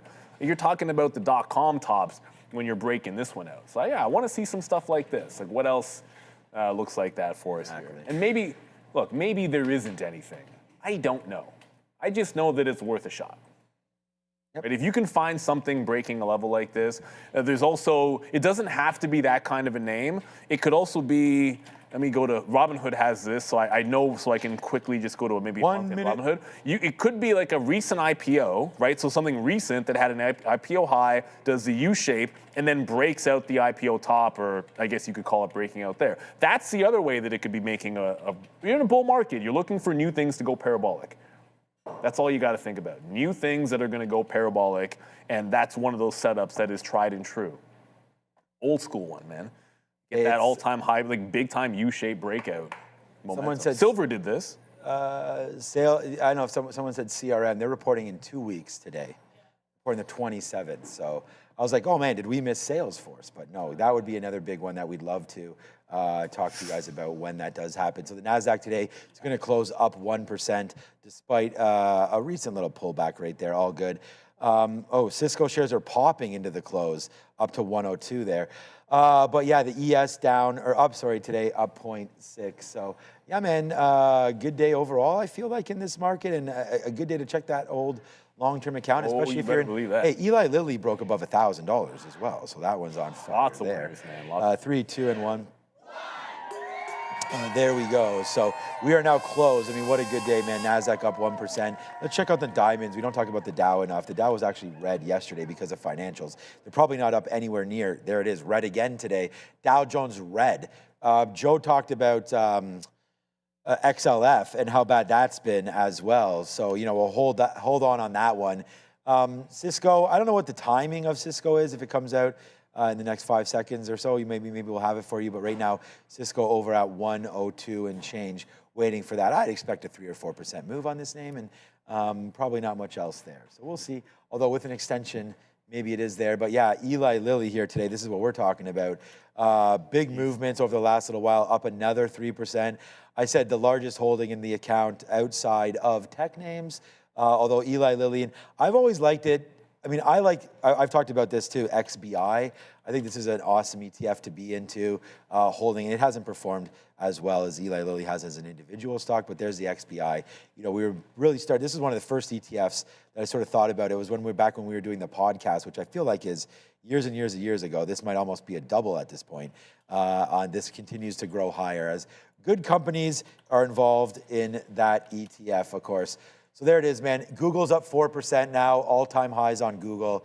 What a day, what a day. Cisco ticking higher here. Yeah, all-time highs going into earnings on Cisco. Market at tops. Apple was impressive today. NVIDIA. Go down the line. If it wasn't good today, you got a problem. Bitcoin's is, where did we close? Under 79.6. 79.6. Bitcoin under 80,000. Still crypto weakness. Metal strong. They're all looking good. And you know what? Is the weather looking good? I got a game tonight. It's going to be cold. I don't think we're raining. Going to be off the practice. You have a game. I'm going to practice. Yes. Some of the boys some of the crew are going to see the Jays play tonight. Cerberus IPO tomorrow. That'll be one way or another. It is going to be wild. I promise you that. I can't promise you it's going to go up $1 million. It's going to open ridiculously high. That much is certain. I just got to know my car is at its ideal temperature. I have it heating. Okay. So when I get in there, it's a little toasty. Well, that's how it should to get in there. So I got the update that the car is toasty. Enjoy the tournament. Enjoy the Mall of America. Yes. Good luck to Gia, obviously. The MOA. She doesn't need it. Oh, yeah, the MOA. You know. Is it really, is it called MOA? Is that like a nickname? Because I've never heard that before. Oh, it has? Okay. I've never heard the nickname before. So when we saw that in print, I was like, what, huh? I thought it was like monthly active users or something. I was like, yeah, I was thinking the market still. Jays will win tonight. I should bet it. If we can't win tonight with Dylan Cease on the mound, and they're starting an opener, they're starting a reliever, and probably going with a long guy. If we can't win under those circumstances. We haven't been hitting. Vladdy's like 3 for 35. At least we have a pitcher who can shut somebody out. Oh, boy. So that's what we need. Like, we need him to go 7 and give up 1 run. Anyways, we need you guys to rest up. Tomorrow's going to be a wild couple days there. Yeah, good luck on the IPO. They are how they are. Yeah. Adara in the house. You can end it, Adara. Sign it off, Adara. Have a good one, guys. Have a great night. Go Blue Jays. And because we probably have Florida people in the audience, go Tampa Ray, but go Blue Jays. Thank you all so much for being here with us. We will see you tomorrow and have a great vacation, Sean. We don't.